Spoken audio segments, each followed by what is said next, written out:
Babbitt. By Sinclair Lewis. The towers of Zenith aspired above the morning mist, austere towers of steel and cement and limestone, sturdy as cliffs and delicate as silver rods.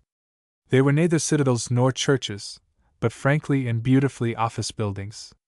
The mist took pity on the fretted structures of earlier generations, the post office with its shingle-tortured mansard, the red brick minarets of hulking old houses, factories with stingy and soothed windows, wooden tenements colored like mud. The city was full of such grotesqueries, but the clean towers were thrusting them from the business center, and on the farther hills were shining new houses, homes, they seemed, for laughter and tranquility. Over a concrete bridge fled a limousine of long, sleek hood and noiseless engine. These people in evening clothes were returning from an all-night rehearsal of a little theater play, an artistic adventure considerably illuminated by champagne. Below the bridge curved a railroad, a maze of green and crimson lights. The New York Flyer boomed past, and 20 lines of polished steel leaped into the glare. In one of the skyscrapers the wires of the Associated Press were closing down. The telegraph operators wearily raised their celluloid eyeshades after a night of talking with Paris and Peking. Through the building crawled the scrubwomen, yawning, their old shoes slapping. The dawn mist spun away. Queues of men with lunchboxes clumped toward the immensity of new factories, sheets of glass and hollow tile, glittering shops where 5,000 men worked beneath one roof, pouring out the honest wares that would be sold up the Euphrates and across the veldt. The whistles rolled out in greeting, a chorus cheerful as the April dawn, the song of labor in a city built, it seemed, for giants. 2. There was nothing of the giant in the aspect of the man who was beginning to awaken on the sleeping porch of a Dutch colonial house in that residential district of Zenith known as Floral Heights. His name was George F. Babbitt. He was 46 years old now, in April, 1920, and he made nothing in particular, either butter nor shoes nor poetry, but he was nimble in the calling of selling houses for more than people could afford to pay. His large head was pink, his brown hair thin and dry. His face was babyish in slumber, despite his wrinkles and the red spectacle dents on the slopes of his nose. He was not fat, but he was exceedingly well fed, his cheeks were pads, and the unroughened hand which lay helpless upon the khaki-colored blanket was slightly puffy. He seemed prosperous, extremely married and unromantic, and altogether unromantic appeared this sleeping porch, which looked on one sizable elm, 2 respectable grass plots, a cement driveway, and a corrugated iron garage. Yet Babbitt was again dreaming of the fairy child, a dream more romantic than scarlet pagodas by a silver sea. For years the fairy child had come to him. Where others saw but Georgie Babbitt, she discerned gallant youth. She waited for him, in the darkness beyond mysterious groves. When at last he could slip away from the crowded house, he darted to her. His wife, his clamoring friends sought to follow, but he escaped, the girl fleet beside him, and they crouched together on a shadowy hillside. She was so slim, so white, so eager. She cried that he was gay and valiant, that she would wait for him, that they would sail. Rumble and bang of the milk truck. Babbitt moaned, turned over, struggled back toward his dream. He could see only her face now, beyond misty waters. The furnace man slammed the basement door. A dog barked in the next yard. As Babbitt sank blissfully into a dim warm tide, the paper carrier went by whistling, and the rolled-up advocate thumped the front door. Babbitt roused, his stomach constricted with alarm. As he relaxed, he was pierced by the familiar and irritating rattle of someone cranking a Ford, snap-ah, snap-ah, snap-ah. Himself a pious motorist, Babbitt cranked with the unseen driver. With him waited through taut hours for the roar of the starting engine. With him agonized as the roar ceased and again began the infernal patient snap-ah. A round, flat sound, a shivering cold morning sound, a sound infuriating and inescapable. Not till the rising voice of the motor told him that the Ford was moving was he released from the panting tension. He glanced once at his favorite tree, elm twigs against the gold patina of sky, and fumbled for sleep as for a drug. He who had been a boy very credulous of life was no longer greatly interested in the possible and improbable adventures of each new day. He escaped from reality till the alarm clock rang, at 7:20. 3. It was the best of nationally advertised and quantitatively produced alarm clocks, with all modern attachments, including cathedral chime, intermittent alarm, and a phosphorescent dial. Babbitt was proud of being awakened by such a rich device. Socially, it was almost as creditable as buying expensive cord tires. He sulkily admitted now that there was no more escape, but he lay and detested the grind of the real estate business, and disliked his family, and disliked himself for disliking them. The evening before, he had played poker at Virgil Gunch's till midnight, and after such holidays he was irritable before breakfast. It may have been the tremendous homebrewed beer of the Prohibition era and the cigars to which that beer enticed him. It may have been resentment of return from this fine, bold man-world to a restricted region of wives and stenographers, and of suggestions not to smoke so much. From the bedroom beside the sleeping porch, his wife's detestably cheerful, "Time to get up, Georgie boy," and the itchy sound, the brisk and scratchy sound, of combing hairs out of a stiff brush. He grunted. He dragged his thick legs, in faded baby blue pajamas, from under the khaki blanket. He sat on the edge of the cot, running his fingers through his wild hair, while his plump feet mechanically felt for his slippers.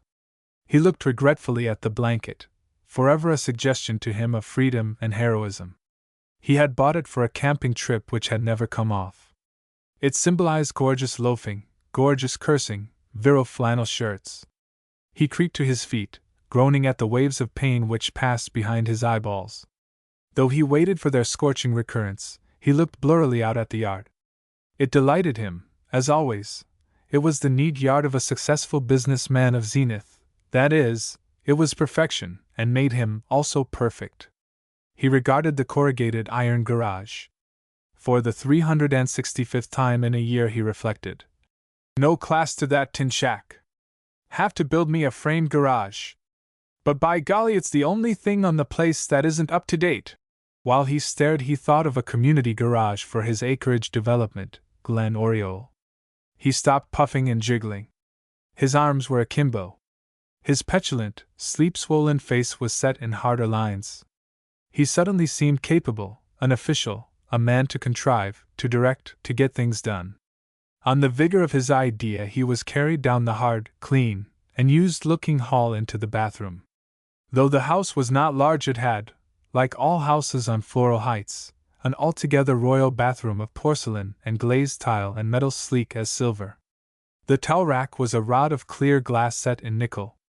The tub was long enough for a Prussian guard, and above the set bowl was a sensational exhibit of toothbrush holder, shaving brush holder, soap dish, sponge dish, and medicine cabinet, so glittering and so ingenious that they resembled an electrical instrument board. But the Babbitt whose god was modern appliances was not pleased. The air of the bathroom was thick with the smell of a heathen toothpaste. "Verona been at it again, 'stead of sticking to Lil Idle, like I've repeated why asked her, she's gone and gotten some confounded stinkum stuff that makes you sick." The bath mat was wrinkled and the floor was wet.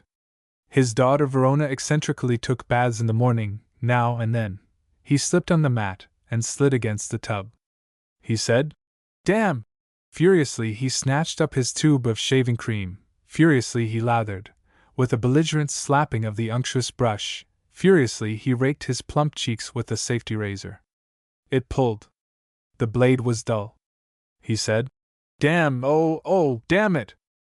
He hunted through the medicine cabinet for a packet of new razor blades, reflecting, as invariably, "Be cheaper to buy one of these dinguses and strop your own blades." And when he discovered the packet, behind the round box of bicarbonate of soda, he thought ill of his wife for putting it there and very well of himself for not saying, "Damn." But he did say it, immediately afterward, when with wet and soap-slippery fingers he tried to remove the horrible little envelope and crisp clinging oiled paper from the new blade. Then there was the problem, oft pondered, never solved, of what to do with the old blade, which might imperil the fingers of his young. As usual, he tossed it on top of the medicine cabinet, with a mental note that some day he must remove the 50 or 60 other blades that were also temporarily piled up there. He finished his shaving in a growing testiness increased by his spinning headache and by the emptiness in his stomach. When he was done, his round face smooth and streamy and his eyes stinging from soapy water, he reached for a towel. The family towels were wet and clammy and vile, all of them wet, he found, as he blindly snatched them, his own face towel, his wife's, Verona's, Ted's, Tinka's, and the lone bath towel with the huge welt of initial. Then George F. Babbitt did a dismaying thing. He wiped his face on the guest towel. It was a pansy-embroidered trifle which always hung there to indicate that the Babbitts were in the best Floral Heights society. No one had ever used it. No guest had ever dared to. Guest secretively took a corner of the nearest regular towel. He was raging. By golly, here they go, and use up all the towels, every doggone one of 'em, and they use 'em and get 'em all wet and sopping, and never put out a dry one for me. Of course, I'm the goat, and then I want one, and I'm the only person in the doggone house that's got the slightest doggone bit of consideration for other people and thoughtfulness, and consider there may be others that may want to use the doggone bathroom after me, and consider.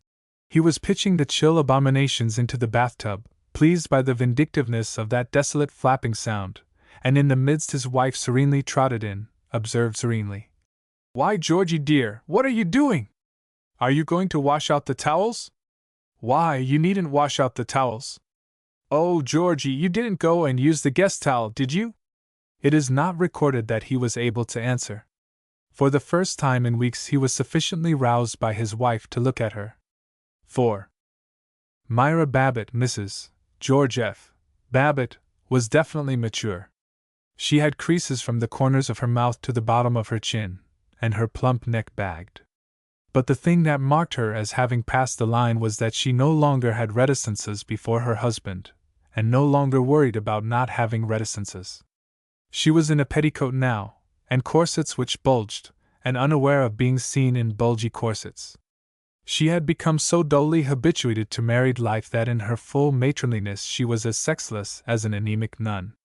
She was a good woman, a kind woman, a diligent woman, but no one, save perhaps Tinka her 10-year-old, was at all interested in her or entirely aware that she was alive. After a rather thorough discussion of all the domestic and social aspects of towels, she apologized to Babbitt for his having an alcoholic headache, and he recovered enough to endure the search for a BVD undershirt which had, he pointed out, malevolently been concealed among his clean pajamas. He was fairly amiable in the conference on the brown suit. "What do you think, Myra?" He pawed at the clothes hunched on a chair in their bedroom, while she moved about mysteriously adjusting and patting her petticoat, and, to his jaundiced eye, never seeming to get on with her dressing. "How about it? Shall I wear the brown suit another day? Well, it looks awfully nice on you. I know, but gosh, it needs pressing." "That's so. Perhaps it does.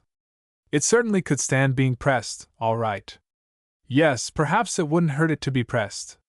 But gee, the coat doesn't need pressing. No sense in having the whole darn suit pressed, when the coat doesn't need it." "That's so. But the pants certainly need it, all right. Look at them, look at those wrinkles, the pants certainly do need pressing." "That's so. Oh, Georgie, why couldn't you wear the brown coat with the blue trousers? We were wondering what we'd do with them." "Good Lord! Did you ever in all my life know me to wear the coat of one suit and the pants of another? What do you think I am? A busted bookkeeper? Well, why don't you put on the dark gray suit today, and stop in at the tailor and leave the brown trousers?" "Well, they certainly need. Now where the devil is that gray suit?" "Oh, yes, here we are." He was able to get through the other crises of dressing with comparative resoluteness and calm. His first adornment was the sleeveless dimity BVD undershirt, in which he resembled a small boy humorlessly wearing a cheesecloth tabard at a civic pageant. He never put on BVDs without thanking the god of progress that he didn't wear tight, long, old-fashioned undergarments, like his father-in-law and partner, Henry Thompson. His second embellishment was combing and slicking back his hair. It gave him a tremendous forehead, arching up 2 inches beyond the former hairline. But most wonder-working of all was the donning of his spectacles. There is character in spectacles, the pretentious tortoise-shell, the meat pince-nez of the schoolteacher, the twisted silver-framed glasses of the old villager. Babbitt's spectacles had huge, circular, frameless lenses of the very best glass. The earpieces were thin bars of gold. In them he was the modern business man, one who gave orders to clerks and drove a car and played occasional golf and was scholarly in regard to salesmanship. His head suddenly appeared not babyish but weighty, and you noted his heavy, blunt nose, his straight mouth and thick, long upper lip, his chin over fleshy but strong. With respect you beheld him put on the rest of his uniform as a solid citizen. The gray suit was well cut, well made, and completely undistinguished. It was a standard suit. White piping on the V of the vest added a flavor of law and learning. His shoes were black lace boots, good boots, honest boots, standard boots, extraordinarily uninteresting boots. The only frivolity was in his purple knitted scarf. With considerable comment on the matter to Mrs. Babbitt, who, acrobatically fastening the back of her blouse to her skirt with a safety pin, did not hear a word he said, he chose between the purple scarf and a tapestry effect with stringless brown harps among blown palms, and into it he thrust a snakehead pin with opal eyes. A sensational event was changing from the brown suit to the gray the contents of his pockets. He was earnest about these objects. They were of eternal importance, like baseball or the Republican Party.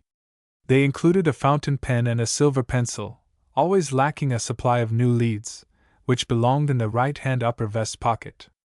Without them he would have felt naked. On his watch chain were a gold penknife, silver cigar cutter, 7 keys, the use of 2 of which he had forgotten, and incidentally a good watch.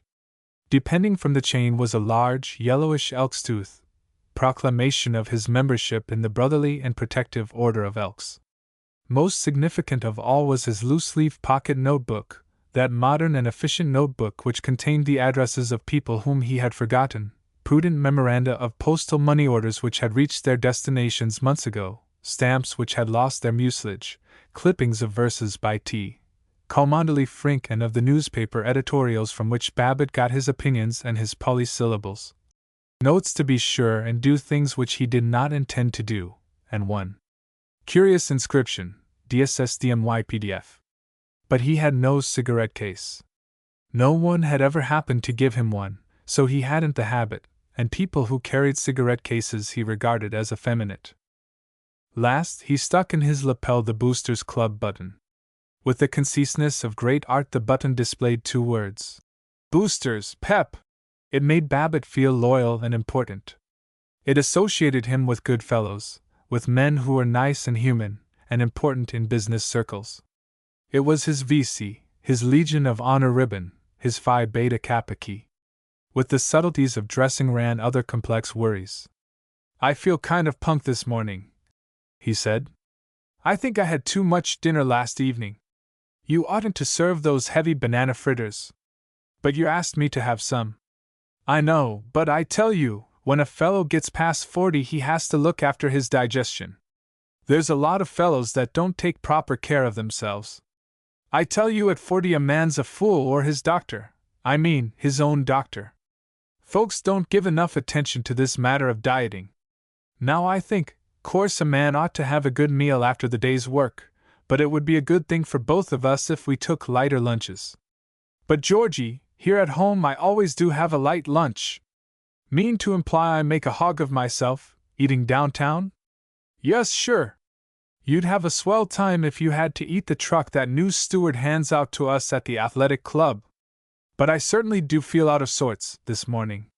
Funny, got a pain down here on the left side, but no, that wouldn't be appendicitis, would it? Last night, when I was driving over to Verguncha's, I felt a pain in my stomach, too. Right here it was, kind of a sharp shooting pain. Where'd that dime go to? Why don't you serve more prunes at breakfast?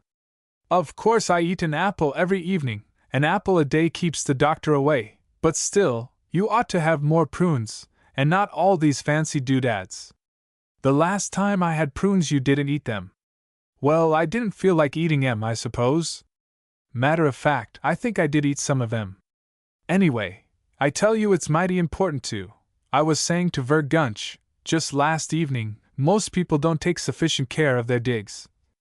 Shall we have the Gunches for our dinner next week? Why sure, you bet. Now see here, George, I want you to put on your nice dinner jacket that evening. Rats? The rest of them won't want to dress. Of course they will. You remember when you didn't dress for the Littlefields' supper party, and all the rest did, and how embarrassed you were. Embarrassed, hell!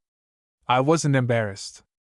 Everybody knows I can put on as expensive a tux as anybody else, and I should worry if I don't happen to have it on sometimes. All a darn nuisance, anyway. All right for a woman that stays around the house all the time, but when a fellow's work like the dickens all day, he doesn't want to go and hustle his head off getting into the soup and fish for a lot of folks that he's seen in just regular ordinary clothes that same day. You know you enjoyed being seen in one. The other evening you admitted you were glad I'd insisted on your dressing. You said you felt a lot better for it. And oh, Georgie, I do wish you wouldn't say tux. It's dinner jacket. Rats, what's the odds? Well, it's what all the nice folks say. Suppose Lucille McKelvey heard you calling it a tux. Well, that's all right now. Lucille McKelvey can't pull anything on me. Her folks are common as mud, even if her husband and her dad are millionaires. I suppose you're trying to rub in your exalted social position. Well, let me tell you that your revered paternal ancestor, Henry T., doesn't even call it a tux.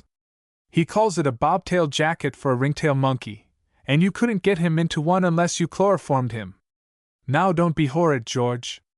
Well, I don't want to be horrid, but Lord, you're getting as fussy as Verona. Ever since she got out of college she's been too rambunctious to live with, doesn't know what she wants. Well, I know what she wants. All she wants is to marry a millionaire, and live in Europe, and hold some preacher's hand, and simultaneously at the same time stay right here in Zenith and be some blooming kind of a socialist agitator or boss charity worker or some damn thing. Lord, and Ted is just as bad. He wants to go to college, and he doesn't want to go to college. Only one of the three that knows her own mind is Tinka. Simply can't understand how I ever came to have a pair of shilly-shallying children like Roan and Ted. I may not be any Rockefeller or James J. Shakespeare, but I certainly do know my own mind, and I do keep right on plugging along in the office, and do you know the latest? Far as I can figure out, Ted's newbie is he'd like to be a movie actor, and here I've told him 100 times, if he'll go to college and law school and make good, I'll set him up in business, and Verona just exactly as bad. Doesn't know what she wants. Well, come on. Aren't you ready yet? The girl rang the bell 3 minutes ago. Before he followed his wife, Babbitt stood at the westernmost window of their room. This residential settlement, Floral Heights, was on a rise, and though the center of the city was 3 miles away, Zenith had between 300,000 and 400,000 inhabitants now. He could see the top of the Second National Tower, an Indiana limestone building of 35 stories. Its shining walls rose against April sky to a simple cornice like a streak of white fire. Integrity was in the tower, and decision. It bore its strength lightly as a tall soldier.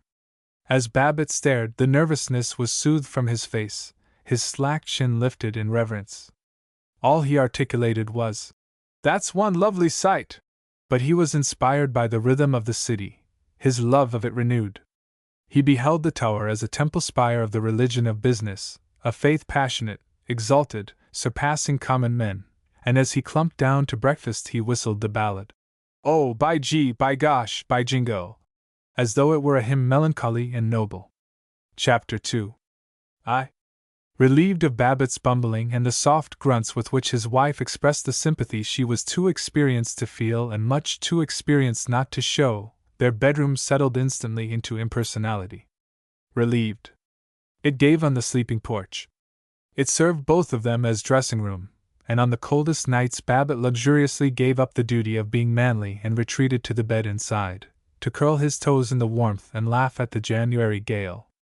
The room displayed a modest and pleasant color scheme, after one of the best standard designs of the decorator who did the interiors for most of the speculative builders' houses in Zenith. The walls were gray, the woodwork white, the rug a serene blue, and very much like mahogany was the furniture, the bureau with its great clear mirror, Mrs.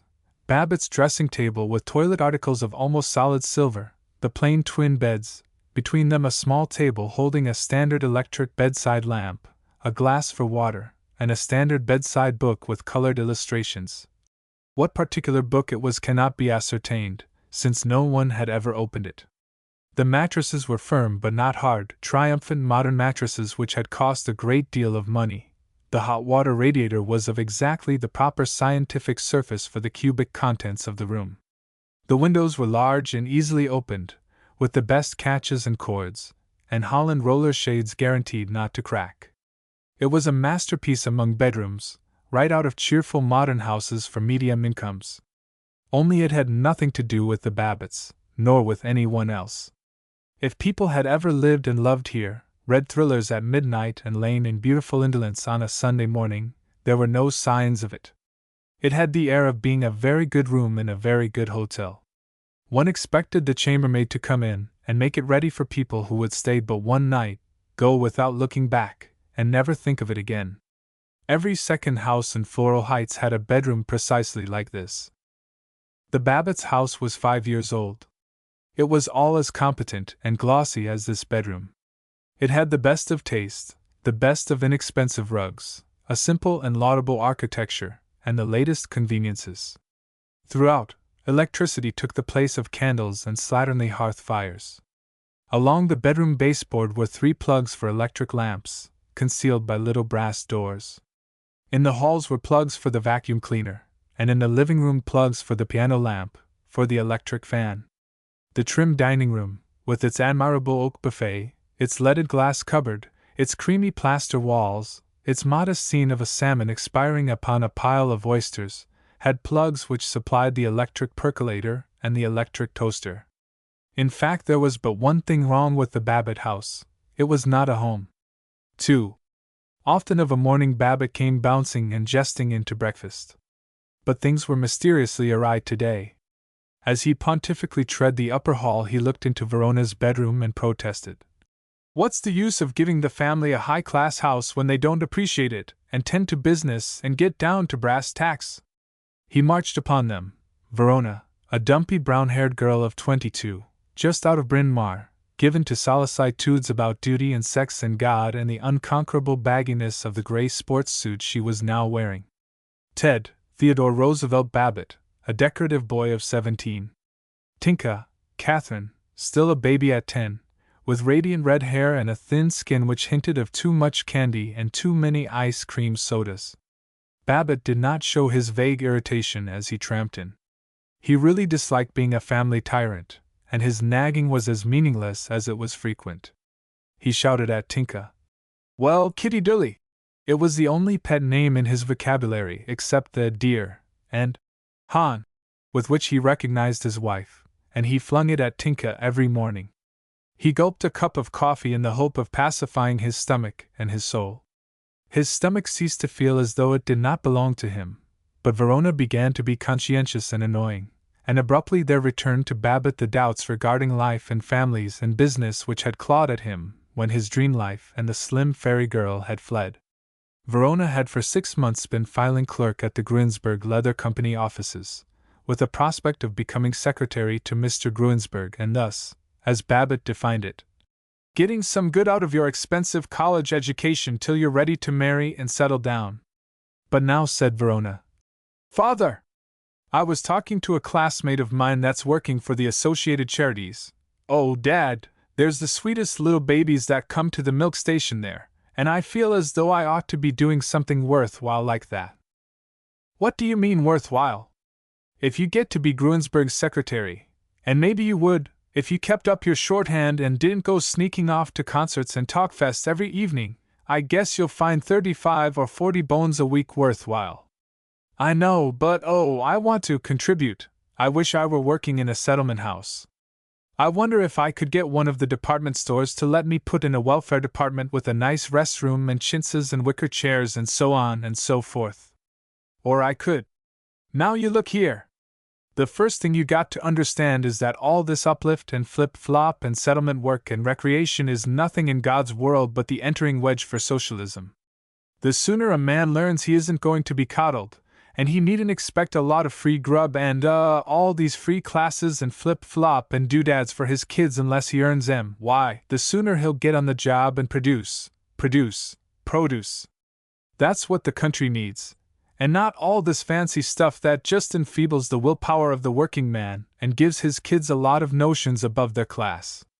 And you, if you tend to business instead of fooling and fussing, all the time. When I was a young man I made up my mind what I wanted to do, and stuck to it through thick and thin, and that's why I'm where I am today. And Myra, what do you let the girl chop the toast up into these dinky little chunks for? Can't get your fist onto 'em. Half cold anyway. Ted Babbitt, Jr. in the Great East Side High School, had been making hiccup-like sounds of interruption. He blurted now. Say, Roan, you going to? Verona whirled. Ted! Will you kindly not interrupt us when we're talking about serious matters? Ah, punk, said Ted judicially. Ever since somebody slipped up and let you out of college, ammonia, you've been pulling these nut conversations about whatnots and so on and so forths. Are you going to? I want to use the car tonight. Babbitt snorted. Oh, you do? May want it myself, Verona protested. Oh, you do, Mr. Smarty. I'm going to take it myself, Tinka wailed. Oh, Papa, you said maybe you'd drive us down to Rosedale. And Mrs. Babbitt. Careful, Tinka, your sleeve is in the butter. They glared, and Verona hurled. Ted, you're a perfect pig about the car. Course you're not. Not at all. Ted could be maddeningly bland. You just want to grab it off, right after dinner, and leave it in front of some skirt's house all evening while you sit and gas about literature and the highbrows you're going to marry, if they only propose. Well, Dad oughtn't to ever let you have it. You and those beastly Jones boys drive like maniacs. The idea of your taking the turn on Chautauqua Place at 40 miles an hour. Ah, where do you get that stuff? You're so darn scared of the car that you drive uphill with the emergency brake on. I do not. And you, always talking about how much you know about motors, and Eunice Littlefield told me you said the battery fed the generator. Why, my good woman, you don't know a generator from a differential. Not unreasonably was Ted lofty with her. He was a natural mechanic, a maker and tinkerer of machines. He lisped in blueprints for the blueprints came. That'll do now, Babbitt flung in mechanically, as he lighted the gloriously satisfying first cigar of the day and tasted the exhilarating drug of the Advocate Times headlines. Ted negotiated. Gee, honest, Roan, I don't want to take the old boat, but I promised couple old girls in my class I'd drive 'em down to the rehearsal of the school chorus, and gee, I don't want to, but a gentleman's got to keep his social engagements. Well, upon my word. You and your social engagements. In high school. Oh, ain't we select since we went to that hen college? Let me tell you, there isn't a private school in the state that's got as swell a bunch as we got in Gamma Di Gamma this year. There's 2 fellows that their dads are millionaires. Say, gee, I ought to have a car of my own, like lots of the fellows. Babbitt almost rose. A car of your own? Don't you want a yacht and a house and lot? That pretty nearly takes the cake. A boy that can't pass his Latin examinations, like any other boy ought to, and he expects me to give him a motor car, and I suppose a chauffeur, and an airplane maybe, as a reward for the hard work he puts in going to the movies with Eunice Littlefield. Well, when you see me giving you. Somewhat later, after diplomacies, Ted persuaded Verona to admit that she was merely going to the armory, that evening, to see the dog and cat show. She was then, Ted planned, to park the car in front of the candy store across from the armory, and he would pick it up. There were masterly arrangements regarding leaving the key, and having the gasoline tank filled, and passionately, devotees of the great god motor, they hymned the patch on the spare inner tube, and the lost jack handle. Their truce dissolving, Ted observed that her friends were a scream of a bunch, stuck-up Gabby four-flushers. His friends, she indicated, were disgusting imitation sports, and horrid little shrieking ignorant girls. Further, it's disgusting of you to smoke cigarettes, and so on and so forth, and those clothes you've got on this morning, they're too utterly ridiculous, honestly, simply disgusting. Ted balanced over to the low-beveled mirror in the buffet, regarded his charms, and smirked. His suit, the latest thing in old Eli togs, was skin-tight, with skimpy trousers to the tops of his glaring tan boots, a chorus-man waistline, pattern of an agitated check, and across the back a belt which belted nothing. His scarf was an enormous black silk wad. His flaxen hair was ice smooth, pasted back without parting. When he went to school, he would add a cap with a long visor like a shovel blade.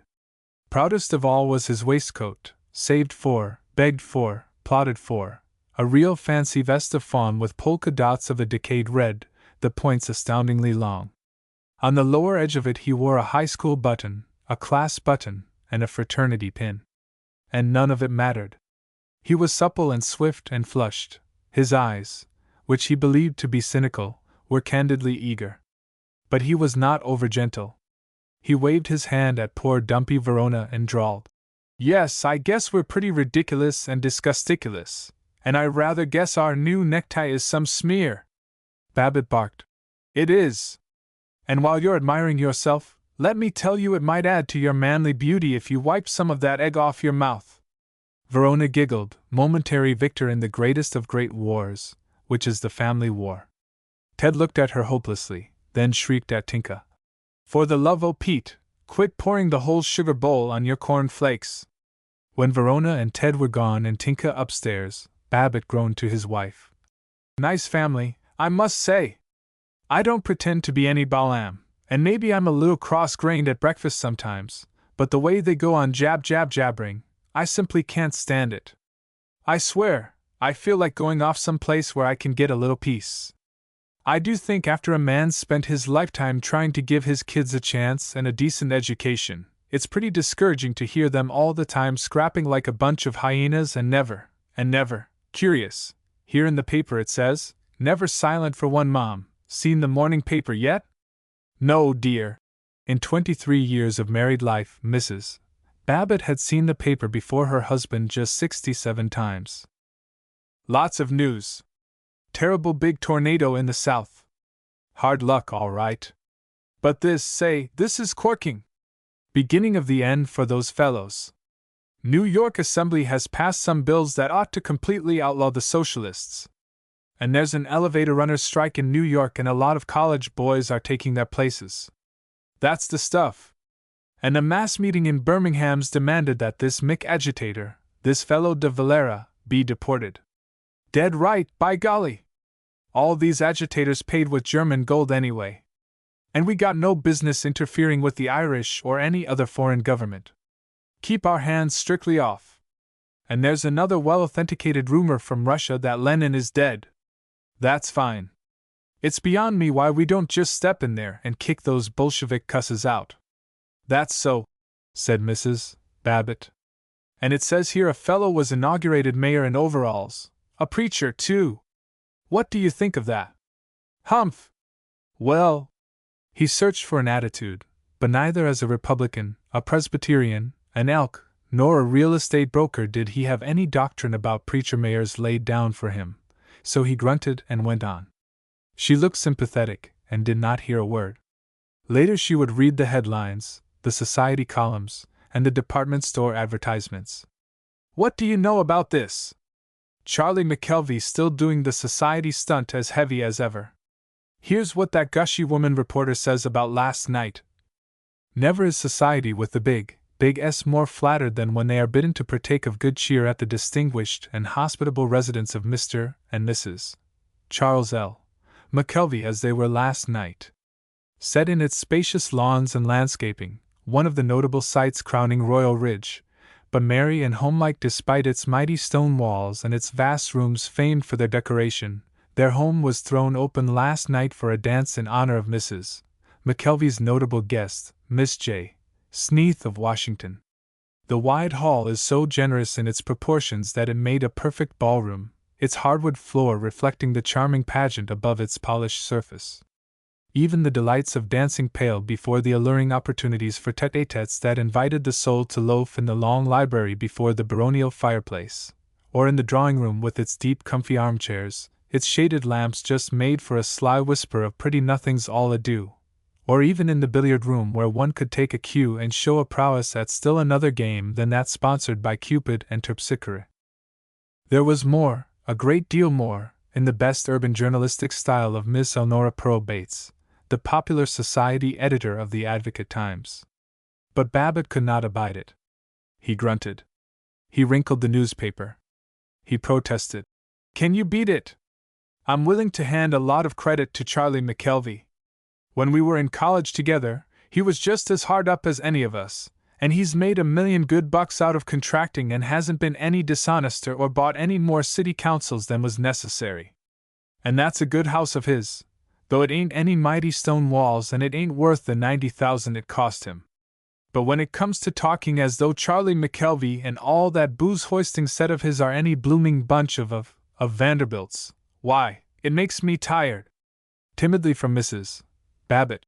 I would like to see the inside of their house, though. It must be lovely. I've never been inside.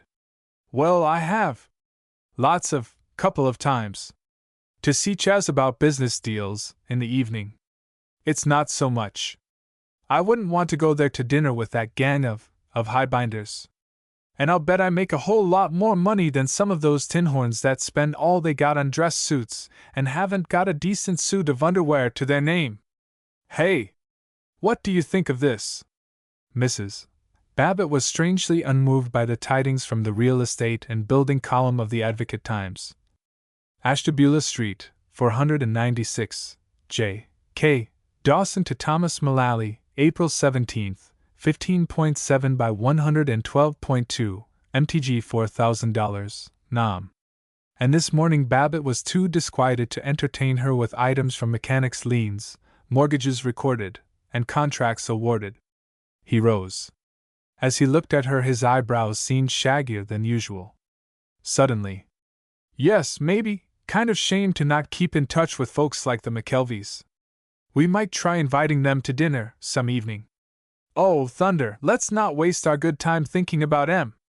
Our little bunch has a lot liver times than all those plutes. Just compare a real human like you with these neurotic birds like Lucille McKelvey, all highbrow talk and dressed up like a plush horse. You're a great old girl, hon. He covered his betrayal of softness with a complaining. Say, don't let Tinka go and eat any more of that poison nut fudge. For heaven's sake, try to keep her from ruining her digestion. I tell you, most folks don't appreciate how important it is to have a good digestion and regular habits. Be back 'bout usual time, I guess. He kissed her. He didn't quite kiss her. He laid unmoving lips against her unflushing cheek. He hurried out to the garage, muttering, Lord, what a family! And now Myra is going to get pathetic on me because we don't train with this millionaire outfit. Oh Lord, sometimes I'd like to quit the whole game. And the office worry and detail just as bad. And I act cranky, and I don't mean to, but I get so darn tired. Chapter 3. To George F.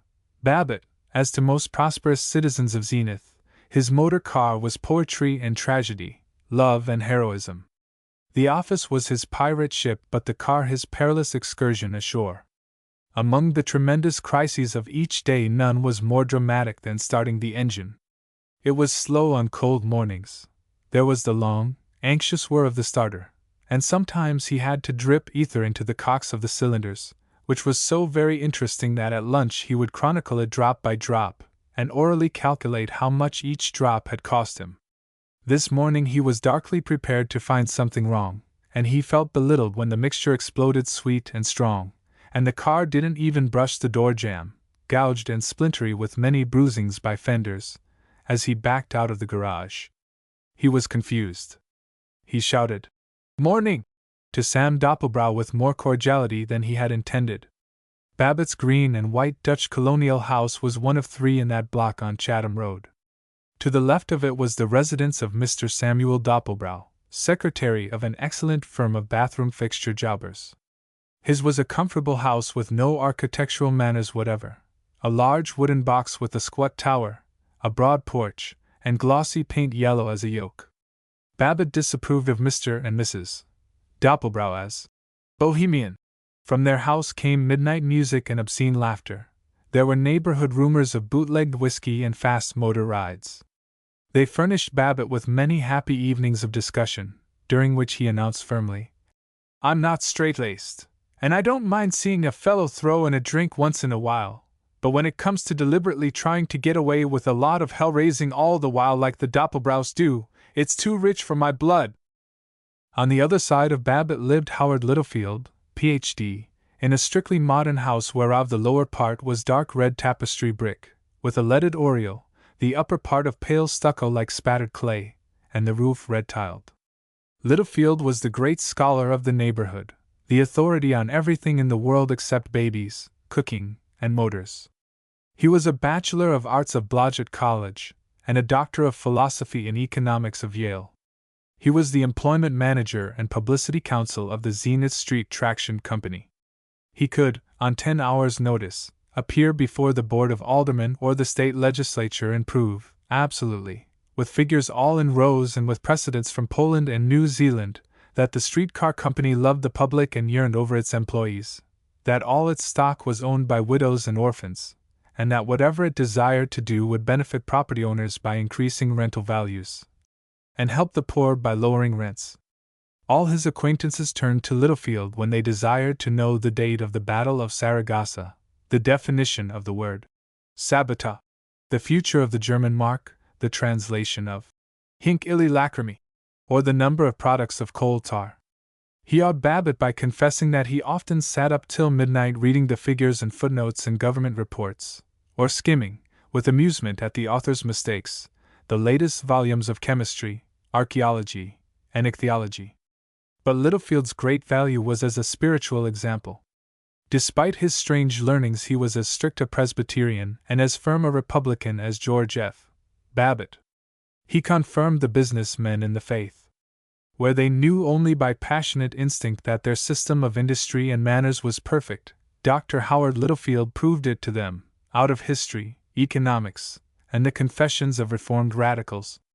Babbitt had a good deal of honest pride in being the neighbor of such a savant, and in Ted's intimacy with Eunice Littlefield.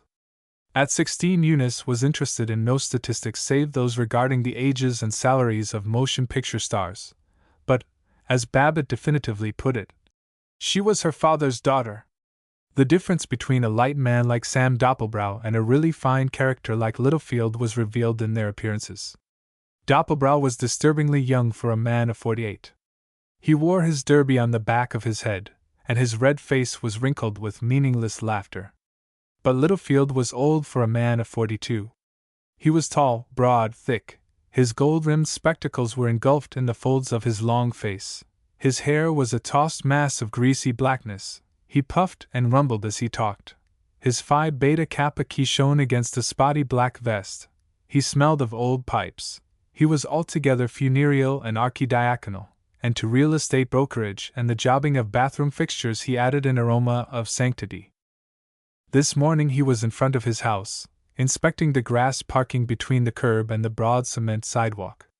Babbitt stopped his car and leaned out to shout, "Mornin'!" Littlefield lumbered over and stood with one foot up on the running board. "Fine morning," said Babbitt, lighting, illegally early, his second cigar of the day. "Yes, it's a mighty fine morning," said Littlefield. "Spring coming along fast now." "Yes, it's real spring now, all right," said Littlefield. "Still cold nights, though. Had to have a couple blankets on the sleeping porch last night." "Yes, it wasn't any too warm last night," said Littlefield. "But I don't anticipate we'll have any more real cold weather now." "No, but still, there was snow at Tiflis, Montana, yesterday," said the scholar. "And you remember the blizzard they had out west 3 days ago, 30 inches of snow at Greeley, Colorado, and 2 years ago we had a snow squall right here in Zenith on the 25th of April. Is that a fact? Say, old man, what do you think about the Republican candidate? Who'll they nominate for president? Don't you think it's about time we had a real business administration? In my opinion, what the country needs, first and foremost, is a good, sound, business-like conduct of its affairs. What we need is a business administration," said Littlefield. "I'm glad to hear you say that. I certainly am glad to hear you say that. I didn't know how you'd feel about it, with all your associations with colleges and so on, and I'm glad you feel that way. What the country needs, just at this present juncture, is neither a college president nor a lot of monkeying with foreign affairs, but a good, sound, economical, business administration that will give us a chance to have something like a decent turnover." "Yes," It isn't generally realized that even in China the schoolmen are giving way to more practical men, and of course you can see what that implies. Is that a fact? Well, well, breathed Babbitt, feeling much calmer and much happier about the way things were going in the world. Well, it's been nice to stop and parlez-vous a second. Guess I'll have to get down to the office now and sting a few clients. Well, so long, old man. See you tonight. So long. 2.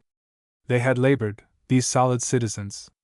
20 years before, the hill on which Floral Heights was spread, with its bright roofs and immaculate turf and amazing comfort, had been a wilderness of rank second-growth elms and oaks and maples. Along the precise streets were still a few wooded vacant lots, and the fragment of an old orchard. It was brilliant today.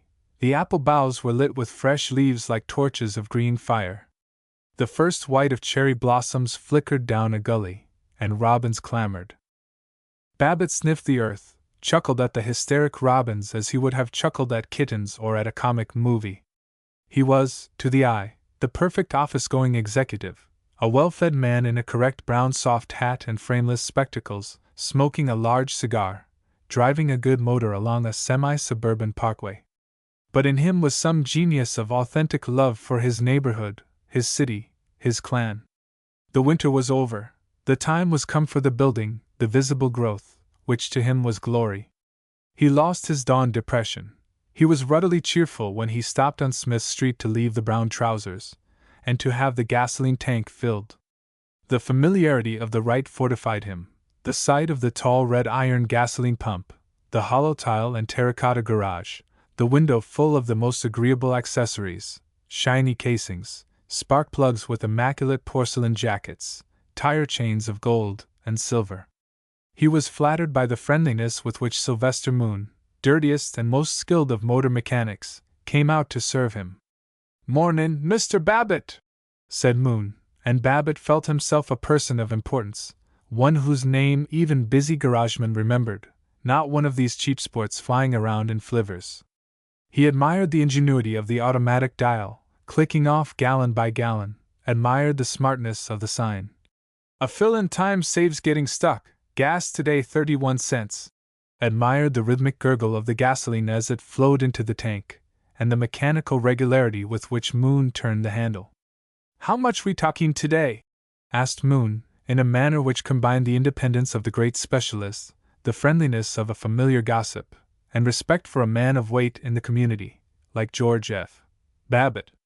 "Fill her up. Who you rooting for Republican candidate, Mr. Babbitt?" "It's too early to make any predictions yet. After all, there's still a good month and 2 weeks. No, 3 weeks. Must be almost 3 weeks. Well, there's more than 6 weeks in all before the Republican convention, and I feel a fellow ought to keep an open mind and give all the candidates a show, look 'em all over and size 'em up, and then decide carefully. That's a fact, Mr. Babbitt. But I'll tell you, and my stand on this is just the same as it was 4 years ago, and 8 years ago, and it'll be my stand 4 years from now, yes, and 8 years from now. What I tell everybody, and it can't be too generally understood, is that what we need first, last, and all the time is a good, sound business administration. By golly, that's right. How do those front tires look to you?" "Fine. Fine. Wouldn't be much work for garages if everybody looked after their car the way you do." "Well, I do try and have some sense about it." Babbitt paid his bill, said adequately, "Oh, keep the change," and drove off in an ecstasy of honest self-appreciation. It was with the manner of a good Samaritan that he shouted at a respectable-looking man who was waiting for a trolley car. "Have a lift?" As the man climbed in, Babbitt condescended. "Going clear downtown?" "Whenever I see a fellow waiting for a trolley, I always make it a practice to give him a lift, unless, of course, he looks like a bum. Wish there were more folks that were so generous with their machines," dutifully said the victim of benevolence. "Oh, no, 'tain't a question of generosity, hardly. Fact, I always feel, I was saying to my son just the other night, it's a fellow's duty to share the good things of this world with his neighbors, and it gets my goat when a fellow gets stuck on himself and goes around tooting his horn merely because he's charitable." The victim seemed unable to find the right answer. Babbitt boomed on. Pretty punk service the company giving us on these car lines. Nonsense to only run the Portland Road cars once every 7 minutes. Fellow gets mighty cold on a winter morning, waiting on a street corner with the wind nipping at his ankles. That's right. The streetcar company don't care a damn what kind of a deal they give us. Something ought to happen to M. Babbitt was alarmed. But still, of course it won't do to just keep knocking the traction company and not realize the difficulties they're operating under, like these cranks that want municipal ownership. The way these workmen hold up the company for high wages is simply a crime, and of course the burden falls on you and me that have to pay a 7-cent fare. Fact, there's remarkable service on all their lines, considering. Well, uneasily. Darn fine morning, Babbitt explained. Spring coming along fast. Yes, it's real spring now. The victim had no originality, no wit, and Babbitt fell into a great silence and devoted himself to the game of beating trolley cars to the corner, a spurt, a tail chase, nervous speeding between the huge yellow side of the trolley and the jagged row of parked motors, shooting past just as the trolley stopped, a rare game and valiant. And all the while he was conscious of the loveliness of Zenith. For weeks together he noticed nothing but clients and the vexing-to-rent signs of rival brokers. Today, in mysterious malaise, he raged or rejoiced with equal nervous swiftness, and today the light of spring was so winsome that he lifted his head and saw. He admired each district along his familiar route to the office, the bungalows and shrubs and winding irregular driveways of Floral Heights. The one-story shops on Smith Street, a glare of plate glass and new yellow brick, groceries and laundries and drugstores to supply the more immediate needs of East Side housewives. The market gardens in Dutch Hollow, their shanties patched with corrugated iron and stolen doors. Billboards with crimson goddesses 9 feet tall advertising cinema films, pipe tobacco, and talcum powder. The old mansions, along 9th Street, S.E., like aged dandies in filthy linen, wooden castles turned into boarding houses, with muddy walks and rusty hedges, jostled by fast intruding garages, cheap apartment houses, and fruit stands conducted by bland, sleek Athenians. Across the belt of railroad tracks, factories with high-perched water tanks and tall stacks, factories producing condensed milk, paper boxes, lighting fixtures, motor cars. Then the business center, the thickening darting traffic, the crammed trolleys unloading, and high doorways of marble and polished granite. It was big, and Babbitt respected bigness in anything, in mountains, jewels, muscles, wealth, or words. He was, for a spring-enchanted moment, the lyric and almost unselfish lover of Zenith. He thought of the outlying factory suburbs, of the Colusa River with its strangely eroded banks, of the orchard-dappled Tonawanda Hills to the north, and all the fat dairy land and big barns and comfortable herds. As he dropped his passenger he cried, "Gosh, I feel pretty good this morning." 3. Epical as starting the car was the drama of parking it before he entered his office. As he turned from Oberlin Avenue round the corner into 3rd Street, NE, he peered ahead for a space in the line of parked cars. He angrily just missed a space as a rival driver slid into it. Ahead, another car was leaving the curb, and Babbitt slowed up, holding out his hand to the cars pressing on him from behind, agitatedly motioning an old woman to go ahead, avoiding a truck which bore down on him from one side. With front wheels nicking the wrought steel bumper of the car in front, he stopped, feverishly cramped his steering wheel, slid back into the vacant space and, with 18 inches of room, maneuvered to bring the car level with the curb. It was a virile adventure masterfully executed. With satisfaction he locked a thief-proof steel wedge on the front wheel, and crossed the street to his real estate office on the ground floor of the Reeves Building. The Reeves Building was as fireproof as a rock and as efficient as a typewriter, 14 stories of yellow press brick, with clean, upright, unornamented lines. It was filled with the offices of lawyers, doctors, agents for machinery, for emery wheels, for wire fencing, for mining stock. Their gold signs shone on the windows. The entrance was too modern to be flamboyant with pillars. It was quiet, shrewd, neat.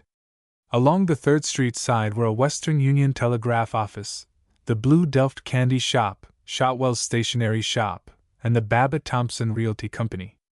Babbitt could have entered his office from the street, as customers did, but it made him feel an insider to go through the corridor of the building and enter by the back door. Thus he was greeted by the villagers. The little unknown people who inhabited the Reeves building corridors, elevator runners, starter, engineers, superintendent, and the doubtful-looking lame man who conducted the news and cigar stand, were in no way city dwellers. They were rustics, living in a constricted valley, interested only in one another and in the building. Their main street was the entrance hall, with its stone floor, severe marble ceiling, and the inner windows of the shops. The liveliest place on the street was the Reeves building barber shop, but this was also Babbitt's one embarrassment. Himself, he patronized the glittering Pompeian barber shop in the Hotel Thornley, and every time he passed the Reeves shop, 10 times a day, 100 times, he felt untrue to his own village. Now, as one of the squirearchy, greeted with honorable salutations by the villagers, he marched into his office, and peace and dignity were upon him, and the morning's dissonances all unheard. They were heard again, immediately. Stanley Graff, the outside salesman, was talking on the telephone with tragic lack of that firm manner which disciplines clients. "Say, I think I got just the house that would suit you, the Percival House, in Linton." "Oh, you've seen it. Well, how'd it strike you?" "Huh? Oh," irresolutely. "Oh, I see." As Babbitt marched into his private room, a coupe with semi-partition of oak and frosted glass, at the back of the office, he reflected how hard it was to find employees who had his own faith that he was going to make sales. There were 9 members of the staff, besides Babbitt and his partner and father-in-law, Henry Thompson, who rarely came to the office. The 9 were Stanley Graff, the outside salesman, a youngish man given to cigarettes and the playing of pool, old Matt Penniman, general utility man, collector of rents and salesman of insurance, broken, silent, gray, a mystery, reputed to have been a crack, real estate man with a firm of his own in haughty Brooklyn, Chester Kirby Laylock, resident salesman out at the Glen Oriole Acreage development. An enthusiastic person with a silky mustache and much family, Miss Teresa McGowan, the swift and rather pretty stenographer, Miss Wilberta Bannigan, the thick, slow, laborious accountant and file clerk, and 4 freelance part-time commissioned salesmen. As he looked from his own cage into the main room, Babbitt mourned. "McGowan's a good stenig, smart's a whip, but Stan Graff and all those bums." The zest of the spring morning was smothered in the stale office air. Normally he admired the office, with a pleased surprise that he should have created this sure lovely thing. Normally he was stimulated by the clean newness of it and the air of bustle, but today it seemed flat. The tiled floor, like a bathroom, the ochre-colored metal ceiling, the faded maps on the hard plaster walls, the chairs of varnished pale oak, the desks and filing cabinets of steel painted in olive drab. It was a vault, a steel chapel where loafing and laughter were raw sin. He hadn't even any satisfaction in the new water cooler. And it was the very best of water coolers, up-to-date, scientific, and right-thinking. It had cost a great deal of money, in itself a virtue. It possessed a non-conducting fiber ice container, a porcelain water jar, guaranteed hygienic, a dripless non-clogging sanitary faucet, and machine-painted decorations in 2 tones of gold. He looked down the relentless stretch of tiled floor at the water cooler, and assured himself that no tenant of the Reeves building had a more expensive one, but he could not recapture the feeling of social superiority it had given him. He astoundingly grunted. "I'd like to beat it off to the woods right now, and loaf all day, and go to Gunch's again tonight, and play poker, and cuss as much as I feel like, and drink 109,000 bottles of beer." He sighed. He read through his mail. He shouted, "Mscown," which meant Miss McGowan, and began to dictate. This was his own version of his first letter. "Omar Gribble, send it to his office, Miss McGowan, yours of 20th to hand," and in reply would say, "Look here, Gribble, I'm awfully afraid if we go on shilly-shallying like this we'll just naturally lose the Allen's sale. I had Allen up on carpet day before yesterday and got right down to cases and think I can assure you, no, change that. All my experience indicates he is all right, means to do business. Looked into his financial record which is fine, That sentence seems to be a little balled up, Miss McGowan. Make a couple sentences out of it if you have to, period, new paragraph. He is perfectly willing to prorate the special assessment, and strikes me, am dead sure there will be no difficulty in getting him to pay for title insurance. So now for heaven's sake let's get busy. No, make that. So now let's go to it and get down. No, that's enough. You can tie those sentences up a little better when you type 'em, Miss McGowan. Yours sincerely, etc. This is the version of his letter which he received, typed, from Miss McGowan that afternoon. Babbitt Thompson Realty Company Homes for Folks Reeves Building, Oberlin Avenue and 3DST, NE Zenith. Omar Gribble, ESQ, 576 North American Building, Zenith. Dear Mr. Gribble, your letter of the 20th to hand. I must say I'm awfully afraid that if we go on shilly-shallying like this we'll just naturally lose the Allen sale. I had Allen up on the carpet day before yesterday, and got right down to cases. All my experience indicates that he means to do business. I have also looked into his financial record, which is fine.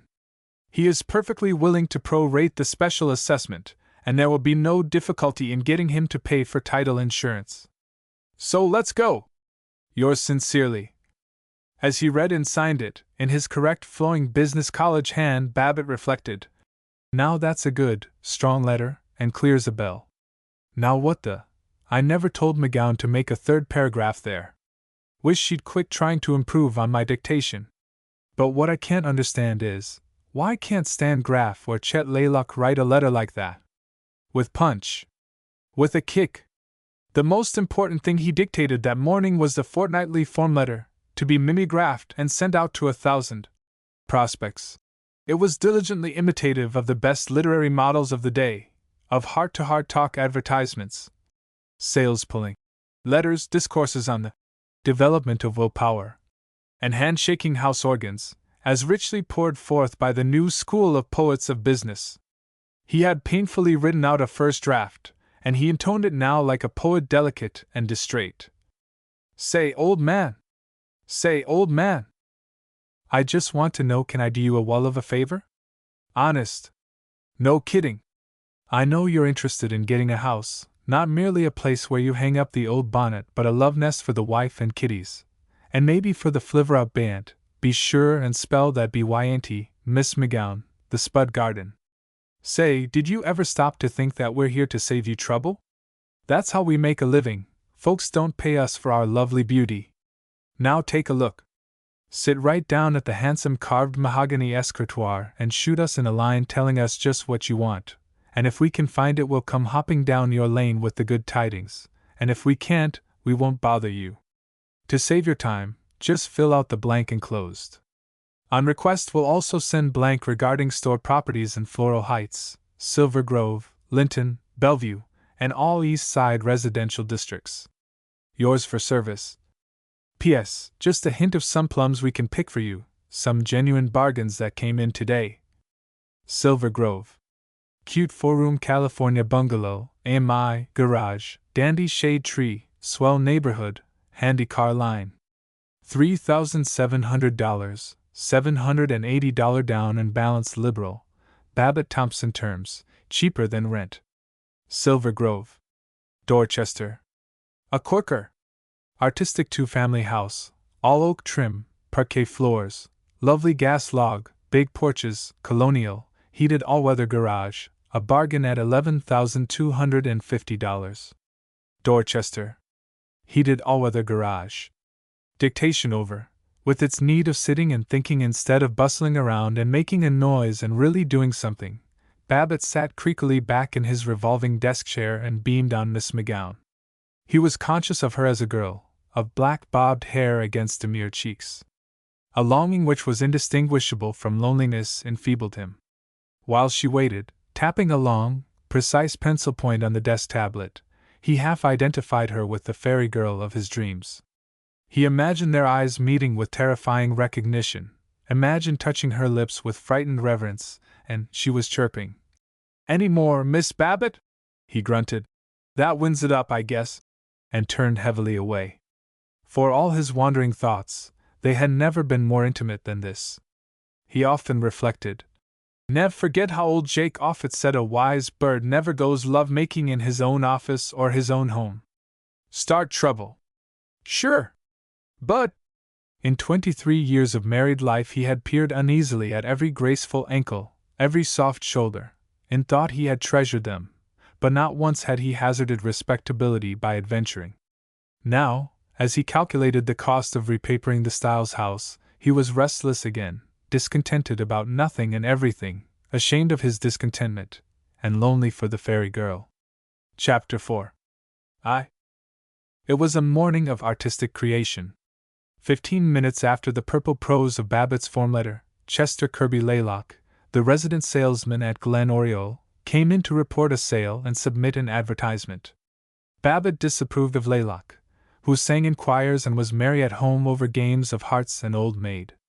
He had a tenor voice, wavy chestnut hair, and a mustache like a camel's hair brush. Babbitt considered it excusable in a family man to growl, "Seen this new picture of the kid? Husky little devil, eh?" But Laylock's domestic confidences were as bubbling as a girl's. Say, I think I got a peach of an ad for the Glen, Mr. Babbitt. Why don't we try something in poetry? Honest, it'd have wonderful pulling power. Listen. Mid pleasures and palaces. Wherever you may roam.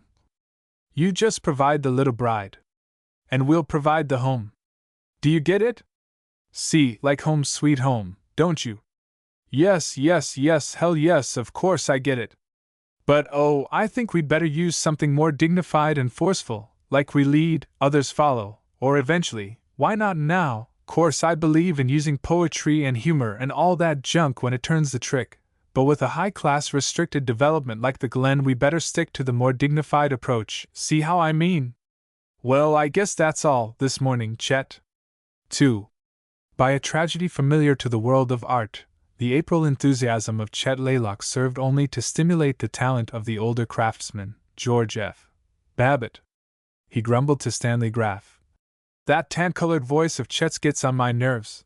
Yet he was aroused, and in one swoop he wrote, "Do you respect your loved ones? When the last sad rites of bereavement are over, do you know for certain that you have done your best for the departed? You haven't unless they lie in the cemetery beautiful. Linden Lane. The only strictly up-to-date burial place in or near Zenith, where exquisitely gardened plots look from daisy-dotted hillslopes across the smiling fields of Dorchester. Sole Agents Babbitt Thompson Realty Company, Reeves Building." He rejoiced. "I guess that'll show Chon Mott and his weedy old Wildwood Cemetery something about modern merchandising." 3. He sent Matt Penniman to the recorder's office to dig out the names of the owners of houses which were displaying for rent signs of other brokers. He talked to a man who desired to lease a store building for a pool room. He ran over the list of home leases which were about to expire. He sent Thomas Bywaters, a streetcar conductor who played at real estate in spare time, to call on side street prospects who were unworthy the strategies of Stanley Graff. But he had spent his credulous excitement of creation, and these routine details annoyed him. One moment of heroism he had, in discovering a new way of stopping smoking. He stopped smoking at least once a month. He went through with it like the solid citizen he was, admitted the evils of tobacco, courageously made resolves, laid out plans to check the vice, tapered off his allowance of cigars, and expounded the pleasures of virtuousness to every one he met. He did everything, in fact, except stop smoking. 2 months before, by ruling out a schedule, noting down the hour and minute of each smoke, and ecstatically increasing the intervals between smokes, he had brought himself down to 3 cigars a day. Then he had lost the schedule. A week ago he had invented a system of leaving his cigar case and cigarette box in an unused drawer at the bottom of the correspondence file, in the outer office. "I'll just naturally be ashamed to go poking in there all day long, making a fool of myself before my own employees," he reasoned. By the end of 3 days he was trained to leave his desk, walk to the file, take out and light a cigar, without knowing that he was doing it. This morning it was revealed to him that it had been too easy to open the file. Lock it, that was the thing. Inspired, he rushed out and locked up his cigars, his cigarettes, and even his box of safety matches, and the key to the file drawer he hid in his desk.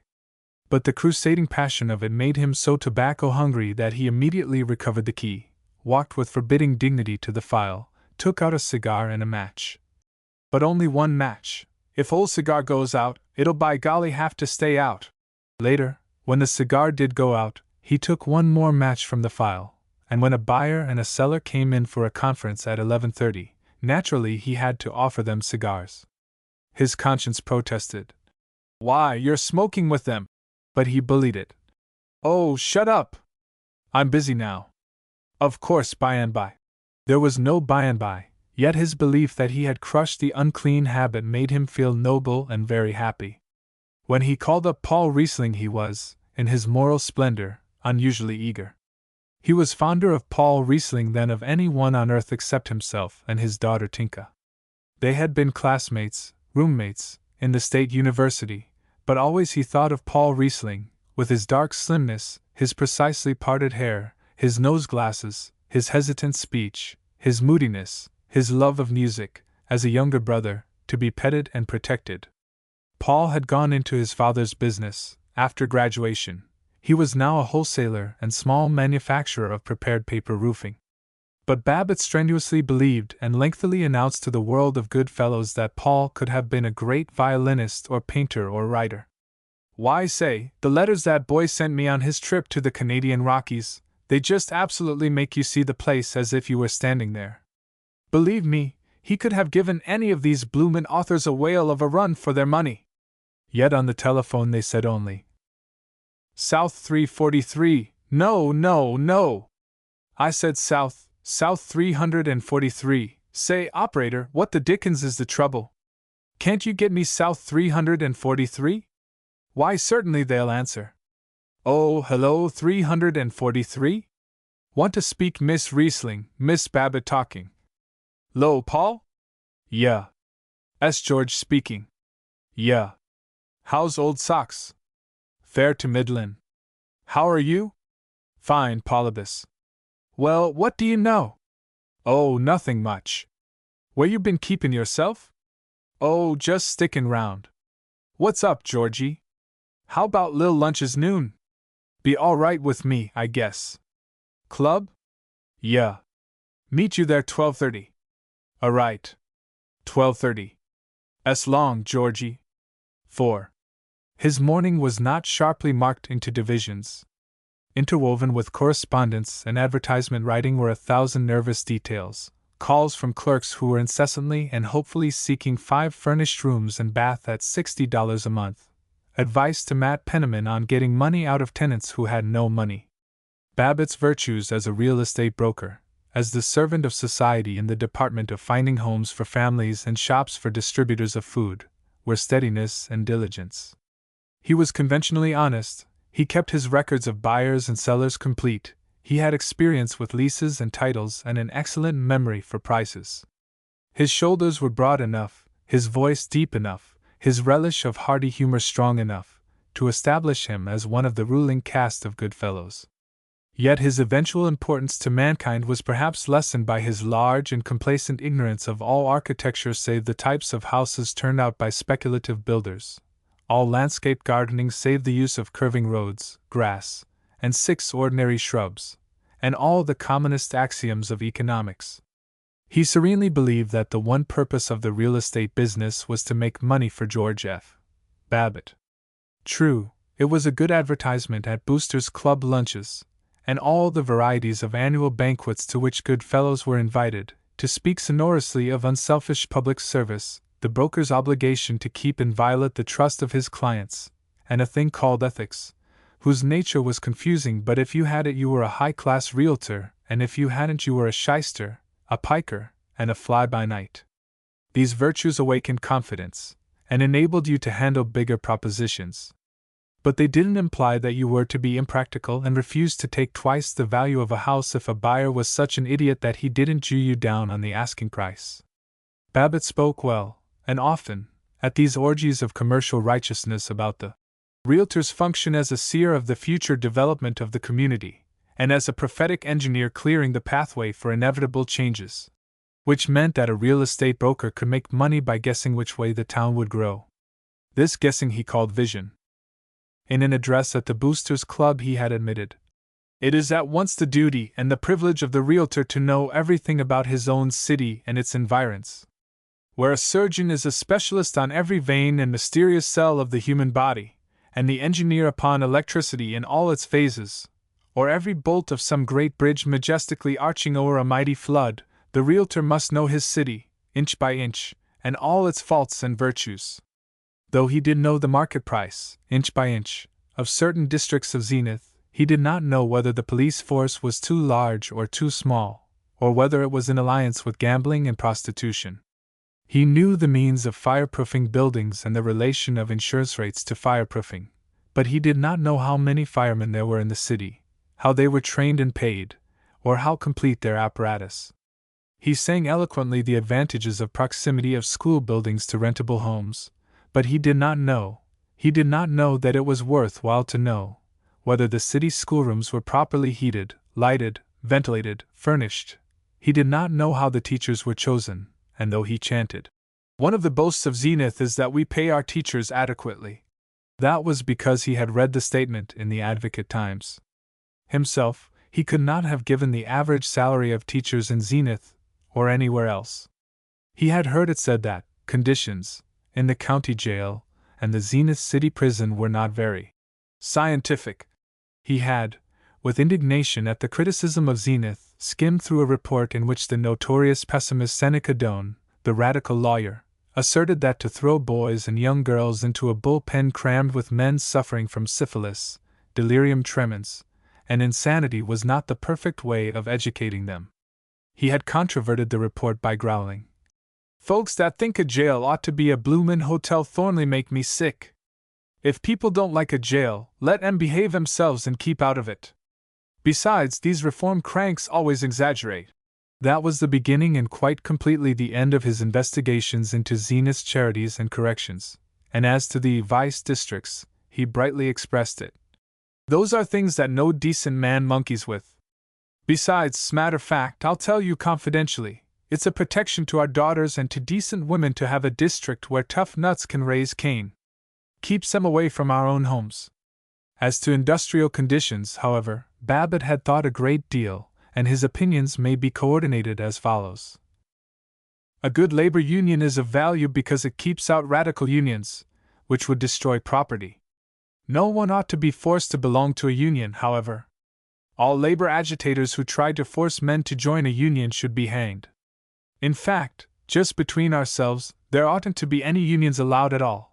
And as it's the best way of fighting the unions, every business man ought to belong to an employers' association and to the Chamber of Commerce. In union there is strength. So any selfish hog who doesn't join the Chamber of Commerce ought to be forced to. In nothing, as the expert on whose advice families moved to new neighborhoods to live there for a generation, was Babbitt more splendidly innocent than in the science of sanitation. He did not know a malaria-bearing mosquito from a bat.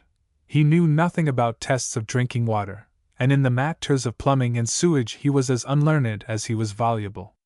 He often referred to the excellence of the bathrooms in the houses he sold.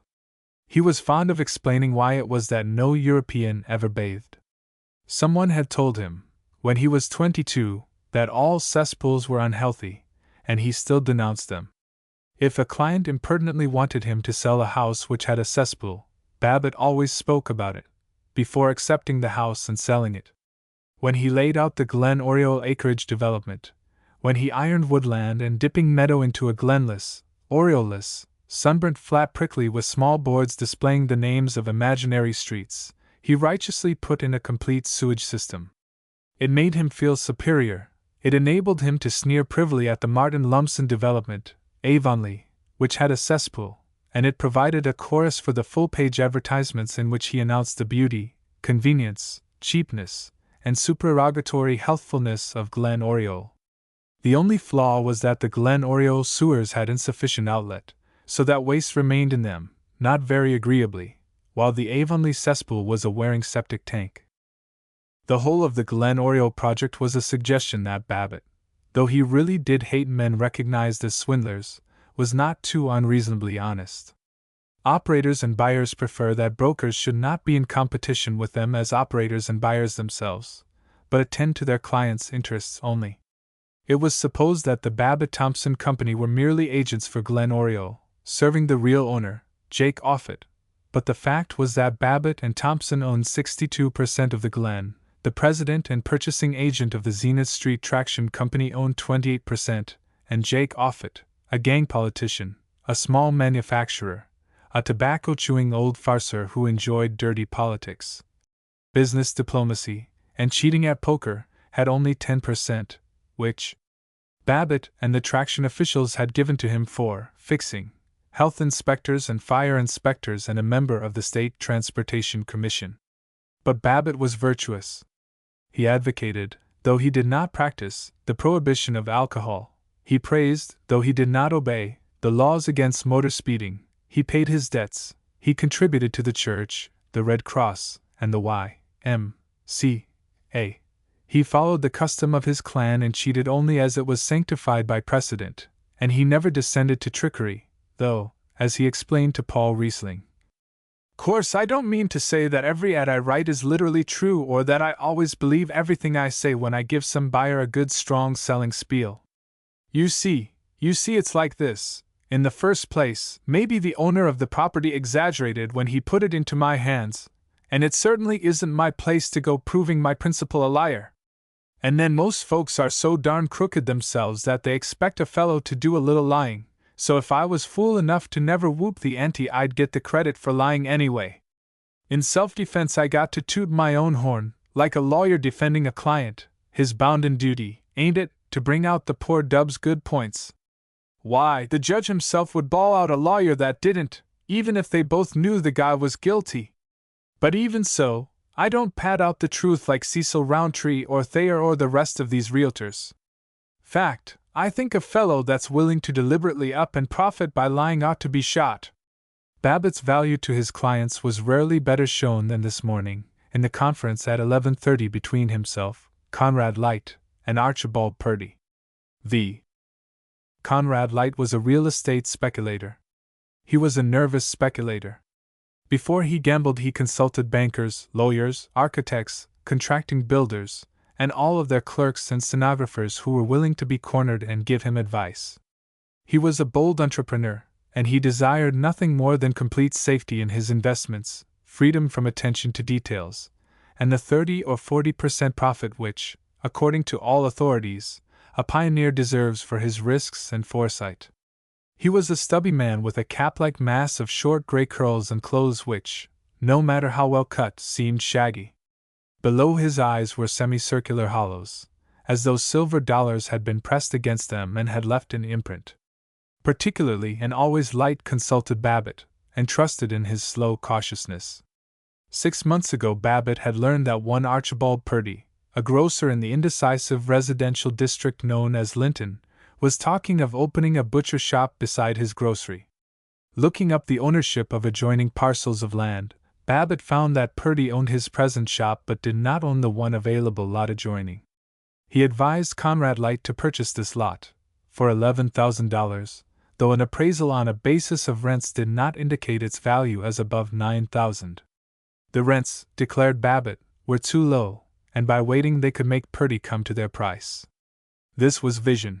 He had to bully Light into buying. His first act as agent for Light was to increase the rent of the Babbitt store building on the lot. The tenant said a number of rude things, but he paid.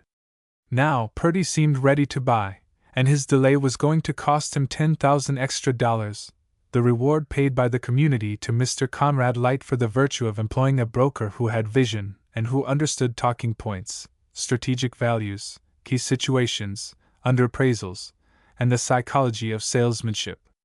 Light came to the conference exultantly.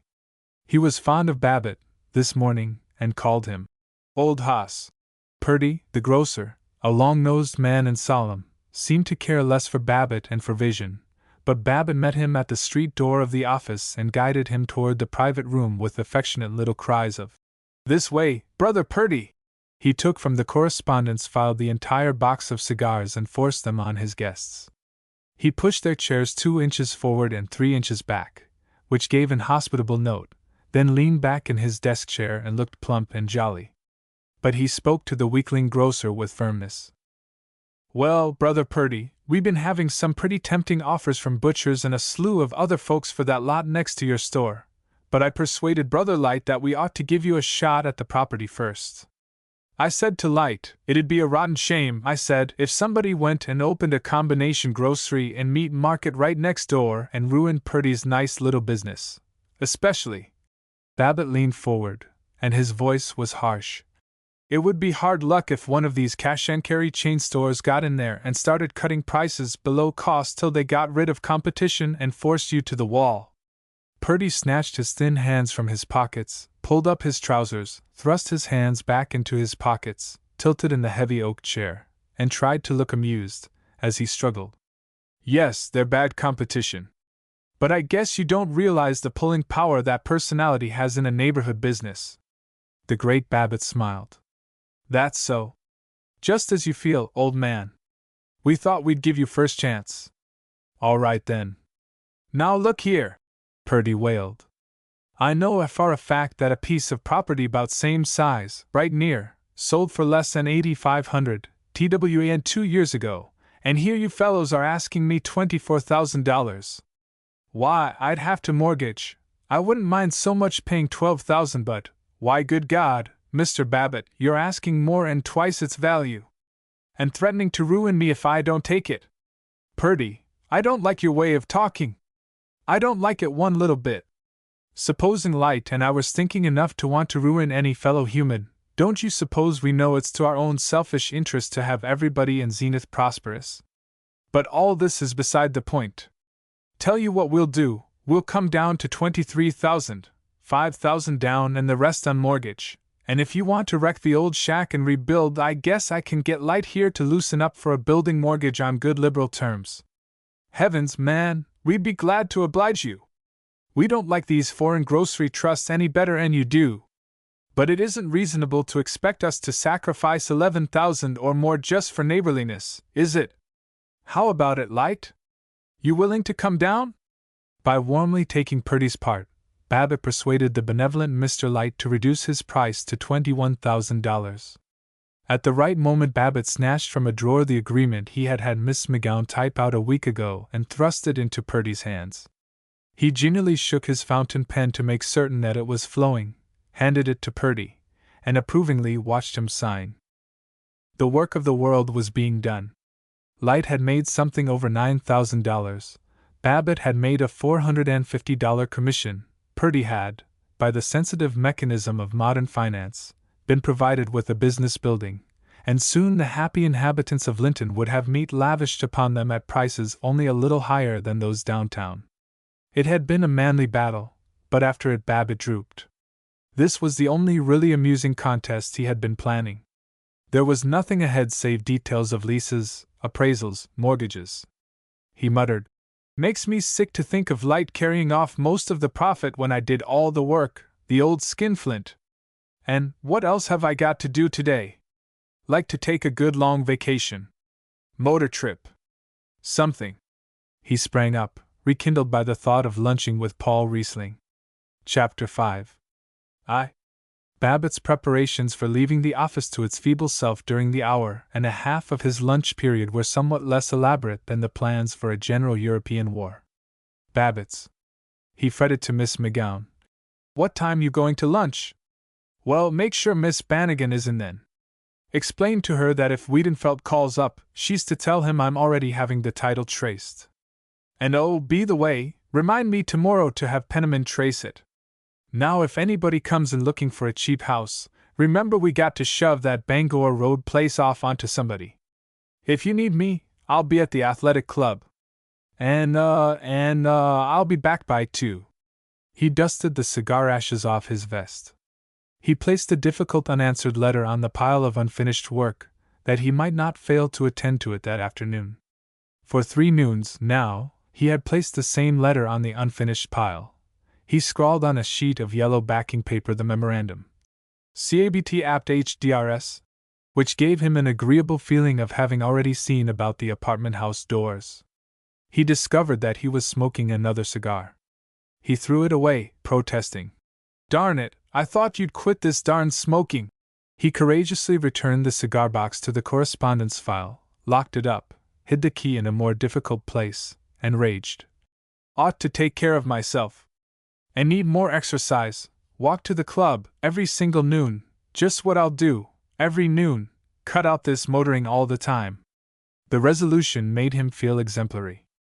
Immediately after it, he decided that this noon it was too late to walk. It took but little more time to start his car and edge it into the traffic than it would have taken to walk the 3.5 blocks to the club.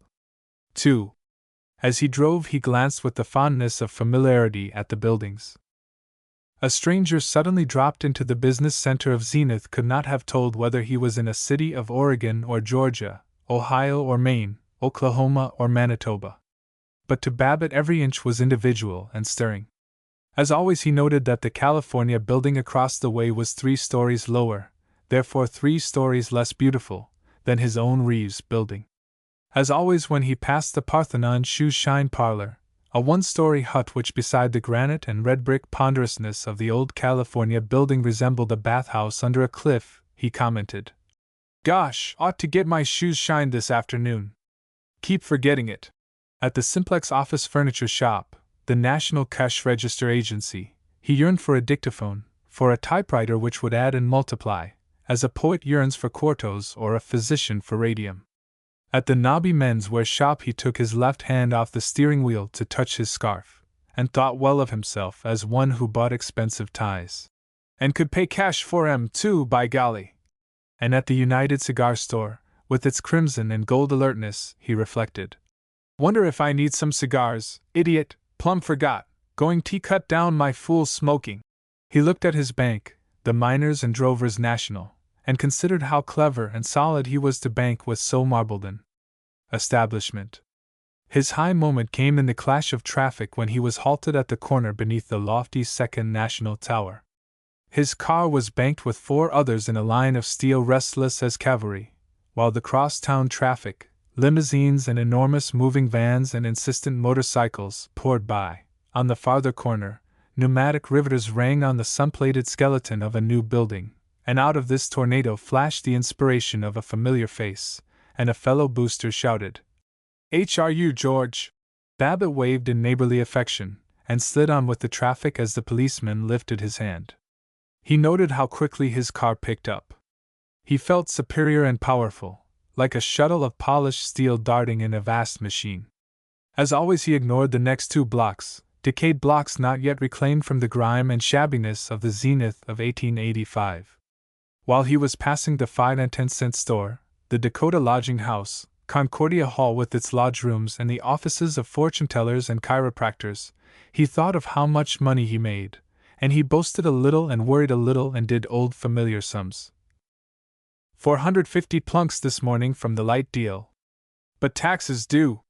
Let's see, I ought to pull out 8,000 net this year, and save 1,500 of that. No, not if I put up garage and, let's see, 640 clear last month, and 12 times 640 makes, let's see, 6 times 12 is 7,200 and oh rats, anyway, I'll make 8,000, gee now, that's not so bad. Mighty few fellows pulling down $8,000 a year, 8,000 good hard iron dollars.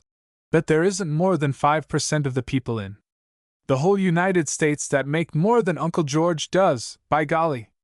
Right up at the top of the heap.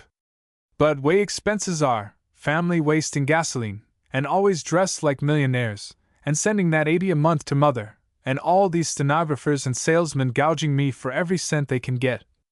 The effect of his scientific budget planning was that he felt at once triumphantly wealthy and perilously poor, and in the midst of these dissertations he stopped his car, rushed into a small news and miscellany shop, and bought the electric cigar lighter which he had coveted for a week.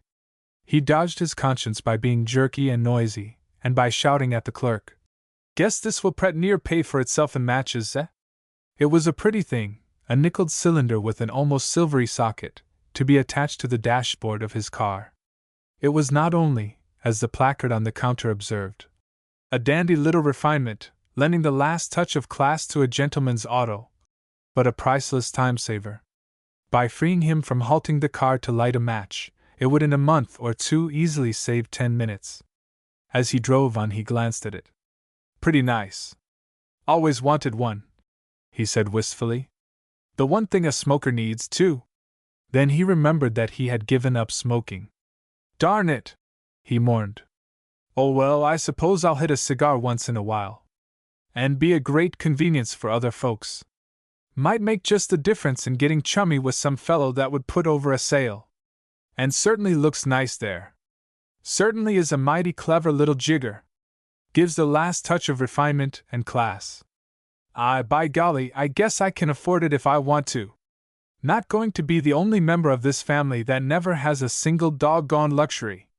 Thus, laden with treasure, after 3.5 blocks of romantic adventure, he drove up to the club.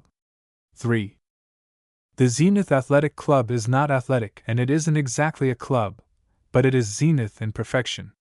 It has an active and smoke-misted billiard room. It is represented by baseball and football teams, and in the pool and the gymnasium a tenth of the members sporadically try to reduce.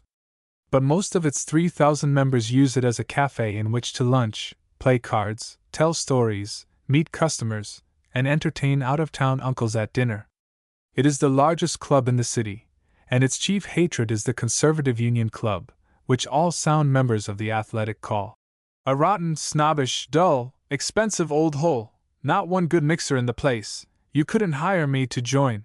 Statistics show that no member of the Athletic has ever refused election to the Union, and of those who are elected, 67% resign from the Athletic and are thereafter heard to say, in the drowsy sanctity of the Union Lounge, the Athletic would be a pretty good hotel, if it were more exclusive.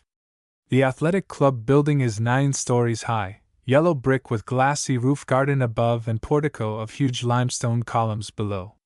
The lobby, with its thick pillars of Poriscan stone, its pointed vaulting, and a brown glazed tile floor like well-baked bread crust, is a combination of cathedral crypt and Rathskeller.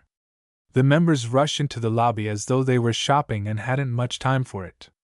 Thus did Babbitt enter, and to the group standing by the cigar counter he whooped, "How's the boys? How's the boys? Well, well, fine day." Jovially they whooped back, Virgil Gunch, the coal dealer, Sidney Finkelstein, the ladies' ready-to-wear buyer for Parcher and Stein's department store, and Professor Joseph K. Pumphrey, owner of the Rightway Business College and instructor in public speaking, business English, scenario writing, and commercial law. Though Babbitt admired this savant, and appreciated Sidney Finkelstein as a mighty smart buyer and a good liberal spender, it was to Virgil Gunch that he turned with enthusiasm. Mr. Gunch was president of the Boosters Club, a weekly lunch club, local chapter of a national organization which promoted sound business and friendliness among regular fellows. He was also no less an official than esteemed leading knight in the Benevolent and Protective Order of Elks, and it was rumored that at the next election he would be a candidate for exalted ruler. He was a jolly man, given to oratory and to chumminess with the arts. He called on the famous actors and vaudeville artists when they came to town, gave them cigars, addressed them by their first names, and sometimes succeeded in bringing them to the Boosters' lunches to give the boys a free entertainment. He was a large man with hair and brass, and he knew the latest jokes, but he played poker close to the chest. It was at his party that Babbitt had sucked in the virus of today's restlessness. Gunch shouted, "How's the old Bolsheviki? How do you feel, the morning after the night before? Oh boy! Some head! That was a regular party you threw, Virg. Hope you haven't forgotten I took that last cute little jackpot," Babbitt bellowed. He was 3 feet from Gunch. "That's all right now. What I'll hand you next time, Georgie. Say, d'you notice in the paper the way the New York Assembly stood up to the Reds? You bet I did. That was fine, eh? Nice day today.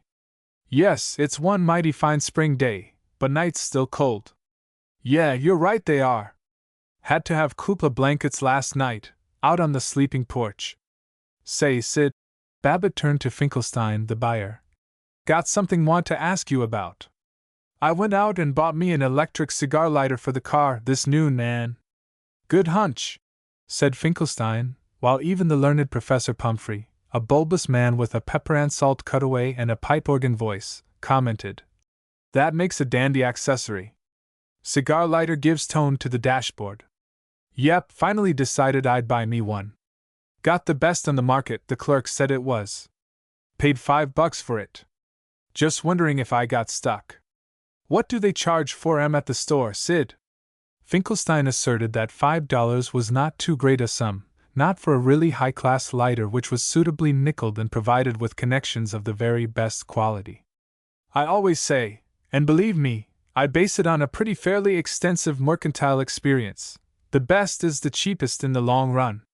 Of course, if a fellow wants to be a Jew about it, he can get cheap junk, but in the long run, the cheapest thing is the best you can get. Now you take here just the other day, I got a new top for my old boat and some upholstery, and I paid out $126.50, and of course a lot of fellows would say that was too much. Lord, if the old folks, they live in one of these hick towns upstate and they simply can't get onto the way a city fellow's mind works, and then, of course, they're Jews. And they'd lie right down and die if they knew Sid had anteed up 126 bones. But I don't figure I was stuck, George, not a bit. Machine looks brand new now, not that it's so darned old, of course, had it less than 3 years, but I give it hard service, never drive less than 100 miles on Sunday, and I don't really think you got stuck, George. In the long run, the best is, you might say, it's unquestionably the cheapest. That's right, said Virgil Gunch. That's the way I look at it. If a fellow is keyed up to what you might call intensive living, the way you get it here in Zenith, all the hustle and mental activity that's going on with a bunch of live wires like the boosters and here in the ZAC, why, he's got to save his nerves by having the best. Babbitt nodded his head at every fifth word in the roaring rhythm, and by the conclusion, in Gunch's renowned humorous vein, he was enchanted. Still, at that, George, don't know's you can afford it. I've heard your business has been kind of under the eye of the government since you stole the tail of Eathorn Park and sold it. Oh, you're a great little josher, Virg. But when it comes to kidding, how about this report that you stole the black marble steps off the post office and sold them for high-grade coal? In delight, Babbitt patted Gunch's back, stroked his arm. That's all right, but what I want to know is, who's the real estate shark that bought that coal for his apartment houses? I guess that'll hold you for a while, George, said Finkelstein. I'll tell you, though, boys, what I did here. George's missus went into the gents' wear department at Parcher's to buy him some collars, and before she could give his next size the clerk slips her some 13ths. How'd you know the size, says Mrs. Babbitt, and the clerk says men that let their wives buy collars for 'em always wear 13, madam. How's that? That's pretty good, eh? How's that, eh? I guess that'll about fix you, George. Aye. Babbitt sought for amiable insults in answer. He stopped, stared at the door. Paul Riesling was coming in. Babbitt cried, "See you later, boys," and hastened across the lobby. He was, just then, either the sulky child of the sleeping porch, the domestic tyrant of the breakfast table, the crafty money-changer of the light purdy conference, nor the blaring good fellow, the josher and regular guy, of the athletic club.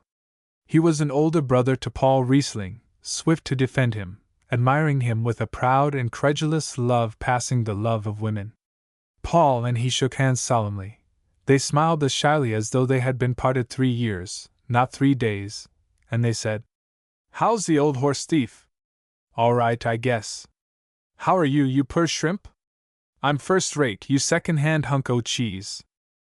Reassured thus of their high fondness, Babbitt grunted.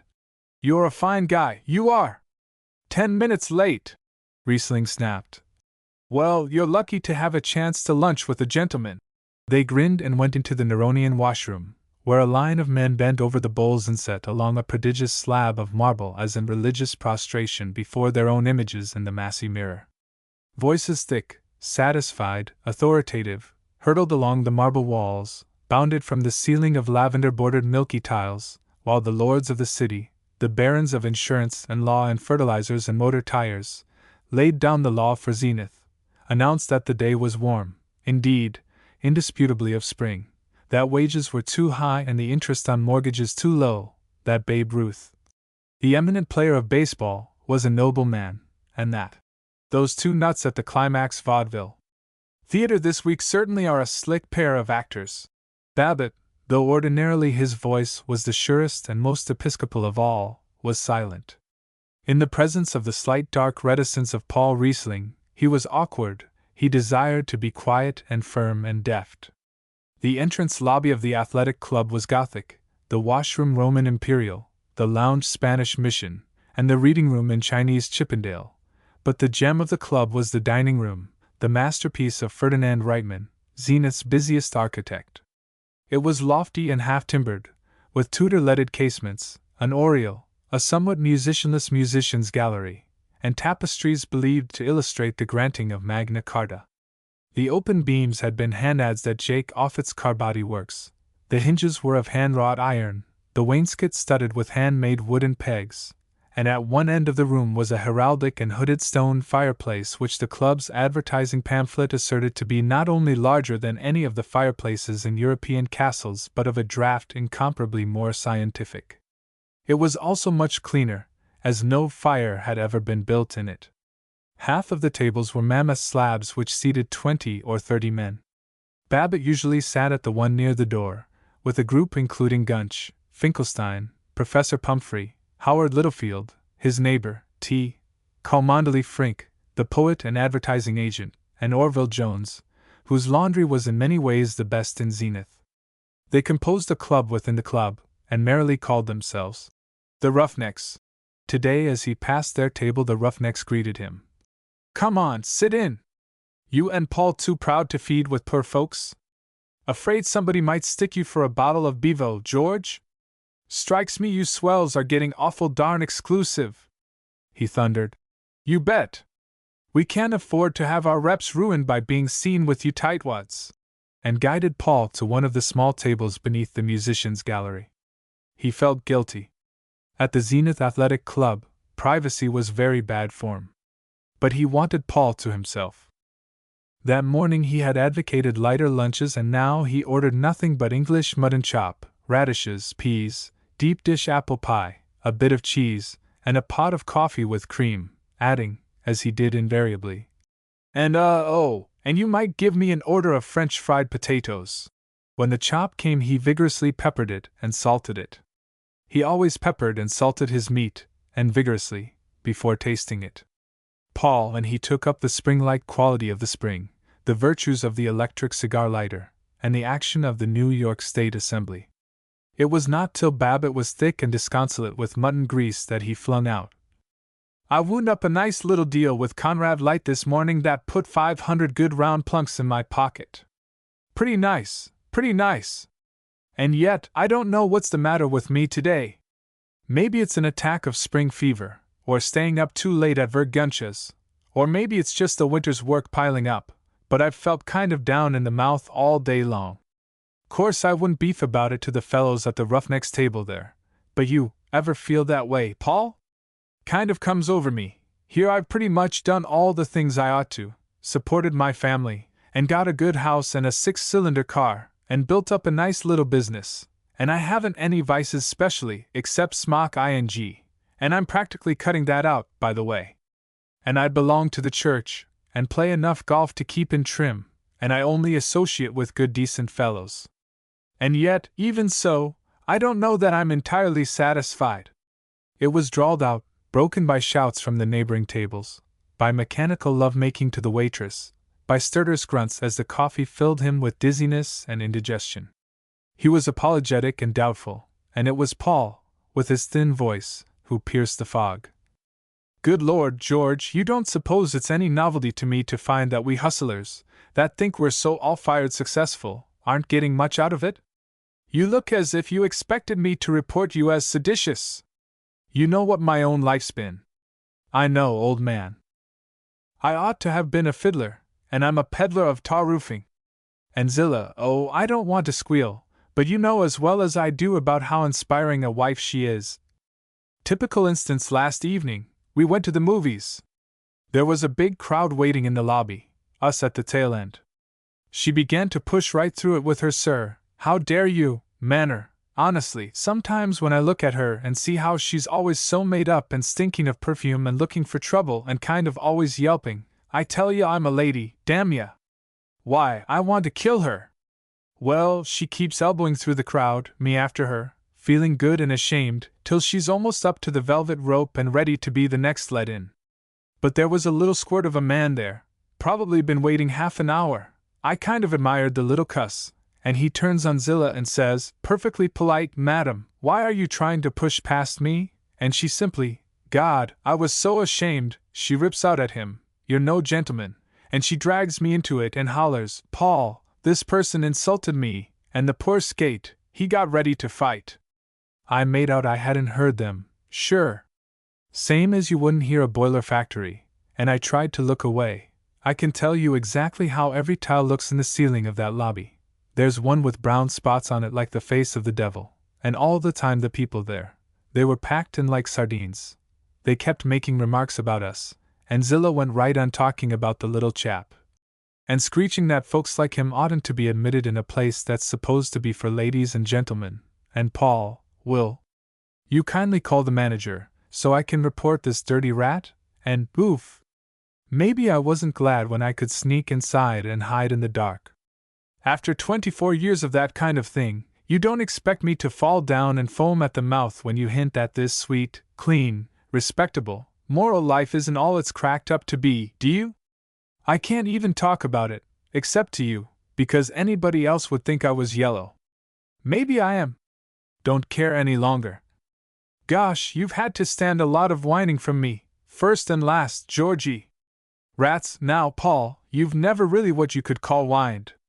Sometimes, I'm always blowing to Myra and the kids about what a whale of a realtor I am, and yet sometimes I get a sneaking idea I'm not such a Pierpont Morgan as I let on to be. But if I ever do help by jollying you along, old Paul Ski, I guess maybe St. Pete may let me in after all. Yet you're an old blowhard, Georgie, you cheerful cutthroat, but you've certainly kept me going. Why don't you divorce Zilla? Why don't I? If I only could. If she'd just give me the chance. You couldn't hire her to divorce me, no, nor desert me. She's too fond of her 3 squares and a few pounds of nut center chocolates in between. If she'd only be what they call unfaithful to me. George, I don't want to be too much of a stinker. Back in college I'd thought a man who could say that ought to be shot at sunrise. But honestly, I'd be tickled to death if she'd really go making love with somebody. Fat chance. Of course she'll flirt with anything, you know how she holds hands and laughs. That laugh, that horrible brassy laugh. The way she yaps, you naughty man, you better be careful or my big husband will be after you. And the guy looking me over and thinking, why, you cute little thing, you run away now or I'll spank you. And she'll let him go just far enough so she gets some excitement out of it, and then she'll begin to do the injured innocent and have a beautiful time wailing.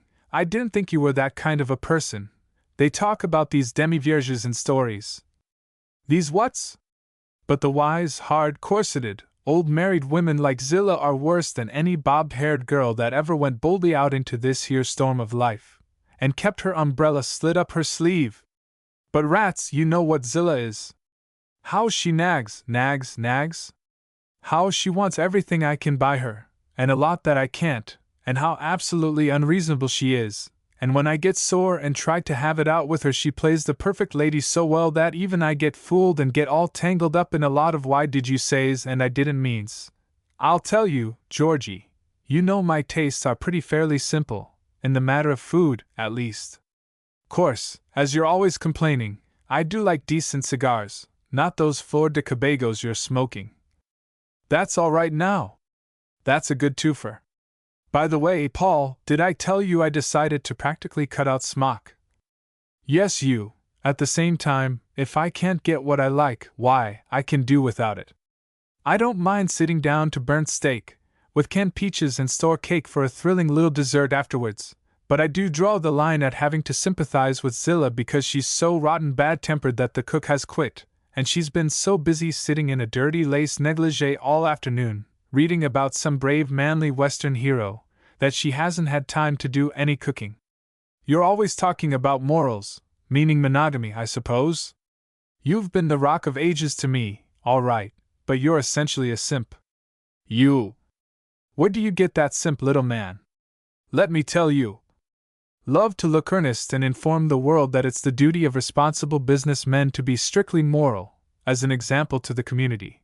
In fact, you're so earnest about morality, old Georgie, that I hate to think how essentially immoral you must be underneath. All right, you can. Wait now. What? Talk about morals all you want to, old thing, but believe me, if it hadn't been for you and an occasional evening playing the violin to Terrell O'Farrell's cello, and 3 or 4 darling girls that let me forget this beastly joke they call respectable life, I'd killed myself years ago. And business. The roofing business. Roofs for cowsheds. Oh, I don't mean I haven't had a lot of fun out of the game, out of putting it over on the labor unions, and seeing a big check coming in, and the business increasing. But what's the use of it? You know, my business isn't distributing roofing. It's principally keeping my competitors from distributing roofing. Same with you. All we do is cut each other's throats, and make the public pay for it. Look here now, Paul. You're pretty darn near talking socialism. Oh yes, of course I don't really exactly mean that, I suppose.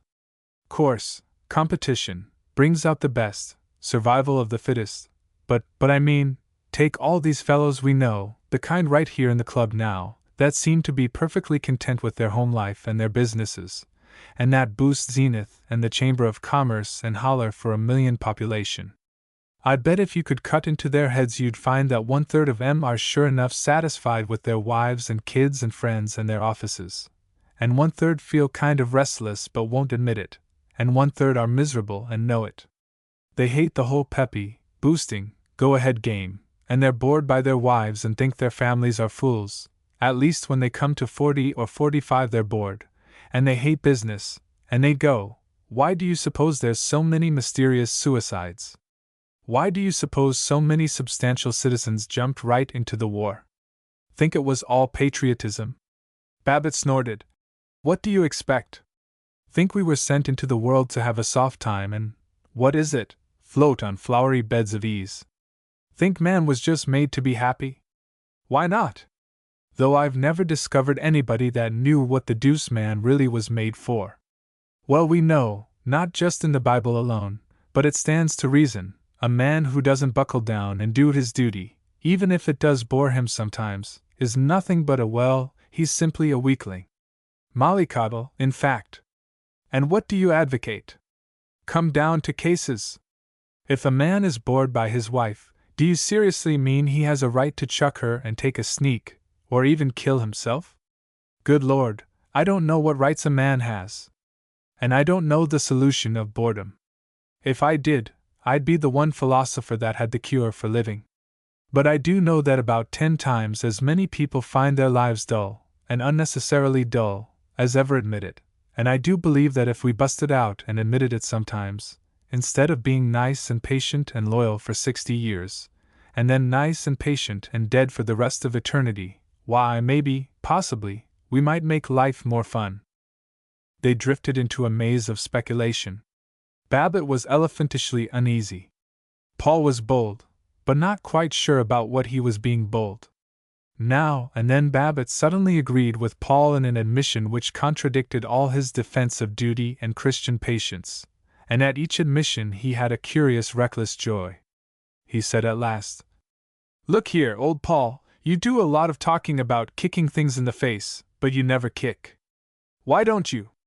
Nobody does. Habit too strong. But Georgie, I've been thinking of 1 mile bat. Oh, don't worry, old pillar of monogamy, it's highly proper. It seems to be settled now, isn't it?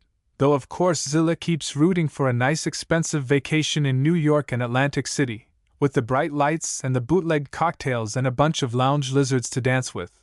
But the Babbitts and the Rieslings are sure enough going to Lake Sunasquam, aren't we? Why couldn't you and I make some excuse, say business in New York, and get up to Maine 4 or 5 days before they do, and just loaf by ourselves and smoke and cuss and be natural? Great! Great idea! Babbitt admired. Not for 14 years had he taken a holiday without his wife, and neither of them quite believed they could commit this audacity. Many members of the athletic club did go camping without their wives, but they were officially dedicated to fishing and hunting, whereas the sacred and unchangeable sports of Babbitt and Paul Riesling were golfing, motoring, and bridge. For either the fishermen or the golfers to have changed their habits would have been an infraction of their self-imposed discipline which would have shocked all right-thinking and regularized citizens. Babbitt blustered. "Why don't we just put our foot down and say, we're going on ahead of you, and that's all there is to it, nothing criminal in it. Simply say to Zilla." "You don't say anything to Zilla simply." "Why, Georgie, she's almost as much of a moralist as you are, and if I told her the truth she'd believe we were going to meet some dames in New York. And even Myra, she never nags you, the way Zilla does, but she'd worry. She'd say, 'Don't you want me to go to Maine with you?' I shouldn't dream of going unless you wanted me, and you'd give in to save her feelings. Oh, the devil! Let's have a shot at duckpins." During the game of duckpins, a juvenile form of bowling, Paul was silent. As they came down the steps of the club, not more than half an hour after the time at which Babbitt had sternly told Miss McGowan he would be back, Paul sighed. "Look here, old man, oughtn't to talked about Zilla way I did. Rats, old man, it lets off steam." "Oh, I know. After spending all noon sneering at the conventional stuff, I'm conventional enough to be ashamed of saving my life by busting out with my fool troubles. Old Paul, your nerves are kind of on the bum. I'm going to take you away. I'm going to rig this thing. I'm going to have an important deal in New York and sure, of course, I'll need you to advise me on the roof of the building. And the old deal will fall through, and there'll be nothing for us but to go on ahead to Maine. Paul, when it comes right down to it, I don't care whether you bust loose or not. I do like having a rep for being one of the bunch, but if you ever needed me I'd chuck it and come out for you every time. Not of course, but what you're... Course, I don't mean you'd ever do anything that would put a decent position on the fritz, but see how I mean? I'm kind of a clumsy old codger, and I need your fine Italian hand. Oh hell, I can't stand here gassing all day. On the job. S long. Don't take any wooden money, Polybus. See you soon. S long." Chapter 6. He forgot Paul Riesling in an afternoon of not unagreeable details. After a return to his office, which seemed to have staggered on without him, he drove a prospect out to view a 4-flat tenement in the Linton district. He was inspired by the customer's admiration of the new cigar lighter. Thrice its novelty made him use it, and thrice he hurled half-smoked cigarettes from the car, protesting, "I got to quit smoking so blame much." Their ample discussion of every detail of the cigar lighter led them to speak of electric flat irons and bed warmers. Babbitt apologized for being so shabbily old-fashioned as still to use a hot water bottle, and he announced that he would have the sleeping porch wired at once. He had enormous and poetic admiration, though very little understanding, of all mechanical devices. They were his symbols of truth and beauty. Regarding each new intricate mechanism, metal lathe, two-jet carburetor, machine gun, oxyacetylene welder, he learned one good realistic-sounding phrase, and used it over and over, with a delightful feeling of being technical and initiated.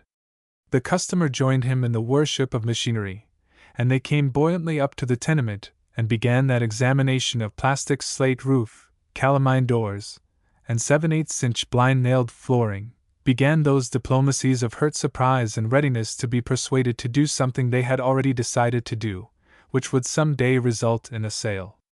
On the way back Babbitt picked up his partner and father-in-law, Henry T. Thompson, at his kitchen cabinet works, and they drove through South Zenith, a high-colored, banging, exciting region, new factories of hollow tile with gigantic wire-glass windows, surly old red-brick factories stained with tar, high-perched water tanks, big red trucks like locomotives, and, on a score of hectic side tracks, far-wandering freight cars from the New York Central and apple orchards, the great northern and wheat plateaus, the southern Pacific and orange groves. They talked to the secretary of the Zenith Foundry Company about an interesting artistic project, a cast-iron fence for Linden Lane Cemetery. They drove on to the Zico Motor Company and interviewed the sales manager, Noel Ryland, about a discount on a Zico car for Thompson. Babbitt and Ryland were fellow members of the Boosters Club, and no booster felt right if he bought anything from another booster without receiving a discount. But Henry Thompson growled, "Oh, to hell with them. I'm not going to crawl around mooching discounts, not from nobody." It was one of the differences between Thompson, the old-fashioned, lean Yankee, rugged, traditional, stage type of American businessman, and Babbitt, the plump, smooth, efficient, up-to-the-minute and otherwise perfected modern.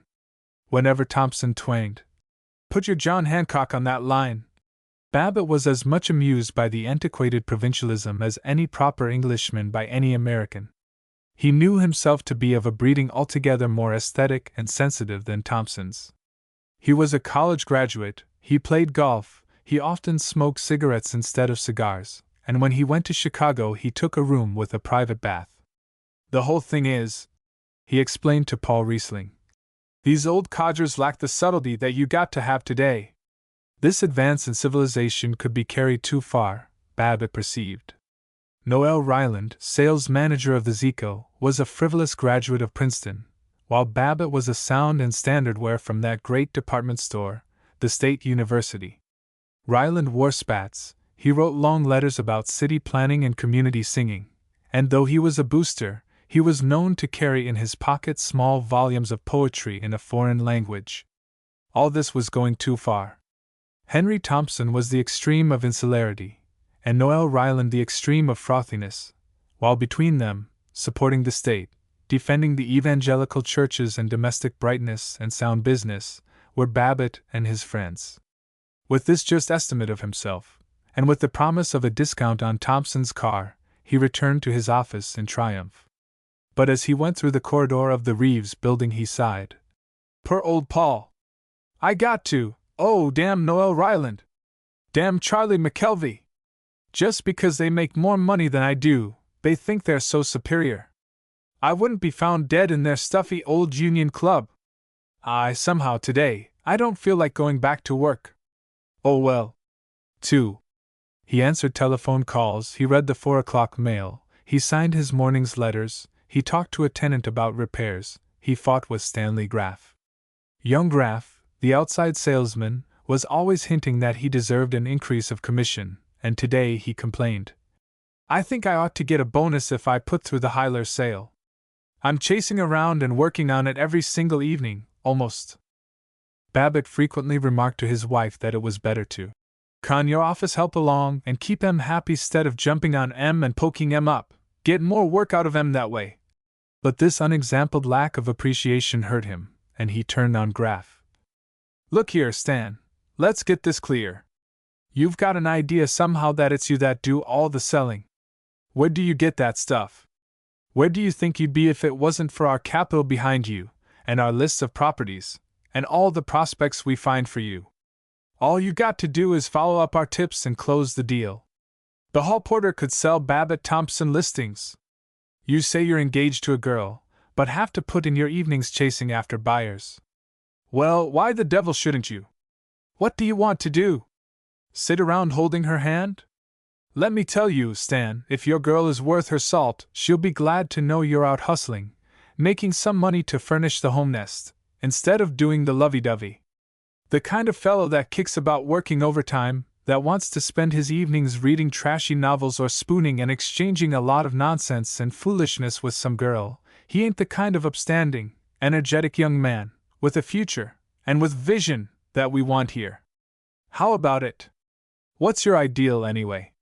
Do you want to make money and be a responsible member of the community, or do you want to be a loafer, with no inspiration or pep?"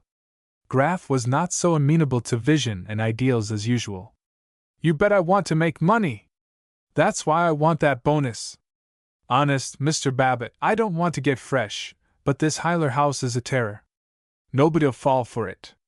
The flooring is rotten and the walls are full of cracks. That's exactly what I mean. To a salesman with a love for his profession, it's hard problems like that inspire him to do his best. Besides, Stan, matter of fact, Thompson and I are against bonuses, as a matter of principle. We like you, and we want to help you so you can get married, but we can't be unfair to the others on the staff. If we start giving you bonuses, don't you see we're going to hurt the feeling and be unjust to Penniman and Laylock? Right's right, and discrimination is unfair, and there ain't going to be any of it in this office. Don't get the idea, Stan, that because during the war salesmen were hard to hire, now, when there's a lot of men out of work, there aren't a slew of bright young fellows that would be glad to step in and enjoy your opportunities, and not act as if Thompson and I were his enemies and not do any work except for bonuses. How about it, heh? How about it? Oh, well, gee, of course, sighed Graff, as he went out, crabwise. Babbitt did not often squabble with his employees. He liked to like the people about him. He was dismayed when they did not like him.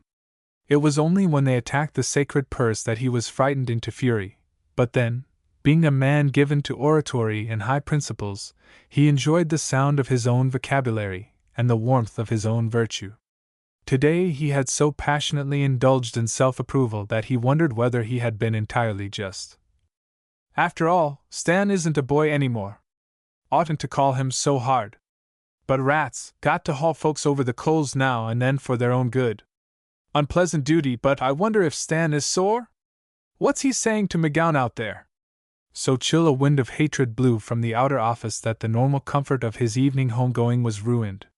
He was distressed by losing that approval of his employees to which an executive is always slave. Ordinarily he left the office with 1,000 enjoyable fussy directions to the effect that there would undoubtedly be important tasks tomorrow, and Miss McGowan and Miss Bannigan would do well to be there early, and for heaven's sake remind him to call up Conrad Light soon as he came in. Tonight he departed with feigned and apologetic liveliness. He was as afraid of his still-faced clerks, of the eyes focused on him, Miss McGowan staring with head lifted from her typing, Miss Bannigan looking over her ledger, Matt Penniman craning around at his desk in the dark alcove, Stanley Graff sullenly expressionless, as a parvenu before the bleak propriety of his butler. He hated to expose his back to their laughter, and in his effort to be casually merry he stammered and was raucously friendly, and oozed wretchedly out of the door. But he forgot his misery when he saw from Smith Street the charms of Floral Heights, the roofs of red tile and green slate, the shining new sun parlors, and the stainless walls. 3. He stopped to inform Howard Littlefield, his scholarly neighbor, that though the day had been spring-like the evening might be cold. He went in to shout, "Where are you?" at his wife, with no very definite desire to know where she was. He examined the lawn to see whether the furnace man had raked it properly. With some satisfaction and a good deal of discussion of the matter with Mrs. Babbitt, Ted, and Howard Littlefield, he concluded that the furnace man had not raked it properly. He cut 2 tufts of wild grass with his wife's largest dressmaking scissors. He informed Ted that it was all nonsense having a furnace man. Big husky fellow like you ought to do all the work around the house. And privately he meditated that it was agreeable to have it known throughout the neighborhood that he was so prosperous that his son never worked around the house. He stood on the sleeping porch and did his day's exercises, arms out sidewise for 2 minutes, up for 2 minutes, while he muttered, "Ought take more exercise, keep in shape." Then went in to see whether his collar needed changing before dinner. As usual, it apparently did not. The Lettish Croat maid, a powerful woman, beat the dinner gong. The roast of beef, roasted potatoes, and string beans were excellent this evening, and, after an adequate sketch of the day's progressive weather states, his $450 fee, his lunch with Paul Riesling, and the proven merits of the new cigar lighter, he was moved to a benign sorto thinking about buying a new car. Don't believe we'll get one till next year, but still, we might. Verona, the older daughter, cried, "Oh, Dad, if you do, why don't you get a sedan? That would be perfectly slick. A closed car is so much more comfy than an open one." "Well now, I don't know about that. I kind of like an open car. You get more fresh air that way." "Oh, shoot, that's just because you never tried a sedan. Let's get one. It's got a lot more class," said Ted. "A closed car does keep the clothes nicer." From Mrs. Babbitt, "You don't get your hair blown all to pieces." From Verona, "It's a lot sportier." From Ted, and from Tinka, the youngest, "Oh, let's have a sedan. Mary Ellen's father has got one." Ted wound up. "Oh, everybody's got a closed car now, except us." Babbitt faced them. I guess you got nothing very terrible to complain about. Anyway, I don't keep a car just to enable you children to look like millionaires. And I like an open car, so you can put the top down on summer evenings and go out for a drive and get some good fresh air. Besides, a closed car costs more money. Gee whiz, if the Doppelbraus can afford a closed car, I guess we can, prodded Ted. Humph! I make 8,000 a year to his 7. But I don't blow it all in and waste it and throw it around, the way he does. Don't believe in this business of going and spending a whole lot of money to show off and... They went, with ardor and some thoroughness, into the matters of streamlined bodies, hill-climbing power, wire wheels, chrome steel, ignition systems, and body colors. It was much more than a study of transportation. It was an aspiration for knightly rank. In the city of Zenith, in the barbarous 20th century, a family's motor indicated its social rank as precisely as the grades of the peerage determined the rank of an English family. Indeed, more precisely, considering the opinion of old county families upon newly created brewery barons and woolen mill viscounts. The details of precedence were never officially determined. There was no court to decide whether the second son of a Pierce Arrow limousine should go in to dinner before the first son of a Buick Roadster, but of their respective social importance there was no doubt, and where Babbitt as a boy had aspired to the presidency, his son Ted aspired to a Packard Twin Six and an established position in the motor gentry. The favor which Babbitt had won from his family by speaking of a new car evaporated as they realized that he didn't intend to buy one this year. Ted lamented, "Oh, punk! The old boat looks as if it had fleas and been scratching its varnish off." "Mrs. Babbitt said abstractedly. "Snoway talk share father," Babbitt raged. "If you're too much of a high-class gentleman, and you belong to the Bon Ton and so on, why, you needn't take the car out this evening," Ted explained. "I didn't mean..." And dinner dragged on with normal domestic delight to the inevitable point at which Babbitt protested. Come now, we can't sit here all evening. Give the girl a chance to clear away the table." He was fretting. "What a family! I don't know how we all get to scrapping this way. Like to go off someplace and be able to hear myself think. Paul, Maine. Wear old pants, and loaf, and cuss," he said cautiously to his wife. "I've been in correspondence with a man in New York, wants me to see him about a real estate trade, may not come off till summer. Hope it doesn't break just when we and the Rieslings get ready to go to Maine. Be a shame if we couldn't make the trip there together. Well, no use worrying now." Verona escaped, immediately after dinner, with no discussion save an automatic. "Why don't you ever stay home?" from Babbitt. In the living room, in a corner of the Davenport, Ted settled down to his home study, plain geometry, Cicero, and the agonizing metaphors of Comus. "I don't see why they give us this old-fashioned junk by Milton and Shakespeare and Wordsworth and all these has-beens," he protested.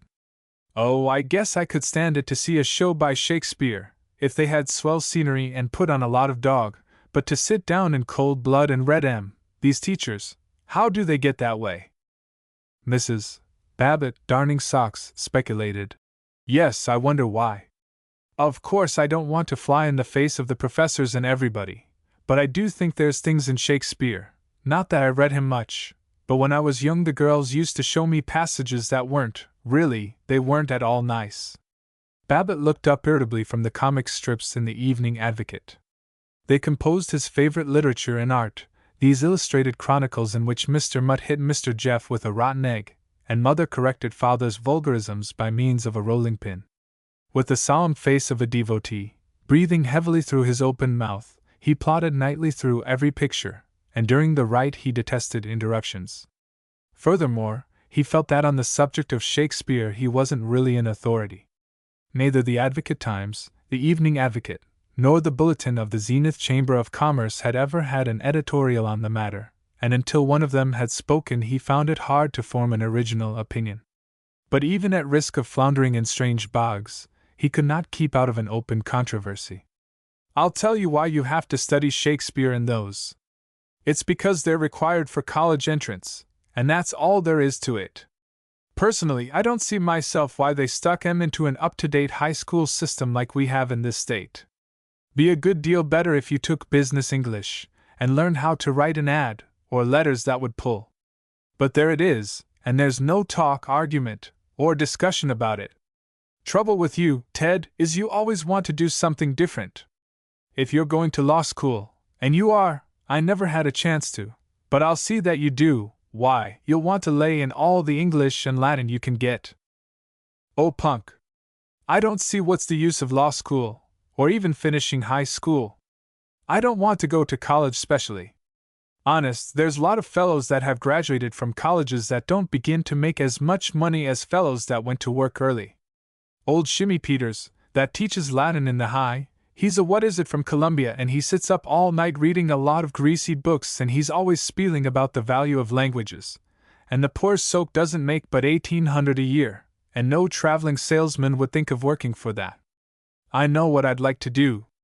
I'd like to be an aviator, or own a corking big garage, or else, a fellow was telling me about it yesterday, I'd like to be one of these fellows that the Standard Oil Company sends out to China, and you live in a compound and don't have to do any work, and you get to see the world and pagodas and the ocean and everything. And then I could take up correspondence courses. That's the real stuff. You don't have to recite to some frosty-faced old dame that's trying to show off to the principal, and you can study any subject you want to. Just listen to these. I clipped out the ads of some swell courses. He snatched from the back of his geometry 100 advertisements of those home study courses which the energy and foresight of American commerce have contributed to the science of education. The first displayed the portrait of a young man with a pure brow, an iron jaw, silk socks, and hair like patent leather. Standing with one hand in his trousers pocket, and the other extended with chiding forefinger, he was bewitching an audience of men with gray beards, paunches, bald heads, and every other sign of wisdom and prosperity. Above the picture was an inspiring educational symbol, no antiquated lamp or torch or owl of Minerva, but a row of dollar signs. The text ran, $, power and prosperity in public speaking, a yarn told at the club. Who do you think I ran into the other evening at the Deluxe restaurant? Why, old Freddie Durkee, that used to be a dead or alive shipping clerk in my old place. Mr. Mouse Man we used to laughingly call the dear fellow. One time he was so timid he was plumb scared of the super, and never got credit for the dandy work he did.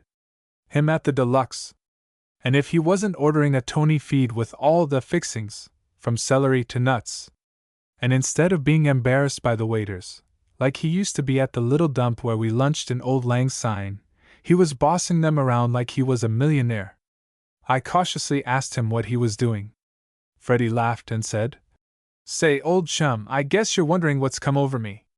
You'll be glad to know I'm now assistant super at the old shop, and right on the high road to prosperity and domination, and I look forward with confidence to a 12-cylinder car, and the wife is making things hum in the best society, and the kiddies getting a first-class education. Professor W. F. Pete, author of the shortcut course in public speaking, is easily the foremost figure in practical literature, psychology, and oratory. A graduate of some of our leading universities, lecturer, extensive traveler, author of books, poetry, etc., a man with the unique personality of the masterminds, he is ready to give you all the secrets of his culture and hammering force, in a few easy lessons that will not interfere with other occupations. Here's how it happened. I ran across an ad of a course that claimed to teach people how to talk easily and on their feet, how to answer complaints, how to lay a proposition before the boss, how to hit a bank for a loan, how to hold a big audience spellbound with wit, humor, anecdote, inspiration, etc. It was compiled by the master orator, Professor Waldo F. Pete. I was skeptical, too, but I wrote, just on a postcard, with name and address, to the publisher for the lessons, sent on trial, money back if you are not absolutely satisfied. There were 8 simple lessons in plain language anybody could understand, and I studied them just a few hours a night, then started practicing on the wife. Soon found I could talk right up to the super and get due credit for all the good work I did. They began to appreciate me and advance me fast, and say, "Old doggo, what do you think they're paying me now? $6,500 per year." And say, I find I can keep a big audience fascinated, speaking on any topic. As a friend, old boy, I advise you to send for circular, no obligation, and valuable free art picture to Shortcut Educational Pub. Company Desk Was Sandpit, Iowa. Are you a 100%er or a 10%er? Shortcut Educational Pub. Co. Sandpit, Iowa. Babbitt was again without a canon which would enable him to speak with authority. Nothing in motoring or real estate had indicated what a solid citizen and regular fellow ought to think about culture by mail. He began with hesitation. Well, sounds as if it covered the ground. It certainly is a fine thing to be able to orate. I've sometimes thought I had a little talent that way myself, and I know darn well that one reason why a four-flushing old backnumber like John Mott can get away with it in real estate is just because he can make a good talk, even when he hasn't got a doggone thing to say. And it certainly is pretty cute the way they get out all these courses on various topics and subjects nowadays. I'll tell you, though, no need to blow in a lot of good money on this stuff when you can get a first-rate course in eloquence and English and all that right in your own school, and one of the biggest school buildings in the entire country.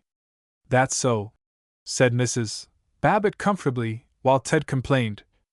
Yeah, but Dad, they just teach a lot of old junk that isn't any practical use, except the manual training and typewriting and basketball and dancing, and in these correspondence courses, gee, you can get all kinds of stuff that would come in handy.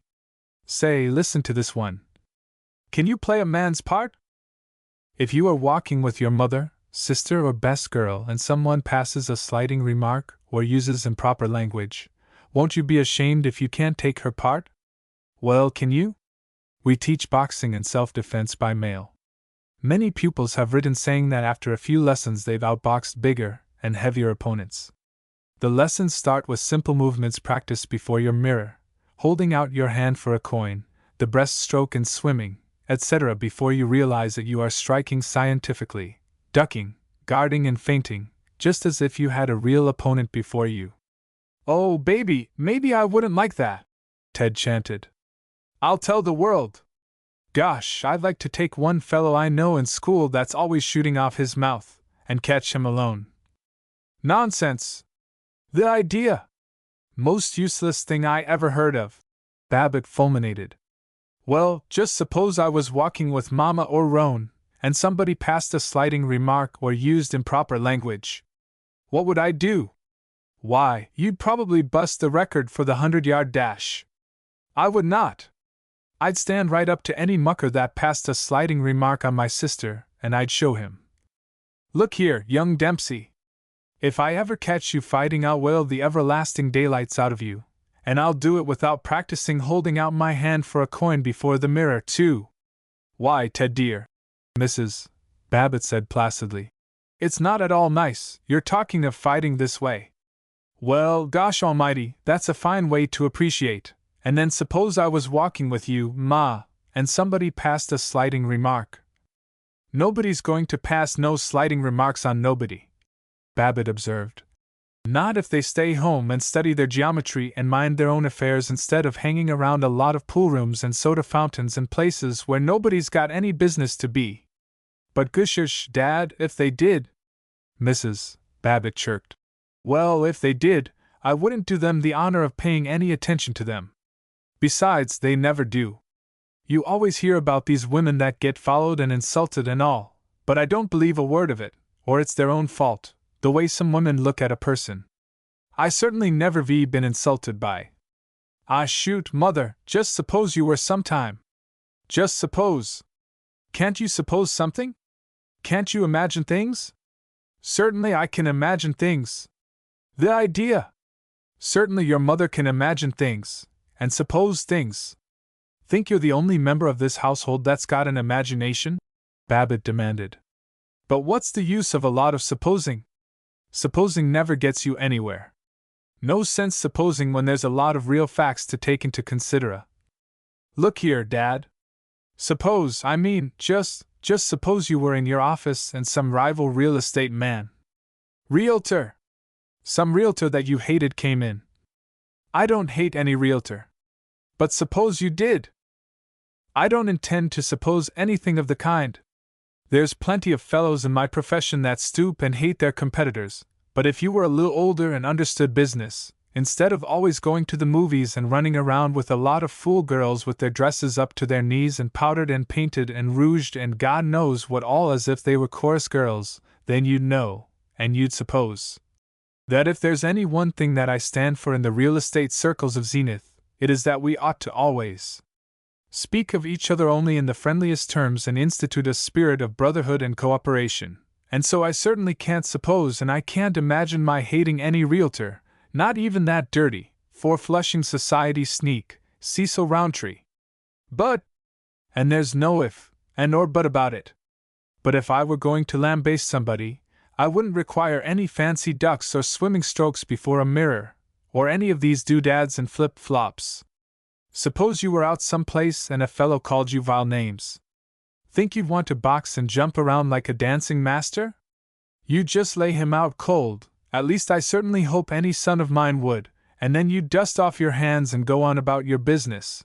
And that's all there is to it, and you aren't going to have any boxing lessons by mail, either. Well, but yes, I just wanted to show how many different kinds of correspondence courses there are, instead of all the camembert they teach us in the high. But I thought they taught boxing in the school gymnasium. That's different. They stick you up there and some big stiff amuses himself pounding the stuffins out of you before you have a chance to learn. Hunka! Not any! But anyway, listen to some of these others. The advertisements were truly philanthropic. One of them bore the rousing headline, "Money! Money! Money!" The second announced that Mr. P. R., formerly making only $18 a week in a barber shop, writes to us that since taking our course he is now pulling down $5,000 as an osteovitalic physician. And the third that Miss J.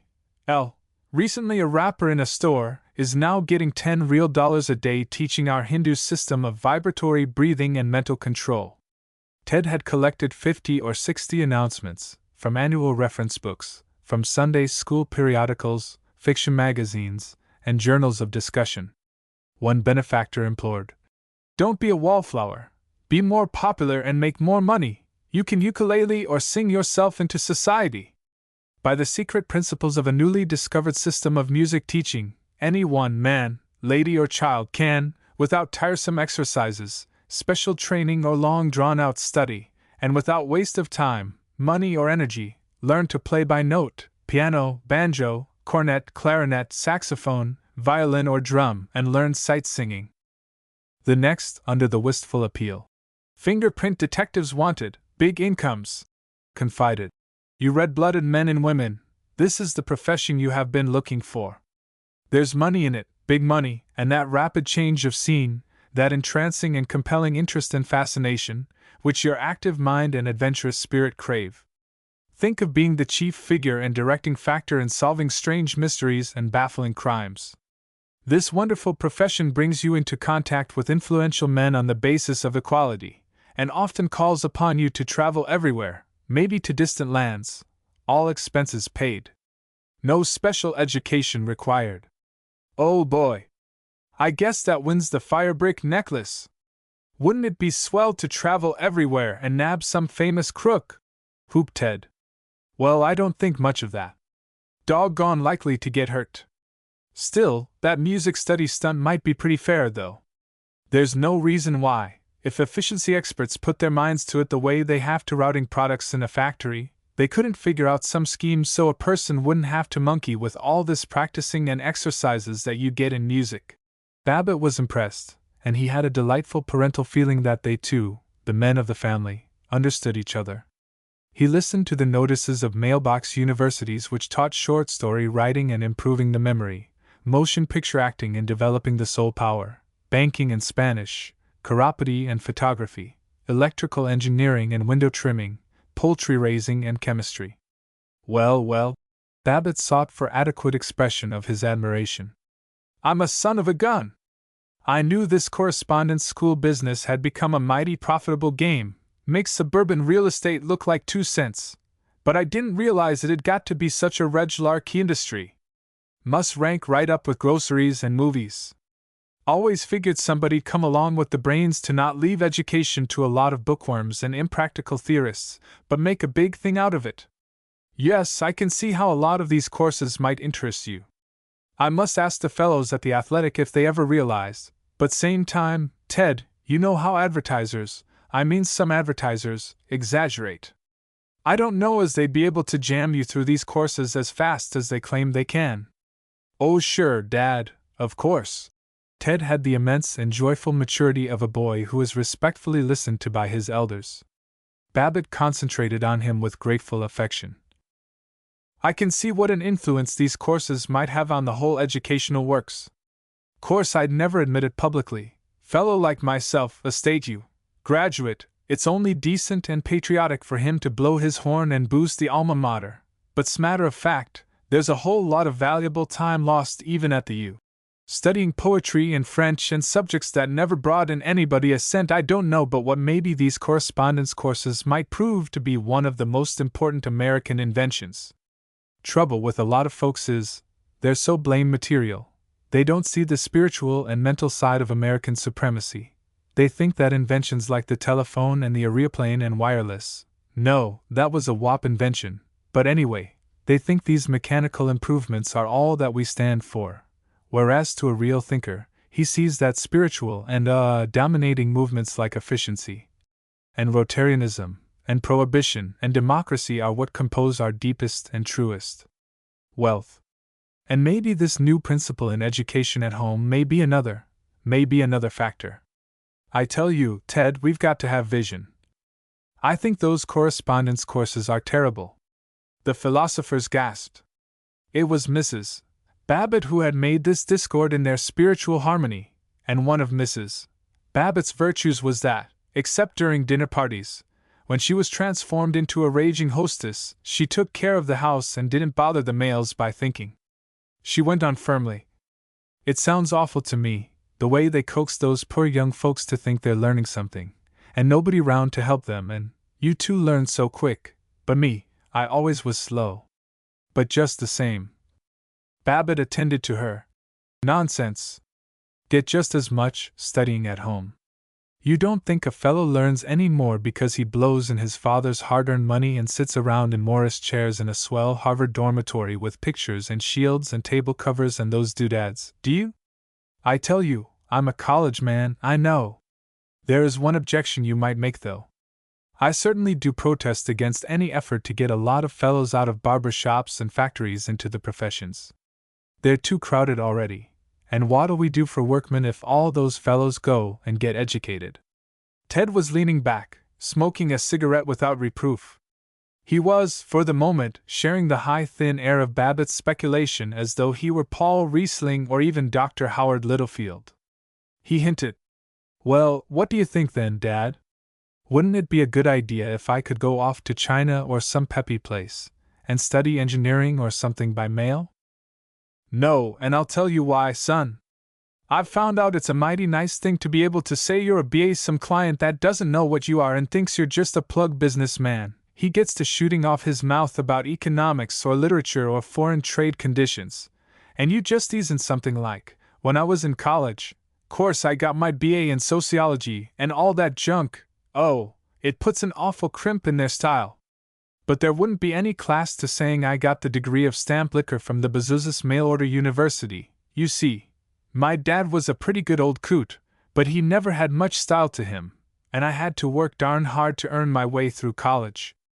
Well, it's been worth it, to be able to associate with the finest gentlemen in Zenith, at the clubs and so on, and I wouldn't want you to drop out of the gentleman class, the class that are just as red-blooded as the common people but still have power and personality. It would kind of hurt me if you did that, old man." "I know, Dad." "Sure. All right. I'll stick to it. Say. Gosh. Gee whiz. I forgot all about those kids I was going to take to the chorus rehearsal. I'll have to duck. But you haven't done all your homework. Do it first thing in the morning." Well, 6 times in the past 60 days Babbitt had stormed. "You will not do it first thing in the morning. You'll do it right now." But tonight he said, "Well, better hustle. and his smile was the rare shy radiance he kept for Paul Riesling. 4. Ted's a good boy, he said to Mrs. Babbitt. Oh, he is. Who's these girls he's going to pick up? Are they nice, decent girls? I don't know. Oh dear, Ted never tells me anything anymore. I don't understand what's come over the children of this generation. I used to have to tell Papa and Mama everything, but seems like the children today have just slipped away from all control. I hope they're decent girls. Course Ted's no longer a kid, and I wouldn't want him to, get mixed up and everything. George, I wonder if you oughtn't to take him aside and tell him about things.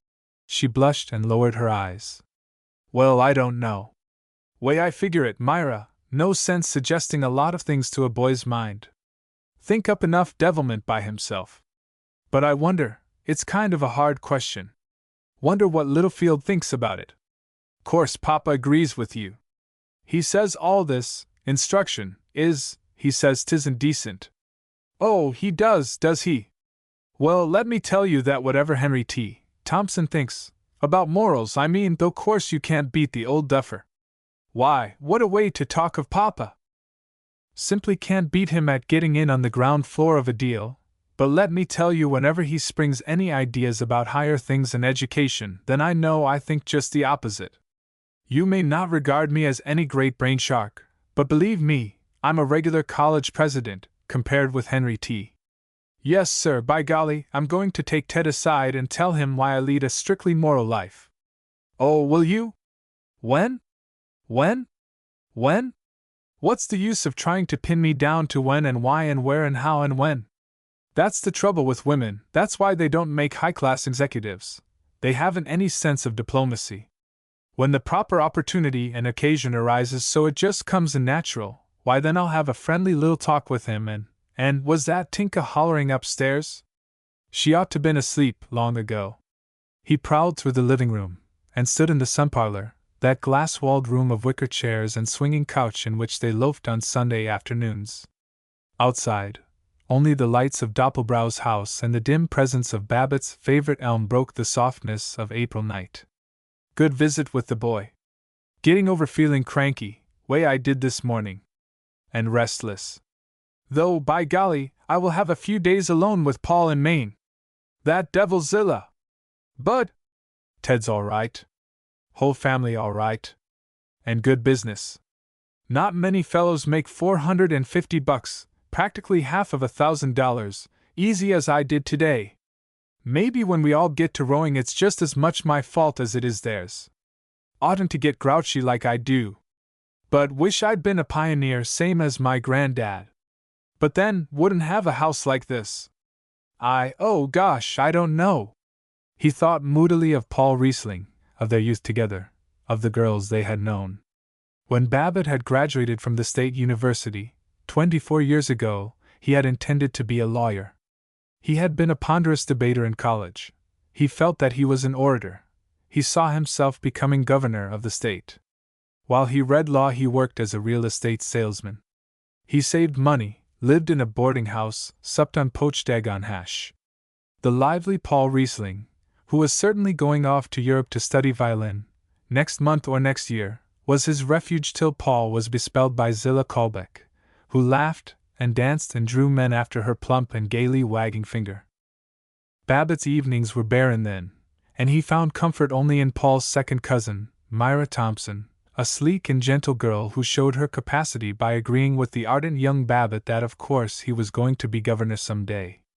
Where Zilla mocked him as a country boy, Myra said indignantly that he was ever so much solider than the young dandies who had been born in the great city of Zenith, an ancient settlement in 1897, 105 years old, with 200,000 population, the queen and wonder of all the state, and, to the Catawba boy, George Babbitt, so vast and thunderous and luxurious that he was flattered to know a girl ennobled by birth in Zenith. Of love there was no talk between them. He knew that if he was to study law he could not marry for years, and Myra was distinctly a nice girl. One didn't kiss her, one didn't think about her that way at all, unless one was going to marry her. But she was a dependable companion. She was always ready to go skating, walking, always content to hear his discourses on the great things he was going to do, the distressed poor whom he would defend against the unjust rich, the speeches he would make at banquets, the inexactitudes of popular thought which he would correct. One evening, when he was weary and soft-minded, he saw that she had been weeping. She had been left out of a party given by Zillah. Somehow her head was on his shoulder, and he was kissing away the tears, and she raised her head to say trustingly, "Now that we're engaged, shall we be married soon or shall we wait?" Engaged? It was his first hint of it. His affection for this brown tender woman thing went cold and fearful, but he could not hurt her, could not abuse her trust. He mumbled something about waiting, and escaped. He walked for an hour, trying to find a way of telling her that it was a mistake. Often, in the month after, he got near to telling her, but it was pleasant to have a girl in his arms, and less could he insult her by blurting that he didn't love her. He himself had no doubt. The evening before his marriage was in agony, and the morning wild with the desire to flee. She made him what is known as a good wife. She was loyal, industrious, and at rare times merry. She passed from a feeble disgust at their closer relations into what promised to be ardent affection, but it drooped into bored routine. Yet she existed only for him and for the children, and she was as sorry, as worried as himself, when he gave up the law and trudged on in a rut of listing real estate. "Poor kid, she hasn't had much better time than I have," Babbitt reflected, standing in the dark sun parlor. "But I wish I could have had a whirl at law and politics. Seen what I could do. Well, maybe I've made more money as it is." He returned to the living room, but before he settled down he smoothed his wife's hair, and she glanced up, happy and somewhat surprised. Chapter 7. He solemnly finished the last copy of the American magazine, while his wife sighed, laid away her darning, and looked enviously at the lingerie designs in a women's magazine. The room was very still. It was a room which observed the best Floral Heights standards. The gray walls were divided into artificial paneling by strips of white enameled pine. From the Babbitts' former house had come 2 much-carved rocking chairs, but the other chairs were new, very deep and restful, upholstered in blue and gold-striped velvet. A blue velvet davenport faced the fireplace, and behind it was a cherrywood table and a tall piano lamp with a shade of gold and silk. 2 out of every 3 houses in Floral Heights had before the fireplace a davenport, a mahogany table, real or imitation, and a piano lamp or a reading lamp with a shade of yellow or rose silk. On the table was a runner of gold-threaded Chinese fabric, for magazines, a silver box containing cigarette crumbs, and 3 gift books, large, expensive editions of fairy tales illustrated by English artists, and as yet unread by any Babbitt save Tinka. In a corner by the front windows was a large cabinet Victrola. 8 out of every 9 Floral Heights houses had a cabinet phonograph. Among the pictures, hung in the exact center of each gray panel, were a red and black imitation English hunting print, an anemic imitation boudoir print with a French caption of whose morality Babbitt had always been rather suspicious, and a hand-colored photograph of a colonial room, rag rug, maiden spinning, cat demure before a white fireplace. 19 out of every 20 houses in Floral Heights had either a hunting print, a Madame Fate La Toilette print, a colored photograph of a New England house, a photograph of a Rocky Mountain, or all 4. It was a room as superior in comfort to the parlor of Babbitt's boyhood as his motor was superior to his father's buggy. Though there was nothing in the room that was interesting, there was nothing that was offensive. It was as neat, and as negative, as a block of artificial ice.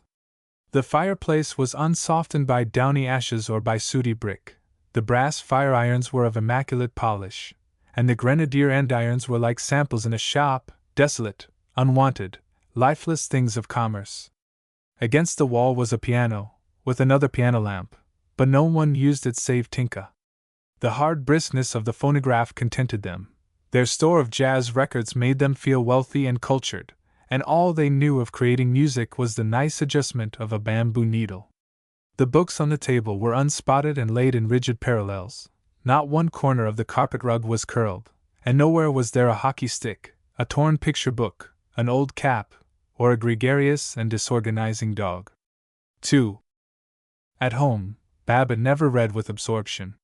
He was concentrated enough at the office, but here he crossed his legs and fidgeted. When his story was interesting, he read the best, that is, the funniest, paragraphs to his wife. When it did not hold him, he coughed, scratched his ankles and his right ear, thrust his left thumb into his vest pocket, jingled his silver, whirled the cigar cutter and the keys on one end of his watch chain, yawned, rubbed his nose, and found errands to do.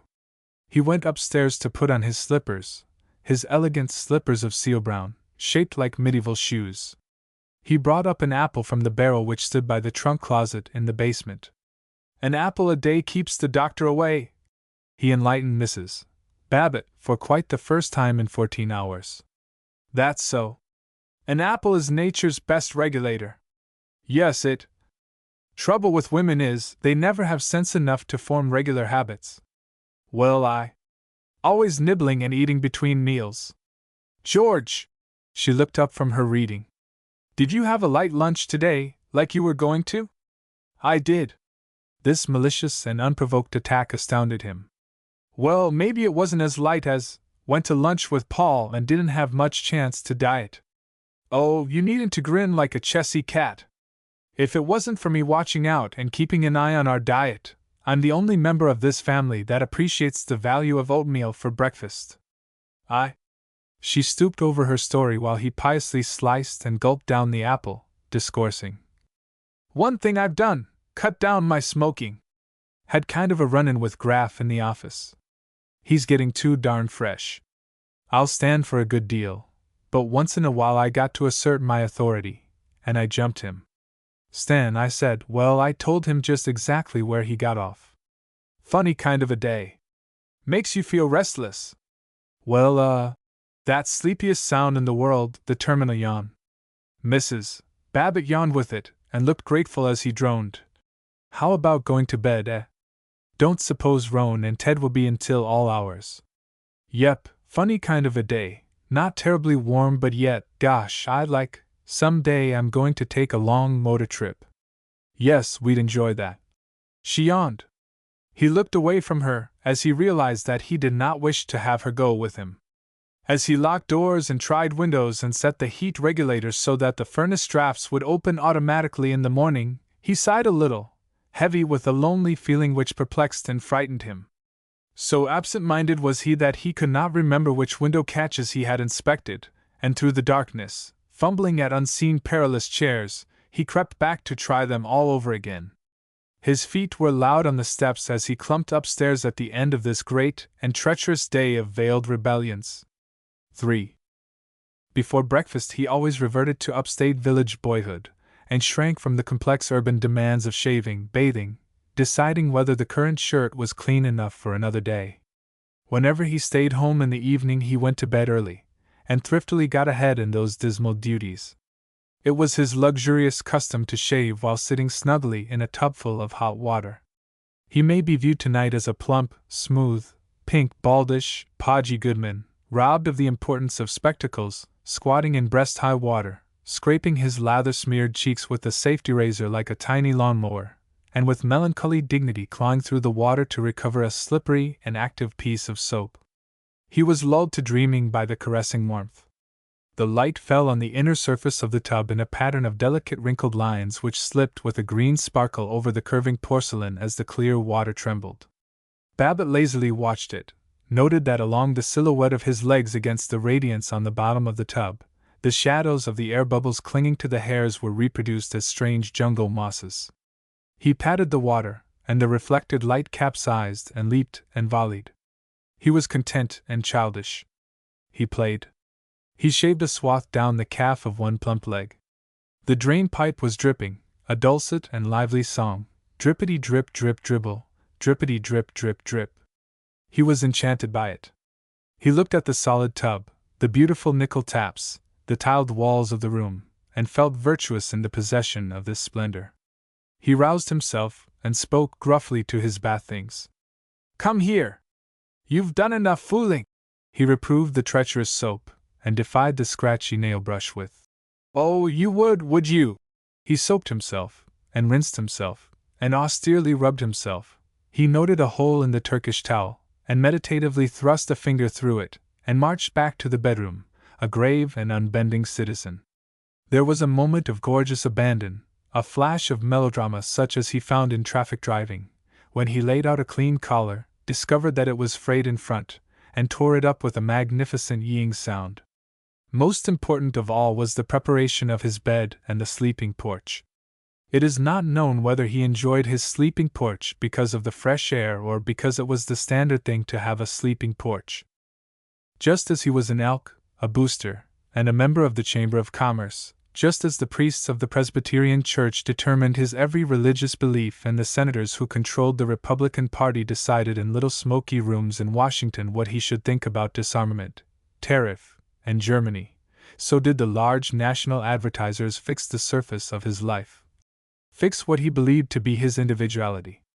These standard advertised wares, toothpastes, socks, tires, cameras, instantaneous hot water heaters, were his symbols and proofs of excellence, at first the signs, then the substitutes, for joy and passion and wisdom. But none of these advertised tokens of financial and social success was more significant than a sleeping porch with a sun parlor below. The rites of preparing for bed were elaborate and unchanging. The blankets had to be tucked in at the foot of his cot. Also, the reason why the maid hadn't tucked in the blankets had to be discussed with Mrs. Babbitt. The rag rug was adjusted so that his bare feet would strike it when he arose in the morning. The alarm clock was wound. The hot water bottle was filled and placed precisely 2 feet from the bottom of the cot. These tremendous undertakings yielded to his determination. One by one they were announced to Mrs. Babbitt and smashed through to accomplishment. At last his brow cleared, and in his "Good night" rang virile power. But there was yet need of courage. As he sank into sleep, just at the first exquisite relaxation, the Doppelbrau car came home. He bounced into wakefulness, lamenting, "Why the devil can't some people never get to bed at a reasonable hour?" So familiar was he with the process of putting up his own car that he awaited each step like an able executioner condemned to his own rack. The car insultingly cheerful on the driveway. The car door opened and banged shut, then the garage door slid open, grating on the sill, and the car door again. The motor raced for the climb up into the garage and raced once more, explosively, before it was shut off. A final opening and slamming of the car door. Silence then, a horrible silence filled with waiting, till the leisurely Mr. Doppelbrau had examined the state of his tires and had at last shut the garage door. Instantly, for Babbitt, a blessed state of oblivion. For, at that moment in the city of Zenith, Horace Updike was making love to Lucille McKelvey in her mauve drawing-room on Royal Ridge, after their return from a lecture by an eminent English novelist. Updike was Zenith's professional bachelor, a slim-waisted man of 46 with an effeminate voice and taste in flowers, crotons, and flappers. Mrs. McKelvey was red-haired, creamy, discontented, exquisite, rude, and honest. Updike tried his invariable first maneuver, touching her nervous wrist. "Don't be an idiot," she said. "Do you mind awfully?" "No. That's what I mind." He changed to conversation. He was famous at conversation. He spoke reasonably of psychoanalysis, Long Island polo, and the mink platter he had found in Vancouver. She promised to meet him in Deauville the coming summer. "Though," she sighed, "it's becoming too dreadfully banal. Nothing but Americans and frosy English baronesses." And at that moment in Zenith, a cocaine runner and a prostitute were drinking cocktails in Healy Hanson's saloon on Front Street. Since national prohibition was now in force, and since Zenith was notoriously law-abiding, they were compelled to keep the cocktails innocent by drinking them out of teacups. The lady threw her cup at the cocaine runner's head. He worked his revolver out of the pocket in his sleeve, and casually murdered her. At that moment in Zenith, 2 men sat in a laboratory. For 37 hours now they had been working on a report of their investigations of synthetic rubber. At that moment in Zenith, there was a conference of 4 union officials as to whether the 12,000 coal miners within 100 miles of the city should strike. Of these men, one resembled a testy and prosperous grocer, one a Yankee carpenter, one a soda clerk, and one a Russian Jewish actor.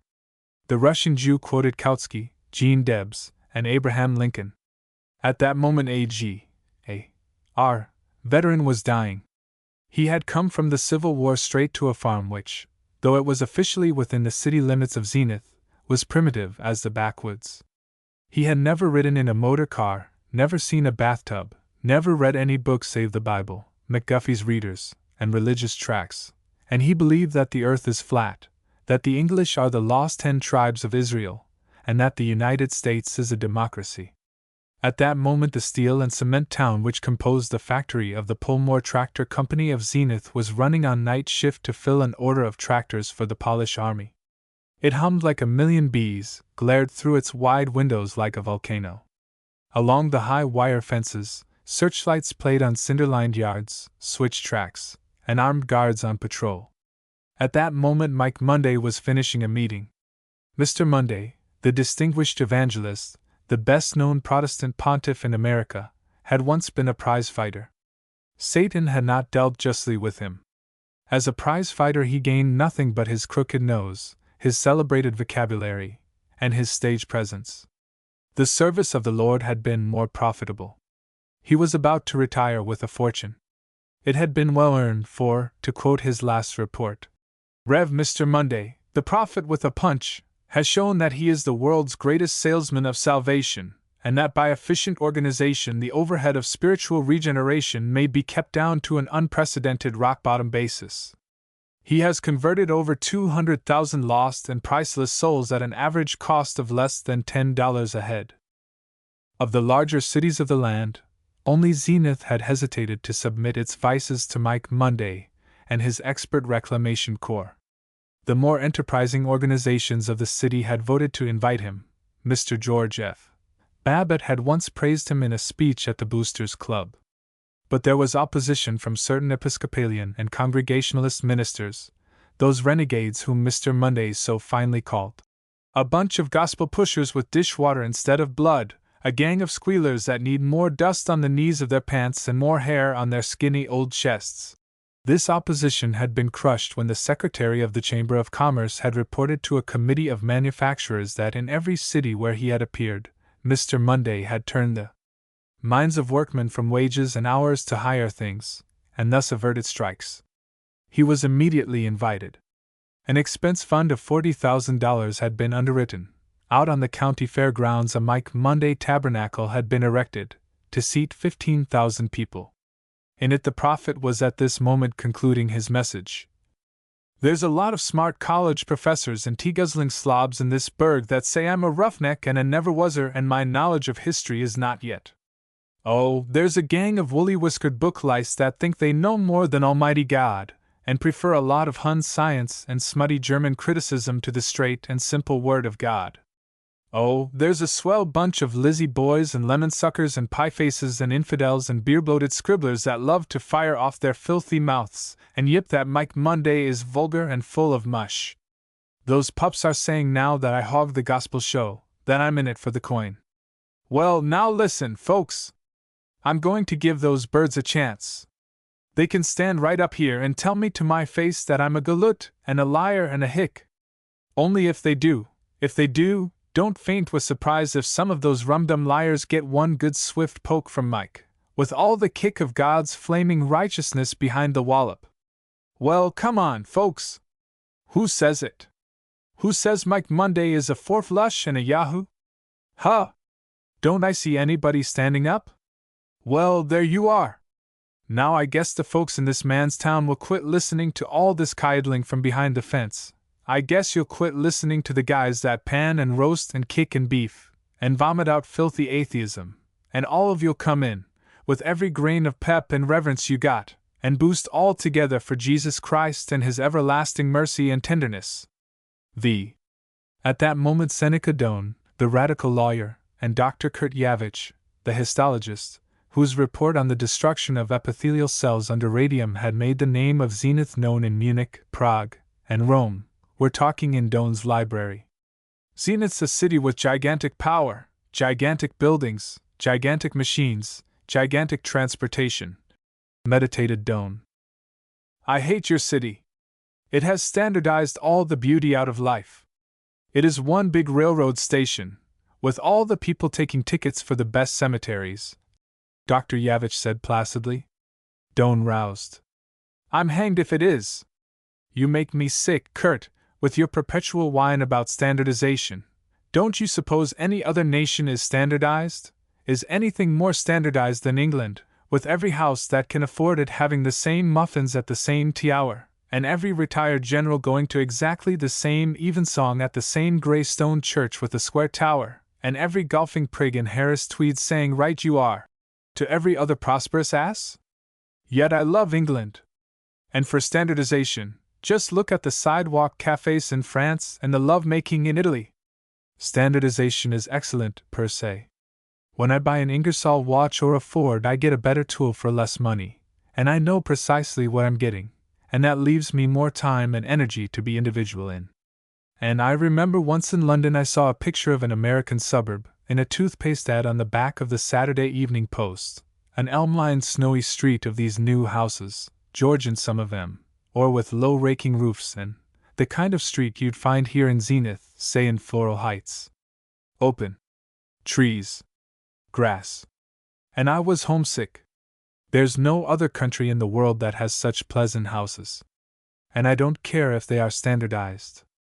It's a corking standard. No, what I fight in Zenith is standardization of thought, and of course, the traditions of competition. The real villains of the piece are the clean, kind, industrious family men who use every known brand of trickery and cruelty to ensure the prosperity of their cubs. The worst thing about these fellows is that they're so good and, in their work at least, so intelligent. You can't hate them properly, and yet their standardized minds are the enemy. Then this boosting, sneakingly I have a notion that Zenith is a better place to live in than Manchester or Glasgow or Lyons or Berlin or Turin. It is not, and I have lived in most of them, murmured Dr. Yavitch. Well, matter of taste. Personally, I prefer a city with a future so unknown that it excites my imagination. But what I particularly want. You, said Dr. Yavitch, are a middle-road liberal, and you haven't the slightest idea what you want. I, being a revolutionist, know exactly what I want, and what I want now is a drink. 6. At that moment in Zenith, Jake Offutt, the politician, and Henry T. Thompson were in conference. Offutt suggested, the thing to do is to get your fool son-in-law, Babbitt, to put it over. He's one of these patriotic guys. When he grabs a piece of property for the gang, he makes it look like we were dying of love for the dear people, and I do love to buy respectability, reasonable. Wonder how long we can keep it up, Hank? We're safe as long as the good little boys like George Babbitt and all the nice respectable labor leaders think you and me are rugged patriots. There's swell pickings for an honest politician here, Hank, a whole city working to provide cigars and fried chicken and dry martinis for us, and rallying to our banner with indignation, oh, fierce indignation, whenever some squealer like this fellow Seneca Doane comes along.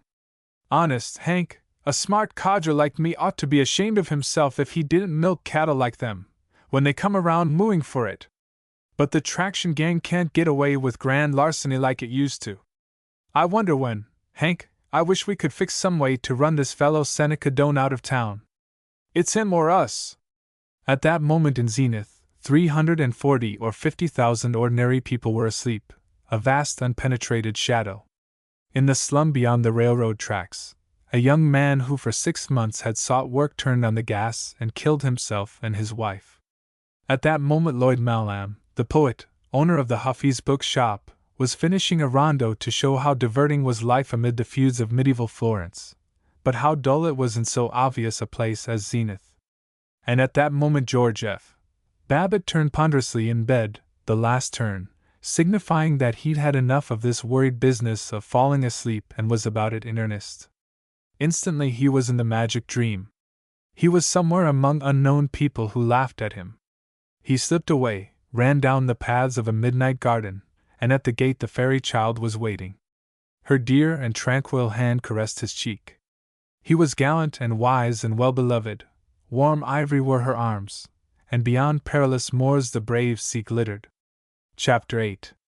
The great events of Babbitt's spring were the secret buying of real estate options in Linton for certain street traction officials, before the public announcement that the Linton Avenue car line would be extended, and a dinner which was, as he rejoiced to his wife, not only a regular society spread but a real sure enough highbrow affair, with some of the keenest intellects and the brightest bunch of little women in town.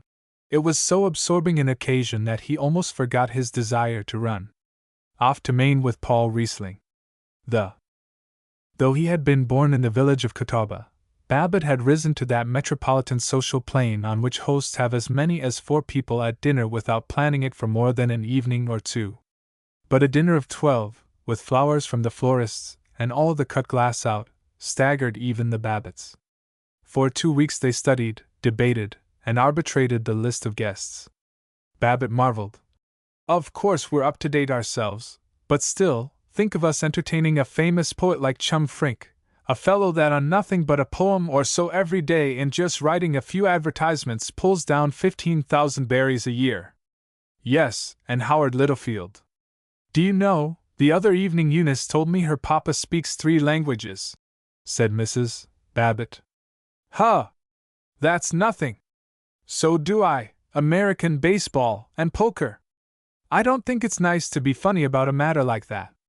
Think how wonderful it must be to speak 3 languages, and so useful, and with people like that, I don't see why we invite the Orville Joneses.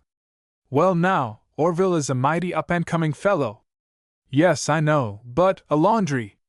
I'll admit a laundry hasn't got the class of poetry or real estate, but just the same, Orvie is mighty deep. Ever start him spieling about gardening? Say, that fellow can tell you the name of every kind of tree, and some of their Greek and Latin names too. Besides, we owe the Joneses a dinner. Besides, gosh, we got to have some boob for audience, when a bunch of hot air artists like Frink and Littlefield get going. Well, dear, I meant to speak of this. I do think that as hosts you ought to sit back and listen, and let your guests have a chance to talk once in a while. Oh, you do you? Sure. I talk all the time. And I'm just a businessman. Oh, sure. I'm no PhD like Littlefield, and no poet, and I haven't anything to spring. Well, let me tell you, just the other day your darn chum Frink comes up to me at the club begging to know what I thought about the Springfield school bond issue. And who told him? I did. You bet your life I told him. Little me. I certainly did. He came up and asked me, and I told him all about it. You bet. And he was darn glad to listen to me and duty as a host. I guess I know my duty as a host, and let me tell you. In fact, the Orville Joneses were invited. 2. On the morning of the dinner, Mrs. Babbitt was restive. Now, George, I want you to be sure and be home early tonight. Remember, you have to dress. I see by the Advocate that the Presbyterian General Assembly has voted to quit the interchurch world movement. That? George! Did you hear what I said? You must be home in time to dress tonight. Dress? Hell! I'm dressed now. Think I'm going down to the office in my BVDs? I will not have you talking indecently before the children. And you do have to put on your dinner jacket. I guess you mean my tux. I tell you, of all the doggone nonsensical nuisances that was ever invented. 3 minutes later, after Babbitt had wailed, "Well, I don't know whether I'm going to dress or not," in a manner which showed that he was going to dress, the discussion moved on. Now, George, you mustn't forget to call in at Vecchia's on the way home and get the ice cream. Their delivery wagon is broken down, and I don't want to trust them to send it by. All right. You told me that before breakfast. Well, I don't want you to forget. I'll be working my head off all day long, training the girl that's to help with the dinner. All nonsense, anyway, hiring an extra girl for the feed. Matilda could perfectly well. And I have to go out and buy the flowers, and fix them, and set the table, and order the salted almonds, and look at the chickens, and arrange for the children to have their supper upstairs, and I simply must depend on you to go to Vecchia's for the ice cream. All right. Gosh, I'm going to get it. All you have to do is to go in and say you want the ice cream that Mrs. Babbitt ordered yesterday by phone, and it will be all ready for you. At 10:30 she telephoned to him not to forget the ice cream from Vecchia's. He was surprised and blasted then by a thought. He wondered whether Floral Heights dinners were worth the hideous toil involved.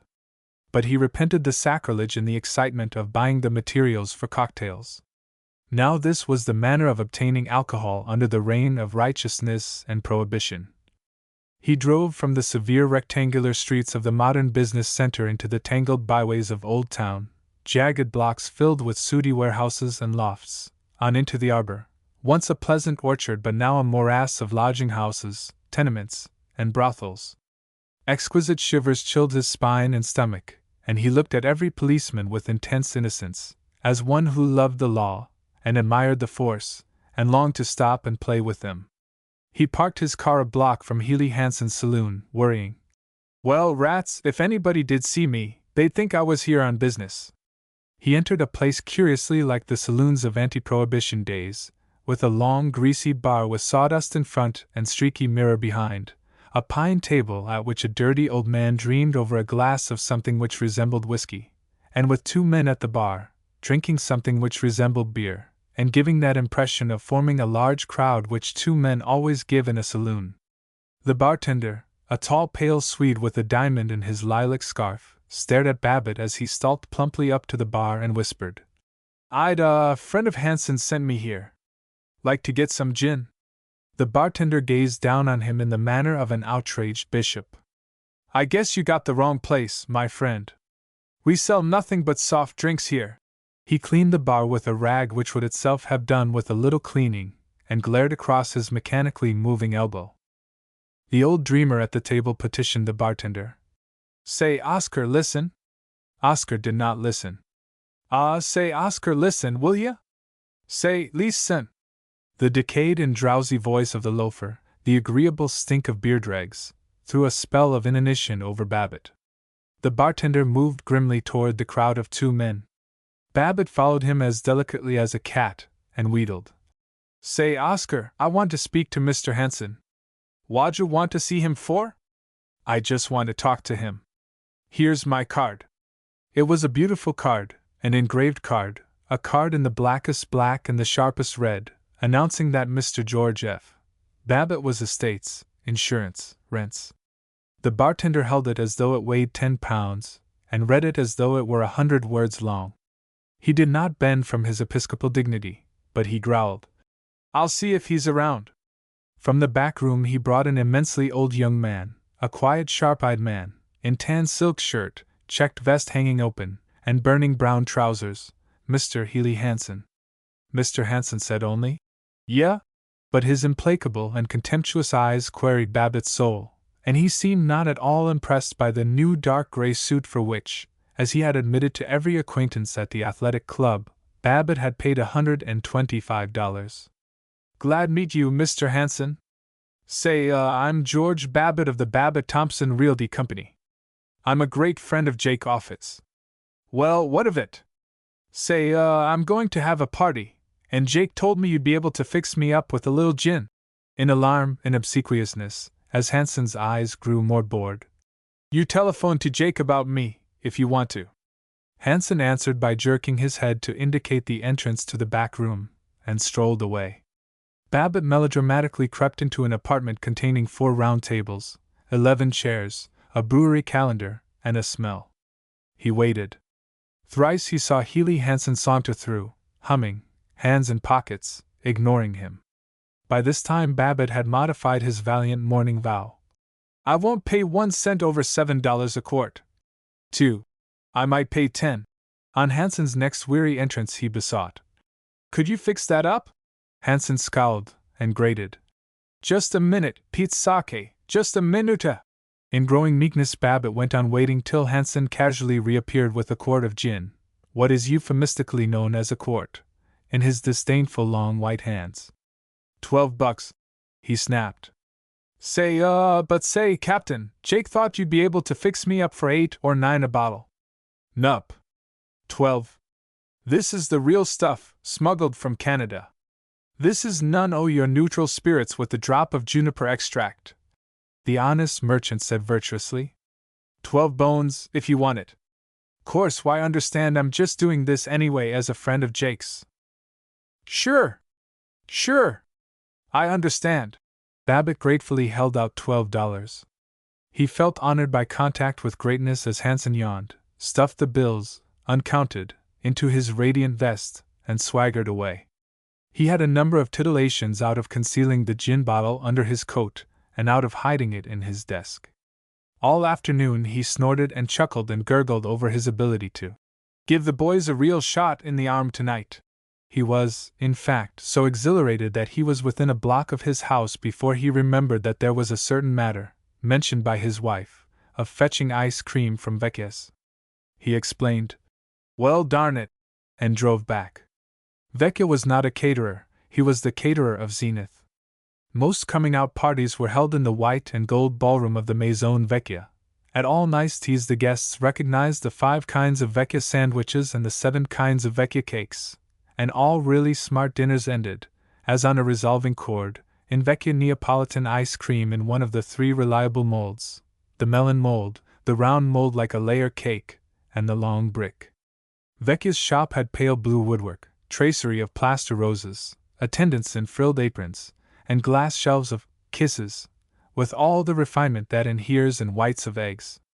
Babbitt felt heavy and thick amid this professional daintiness, and as he waited for the ice cream he decided, with hot prickles at the back of his neck, that a girl customer was giggling at him. He went home in a touchy temper. The first thing he heard was his wife's agitated, "George! Did you remember to go to Vecchia's and get the ice cream? Say! Look here! Do I ever forget to do things?" "Yes. Often." "Well now, it's darn seldom I do, and it certainly makes me tired, after going into a pink tea joint like Vecchia's and having to stand around looking at a lot of half-naked young girls, all rouged up like they were 60 and eating a lot of stuff that simply ruins their stomachs. Oh, it's too bad about you. I've noticed how you hate to look at pretty girls." With a jar, Babbitt realized that his wife was too busy to be impressed by that moral indignation with which males rule the world, and he went humbly upstairs to dress. He had an impression of a glorified dining room, of cut glass, candles, polished wood, lace, silver, roses. With the odd swelling of the heart suitable to so grave a business as giving a dinner, he slew the temptation to wear his plaited dress shirt for a 4th time, took out an entirely fresh one, tightened his black bow, and rubbed his patent leather pumps with a handkerchief. He glanced with pleasure at his garnet and silver studs. He smoothed and patted his ankles, transformed by silk socks from the sturdy shanks of George Babbitt to the elegant limbs of what is called a clubman. He stood before the pier-glass, viewing his trim dinner coat, his beautiful triple-braided trousers, and murmured in lyric beatitude, "By golly, I don't look so bad. I certainly don't look like Catawba. If the Hicks back home could see me in this rig, they'd have a fit." He moved majestically down to mix the cocktails. As he chipped ice, as he squeezed oranges, as he collected vast stores of bottles, glasses, and spoons at the sink in the pantry, he felt as authoritative as the bartender at Healy Hanson's saloon. True, Mrs. Babbitt said he was underfoot, and Matilda and the maid hired for the evening brushed by him, elbowed him, shrieked, "Please open door," as they tottered through with trays, but in this high moment he ignored them. Besides the new bottle of gin, his cellar consisted of 1/2 bottle of bourbon whiskey, 1/4 of a bottle of Italian vermouth, and approximately 100 drops of orange bitters. He did not possess a cocktail shaker. A shaker was proof of dissipation, the symbol of a drinker, and Babbitt disliked being known as a drinker even more than he liked to drink. He mixed by pouring from an ancient gravy boat into a handleless pitcher. He poured with a noble dignity, holding his alembics high beneath the powerful Mazda globe, his face hot, his shirt front a glaring white, the copper sink a scoured red gold. He tasted the sacred essence. "Now, by golly, if that isn't pretty near one fine old cocktail. Kind of a Bronx, and yet like a Manhattan. Hey, Myra, want a little nip before the folks come?" Bustling into the dining room, moving each glass 1/4 of an inch, rushing back with resolution implacable on her face, her gray and silver lace party frock protected by a denim towel, Mrs. Babbitt glared at him, and rebuked him. "Certainly not." "Well," in a loose, jocose manner, "I think the old man will." The cocktail filled him with a whirling exhilaration behind which he was aware of devastating desires. To rush places in fast motors, to kiss girls, to sing, to be witty. He sought to regain his lost dignity by announcing to Matilda, "I'm going to stick this pitcher of cocktails in the refrigerator. Be sure you don't upset any of them." "Yeah." "Well, be sure now. Don't go putting anything on this top shelf." "Yeah." "Well, be—" He was dizzy. His voice was thin and distant. "We." With enormous impressiveness he commanded, "Well, be sure now," and minced into the safety of the living room. He wondered whether he could persuade as slow a bunch as Myra and the Littlefields to go someplace after dinner and raise Cain and maybe dig up s'more booze. He perceived that he had gifts of profligacy which had been neglected. By the time the guests had come, including the inevitable late couple for whom the others waited with painful amiability, a great gray emptiness had replaced the purple swirling in Babbitt's head, and he had to force the tumultuous greetings suitable to a host on Floral Heights. The guests were Howard Littlefield, the doctor of philosophy who furnished publicity and comforting economics to the Street Traction Company; Virgil Gunch, the coal dealer, equally powerful in the Elks and in the Boosters Club; Eddie Swanson, the agent for the Javelin Motor Car, who lived across the street; and Orville Jones, owner of the Lily White Laundry, which justly announced itself the biggest, busiest, bulliest cleanery shop in Zenith. But naturally, the most distinguished of all was T. Cholmondeley Frink, who was not only the author of Poemulations, which, syndicated daily in 67 leading newspapers, gave him one of the largest audiences of any poet in the world, but also an optimistic lecturer and the creator of Ads That Add. Despite the search-ing philosophy and high morality of his verses, they were humorous and easily understood by any child of 12, and it added a neat air of pleasantry to them that they were set not as verse but as prose. Mr. Frink was known from coast to coast as Chum. With them were 6 wives, more or less. It was hard to tell, so early in the evening, as at first glance they all looked alike, and as they all said, "Oh, isn't this nice?" in the same tone of determined liveliness. To the eye, the men were less similar. Littlefield, a hedge scholar, tall and horse-faced; Chum Frink, a trifle of a man with soft and mouse-like hair, advertising his profession as poet by a silk cord on his eyeglasses; Virgil Gunch, broad, with coarse black hair and brass; Eddie Swanson, a bald and bouncing young man who showed his taste for elegance by an evening waistcoat of figured black silk with glass buttons; Orville Jones, a steady-looking, stubby, not very memorable person, with a hemp-colored toothbrush mustache. Yet they were all so well-fed and clean, they all shouted, "Evenin', Georgie!" with such robustness that they seemed to be cousins, and the strange thing is that the longer one knew the women, the less alike they seemed, while the longer one knew the men, the more alike their bold patterns appeared. The drinking of the cocktails was as canonical a rite as the mixing. The company waited uneasily, hopefully, agreeing in a strained manner that the weather had been rather warm and slightly cold, but still Babbitt said nothing about drinks. They became despondent. But when the late couple, the Swansons, had arrived, Babbitt hinted, "Well, folks, do you think you could stand breaking the law a little?" They looked at Chum Frink, the recognized lord of language. Frink pulled at his eyeglass cord as at a bell rope. He cleared his throat and said that which was the custom. "I'll tell you, George, I'm a law-abiding man, but they do say Virg Gunch is a regular yegg, and of course he's bigger 'n I am, and I just can't figure out what I'd do if he tried to force me into anything criminal." Gunch was roaring, "Well, I'll take a chance," when Frink held up his hand and went on, "So if Virg and you insist, Georgie, I'll park my car on the wrong side of the street, because I take it for granted that's the crime you're hinting at." There was a great deal of laughter. Mrs. Jones asserted, "Mr. Frink is simply too killing. You'd think he was so innocent." Babbitt clamored, "How did you guess it, Chum?" "Well, you all just wait a moment while I go out and get that keys to your cars." Through a froth of merriment, he brought the shining promise, the mighty tray of glasses with the cloudy yellow cocktails in the glass pitcher in the center. The men babbled, "Oh gosh, have a look!" and "This gets me right where I live!" and "Let me at it!"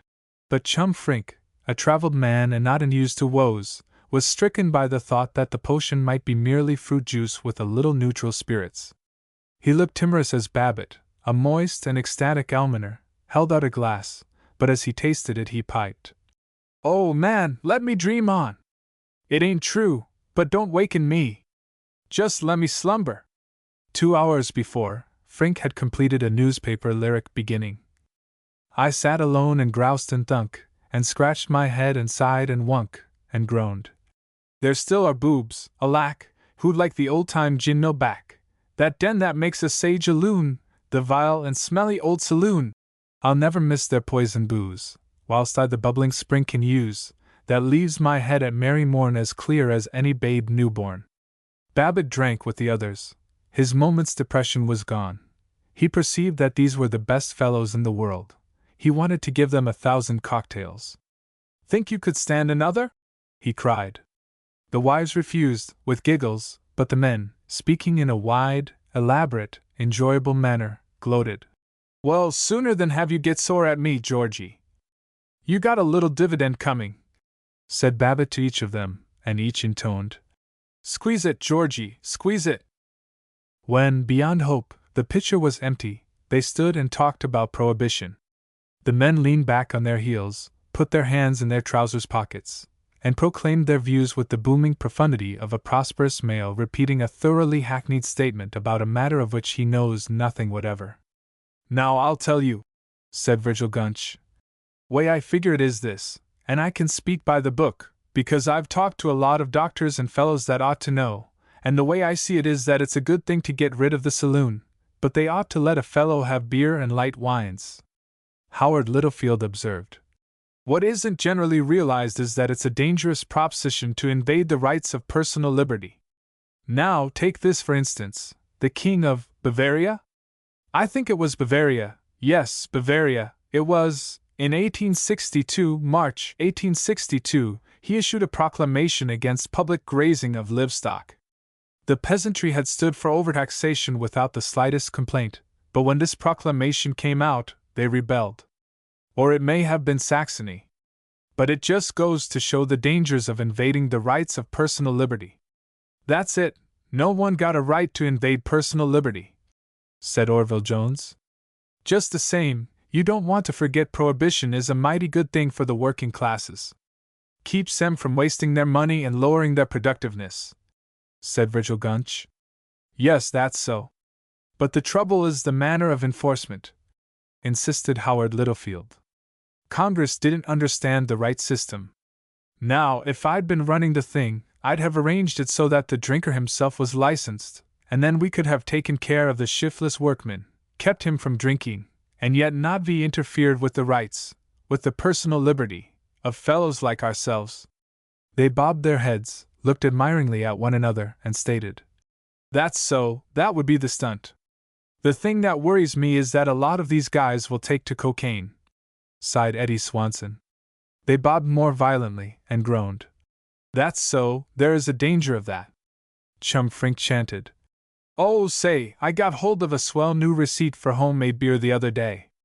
"You take," Gunch interrupted. "Wait. Let me tell you mine," Littlefield snorted. "Beer! Rats! Thing to do is to ferment cider," Jones insisted. "I've got the receipt that does the business," Swanson begged. "Oh, say, let me tell you the story." But Frink went on resolutely. "You take and save the shells from peas, and pour 6 gallons of water on a bushel of shells and boil the mixture till—" Mrs. Babbitt turned toward them with yearning sweetness. Frink hastened to finish even his best beer recipe, and she said gaily, "Dinner is served."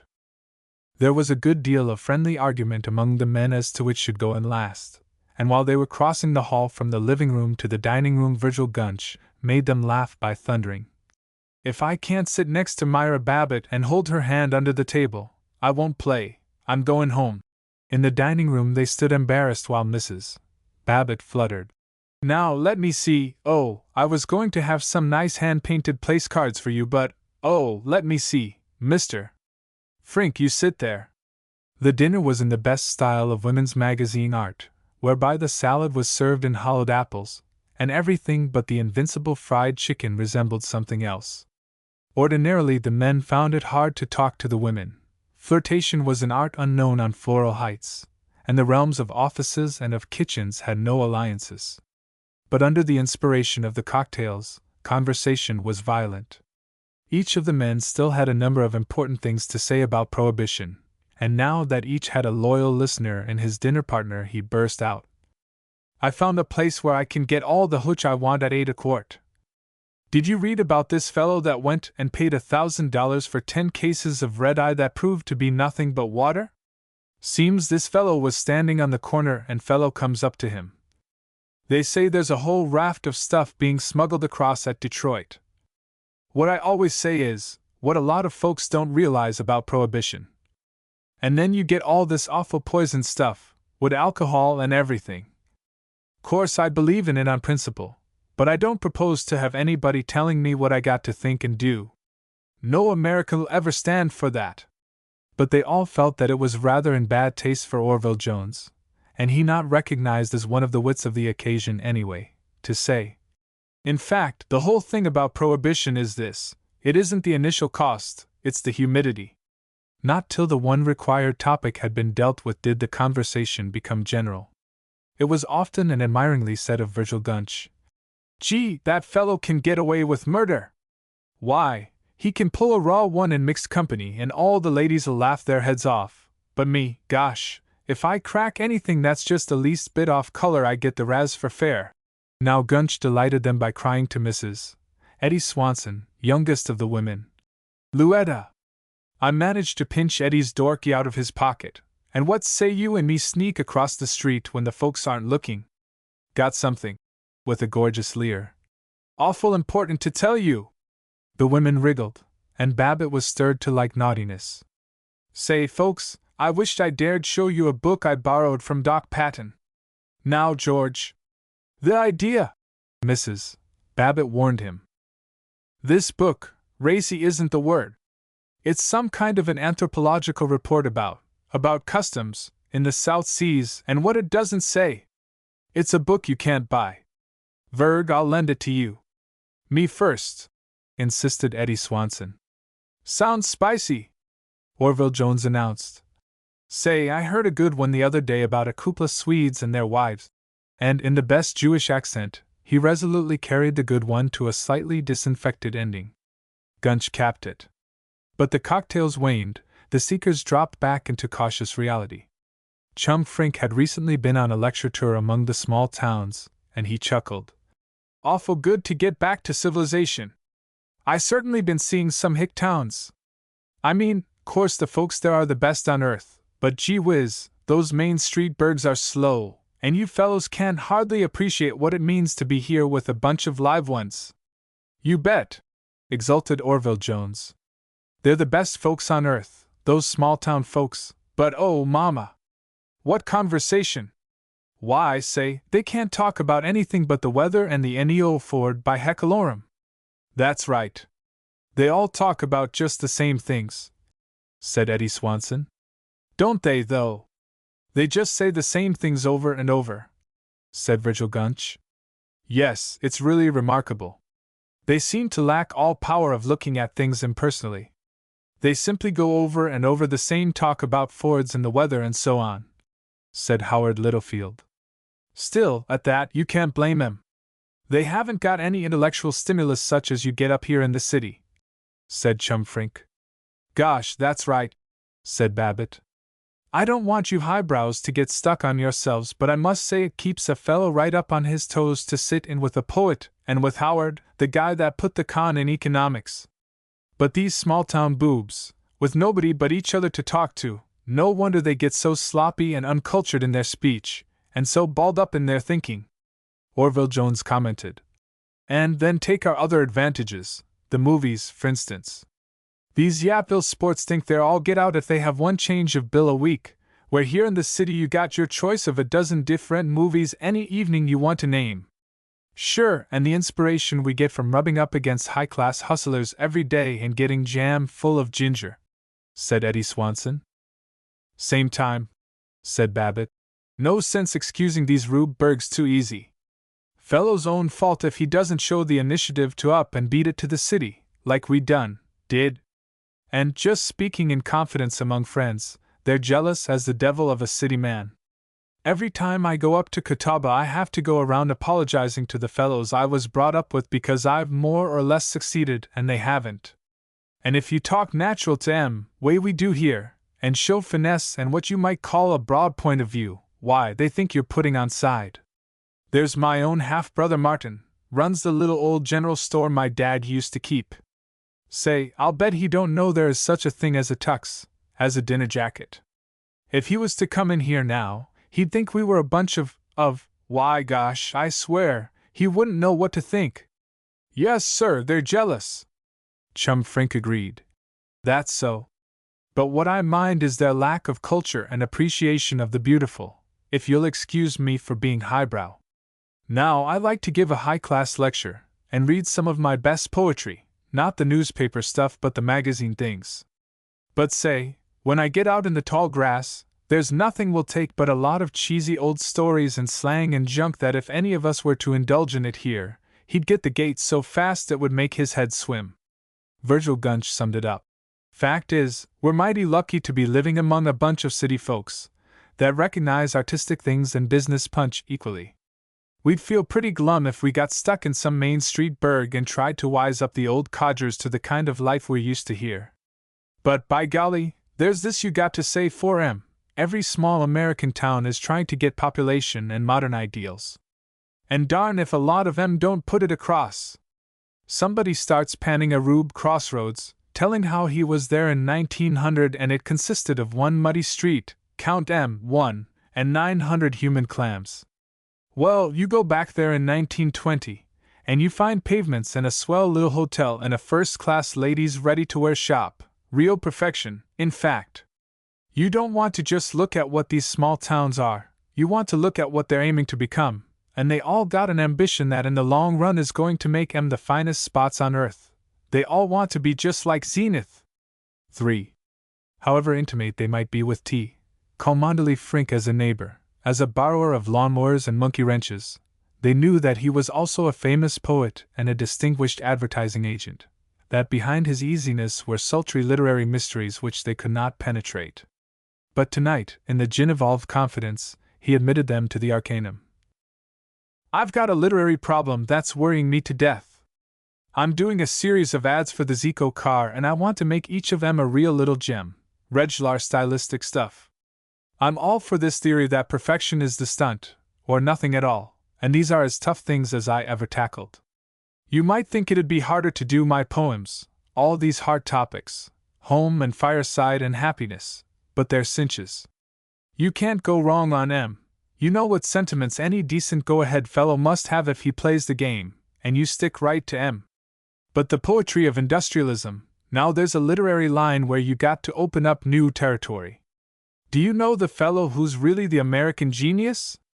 The fellow who you don't know his name and I don't either, but his work ought to be preserved so's future generations can judge our American thought and originality today? Why, the fellow that writes the Prince Albert tobacco ads. Just listen to this. It's P.A. that jams such joy in Jimmy Pipes. Say, bet you've often bent an ear to that spill of speech about hopping from 5 to FIFTYPR by stepping on her a bit. Guess that's going some, all right. But just among ourselves, you better start a rapid system to keep tabs as to how fast you'll buzz from low-smoke spirits to tip-top high. Once you line up behind a Jimmy pipe that's all aglow with that peach of a pal, Prince Albert. Prince Albert is John on the job, always joyously Moorish in flavor, always delightfully cool and fragrant. For a fact, you never hooked such double-decked, copper-riveted, two-fisted smoke enjoyment. Go to a pipe, speedo quick like you light on a good thing. Why, packed with Prince Albert you can play a joyous Jimmy straight across the boards. And you know what that means? Now that, caroled the motor agent, Eddie Swanson. That's what I call he literature. That Prince Albert fellow, though gosh, there can't be just one fellow that writes him, must be a big board of classy ink slingers in conference. But anyway, now, him, he doesn't write for long-haired pikers, he writes for regular guys, he writes for me, and I tip my Benny to him. The only thing is, I wonder if it sells the goods? Course, like all these poets, this Prince Albert fellow lets his idea run away with him. It makes elegant reading, but it don't say nothing. I'd never go out and buy Prince Albert tobacco after reading it, because it doesn't tell me anything about the stuff. It's just a bunch of fluff. Frink faced him. Oh, you're crazy! Have I got to sell you the idea of style? Anyway, that's the kind of stuff I'd like to do for the Zico. But I simply can't. So I decided to stick to the straight poetic, and I took a shot at a highbrow ad for the Zico. How do you like this? The long white trail is calling, calling, and it's over the hills and far away for every man or woman that has red blood in his veins and on his lips the ancient song of the buccaneers. It's away with dull drudging, and a fig for care. Speed, glorious speed, it's more than just a moment's exhilaration, it's life for you and me. This great new truth the makers of the Zico car have considered as much as price and style. It's fleet as the antelope, smooth as the glide of a swallow, yet powerful as the charge of a bull elephant. Class breathes in every line. Listen, brother. You'll never know what the high art of hiking is till you try life's zippingest zest, the Zico. Yes, Frink mused. That's got an elegant color to it, if I do say so, but it ain't got the originality of spill of speech. The whole company sighed with sympathy and admiration. Chapter 9. Babbitt was fond of his friends. He loved the importance of being host and shouting. Certainly, you're going to have s'more chicken, the idea! And he appreciated the genius of tea, calmandly Frink, but the vigor of the cocktails was gone, and the more he ate the less joyful he felt. Then the amity of the dinner was destroyed by the nagging of the Swansons. Babbitt. In Floral Heights and the other prosperous sections of Zenith, especially in the young married set, there were many women who had nothing to do.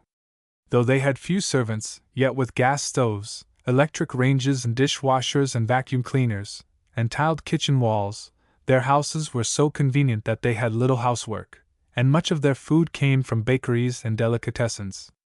They had but one, or no children, and despite the myth that the Great War had made work respectable, their husbands objected to their wasting time and getting a lot of crank ideas in unpaid social work, and still more to their causing a rumor, by earning money, that they were not adequately supported.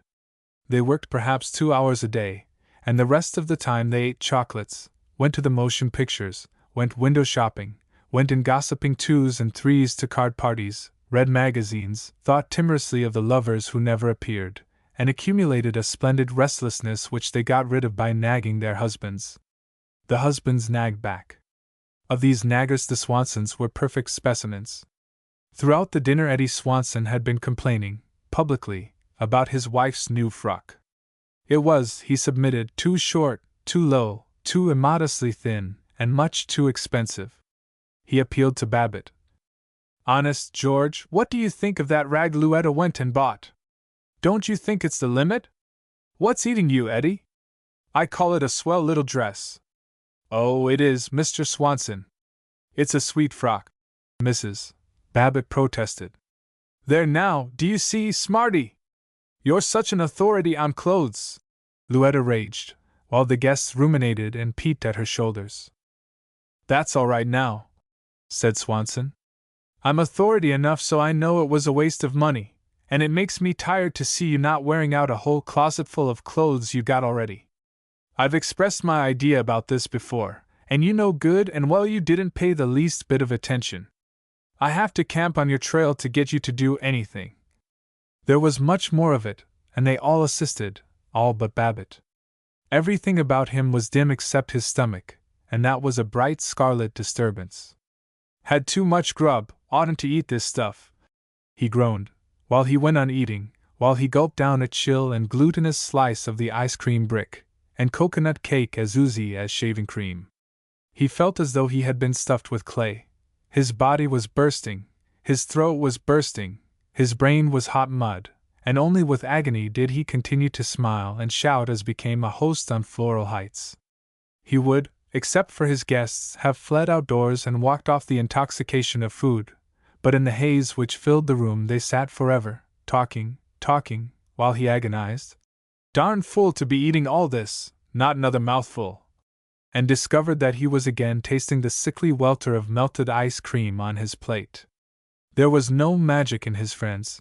He was not uplifted when Howard Littlefield produced from his treasure house of scholarship the information that the chemical symbol for raw rubber is C10H16, which turns into isoprene, or 2C5H8.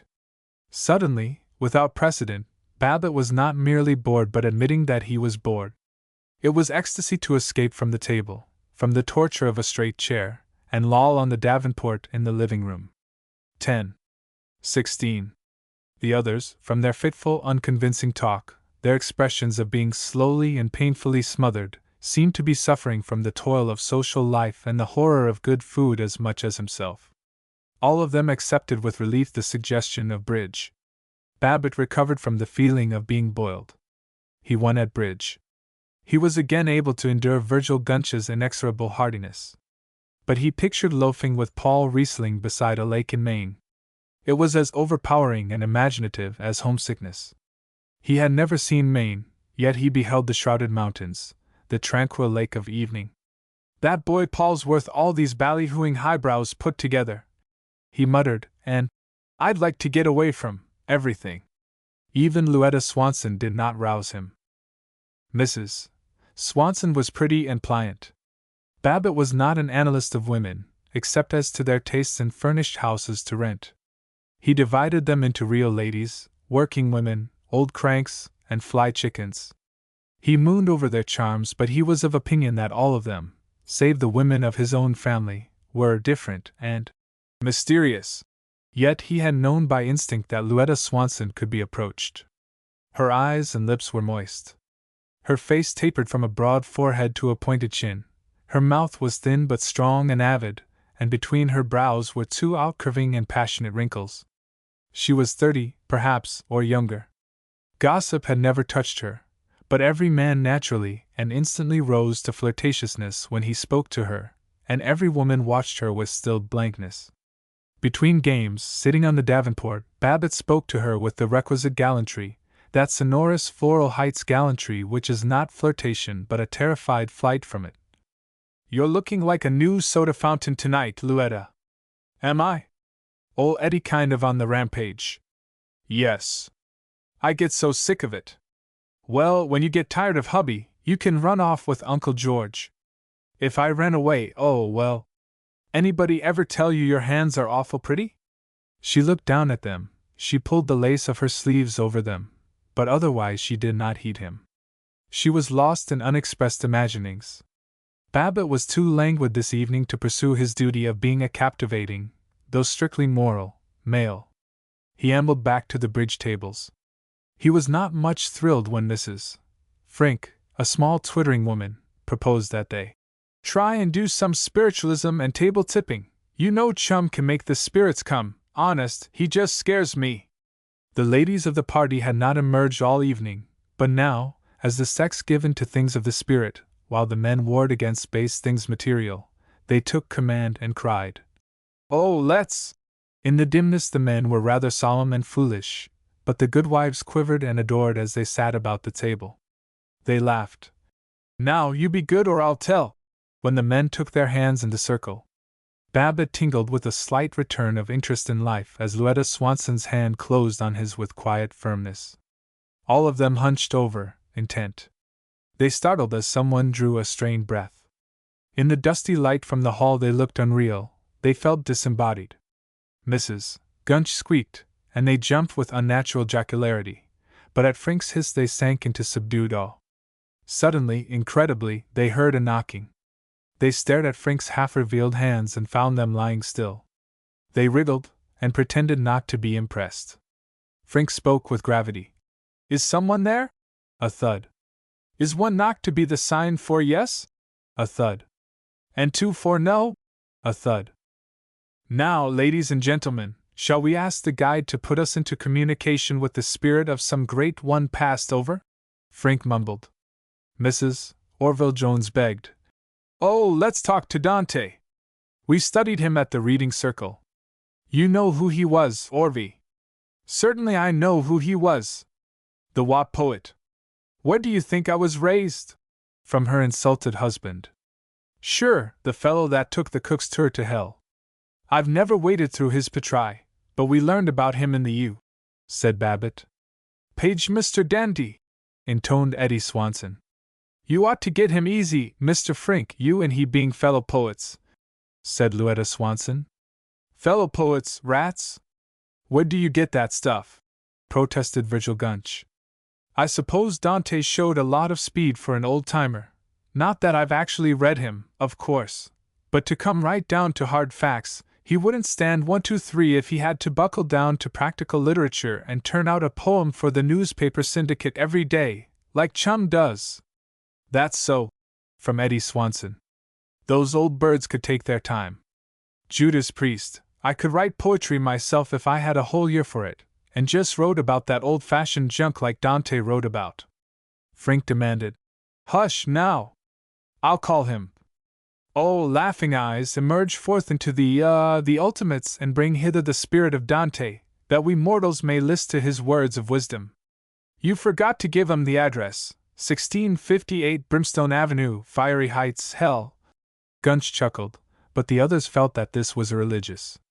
And besides, probably it was just Chum making the knocks, but still, if there did happen to be something to all this, be exciting to talk to an old fellow belonging to, way back in early times. A thud. The spirit of Dante had come to the parlor of George F. Babbitt. He was, it seemed, quite ready to answer their questions. He was glad to be with them this evening. Frink spelled out the messages by running through the alphabet till the spirit interpreter knocked at the right letter. Littlefield asked, in a learned tone, Do you like it in the Paradiso, Messire? We are very happy on the higher plane, Signor. We are glad that you are studying this great truth of spiritualism, Dante replied.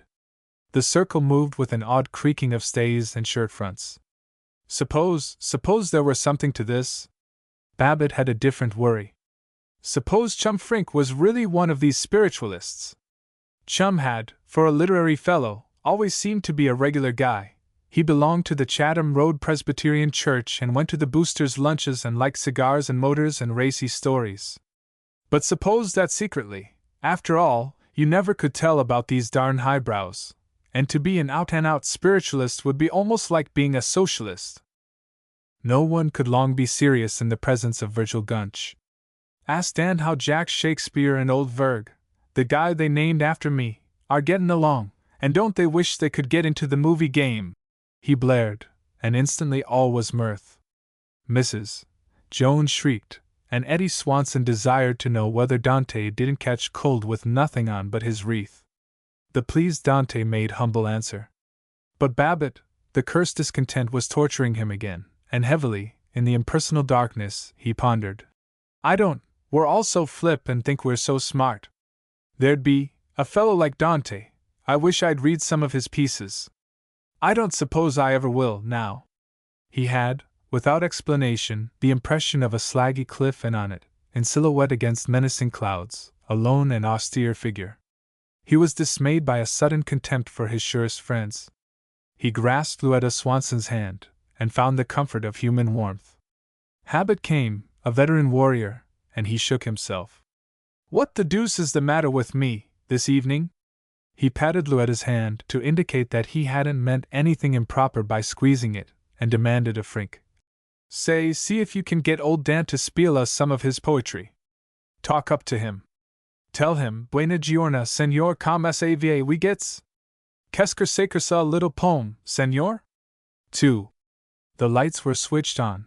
The women sat on the fronts of their chairs in that determined suspense whereby a wife indicates that as soon as the present speaker has finished, she is going to remark brightly to her husband, Well, dear, I think perhaps it's about time for us to be saying good night. For once Babbitt did not break out in blustering efforts to keep the party going. There was something he wished to think out, but the psychical research had started them off again. Why didn't they go home? Though he was impressed by the profundity of the statement, he was only half enthusiastic when Howard Littlefield lectured. The United States is the only nation in which the government is a moral ideal and not just a social arrangement. True, Weren't they ever going home? He was usually delighted to have an inside view of the momentous world of motors, but tonight he scarcely listened to Eddie Swanson's revelation. If you want to go above the javelin class, the Zico is a mighty good buy. Couple weeks ago, and mind you, this was a fair, square test, they took a Zico stock touring car and they slid up the Tonawanda Hill on high, and fellow told me, Zico, good boat, but were they planning to stay all night? They really were going, with a flutter of, we did have the best time. Most aggressively friendly of all was Babbitt, yet as he burbled he was reflecting. I got through it, but for a while there I didn't hardly think I'd last out.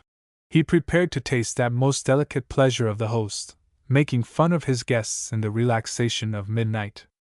As the door closed he yawned voluptuously, chest out, shoulders wriggling, and turned cynically to his wife. She was beaming. Oh, it was nice, wasn't it? I know they enjoyed every minute of it. Don't you think so? He couldn't do it. He couldn't mock. It would have been like sneering at a happy child. He lied ponderously. You bet. Best party this year, by a long shot. Wasn't the dinner good? And honestly, I thought the fried chicken was delicious. You bet. Fried to the Queen's taste. Best fried chicken I've tasted for a coon's age. Didn't Matilda fry it beautifully? And don't you think the soup was simply delicious? It certainly was. It was corking. Best soup I've tasted since Heck was a pup.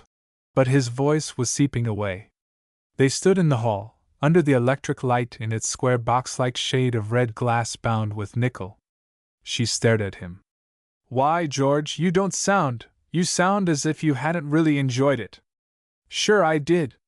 Course I did. George! What is it? Oh, I'm kind of tired, I guess. Been pounding pretty hard at the office. Need to get away and rest up a little. Well, we're going to Maine in just a few weeks now, dear. Yeah. Then he was pouring it out nakedly, robbed of reticence. Myra, I think it'd be a good thing for me to get up there early. But you have this man you have to meet in New York about business. What man? Oh, sure.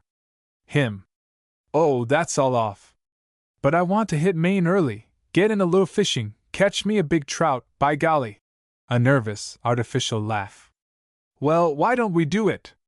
Verona and Matilda can run the house between them, and you and I can go any time, if you think we can afford it. But I've been feeling so jumpy lately, I thought maybe it might be a good thing if I kind of got off by myself and sweated out of me. George! Don't you want me to go along?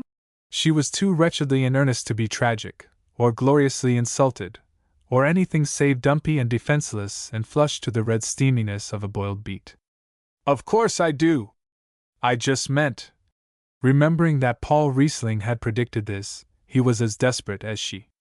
I mean, sometimes it's a good thing for an old grouch like me to go off and get it out of his system. He tried to sound paternal. Then when you and the kids arrive, I figured maybe I might skip up to Maine just a few days ahead of you. I'd be ready for a real bat, see how I mean? He coaxed her with large booming sounds, with affable smiles, like a popular preacher blessing an Easter congregation, like a humorous lecturer completing his stint of eloquence, like all perpetrators of masculine wiles. She stared at him, the joy of festival drained from her face.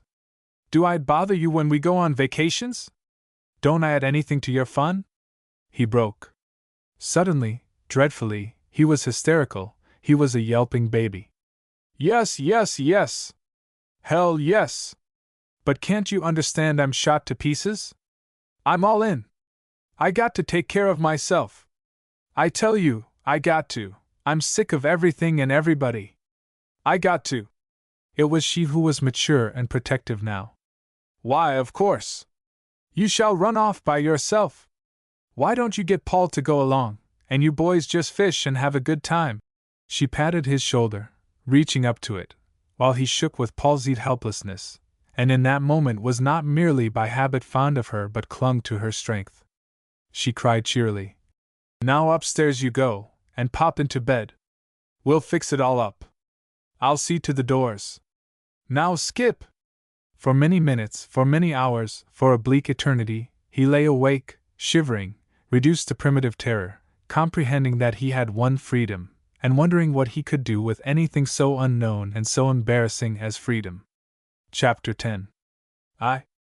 No apartment house in Zenith had more resolutely experimented in condensation than the Revelstoke Arms, in which Paul and Zillah Riesling had a flat. By sliding the beds into low closets, the bedrooms were converted into living rooms. The kitchens were cupboards, each containing an electric range, a copper sink, a glass refrigerator, and, very intermittently, a Balkan maid.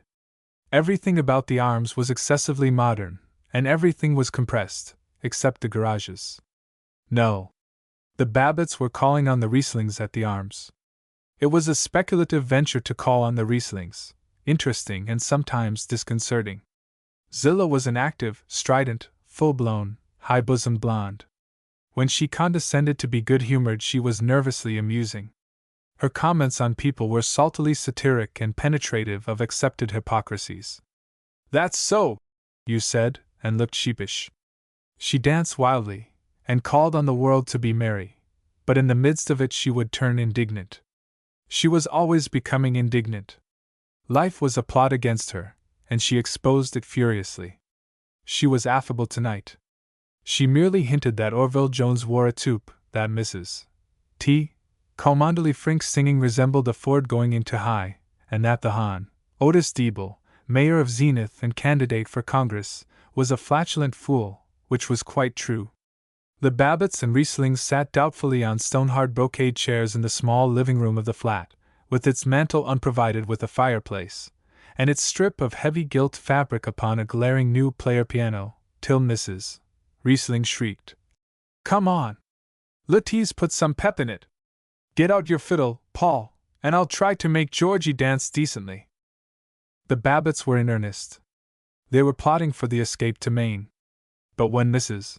Babbitt hinted with plump smilingness, "Does Paul get as tired after the winter's work as Georgie does?" then Zillah remembered an injury. And when Zillah Riesling remembered an injury, the world stopped till something had been done about it. "Does he get tired?" "No, he doesn't get tired, he just goes crazy, that's all. You think Paul is so reasonable. Oh, yes, and he loves to make out he's a little lamb, but he's stubborn as a mule. Oh, if you had to live with him, you'd find out how sweet he is. He just pretends to be meek so he can have his own way. And me, I get the credit for being a terrible old crank, but if I didn't blow up once in a while and get something started, we'd die of dry rot.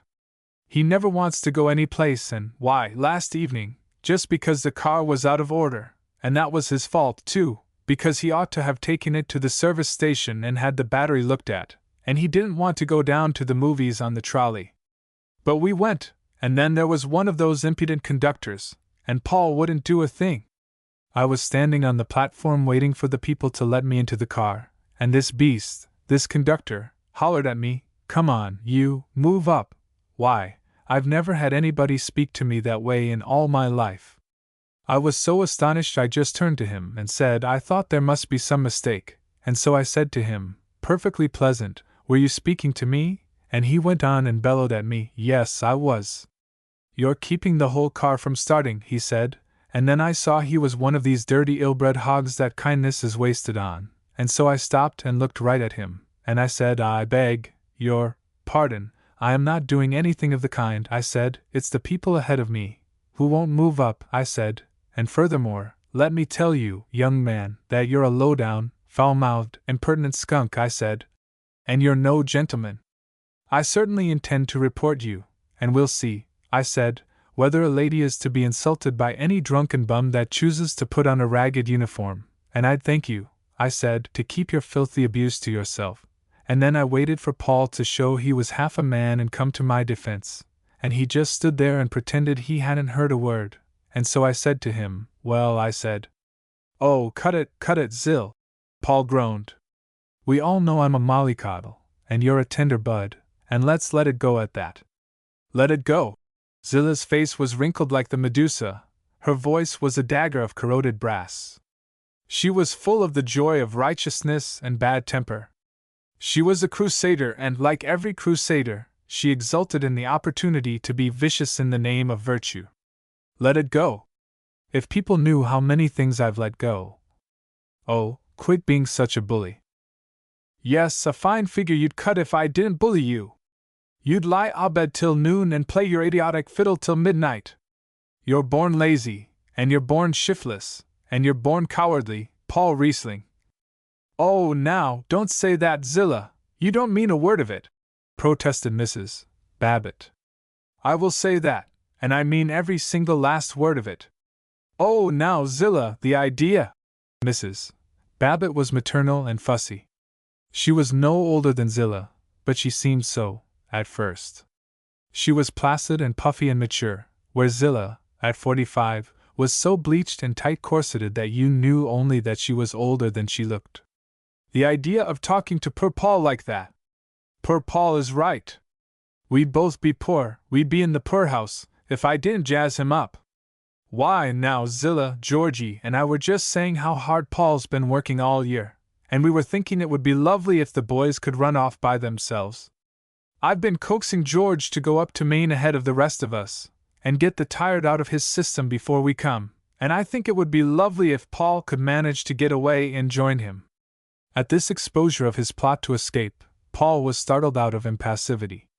He rubbed his fingers. His hands twitched. Zillah bayed. Yes. You're lucky. You can let George go, and not have to watch him. Fat old Georgie. Never peeps at another woman. Hasn't got the spunk. The hell I haven't. Babbitt was fervently defending his priceless immorality when Paul interrupted him, and Paul looked dangerous. He rose quickly. He said gently to Zillah, I suppose you imply I have a lot of sweethearts. Yes, I do. Well then, my dear, since you ask for it, there hasn't been a time in the last 10 years when I haven't found some nice little girl to comfort me, and as long as you continue your amiability I shall probably continue to deceive you. It isn't hard. You're so stupid. Zillah gibbered, she howled, words could not be distinguished in her slaver of abuse. Then the bland George F. Babbitt was transformed. If Paul was dangerous, if Zillah was a snake-locked fury, if the neat emotions suitable to the Revelstoke arms had been slashed into raw hatreds, it was Babbitt who was the most formidable. He leaped up. He seemed very large. He seized Zillah's shoulder. The cautions of the broker were wiped from his face, and his voice was cruel. I've had enough of all this damn nonsense. I've known you for 25 years, Zill, and I never knew you to miss a chance to take your disappointments out on Paul. You're not wicked. You're worse. You're a fool. And let me tell you that Paul is the finest boy God ever made. Every decent person is sick and tired of your taking advantage of being a woman and springing every mean innuendo you can think of. Who the hell are you that a person like Paul should have to ask your permission to go with me? You act like you were a combination of Queen Victoria and Cleopatra. You fool, can't you see how people snicker at you, and sneer at you? Zillah was sobbing. I've never, nobody ever talked to me like this in all my life. No, but that's the way they talk behind your back. Always. They say you're a scolding old woman. Old, by God! That cowardly attack broke her. Her eyes were blank. She wept. But Babbitt glared stolidly. He felt that he was the all-powerful official in charge, that Paul and Mrs. Babbitt looked on him with awe, that he alone could handle this case. Zillah writhed. She begged. Oh, they don't. They certainly do. I've been a bad woman. I'm terribly sorry. I'll kill myself. I'll do anything. Oh, what do you want? She abased herself completely. Also, she enjoyed it. To the connoisseur of scenes, nothing is more enjoyable than a thorough, melodramatic, egoistic humility. I want you to let Paul beat it off to Maine with me, Babbitt demanded. How can I help his going? You've just said I was an idiot and nobody paid any attention to me. Oh, you can help it, all right. What you got to do is to cut out hinting that the minute he gets out of your sight, he'll go chasing after some petticoat. Matter fact, that's the way you start the boy off wrong. You ought to have more sense. Oh, I will, honestly I will, George. I know I was bad. Oh, forgive me, all of you, forgive me. She enjoyed it. So did Babbitt. He condemned magnificently and forgave piously, and as he went parading out with his wife he was grandly explanatory to her. Kind of ashamed to bully Zilla, but course it was the only way to handle her. Gosh, I certainly did have her crawling, she said calmly. Yes. You were horrid. You were showing off. You were having a lovely time thinking what a great fine person you were. Well, by golly! Can you beat it? Of course I might have expected you to not stand by me. I might have expected you'd stick up for your own sex. Yes. Poor Zilla, she's so unhappy. She takes it out on Paul. She hasn't a single thing to do, in that little flat. And she broods too much. And she used to be so pretty and gay, and she resents losing it. And you were just as nasty and mean as you could be. I'm not a bit proud of you, or of Paul, boasting about his horrid love affairs. He was sulkily silent. He maintained his bad temper at a high level of outraged nobility all the 4 blocks home. At the door he left her, in self-approving haughtiness, and tramped the lawn. With a shock it was revealed to him. Gosh, I wonder if she was right, if she was partly right? Overwork must have flayed him to abnormal sensitiveness. It was one of the few times in his life when he had queried his eternal excellence. And he perceived the summer night, smelled the wet grass.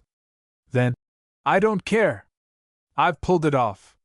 We're going to have our spree. And for Paul, I'd do anything. 2. They were buying their main tackle at Ajams Brothers, the sporting goods mart, with the help of Willis Ajams, fellow member of the Boosters Club. Babbitt was completely mad. He trumpeted and danced. He muttered to Paul, Say, this is pretty good, eh? To be buying the stuff, eh? And good old Willis Ajams himself coming down on the floor to wait on us. Say, if those fellows that are getting their kit for the North Lakes knew we were going clear up to Maine, they'd have a fit, eh? Well, come on, brother Ajams, Willis, I mean. Here's your chance. We're a couple of easy marks. Let me at it. I'm going to buy out the store. He gloated on fly rods and gorgeous rubber hip boots, on tents with celluloid windows and folding chairs and ice boxes. He simple-heartedly wanted to buy all of them.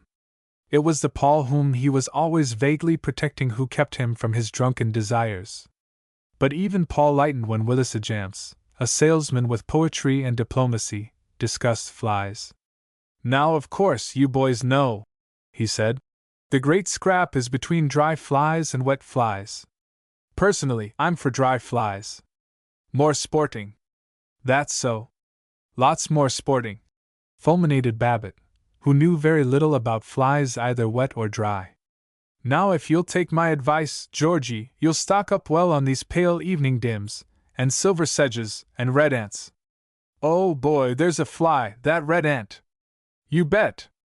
That's what it is, a fly, rejoiced Babbitt. Yes, sir, that red ant, said Ajams, is a real honest-to-God fly. Oh, I guess old Mr. Trout won't come hustling when I drop one of those red ants on the water, asserted Babbitt, and his thick wrists made a rapturous motion of casting. Yes, and the landlocked salmon will take it, too, said Ajams, who had never seen a landlocked salmon. Salmon! Trout! Say, Paul, can you see Uncle George with his khaki pants on haulin' 'em in, some morning 'bout 7? 3. They were on the New York Express, incredibly bound for Maine, incredibly without their families. They were free in a man's world, in the smoking compartment of the Pullman. Outside the car window was a glaze of darkness stippled with the gold of infrequent mysterious lights. Babbitt was immensely conscious, in the sway and authoritative clatter of the train, of going on. Leaning toward Paul he grunted. Gosh, pretty nice to be hiking, eh? The small room, with its walls of ochre-colored steel, was filled mostly with the sort of men he classified as the best fellows you'll ever meet, real good mixers. There were 4 of them on the long seat, a fat man with a shrewd fat face, a knife-edged man in a green velour hat, a very young man with an imitation amber cigarette holder, and Babbitt. Facing them, on 2 movable leather chairs, were Paul and a lanky, old-fashioned man, very cunning, with wrinkles bracketing his mouth.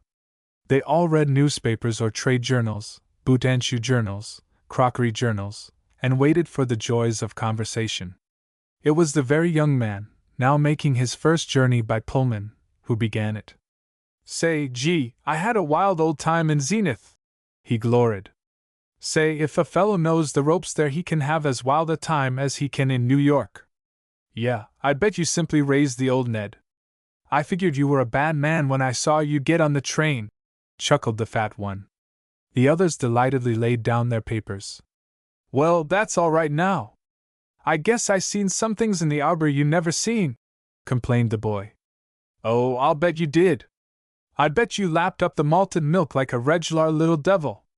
Then, the boy having served as introduction, they ignored him and charged into real talk. Only Paul, sitting by himself, reading at a serial story in a newspaper, failed to join them, and all but Babbitt regarded him as a snob, an eccentric, a person of no spirit. Which of them said which has never been determined, and does not matter, since they all had the same ideas and expressed them always with the same ponderous and brassy assurance. If it was not Babbitt who was delivering any given verdict, at least he was beaming on the Chancellor who did deliver it. At that, though, announced the first, they're selling quite some booze in Zenith. Guess they are everywhere. I don't know how you fellows feel about prohibition, but the way it strikes me is that it's a mighty beneficial thing for the poor zob that hasn't got any willpower, but for fellows like us, it's an infringement of personal liberty. That's a fact. Congress has got no right to interfere with a fellow's personal liberty, contended the second. A man came in from the car, but as all the seats were full he stood up while he smoked his cigarette. He was an outsider. He was not one of the old families of the smoking compartment. They looked upon him bleakly and, after trying to appear at ease by examining his chin in the mirror, he gave it up and went out in silence. Just been making a trip through the South. Business conditions not very good down there, said one of the council. Is that a fact? Not very good, eh? No, didn't strike me they were up to normal. Not up to normal, eh? No, I wouldn't hardly say they were. The whole council nodded sagely and decided. Yump, not hardly up to snuff. Well, business conditions ain't what they ought to be out west, either, not by a long shot. That's a fact. And I guess the hotel business feels it. That's one good thing, though. These hotels that we've been charging $5 a day, yes, and maybe 6-7, for a rotten room are going to be darn glad to get 4, and maybe give you a little service. That's a fact. Say, speaking about hotels, I hit the St. Francis at San Francisco for the first time, the other day, and say, it certainly is a first-class place. You're right, brother! The St. Francis is a swell place, absolutely A1. That's a fact. I'm right with you. It's a first-class place. Yeah, but say, any of you fellows ever stay at the Rippleton in Chicago? I don't want to knock, I believe in boosting wherever you can, but say, of all the rotten dumps that pass themselves off as first-class hotels, that's the worst. I'm going to get those guys, one of these days, and I told them so. You know how I am. Well, maybe you don't know, but I'm accustomed to first-class accommodations, and I'm perfectly willing to pay a reasonable price. I got into Chicago late the other night, and the Rippleton's near the station. I'd never been there before, but I says to the taxi driver, I always believe in taking a taxi when you get in late. May cost a little more money, but gosh, it's worth it when you got to be up early next morning and out selling a lot of crabs. And I said to him, oh, just drive me over to the Rippleton. Well, we got there, and I breezed up to the desk and said to the clerk, well, brother, got a nice room with bath for Cousin Bill, sa. You'd a thought I'd sold him a second, or asked him to work on Yom Kippur. He hands me the cold-boiled stare and yaps, I dunno, friend, I'll see, and he ducks behind the rigamajig they keep track of the rooms on. Well, I guess he called up the Credit Association and the American Security League to see if I was all right. He certainly took long enough. Or maybe he just went to sleep. But finally he comes out and looks at me like it hurts him, and croaks, I think I can let you have a room with bath.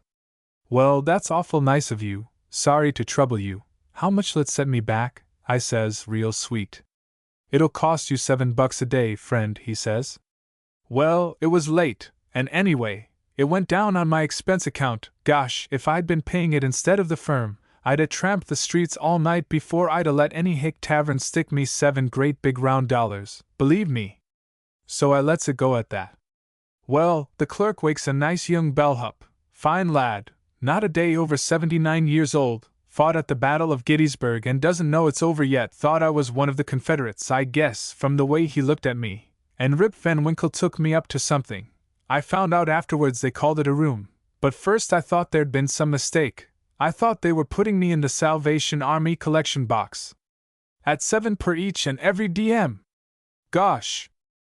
Yeah, I've heard the Rippleton was pretty cheesy. Now, when I go to Chicago, I always stay at the Blackstone or the La Salle, first-class places. Say, any of you fellows ever stay at the Birchdale at Terre Haute? How is it? Oh, the Birchdale is a first-class hotel. 12 minutes of conference on the state of hotels in South Bend, Flint, Dayton, Tulsa, Wichita, Fort Worth, Winona, Erie, Fargo, and Moose Jaw. Speaking about prices, the man in the velour had observed, fingering the elk tooth on his heavy watch chain. I'd like to know where they get this stuff about clothes coming down. Now, you take this suit I got on. He pinched his trousers leg. 4 years ago I paid $42.50 for it, and it was real sure enough value. Well, here the other day I went into a store back home and asked to see a suit, and the fellow yanks out some hand-me-downs that, honest, I wouldn't put on a hired man. Just out of curiosity I asks him, "What you charging for that junk?" "Junk," he says. "What do you mean junk?" "That's a swell piece of goods, all wool, like hell. It was nice vegetable wool, right off the old plantation. It's all wool," he says, "and we get $67.90 for it." "Oh, you do you?" I says. "Not from me you don't," I says, and I walks right out on him. "You bet." I says to the wife, "Well," I said, "as long as your strength holds out and you can go on putting a few more patches on Papa's pants, we'll just pass up buying clothes." "That's right, brother. And just look at collars, for instance." "Hey! Wait!" the fat man protested. "What's the matter with collars? I'm selling collars. Do you realize the cost of labor on collars is still 207% above?"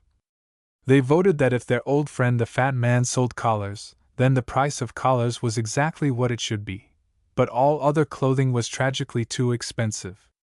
They admired and loved one another now. They went profoundly into the science of business, and indicated that the purpose of manufacturing a plow or a brick was so that it might be sold. To them, the romantic hero was no longer the knight, the wandering poet, the cowpuncher, the aviator, nor the brave young district attorney, but the great sales manager, who had an analysis of merchandising problems on his glass-top desk, whose title of nobility was go-getter, and who devoted himself and all his young samurai to the cosmic purpose of selling, not of selling anything in particular, for or to anybody in particular, but pure selling. The shop talk roused Paul Riesling. Though he was a player of violins and an interestingly unhappy husband, he was also a very able salesman of tar roofing. He listened to the fat man's remarks on the value of house organs and bulletins as a method of jazzing up the boys out on the road, and he himself offered 1 or 2 excellent thoughts on the use of 2-cent stamps on circulars. Then he committed an offense against the holy law of the clan of Goodfellows. He became highbrow. They were entering a city. On the outskirts they passed a steel mill which flared in scarlet and orange flame that licked at the cadaverous stacks, at the iron-sheathed walls and sullen converters. "My lord, look at that, beautiful!" said Paul. "You bet it's beautiful, friend. That's the Schelling-Horton steel plant, and they tell me old John Schelling made a good 3 million bones out of munitions during the war," the man with the velour hat said reverently.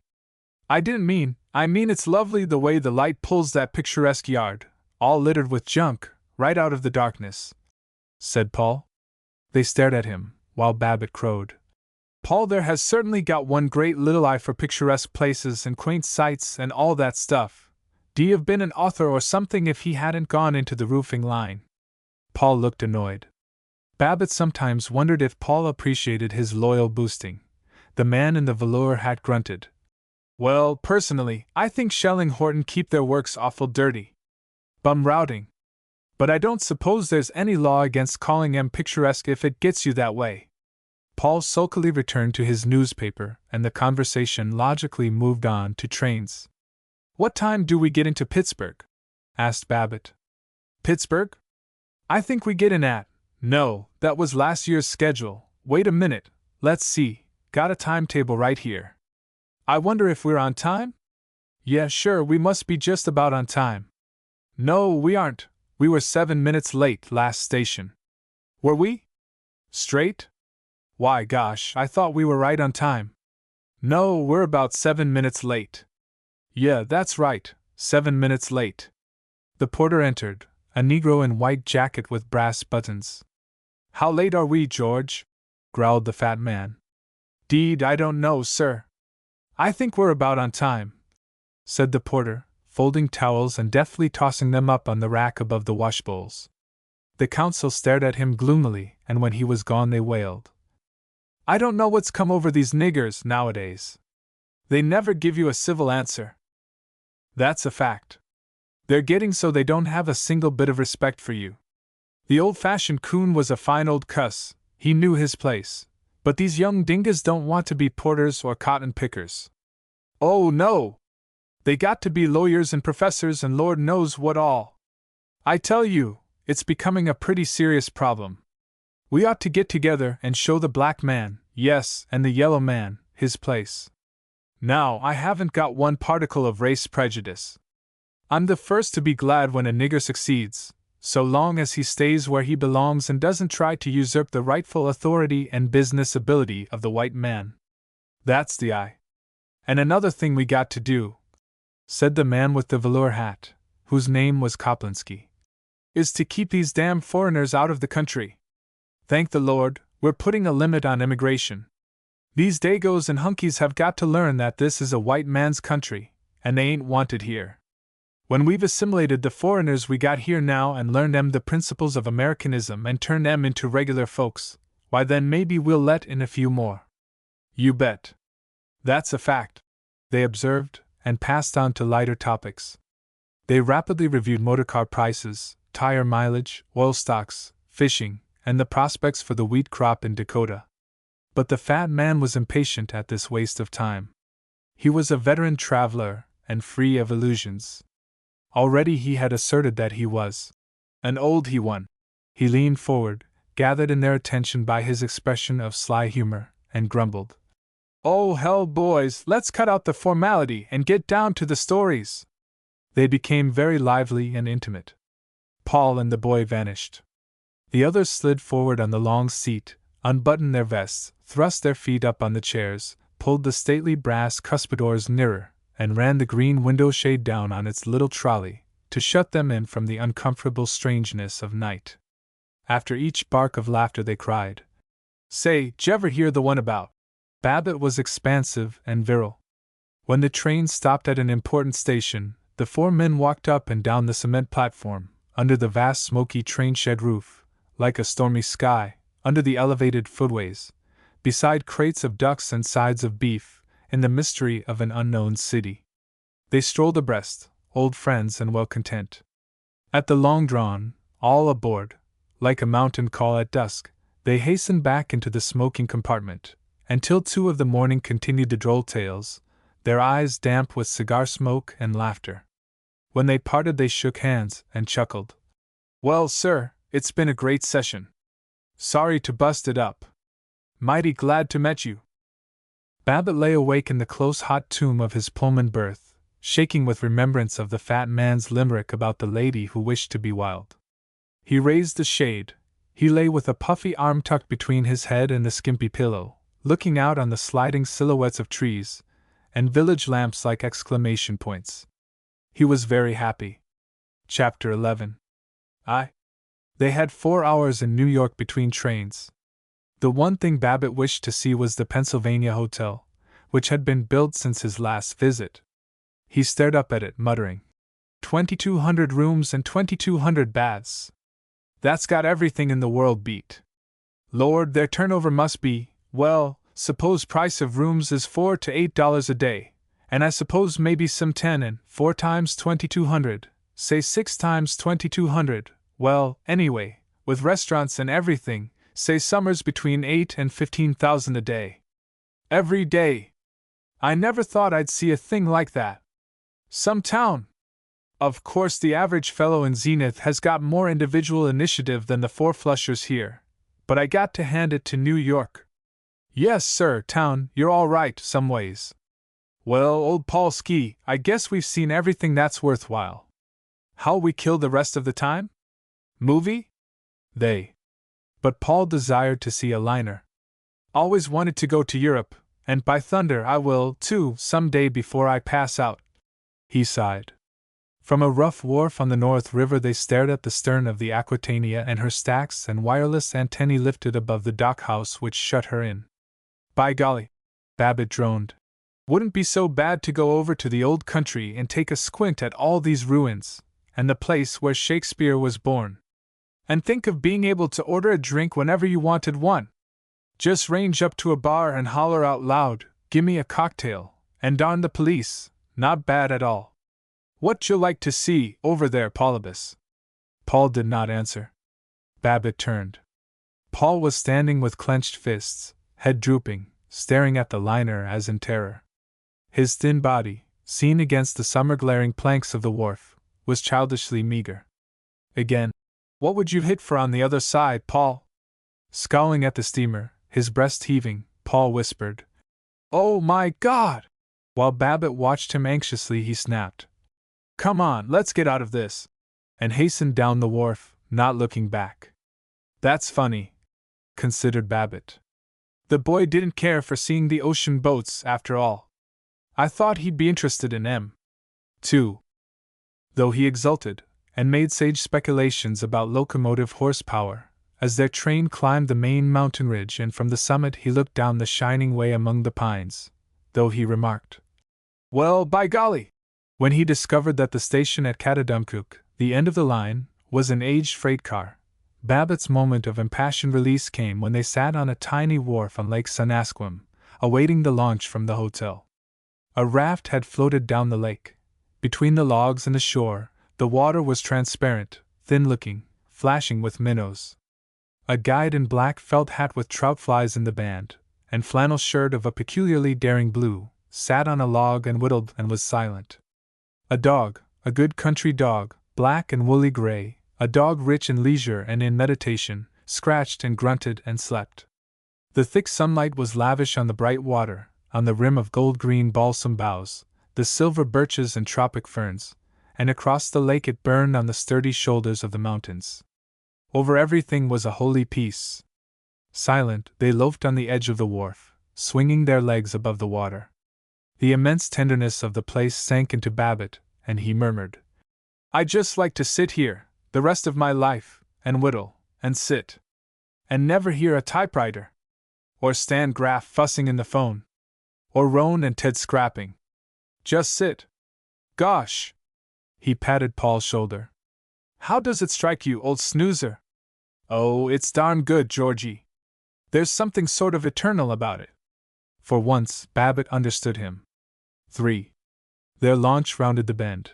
At the head of the lake, under a mountain slope, they saw the little central dining shack of their hotel and the crescent of squat log cottages which served as bedrooms. They landed, and endured the critical examination of the habitués who had been at the hotel for a whole week. In their cottage, with its high stone fireplace, they hastened, as Babbitt expressed it, to get into some regular he-togs. They came out, Paul in an old gray suit and soft white shirt, Babbitt in khaki shirt and vast and flapping khaki trousers. It was excessively new khaki. His rimless spectacles belonged to a city office, and his face was not tan but a city pink. He made a discordant noise in the place, but with infinite satisfaction he slapped his legs and crowed, "Say, this is getting back home, eh?" They stood on the wharf before the hotel. He winked at Paul and drew from his back pocket a plug of chewing tobacco, a vulgarism forbidden in the Babbitt home. He took a chew, beaming and wagging his head as he tugged at it. Maybe I haven't been hungry for a wad of eating tobacco. Have some?" They looked at each other in a grin of understanding. Paul took the plug, gnawed at it. They stood quiet, their jaws working. They solemnly spat, one after the other, into the placid water. They stretched voluptuously, with lifted arms and arched backs. From beyond the mountains came the shuffling sound of a far-off train. A trout leaped, and fell back in a silver circle. They sighed together. 4. They had a week before their families came. Each evening they planned to get up early and fish before breakfast. Each morning they lay abed till the breakfast bell, pleasantly conscious that there were no efficient wives to rouse them. The mornings were cold, the fire was kindly as they dressed. Paul was distressingly clean, but Babbitt reveled in a good sound dirtiness, in not having to shave till his spirit was moved to it. He treasured every grease spot and fish scale on his new khaki trousers. All morning they fished unenergetically, or tramped the dim and aqueous-lighted trails among rank ferns and moss sprinkled with crimson bells. They slept all afternoon, and till midnight played stud poker with the guides. Poker was a serious business to the guides. They did not gossip, they shuffled the thick greasy cards with a deft ferocity menacing to the sports, and Joe Paradise, king of guides, was sarcastic to loiterers who halted the game, even to scratch. At midnight, as Paul and he blundered to their cottage over the pungent wet grass, and pine roots confusing in the darkness, Babbitt rejoiced that he did not have to explain to his wife where he had been all evening. They did not talk much. The nervous loquacity and opinionation of the Zenith Athletic Club dropped from them. But when they did talk, they slipped into the naive intimacy of college days. Once they drew their canoe up to the bank of Sanasquam water, a stream walled in by the dense green of the hardhack. The sun roared on the green jungle, but in the shade was sleepy peace, and the water was golden and rippling. Babbitt drew his hand through the cool flood, and mused. "We never thought we'd come to Maine together. No, we've never done anything the way we thought we would. I expected to live in Germany with my granddad's people, and study the fiddle. That's so. And remember how I wanted to be a lawyer and go into politics? I still think I might have made a go of it. I've kind of got the gift of the gab, anyway. I can think on my feet, and make some kind of a spiel on most anything, and of course that's the thing you need in politics. By golly, Ted's going to law school, even if I didn't. Well, I guess it's worked out all right. Myra's been a fine wife. And Zilla means well, Polybus. Yes. Up here, I figure out all sorts of plans to keep her amused. I kind of feel life is going to be different, now that we're getting a good rest and can go back and start over again. I hope so, old boy. Shyly. Say, gosh, it's been awful nice to sit around and loaf and gamble and act regular, with you along, you old horse thief. Well, you know what it means to me, Georgie. Saved my life. The shame of emotion overpowered them. They cursed a little, to prove they were good rough fellows, and in a mellow silence, Babbitt whistling while Paul hummed, they paddled back to the hotel.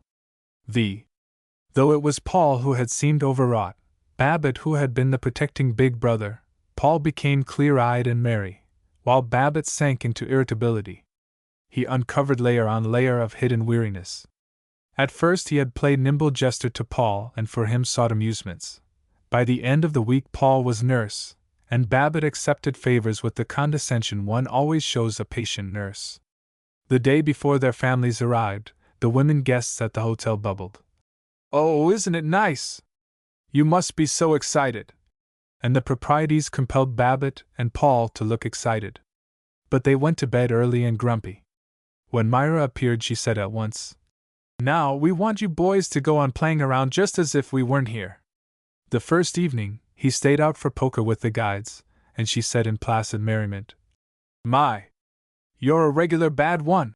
The second evening, she groaned sleepily, "Good heavens, are you going to be out every single night?" The third evening, he didn't play poker. He was tired now in every cell. "Funny. Vacation doesn't seem to have done me a bit of good," he lamented. "Paul's frisky as a colt, but I swear, I'm crankier and nervouser than when I came up here." He had 3 weeks of Maine. At the end of the second week he began to feel calm and interested in life. He planned an expedition to climb Sachem Mountain, and wanted to camp overnight at Boxcar Pond. He was curiously weak, yet cheerful, as though he had cleansed his veins of poisonous energy and was filling them with wholesome blood. He ceased to be irritated by Ted's infatuation with a waitress, his 7th tragic affair this year. He played catch with Ted, and with pride taught him to cast a fly in the pine-shadowed silence of Scoto Pond. At the end he sighed. Hang it, I'm just beginning to enjoy my vacation. But well, I feel a lot better. And it's going to be one great year. Maybe the real estate board will elect me president, instead of some fuzzy old-fashioned faker like John Mott. On the way home, whenever he went into the smoking compartment, he felt guilty at deserting his wife and angry at being expected to feel guilty, but each time he triumphed. Oh, this is going to be a great year, a great old year. Chapter 12. All the way home from Maine, Babbitt was certain that he was a changed man. He was converted to serenity. He was going to cease worrying about business. He was going to have more interests, theaters, public affairs, reading. And suddenly, as he finished an especially heavy cigar, he was going to stop smoking. He invented a new and perfect method. He would buy no tobacco. He would depend on borrowing it, and of course, he would be ashamed to borrow often. In a spasm of righteousness, he flung his cigar case out of the smoking compartment window. He went back and was kind to his wife about nothing in particular. He admired his own purity, and decided. Absolutely simple. Just a matter of willpower. He started a magazine serial about a scientific detective. 10 miles on, he was conscious that he desired to smoke. He ducked his head, like a turtle going into its shell. He appeared uneasy. He skipped 2 pages in his story and didn't know it. 5 miles later, he leaped up and sought the porter. Say, George, have you got a... The porter looked patient. Have you got a timetable? Babbitt finished. At the next stop he went out and bought a cigar. Since it was to be his last before he reached Zenith, he finished it down to an inch stub. 4 days later he again remembered that he had stopped smoking, but he was too busy catching up with his office work to keep it remembered. 2. Baseball, he determined, would be an excellent hobby. No sense a man's working his fool head off. I'm going out to the game 3 times a week. Besides, fellow ought to support the home team. He did go and support the team, and enhance the glory of Zenith, by yelling, "Attaboy!" and "Rotten!" He performed the rite scrupulously. He wore a cotton handkerchief about his collar. He became sweaty. He opened his mouth in a wide, loose grin, and drank lemon soda out of a bottle. He went to the game 3 times a week, for 1 week. Then he compromised on watching the Advocate-Times bulletin board. He stood in the thickest and steamiest of the crowd, and as the boy up on the lofty platform recorded the achievements of Big Bill Bostwick, the pitcher, Babbitt remarked to complete strangers, "Pretty nice. Good work," and hastened back to the office. He honestly believed that he loved baseball. It is true that he hadn't, in 25 years, himself played any baseball except backlot catch with Ted, very gentle, and strictly limited to 10 minutes. But the game was a custom of his clan, and it gave outlet for the homicidal and sides-taking instincts which Babbitt called patriotism and love of sport. As he approached the office he walked faster and faster, muttering, "Guess better hustle." All about him the city was hustling, for hustling's sake. Men in motors were hustling to pass one another in the hustling traffic. Men were hustling to catch trolleys, with another trolley a minute behind, and to leap from the trolleys, to gallop across the sidewalk, to hurl themselves into buildings, into hustling express elevators.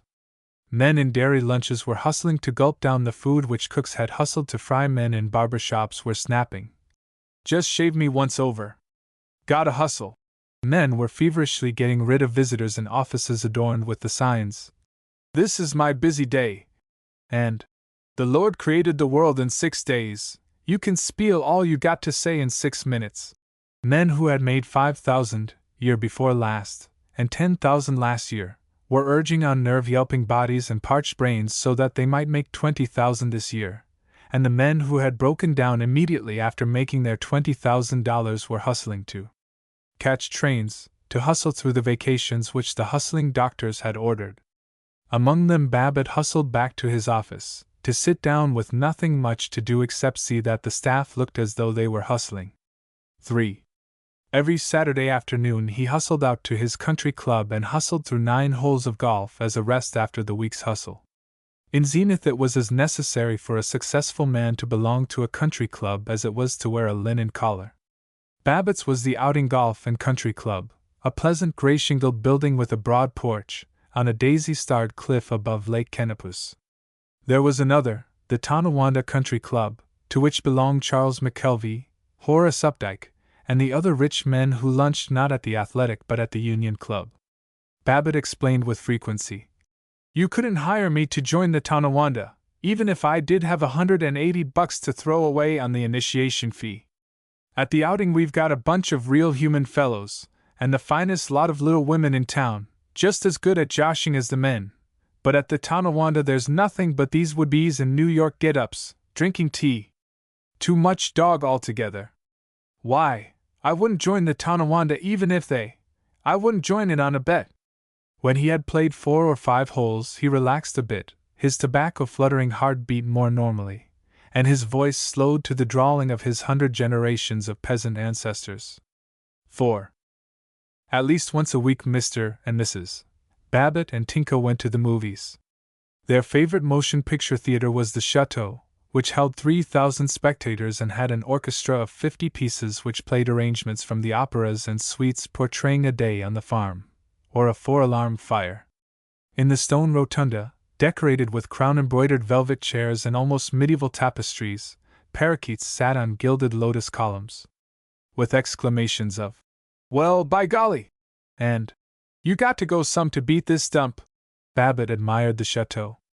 As he stared across the thousands of heads, a gray plain in the dimness, as he smelled good clothes and mild perfume and chewing gum, he felt as when he had first seen a mountain and realized how very, very much earth and rock there was in it.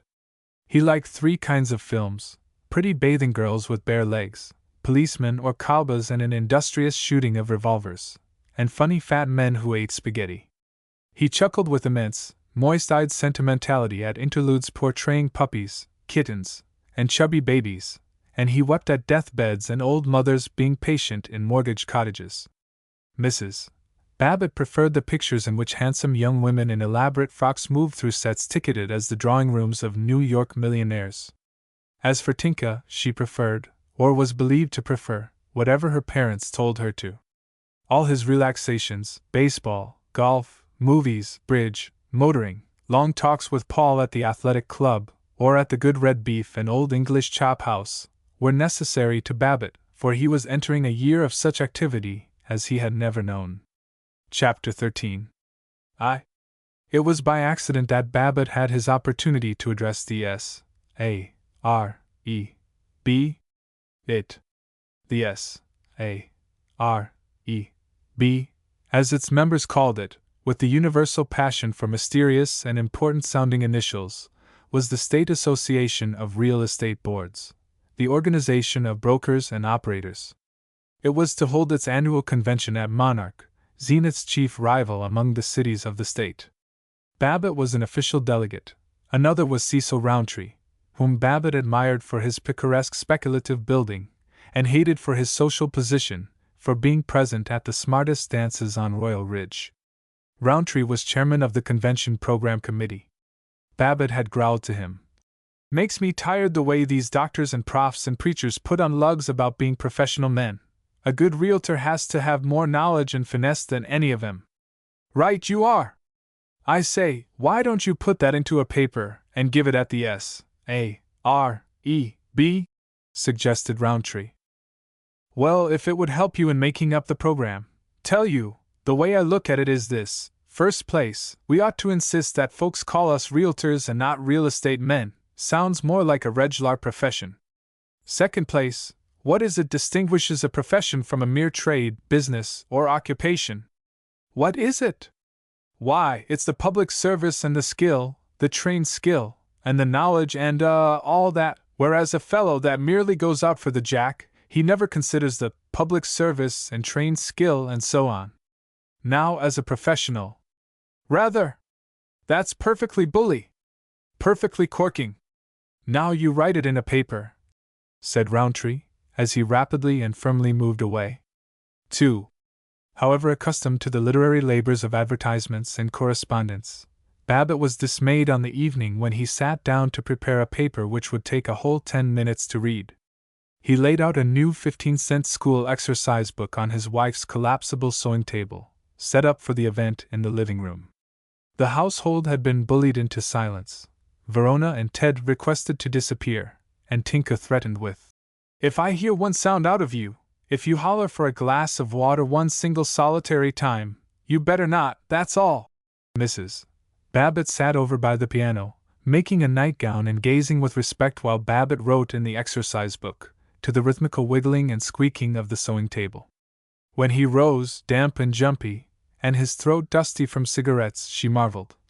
"I don't see how you can just sit down and make up things right out of your own head." "Oh, it's the training in constructive imagination that a fellow gets in modern business life." He had written 7 pages, whereof the first page set forth. The other 6 pages were rather like the first. For a week he went about looking important. Every morning, as he dressed, he thought aloud. "J'ever stop to consider, Myra, that before a town can have buildings or prosperity or any of those things, some realtor has got to sell 'em the land? All civilization starts with him. J'ever realize that?" At the athletic club he led unwilling men aside to inquire. "Say, if you had to read a paper before a big convention, would you start in with the funny stories or just kind of scatter 'em all through?" he asked Howard Littlefield for a set of statistics about real estate sales, something good and impressive. And Littlefield provided something exceedingly good and impressive. But it was to T. Cholmondeley Frink that Babbitt most often turned. He caught Frink at the club every noon, and demanded, while Frink looked hunted and evasive, "Say, chum, you're a shark on this writing stuff. How would you put this sentence? See here in my manuscript. Now where the deuce is that? Oh, yes, here. Would you say we ought not also to alone think, or we ought also not to think alone, or—" One evening when his wife was away and he had no one to impress, Babbitt forgot about style, order, and the other mysteries, and scrawled off what he really thought about the real estate business and about himself, and he found the paper written. When he read it to his wife she yearned. "Why, dear, it's splendid, beautifully written, and so clear and interesting, and such splendid ideas. Why, it's just splendid." Next day he cornered chum Frink and crowed, "Well, old son, I finished it last evening. Just slammed it out. I used to think you writing guys must have a hard job making up pieces, but Lord, it's a cinch. Pretty soft for you fellows. You certainly earn your money easy. Some day when I get ready to retire, guess I'll take to writing and show you boys how to do it. I always used to think I could write better stuff, and more punch and originality, than all this stuff you see printed, and now I'm doggone sure of it." He had 4 copies of the paper typed in black with a gorgeous red title, had them bound in pale blue manila, and affably presented one to old Ira Runyon, the managing editor of the Advocate-Times, who said yes, indeed yes, he was very glad to have it, and he certainly would read it all through, as soon as he could find time. Mrs. Babbitt could not go to Monarch. She had a women's club meeting. Babbitt said that he was very sorry. 3. Besides the 5 official delegates to the convention, Babbitt, Rowntree, W. A. Rogers, Alvin Thayer, and Albert Wing, there were 50 unofficial delegates, most of them with their wives. They met at the Union Station for the midnight train to Monarch. All of them, save Cecil Rowntree, who was such a snob that he never wore badges, displayed celluloid buttons the size of dollars and lettered, "We zoom for Zenith." The official delegates were magnificent with silver and magenta ribbons. Martin Lumsden's little boy Willie carried a tasseled banner inscribed, "Zenith the Zip City, Zeal, Zest and Zowie, 1,000,000 in 1935. As the delegates arrived, not in taxicabs but in the family automobile driven by the oldest son or by Cousin Fred, they formed impromptu processions through the station waiting room. It was a new and enormous waiting room, with marble pilasters, and frescoes depicting the exploration of the Colusa River Valley by Pere Emile Fauthou in 1740. The benches were shelves of ponderous mahogany, the newsstand a marble kiosk with a brass grill. Down the echoing spaces of the hall the delegates paraded after Willie Lumsen's banner, the men waving their cigars, the women conscious of their new frocks and strings of beads, all singing to the tune of Auld Lang Syne, the official city song, written by Chum Frink. Good old Zenith. Our kin and kith. Wherever we may be. Hats in the ring. We blithely sing. Of thy prosperity. Warren Whitby, the broker, who had a gift of verse for banquets and birthdays, had added to Frink's city song a special verse for the Realtors' Convention. Oh, here we come. The fellows from Zenith, the Zip City. We wish to state. In real estate. There's none so live as we. Babbitt was stirred to hysteric patriotism. He leaped on a bench, shouting to the crowd. What's the matter with Zenith? She's all right. What's best old town in the U.S.A.? Zenith! The patient poor people waiting for the midnight train stared in unenvious wonder. Italian women with shawls, old weary men with broken shoes, roving road-wise boys in suits which had been flashy when they were new but which were faded now and wrinkled. Babbitt perceived that as an official delegate he must be more dignified. With Wing and Rogers he tramped up and down the cement platform beside the waiting Pullmans. Motor-driven baggage trucks and red-capped porters carrying bags sped down the platform with an agreeable effect of activity. Arc lights glared and stammered overhead. The glossy yellow sleeping cars shone impressively. Babbitt made his voice to be measured and lordly. He thrust out his abdomen and rumbled. We got to see to it that the convention lets the legislature understand just where they get off in this matter of taxing realty transfers. Wing uttered approving grunts and Babbitt swelled, gloated. The blind of a Pullman compartment was raised, and Babbitt looked into an unfamiliar world. The occupant of the compartment was Lucille McKelvey, the pretty wife of the millionaire contractor. Possibly, Babbitt thrilled, she was going to Europe. On the seat beside her was a bunch of orchids and violets, and a yellow paper-bound book which seemed foreign. While he stared, she picked up the book, then glanced out of the window as though she was bored. She must have looked straight at him, and he had met her, but she gave no sign. She languidly pulled down the blind, and he stood still, a cold feeling of insignificance in his heart. But on the train his pride was restored by meeting delegates from Sparta, Pioneer, and other smaller cities of the state, who listened respectfully when, as a Magnifico from the metropolis of Zenith, he explained politics and the value of a good sound business administration. They fell joyfully into shop talk, the purest and most rapturous form of conversation. How'd this fellow Rountree make out with this big apartment hotel he was going to put up? Wha do? Get out bonds to finance it? Asked a Sparta broker. Well, I'll tell you, said Babbitt. Now if I'd been handling it. So, Albert Wing was droning. I hired this shop window for a week, and put up a big sign, Toy Town for Tiny Tots, and stuck in a lot of doll houses and some dinky little trees, and then down at the bottom, Baby likes this Dolly Dale, but Papa and Mama will prefer our beautiful bungalows, and you know, that certainly got folks talking, and first week we sold. The trucks sang, lickety-lick, lickety-lick, as the train ran through the factory district.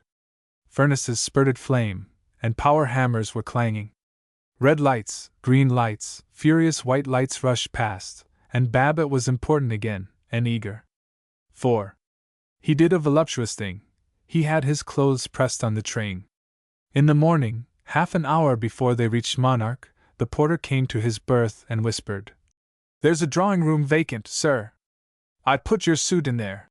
In tan autumn overcoat over his pajamas, Babbitt slipped down the green curtain-lined aisle to the glory of his first private compartment. The porter indicated that he knew Babbitt was used to a manservant. He held the ends of Babbitt's trousers, that the beautifully sponged garment might not be soiled, filled the bowl in the private washroom, and waited with the towel.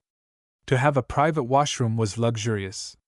However enlivening a Pullman smoking compartment was by night, even to Babbitt it was depressing in the morning, when it was jammed with fat men in woolen undershirts, every hook filled with wrinkled cottony shirts, the leather seat piled with dingy toilet kits, and the air nauseating with the smell of soap and toothpaste.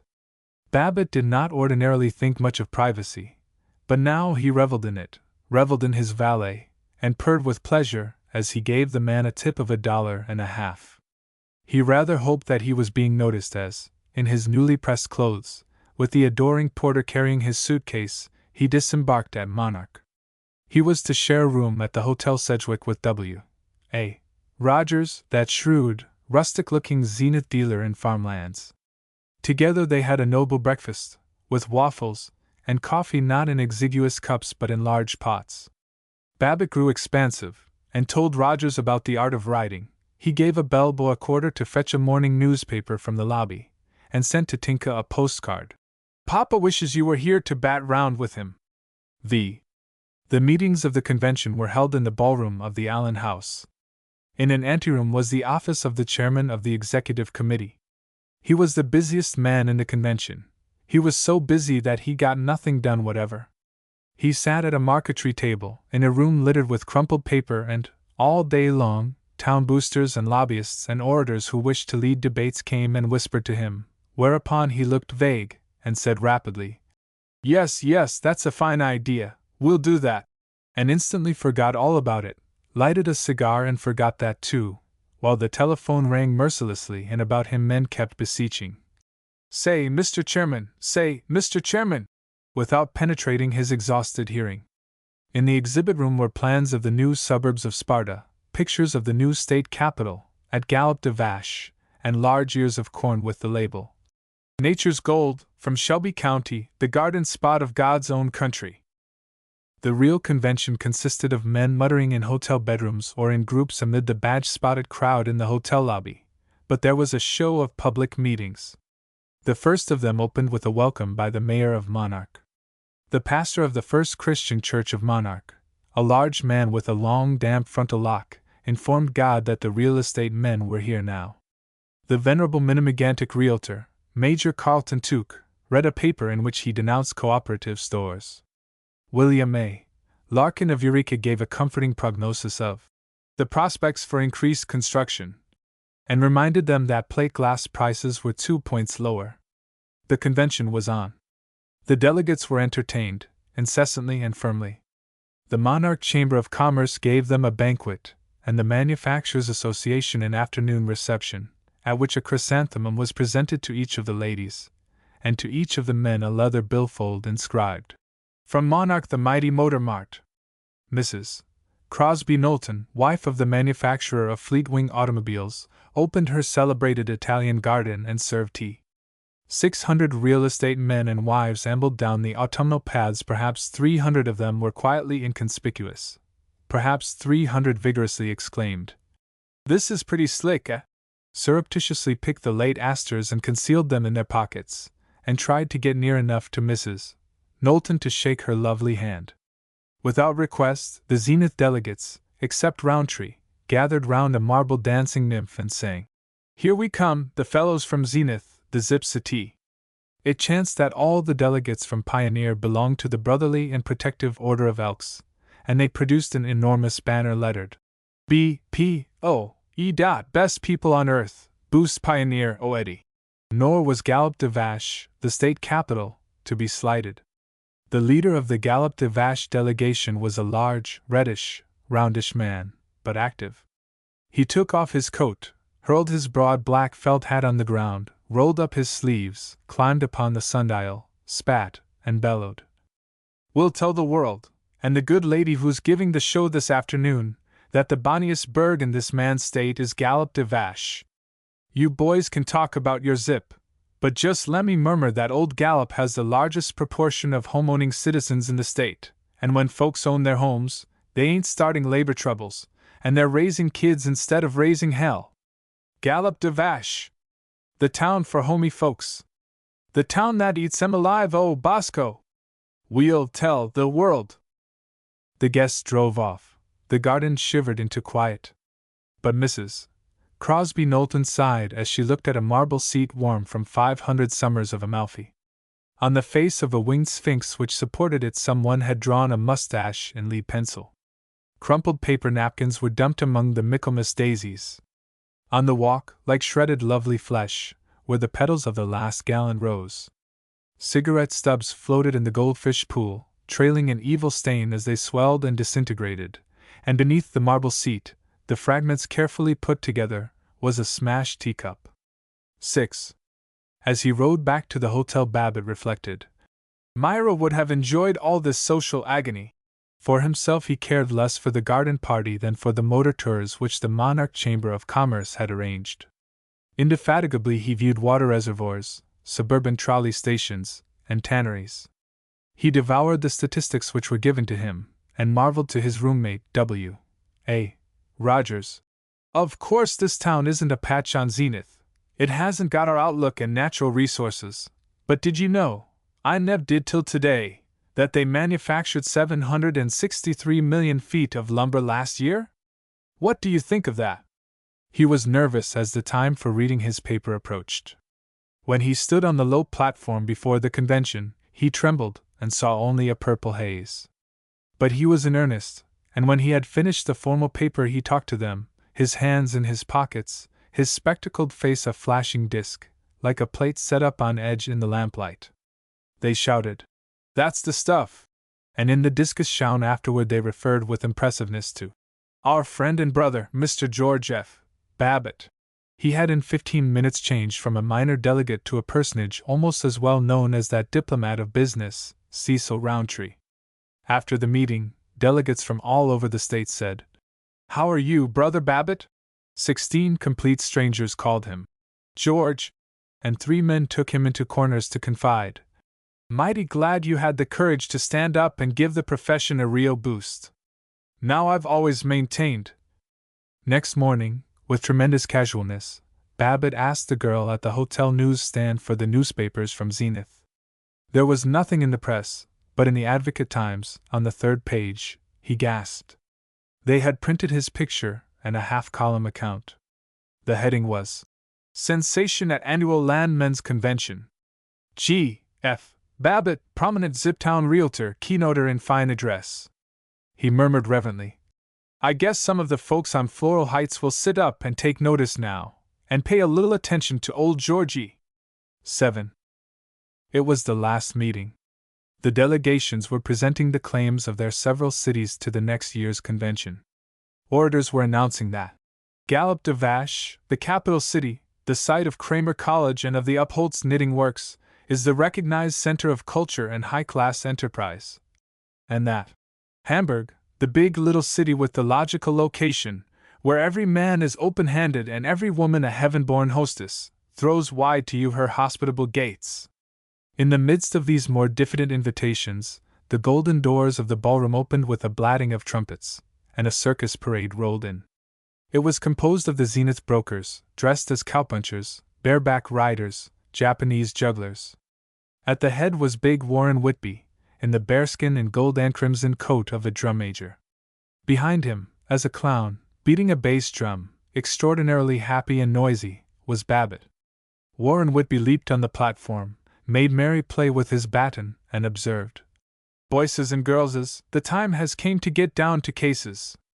A dyed-in-the-wool Zenithite sure loves his neighbors, but we've made up our minds to grab this convention off our neighbor burgs like we've grabbed the condensed milk business and the paper box business and—" J. Harry Barmhill, the convention chairman, hinted, "We're grateful to you, Mr. but you must give the other boys a chance to hand in their bids now." A foghorn voice blared, "In Eureka we'll promise free motor rides through the prettiest country." Running down the aisle, clapping his hands, a lean, bald young man cried, "I'm from Sparta. Our Chamber of Commerce has wired me they've set aside $8,000, in real money, for the entertainment of the convention." A clerical-looking man rose to clamor, "Money talks. Move we accept the bid from Sparta." It was accepted. 8. The Committee on Resolutions was reporting. They said that whereas Almighty God in His beneficent mercy had seen fit to remove to a sphere of higher usefulness some 36 realtors of the state the past year, therefore it was the sentiment of this convention assembled that they were sorry God had done it, and the secretary should be, and hereby was, instructed to spread these resolutions on the minutes, and to console the bereaved families by sending them each a copy. A second resolution authorized the president of the SARB to spend $15,000 in lobbying for sane tax measures in the state legislature. This resolution had a good deal to say about menaces to sound business, and clearing the wheels of progress from ill-advised and short-sighted obstacles. The Committee on Committees reported, and was startled all Babbitt learned that he had been appointed a member of the Committee on Torrens Titles. He rejoiced. "I said it was going to be a great year. Georgie, old son, you got big things ahead of you. You're a natural-born orator and a good mixer and Zowie." 9. There was no formal entertainment provided for the last evening. Babbitt had planned to go home, but that afternoon the Jared Sassburgers of Pioneer suggested that Babbitt and W.A. Rogers have tea with them at the Catalpa Inn. Teas were not unknown to Babbitt. His wife and he earnestly attended them at least twice a year, but they were sufficiently exotic to make him feel important. He sat at a glass-covered table in the art room of the inn, with its painted rabbits, models lettered on birch bark, and waitresses being artistic in Dutch caps. He ate insufficient lettuce sandwiches, and was lively and naughty with Mrs. Sassburger, who was as smooth and large-eyed as a cloak model. Sassburger and he had met 2 days before, so they were calling each other Georgie and Sassy. Sassburger said prayerfully, "Say, boys, before you go, seeing this is the last chance, I've got it, up in my room, and Miriam here is the best little mixologist in the Stati Unidos, like us Italians say." With wide flowing gestures, Babbitt and Rogers followed the Sassburgers to their room. Mrs. Sassburger shrieked, "Oh, how terrible!" when she saw that she had left a chemise of sheer lavender crepe on the bed. She tucked it into a bag, while Babbitt giggled. "Don't mind us, we're a couple old little divils." Sassburger telephoned for ice, and the bellboy who brought it said, prosaically and unprompted, "Highball glasses or cocktail?" Miriam Sassburger mixed the cocktails in one of those dismal, nakedly white water pitchers which exist only in hotels. When they had finished the first round she proved by intoning, "Think you boys could stand another? You got a dividend coming." That, though she was but a woman, she knew the complete and perfect rite of cocktail drinking. Outside, Babbitt hinted to Rogers, "Say, W.A. old rooster, it comes over me that I could stand it if we didn't go back to the Lovin' Wives, this handsome ab-end, but just kind of stayed in Monarch and threw a party, heh? George, you speak with the tongue of wisdom and sagacitiferousness. Elwing's wife has gone on to Pittsburgh. Let's see if we can't gather him in." At 7:30 they sat in their room, with Elbert Wing and 2 upstate delegates. Their coats were off, their vests open, their faces red, their voices emphatic. They were finishing a bottle of corrosive bootlegged whiskey and imploring the bellboy, "Say, son, can you get us some more of this embalming fluid?" They were smoking large cigars and dropping ashes and stubs on the carpet. With windy guffaws they were telling stories. They were, in fact, males in a happy state of nature. Babbitt sighed. "I don't know how it strikes you hellions, but personally I like this busting loose for a change, and kicking over a couple of mountains and climbing up on the North Pole and waving the Aurora Borealis around." The man from Sparta, a grave, intense youngster, babbled, "Say, I guess I'm as good a husband as the run-of-the-mill, but God, I do get so tired of going home every evening, and nothing to see but the movies. That's why I go out and drill with the National Guard. I guess I got the nicest little wife in my burg, but say, know what I wanted to do as a kid? Know what I wanted to do? Wanted to be a big chemist. That's what I wanted to do. But Dad chased me out on the road selling kitchenware, and here I'm settled down, settled for life, not a chance. Oh, who the devil started this funeral talk? How about another little drink? And ain't nothing drink wouldn't do New York harmum. Yeah. Cut the sob stuff," said W.A. Rogers genially. "You boys know I'm the village songster? Come on now, sing up," said the old Obadiah to the young Obadiah. "I am dry, Obadiah, I am dry," said the young Obadiah to the old Obadiah. "So am I, Obadiah, so am I." X.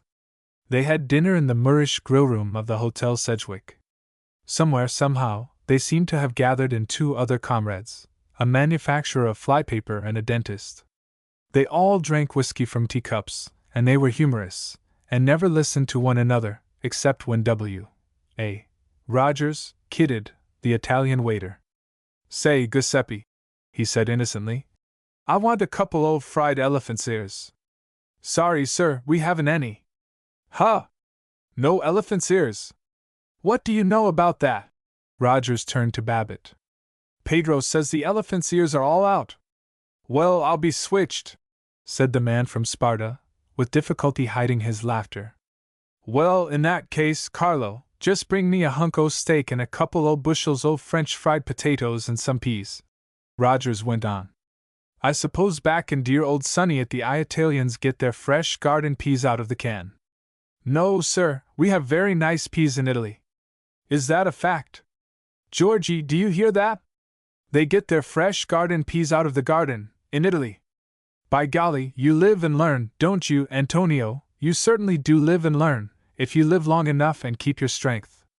All right, Garibaldi, just shoot me in that steak, with about 2 printer's reams of French fried spuds on the promenade deck, comprehenez-vous, Michelovich Angeloni? Afterward Albert Wing admired. Gee, you certainly did have that poor Dago going, W.A. He couldn't make you out at all. In the Monarch Herald, Babbitt found an advertisement which he read aloud, to applause and laughter. Old Colony Theatre shake the old dogs to the rollicking wrens, the bonniest bevy of beauteous bathing babes in burlesque. Pete Manutty and his O.G. kids. This is the straight steer, Benny. The painless chicklets of the rollicking wrens are the cuddlingest bunch that ever hit town. Steer the feet, get the cardboard, and twist the pupils to the best show ever. You will get 111% on your kale in this fun fest. The Calrosa sisters are sure some lookers and will give you a run for your gelt. Jock Silberstein is one of the pepper lads and slips you a dose of real laughter. Shoot the up and down to Jackson and West for graceful tappers. They run 1 to 2 under the wire. Provin and Adams will blow the blues in their laugh skit. Hutch mon! Something doing, boys. Listen to what the Hep bird twitters. Sounds like a juicy show to me. Let's all take it in, said Babbitt. But they put off departure as long as they could. They were safe while they sat here, legs firmly crossed under the table, but they felt unsteady. They were afraid of navigating the long and slippery floor of the grillroom under the eyes of the other guests and the 2 attentive waiters. When they did venture, tables got in their way, and they sought to cover embarrassment by heavy jocularity at the coatroom.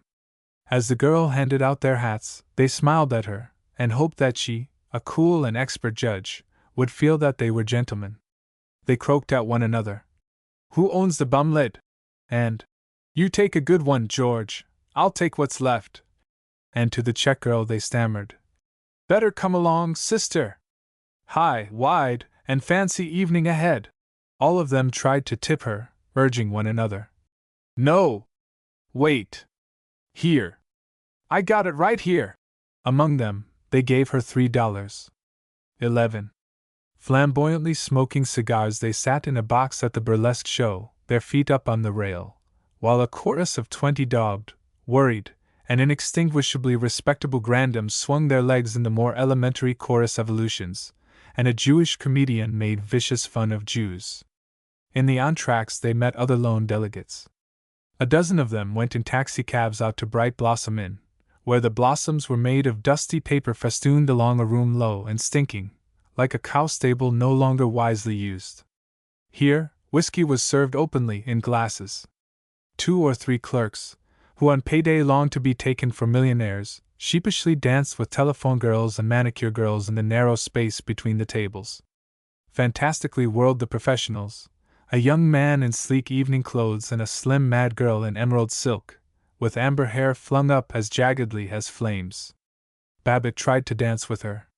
He shuffled along the floor, too bulky to be guided, his steps unrelated to the rhythm of the jungle music, and in his staggering he would have fallen, had she not held him with supple kindly strength. He was blind and deaf from Prohibition-era alcohol. He could not see the tables, the faces. But he was overwhelmed by the girl and her young pliant warmth. When she had firmly returned him to his group, he remembered by a connection quite untraceable that his mother's mother had been Scotch, and with head thrown back, eyes closed, wide mouth indicating ecstasy, he sang, very slowly and richly, Loch Lomond. but that was the last of his mellowness and jolly companionship. The man from Sparta said he was a bum singer, and for 10 minutes Babbitt quarreled with him, in a loud, unsteady, heroic indignation. They called for drinks till the manager insisted that the place was closed. All the while Babbitt felt a hot raw desire for more brutal amusements. When W.A. Rogers drawled, "What say we go down the line and look over the girls?" he agreed savagely. Before they went, 3 of them secretly made appointments with the professional dancing girl, who agreed. Yes, yes, sure, darling, to everything they said, and amiably forgot them. As they drove back through the outskirts of Monarch, down streets of small brown wooden cottages of workmen, characterless as cells, as they rattled across warehouse districts which by drunken night seemed vast and perilous, as they were borne toward the red lights and violent automatic pianos and the stocky women who simpered, Babbitt was frightened. He wanted to leap from the taxicab, but all his body was a murky fire, and he groaned. Too late to quit now, and knew that he did not want to quit. There was, they felt, one very humorous incident on the way. A broker from Minnemegantic said, "Monarch is a lot sportier than Zenith. You Zenith tightwads haven't got any joints like these here," Babbitt raged. "That's a dirty lie. Snothin' you can't find in Zenith. Believe me, we got more houses and hooch parlors and all kinds o' dives than any burg in the state." He realized they were laughing at him. He desired to fight, and forgot it in such musty, unsatisfying experiments as he had not known since college. In the morning, when he returned to Zenith, his desire for rebellion was partly satisfied. He had retrograded to a shamefaced contentment. He was irritable. He did not smile when W.A. Rogers complained, "Ah, what a head! I certainly do feel like the wrath of God this morning. Say, I know what was the trouble. Somebody went and put alcohol in my booze last night." Babbitt's excursion was never known to his family, nor to any one in Zenith save Rogers and Wing. It was not officially recognized even by himself. If it had any consequences, they have not been discovered. Chapter 14. This autumn a Mr. W. G. Harding, of Marion, Ohio, was appointed President of the United States, but Zenith was less interested in the national campaign than in the local election.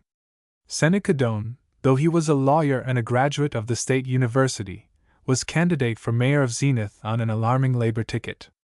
To oppose him the Democrats and Republicans united on Lucas Prout, a mattress manufacturer with a perfect record for sanity.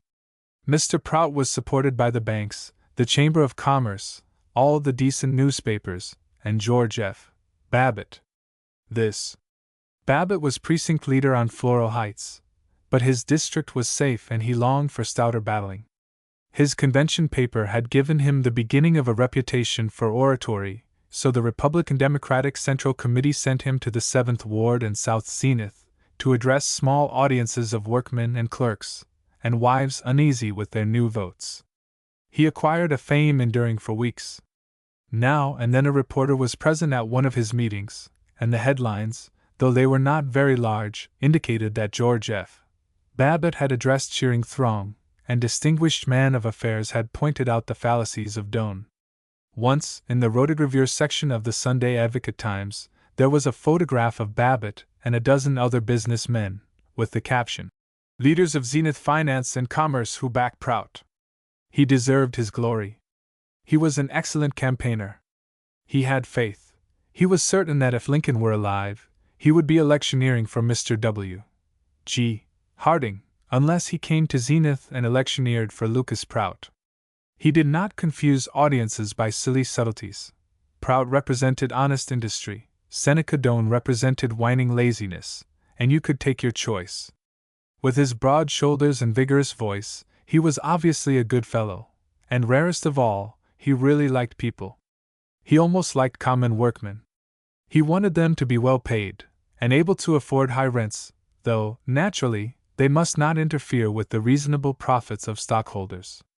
Thus nobly endowed, and keyed high by the discovery that he was a natural orator, he was popular with audiences, and he raged through the campaign, renowned not only in the 7th and 8th wards but even in parts of the 16th. 2. Crowded in his car, they came driving up to Turnverein Hall, South Zenith, Babbitt, his wife, Verona, Ted, and Paul and Zilla Riesling. The hall was over a delicatessen shop, in a street banging with trolleys and smelling of onions and gasoline and fried fish. A new appreciation of Babbitt filled all of them, including Babbitt. "Don't know how you keep it up, talking to 3 bunches in one evening. Wish I had your strength," said Paul, and Ted exclaimed to Verona, "The old man certainly does know how to kid these roughnecks along." Men in black sateen shirts, their faces new-washed but with a hint of grime under their eyes, were loitering on the broad stairs up to the hall. Babbitt's party politely edged through them and into the whitewashed room, at the front of which was a dais with a red plush throne and a pine altar painted watery blue, as used nightly by the grand masters and supreme potentates of innumerable lodges. The hall was full. As Babbitt pushed through the fringe standing at the back, he heard the precious tribute. "That's him." The chairman bustled down the center aisle with an impressive, "The speaker? All ready, sir. Let's see, what was the name, sir?" Then Babbitt slid into a sea of eloquence. "Ladies and gentlemen of the 16th Ward, there's one who cannot be with us here tonight, a man than whom there is no more stalwart Trojan in all the political arena. I refer to our leader, the Honorable Lucas Prout, standard-bearer of the city and county of Zenith. Since he is not here, I trust that you will bear with me if, as a friend and neighbor, as one who is proud to share with you the common blessing of being a resident of the great city of Zenith, I tell you in all candor, honesty, and sincerity how the issues of this critical campaign appear to one plain man of business, to one who, brought up to the blessings of poverty and of manual labor, has, even when fate condemned him to sit at a desk, yet never forgotten how it feels, by heck, to be up at 5:30 and at the factory with the old dinner pail in his hardened mitt when the whistle blew at 7, unless the owner sneaked in 10 minutes on us and blew it early. Laughter. To come down to the basic and fundamental issues of this campaign, the great error, insincerely promulgated by Seneca Doane. There were workmen who jeered, young cynical workmen, for the most part foreigners, Jews, Swedes, Irishmen, Italians, but the older men, the patient, bleached, stooped carpenters and mechanics, cheered him, and when he worked up to his anecdote of Lincoln their eyes were wet. Modestly, busily, he hurried out of the hall on delicious applause, and sped off to his third audience of the evening. "Ted, you better drive," he said. "Kind of all in after that spiel. Well, Paul, how'd it go? Did I get 'em? Bully! Corking! You had a lot of pep." Mrs. Babbitt worshipped. "Oh, it was fine. So clear and interesting, and such nice ideas. When I hear you orating, I realize I don't appreciate how profoundly you think, and what a splendid brain and vocabulary you have. Just splendid." But Verona was irritating. "Dad," she worried, "how do you know that public ownership of utilities and so on and so forth will always be a failure?" Mrs. Babbitt reproved. "Roan, I should think you could see and realize that when your father's all worn out with orating, it's no time to expect him to explain these complicated subjects. I'm sure when he's rested he'll be glad to explain it to you. Now let's all be quiet and give Papa a chance to get ready for his next speech. Just think! Right now they're gathering in Maccabee Temple, and waiting for us." 3. Mr. Lucas Prout and sound business defeated Mr. Seneca Doane in class rule, and Zenith was again saved. Babbitt was offered several minor appointments to distribute among poor relations, but he preferred advance information about the extension of paved highways, and this a grateful administration gave to him. Also, he was one of only 19 speakers at the dinner with which the Chamber of Commerce celebrated the victory of righteousness. His reputation for oratory established, at the dinner of the Zenith Real Estate Board he made the annual address. The Advocate-Times reported this speech with unusual fullness. "One of the livest banquets that has recently been pulled off occurred last night in the annual get-together fest of the Zenith Real Estate Board, held in the Venetian ballroom of the O'Hearn House. Mine host Gil O'Hearn had as usual done himself proud, and those assembled feasted on such an assemblage of plates as could be rivalled nowhere west of New York, if there, and washed down the plenteous feed with the cup which inspired but did not inebriate in the shape of cider from the farm of Chandler Mott, president of the board and who acted as witty and efficient chairman. As Mr. Mott was suffering from slight infection and sore throat, G.F. Babbitt made the principal talk. Besides outlining the progress of Torrensing real estate titles, Mr. Babbitt spoke in part as follows.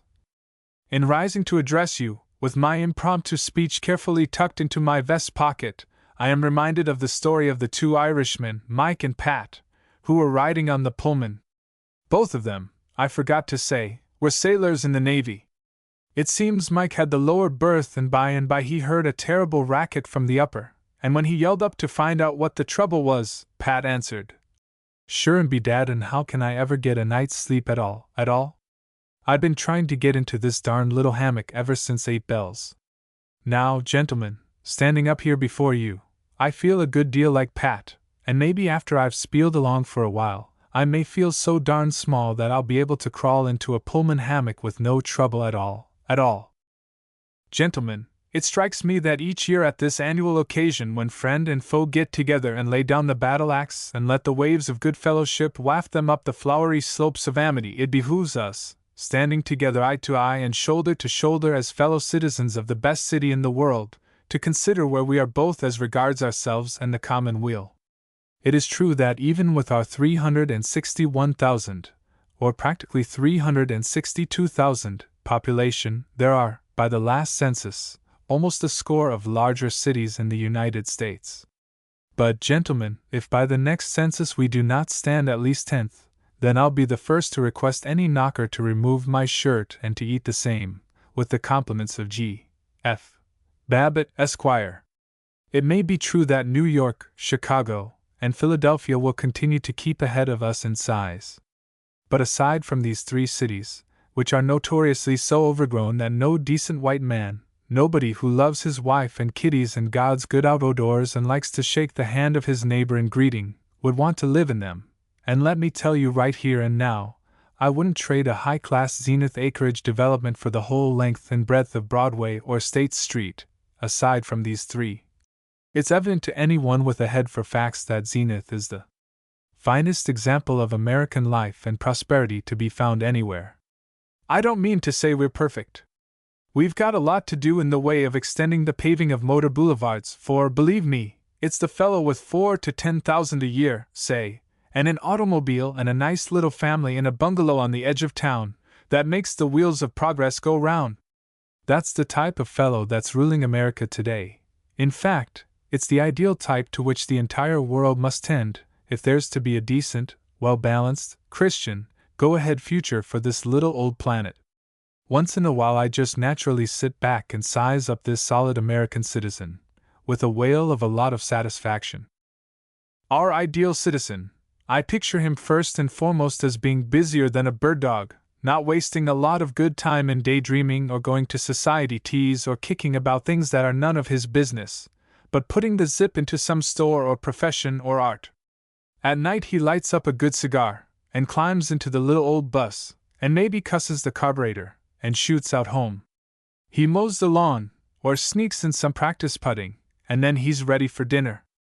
After dinner he tells the kiddies a story, or takes the family to the movies, or plays a few fists of bridge, or reads the evening paper, and a chapter or 2 of some good lively Western novel if he has a taste for literature, and maybe the folks next door drop in and they sit and visit about their friends and the topics of the day. Then he goes happily to bed, his conscience clear, having contributed his mite to the prosperity of the city and to his own bank account.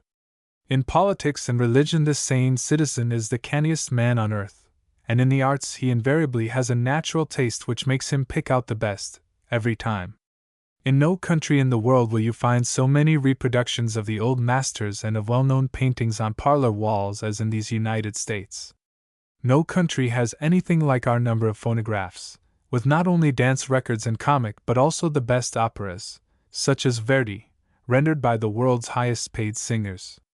In other countries, art and literature are left to a lot of shabby bums living in attics and feeding on booze and spaghetti, But in America, the successful writer or picture painter is indistinguishable from any other decent businessman, and I, for one, am only too glad that the man who has the rare skill to season his message with interesting reading matter and who shows both purpose and pep in handling his literary wares has a chance to drag down his $50,000 a year, to mingle with the biggest executives on terms of perfect equality, and to show as big a house and as swell a car as any captain of industry.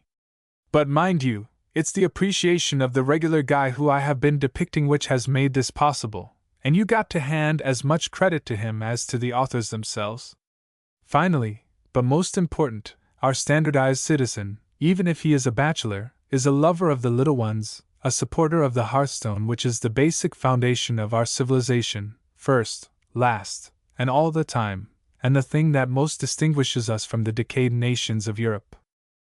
I have never yet toured Europe, and as a matter of fact, I don't know that I care to such an awful lot, as long as there's our own mighty cities and mountains to be seen, but the way I figure it out, there must be a good many of our own sort of folks abroad. Indeed, one of the most enthusiastic Rotarians I ever met boosted the tenets of 100% pep in a burr that smacked "O Bonnie Scotland" and "All ye bonny braes o Bobby Burns." But same time, one thing that distinguishes us from our good brothers, the hustlers over there, is that they're willing to take a lot off the snobs and journalists and politicians, while the modern American businessman knows how to talk right up for himself, knows how to make it good and plenty clear that he intends to run the works. He doesn't have to call in some highbrow hired man when it's necessary for him to answer the crooked critics of the sane and efficient life. He's not dumb, like the old-fashioned merchant. He's got a vocabulary and a punch. With all modesty, I want to stand up here as a representative businessman and gently whisper, here's our kind of folks. Here's the specifications of the standardized American citizen. Here's the new generation of Americans, fellows with hair on their chests and smiles in their eyes and adding machines in their offices. We're not doing any boasting, but we like ourselves first rate, and if you don't like us, look out, better get under cover before the cyclone hits town. So, in my clumsy way I have tried to sketch the real He-Man, the fellow with zip and bang. And it's because Zenith has so large a proportion of such men that it's the most stable, the greatest of our cities. New York also has its thousands of real folks, but New York is cursed with unnumbered foreigners. So are Chicago and San Francisco. Oh, we have a golden roster of cities, Detroit and Cleveland with their renowned factories, Cincinnati with its great machine tool and soap products, Pittsburgh and Birmingham with their steel, Kansas City and Minneapolis and Omaha that open their bountiful gates on the bosom of the ocean like wheatlands, and countless other magnificent sister cities, for, by the last census, there were no less than 68 glorious American burgs with a population of over 100,000. And all these cities stand together for power and purity, and against foreign ideas and communism, Atlanta with Hartford, Rochester with Denver, Milwaukee with Indianapolis, Los Angeles with Scranton, Portland, Maine, with Portland, Oregon. A good live wire from Baltimore or Seattle or Duluth is the twin brother of every like fellow booster from Buffalo or Akron, Fort Worth or Oskaloosa. But it's here in Zenith, the home for manly men and womanly women and bright kids, that you find the largest proportion of these regular guys, and that's what sets it in a class by itself. That's why Zenith will be remembered in history as having set the pace for a civilization that shall endure when the old-time killing ways are gone forever and the day of earnest efficient endeavor shall have dawned all round the world. Sometime I hope folks will quit handing all the credit to a lot of moth-eaten, mildewed, out-of-date, old, European dumps, and give proper credit to the famous Zenith spirit, that clean fighting determination to win success that has made the little old Zip City celebrated in every land and clime, wherever condensed milk and pasteboard cartons are known. Believe me, the world has fallen too long for these worn-out countries that aren't producing anything but bootblacks and scenery and booze, that haven't got one bathroom per 100 people, and that don't know a loose-leaf ledger from a slipcover, and it's just about time for some Zenithite to get his back up and holler for a showdown. I tell you, Zenith and her sister cities are producing a new type of civilization. There are many resemblances between Zenith and these other burgs, and I'm darn glad of it. The extraordinary, growing, insane standardization of stores, offices, streets, hotels, clothes, and newspapers throughout the United States shows how strong and enduring a type is ours. I always like to remember a piece that Chum Frink wrote for the newspapers about his lecture tours. It is doubtless familiar to many of you, but if you will permit me, I'll take a chance and read it. It's one of the classic poems, like If, by Kipling, or Ella Wheeler Wilcox's The Man Worthwhile, and I always carry this clipping of it in my notebook. When I am out upon the road, a poet with a peddler's load, I mostly sing a hearty song, and take a chew and hike along, handing out my samples fine of Chiro brand of sweet sunshine, and peddling optimistic pokes and stable lines of japes and jokes to lyceums and other folks, to Rotaries, Kiwanis clubs, and feel I ain't like other dubs. And then old Major Silas Satan, a brainy cuss who's always waitin', he gives his tale a lively quirk, and gets in quick his dirty work. He fills me up with mullygrubs, my hair the backward way he rubs. He makes me lonelier than a hound, on Sunday when the folks ain't round. And then begosh, I would prefer to never be a lecturer, ridin' round in classy cars and smoking 50-cent cigars, and never more I want to roam. I simply want to be back home, eatin' flapjacks, hash, and ham, with folks who savvy whom I am. But when I get that lonely spell, I simply seek the best hotel, no matter in what town I be, St. Paul, Toledo, or KC, in Washington, Schenectady, in Louisville or Albany. And at that inn it hits my dome that I again am right at home.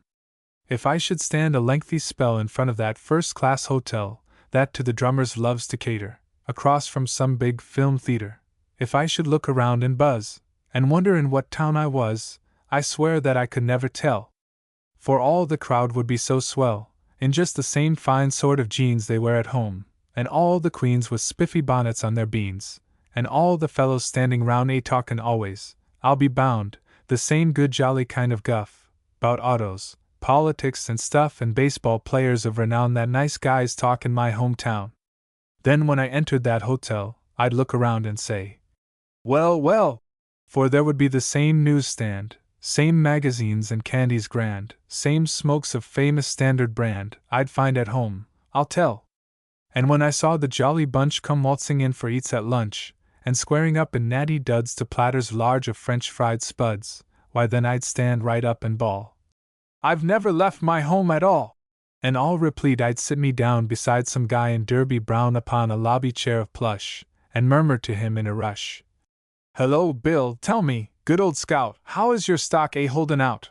Then we'd be off, two solid pals, chatterin' like giddy gals of flivvers, whether home, and wives, lodge brothers then for all our lives. So when Sam Satan makes you blue, good friend, that's what I'd up and do, for in these states where'er you roam, you never leave your home sweet home. Yes, sir, these other birds are our true partners in the great game of vital living. But let's not have any mistake about this. I claim that Zenith is the best partner, and the fastest growing partner of the whole caboodle. I trust I may be pardoned if I give a few statistics to back up my claims. If they are old stuff to any of you, yet the tidings of prosperity, like the good news of the Bible, never become tedious to the ears of a real hustler, no matter how oft the sweet story is told. Every intelligent person knows that Zenith manufactures more condensed milk and evaporated cream, more paper boxes, and more lighting fixtures, than any other city in the United States, if not in the world. But it is not so universally known that we also stand second in the manufacture of package butter, sixth in the giant realm of motors and automobiles, and somewhere about third in cheese, leather findings, tar roofing, breakfast food, and overalls. Our greatness, however, lies not alone in punchful prosperity but equally in that public spirit, that forward-looking idealism and brotherhood, which has marked Zenith ever since its foundation by the Fathers. We have a right, indeed we have a duty toward our fair city, to announce broadcast the facts about our high schools, characterized by their complete plants and the finest school ventilating systems in the country bar none, our magnificent new hotels and banks and the paintings and carved marble in their lobbies, and the second National Tower, the second highest business building in any inland city in the entire country. When I add that we have an unparalleled number of miles of paved streets, bathrooms, vacuum cleaners, and all the other signs of civilization, that our library and art museum are well supported and housed in convenient and roomy buildings, that our park system is more than up to par, with its handsome driveways adorned with grass, shrubs, and statuary, then I give but a hint of the all-round unlimited greatness of Zenith. I believe, however, in keeping the best to the last. When I remind you that we have one motor car for every 5 7/8 persons in the city, then I give a rock-ribbed practical indication of the kind of progress and braininess which is synonymous with the name Zenith. But the way of the righteous is not all roses. Before I close, I must call your attention to a problem we have to face this coming year. The worst menace to sound government is not the avowed socialists, but a lot of cowards who work under cover, the long-haired gentry who call themselves liberals, and radicals, and nonpartisan, and intelligentsia. And God only knows how many other trick names. Irresponsible teachers and professors constitute the worst of this whole gang, and I am ashamed to say that several of them are on the faculty of our great state university. The U is my own alma mater, and I am proud to be known as an alumni, but there are certain instructors there who seem to think we ought to turn the conduct of the nation over to hobos and roustabouts. Those profs are the snakes to be scotched, they and all their milk and water ilk. The American businessman is generous to a fault, but one thing he does demand of all teachers and lecturers and journalists: if we're going to pay them our good money, they've got to help us by selling efficiency and whooping it up for rational prosperity. And when it comes to these blab-mouthed, fault-finding, pessimistic, cynical university teachers, let me tell you that during this golden coming year it's just as much our duty to bring influence to have those cusses fired as it is to sell all the real estate and gather in all the good shekels we can. Not till that is done will our sons and daughters see that the ideal of American manhood and culture isn't a lot of cranks sitting around chewing the rag about their rights and their wrongs, but a God-fearing, hustling, successful, two-fisted regular guy, who belongs to some church with pep and piety to it, who belongs to the Boosters or the Rotarians or the Kiwanis, to the Elks or Moose or Red Men or Knights of Columbus or any one of a score of organizations of good, jolly, kidding, laughing, sweating, upstanding, lend-a-handing royal good fellows, who plays hard and works hard, and whose answer to his critics is a square-toed boot that'll teach the grouches and smart Alex to respect the He-Man and get out and root for Uncle Samuel, USA. 4. Babbitt promised to become a recognized orator. He entertained a smoker of the men's club of the Chatham Road Presbyterian Church with Irish, Jewish, and Chinese dialect stories. But in nothing was he more clearly revealed as the prominent citizen than in his lecture on brass tacks facts on real estate, as delivered before the class in sales methods at the Zenith YMCA. The Advocate-Times reported the lecture so fully that Virgil Gunch said to Babbitt, "You're getting to be one of the classiest spellbinders in town. Seems as if I couldn't pick up a paper without reading about your well-known eloquence. All this guff ought to bring a lot of business into your office. Good work. Keep it up. Go on, quit your kidding," said Babbitt feebly, but at this tribute from Gunch, himself a man of no mean oratorical fame, he expanded with delight and wondered how, before his vacation, he could have questioned the joys of being a solid citizen. Chapter 15. His march to greatness was not without disastrous stumbling. His fame did not bring the social advancement which the Babbitts deserved. They were not asked to join the Tonawanda Country Club nor invited to the dances at the Union. Himself, Babbitt fretted, he didn't care a fat hoot for all these high rollers, but the wife would kind of like to be among those present. He nervously awaited his university class dinner and an evening of furious intimacy with such social leaders as Charles McKelvey the millionaire contractor, Max Kruger the banker, Irving Tate the tool manufacturer, and Adelbert Dobson the fashionable interior decorator. Theoretically he was their friend, as he had been in college, and when he encountered them they still called him Georgie. But he didn't seem to encounter them often, and they never invited him to dinner, with champagne and a butler, at their houses on Royal Ridge. All the week before the class dinner he thought of them. No reason why we shouldn't become real chummy now. 2. Like all true American diversions and spiritual outpourings, the dinner of the men of the class of 1896 was thoroughly organized. The dinner committee hammered like a sales corporation. Once a week they sent out reminders. Tickler number 3. Old man, are you going to be with us at the livest friendship feed the alumni of the good old you have ever known? The alumni of '08 turned out 60% strong.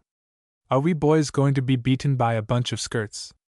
Come on, fellows, let's work up some real genuine enthusiasm and all boost together for the snappiest dinner yet. Elegant eats, short ginger talks, and memories shared together of the brightest, gladdest days of life. The dinner was held in a private room at the Union Club. The club was a dingy building, 3 pretentious old dwellings knocked together, and the entrance hall resembled a potato cellar, yet the Babbitt who was free of the magnificence of the athletic club entered with embarrassment. He nodded to the doorman, an ancient proud Negro with brass buttons and a blue tailcoat, and paraded through the hall, trying to look like a member. 60 men had come to the dinner. They made islands and eddies in the hall. They packed the elevator and the corners of the private dining room. They tried to be intimate and enthusiastic. They appeared to one another exactly as they had in college, as raw youngsters whose present mustaches, baldnesses, paunches, and wrinkles were but jovial disguises put on for the evening. You haven't changed a particle, they marveled. The men whom they could not recall they addressed. Well, well, great to see you again, old man. What are you, still doing the same thing? Someone was always starting a cheer or a college song, and it was always thinning into silence. Despite their resolution to be democratic, they divided into 2 sets, the men with dress clothes and the men without. Babbitt, extremely in dress clothes, went from one group to the other. Though he was, almost frankly, out for social conquest, he sought Paul Riesling first. He found him alone, neat and silent. Paul sighed. I'm no good at this handshaking and well, look who's here, Bunk. Rats now, Paulibus, loosen up and be a mixer. Finest bunch of boys on earth. Say, you seem kind of glum. What's matter?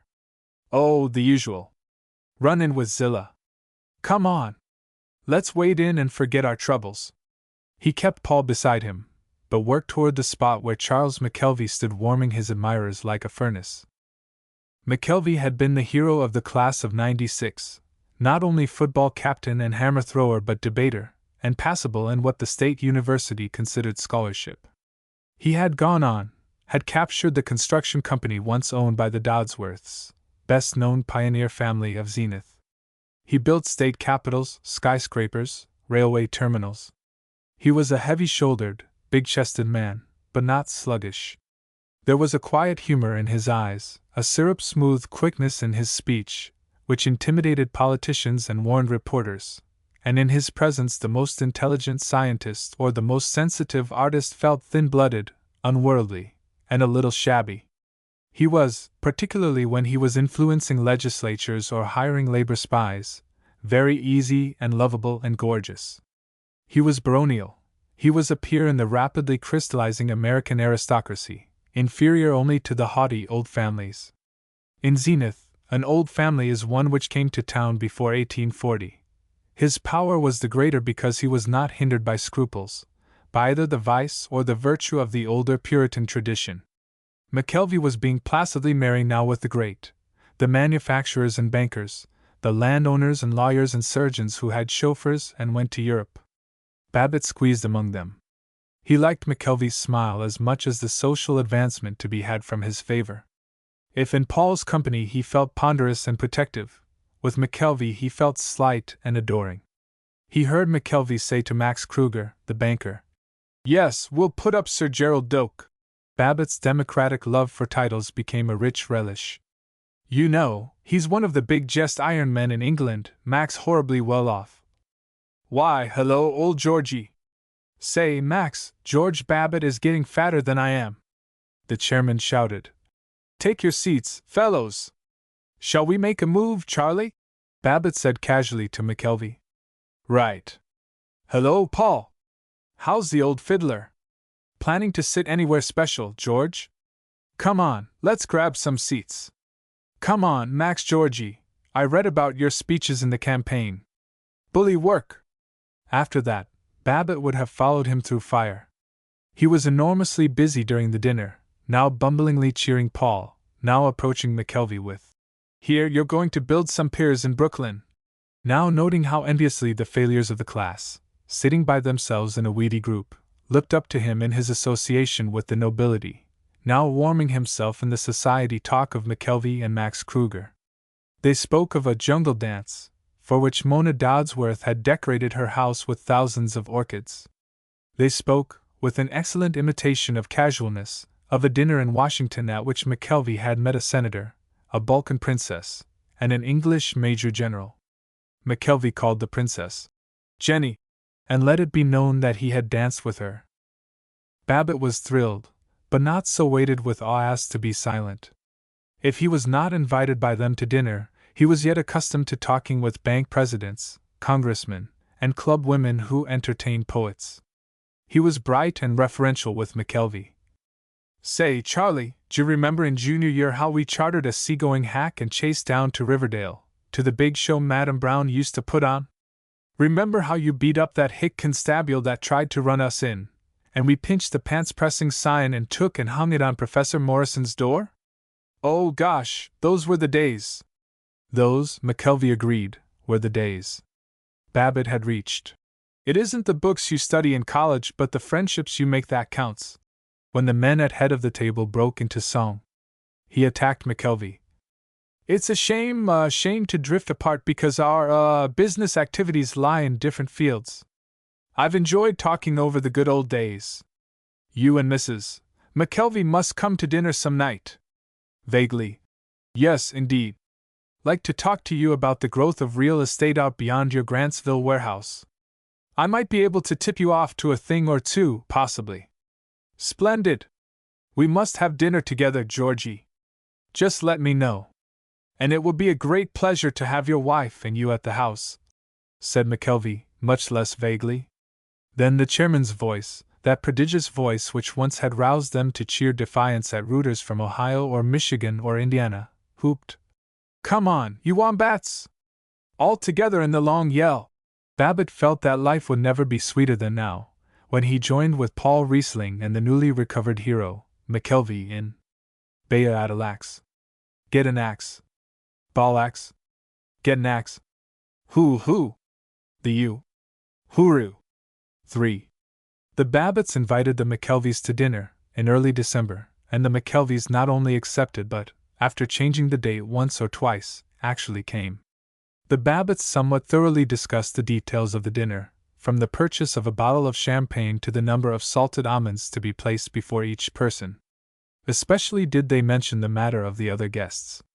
To the last Babbitt held out for giving Paul Riesling the benefit of being with the McKelveys. "Good old Charlie would like Paul and Gunch better than some highfalutin Willie boy," he insisted, but Mrs. Babbitt interrupted his observations with, "Yes, perhaps, I think I'll try to get some Lynnhaven oysters," and when she was quite ready she invited Dr. J. T. Angus, the oculist, and a dismally respectable lawyer named Maxwell, with their glittering wives. Neither Angus nor Maxwell belonged to the Elks or to the athletic club. Either of them had ever called Babbitt brother, or asked his opinions on carburetors. The only human people whom she invited, Babbitt raged, were the Littlefields, and Howard Littlefield at times became so statistical that Babbitt longed for the refreshment of Gunchas. "Well, old lemon pie face, what's the good word?" Immediately after lunch Mrs. Babbitt began to set the table for the 7:30 dinner to the McKelveys, and Babbitt was, by order, home at 4. But they didn't find anything for him to do, and 3 times Mrs. Babbitt scolded, "Do please try to keep out of the way." He stood in the door of the garage, his lips drooping, and wished that Littlefield or Sam Doppelbrau or somebody would come along and talk to him. He saw Ted sneaking about the corner of the house. "What's the matter, old man?" said Babbitt. "Is that you, thin old one? Gee, Ma certainly is on the warpath. I told her roan and I would just soon not be let in on the fiesta tonight, and she bit me. She says I got to take a bath, too. But say, the Babbitt men will be some lookers tonight. Little Theodore in a dress suit. The Babbitt men!" Babbitt liked the sound of it. He put his arm about the boy's shoulder. He wished that Paul Riesling had a daughter, so that Ted might marry her. Yes, your mother is kind of bouncing round, all right, he said, and they laughed together, and sighed together, and dutifully went in to dress. The McKelveys were less than 15 minutes late. Babbitt hoped that the Doppelbraus would see the McKelveys' limousine, and their uniformed chauffeur, waiting in front. The dinner was well cooked and incredibly plentiful, and Mrs. Babbitt had brought out her grandmother's silver candlesticks. Babbitt worked hard. He was good. He told none of the jokes he wanted to tell. He listened to the others. He started Maxwell off with a resounding, "Let's hear about your trip to the Yellowstone." He was laudatory, extremely laudatory. He found opportunities to remark that Dr. Angus was a benefactor to humanity, Maxwell and Howard Littlefield profound scholars, Charles McKelvey an inspiration to ambitious youth, and Mrs. McKelvey an adornment to the social circles of Zenith, Washington, New York, Paris, and numbers of other places. But he could not stir them. It was a dinner without a soul. For no reason that was clear to Babbitt, heaviness was over them and they spoke laboriously and unwillingly. He concentrated on Lucille McKelvey, carefully not looking at her blanched lovely shoulder and the tawny silken band which supported her frock. "I suppose you'll be going to Europe pretty soon again, won't you?" he invited. "I'd like awfully to run over to Rome for a few weeks. I suppose you see a lot of pictures and music and curios and everything there." "No, what I really go for is, there's a little trattoria on the Via della Scrofa where you get the best fettuccine in the world." "Oh, yes. That must be nice to try that." "Yes." At 9:45 McKelvey discovered with profound regret that his wife had a headache. He said blithely, as Babbitt helped him with his coat, "We must lunch together sometime and talk over the old days." When the others had labored out, at 10:30, Babbitt turned to his wife, pleading. "Charlie said he had a corking time and we must lunch, said they wanted to have us up to the house for dinner before long." She achieved, "Oh, it's just been one of those quiet evenings that are often so much more enjoyable than noisy parties where everybody talks at once and doesn't really settle down to nice quiet enjoyment." But from his cot on the sleeping porch he heard her weeping, slowly, without hope. For a month they watched the social columns, and waited for a return dinner invitation. As the hosts of Sir Gerald Doak, the McKelveys were headlined all the week after the Babbitts' dinner. Zenith ardently received Sir Gerald, who had come to America to buy coal. The newspapers interviewed him on prohibition, Ireland, unemployment, naval aviation, the rate of exchange, tea drinking versus whiskey drinking, the psychology of American women, and daily life as lived by English county families. Sir Gerald seemed to have heard of all those topics. The McKelveys gave him a Singhalese dinner, and Miss Elnora Pearl Bates, society editor of the Advocate Times, rose to her highest lark note. Babbitt read aloud at breakfast table. Twixt the original and oriental decorations, the strange and delicious food, and the personalities both of the distinguished guests, the charming hostess and the noted host, never has Zenith seen a more recherché affair than the salon dinner dance given last evening by Mr. and Mrs. Charles McKelvey to Sir Gerald Doak. "Methought as we, fortunate one, were privileged to view that fairy and foreign scene, nothing at Monte Carlo or the choicest ambassadorial sets of foreign capitals could be more lovely." It is not for nothing that Zenith is in matters social rapidly becoming known as the choosiest inland city in the country.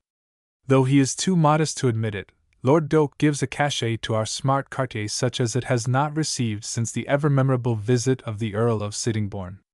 Not only is he of the British peerage, but he is also, en dit, a leader of the British metal industries. As he comes from Nottingham, a favourite haunt of Robin Hood, though now, we are informed by Lord Doak, a live modern city of 275,573 inhabitants, an important lace as well as other industries, we like to think that perhaps through his veins runs some of the blood, both virile red and bonny blue, of that earlier Lord o' the good greenwood, the roguish Robin. The lovely Mrs. McKelvey never was more fascinating than last evening in her black net gown relieved by dainty bands of silver and at her exquisite waist a glowing cluster of Aaron Ward roses. Babbitt said bravely, "I hope they don't invite us to meet this Lord Doak guy. Darned sight rather just have a nice quiet little dinner with Charlie and the missus." At the Zenith Athletic Club they discussed it amply. "I suppose we'll have to call McKelvey Lord Chaz from now on," said Sidney Finkelstein. "It beats all get out," meditated that man of data, Howard Littlefield. "How hard it is for some people to get things straight. Here they call this fellow Lord Doak when it ought to be Sir Gerald." Babbitt marveled. "Is that a fact? Well, well. Sir Gerald, eh? That's what you call him, eh? Well, sir, I'm glad to know that." Later he informed his salesman. "It's funnier n a goat the way some folks that, just because they happen to lay up a big wad, go entertaining famous foreigners, don't have any more idea n a rabbit how to address 'em so's to make 'em feel at home." That evening, as he was driving home, he passed McKelvey's limousine and saw Sir Gerald, a large, ruddy, pop-eyed, Teutonic Englishman whose dribble of yellow mustache gave him an aspect sad and doubtful. Babbitt drove on slowly, oppressed by futility. He had a sudden, unexplained, and horrible conviction that the McKelveys were laughing at him. He betrayed his depression by the violence with which he informed his wife. "Folks that really tend to business haven't got the time to waste on a bunch like the McKelveys. This society stuff is like any other hobby. If you devote yourself to it, you get on. But I'd like to have a chance to visit with you and the children instead of all this idiotic chasing round." They did not speak of the McKelveys again. It was a shame, at this worried time, to have to think about the Overbrooks. Ed Overbrook was a classmate of Babbitt who had been a failure. He had a large family and a feeble insurance business out in the suburb of Dorchester. He was gray and thin and unimportant. He had always been gray and thin and unimportant. He was the person whom, in any group, you forgot to introduce, then introduced with extra enthusiasm. He had admired Babbitt's good fellowship in college, had admired ever since his power in real estate, his beautiful house and wonderful clothes. It pleased Babbitt, though it bothered him with a sense of responsibility. At the class dinner he had seen poor Overbrook, in a shiny blue serge business suit, being diffident in a corner with 3 other failures. He had gone over and been cordial. "Why, hello, young Ed! I hear you're writing all the insurance in Dorchester now. Bully work!" They recalled the good old days when Overbrook used to write poetry. Overbrook embarrassed him by blurting, "Say, Georgie, I hate to think of how we've been drifting apart.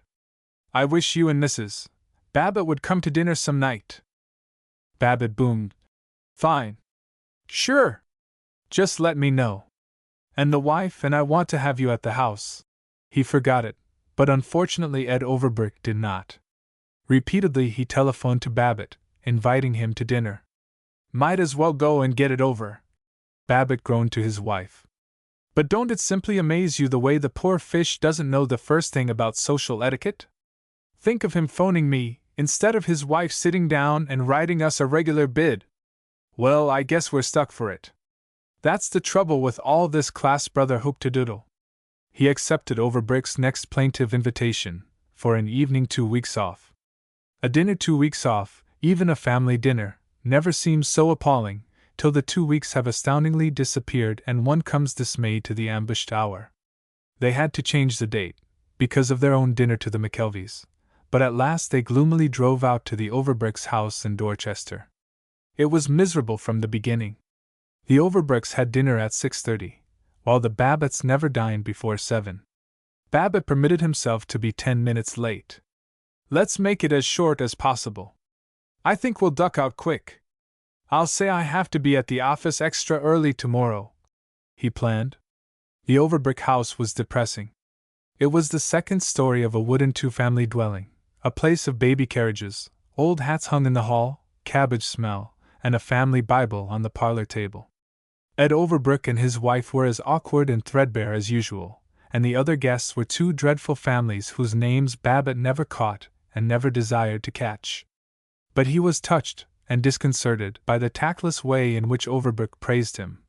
"We're mighty proud to have old George here tonight. Of course you've all read about his speeches and oratory in the papers, and the boy's good-looking too, but what I always think of is back in college, and what a great old mixer he was, and one of the best swimmers in the class." Babbitt tried to be jovial.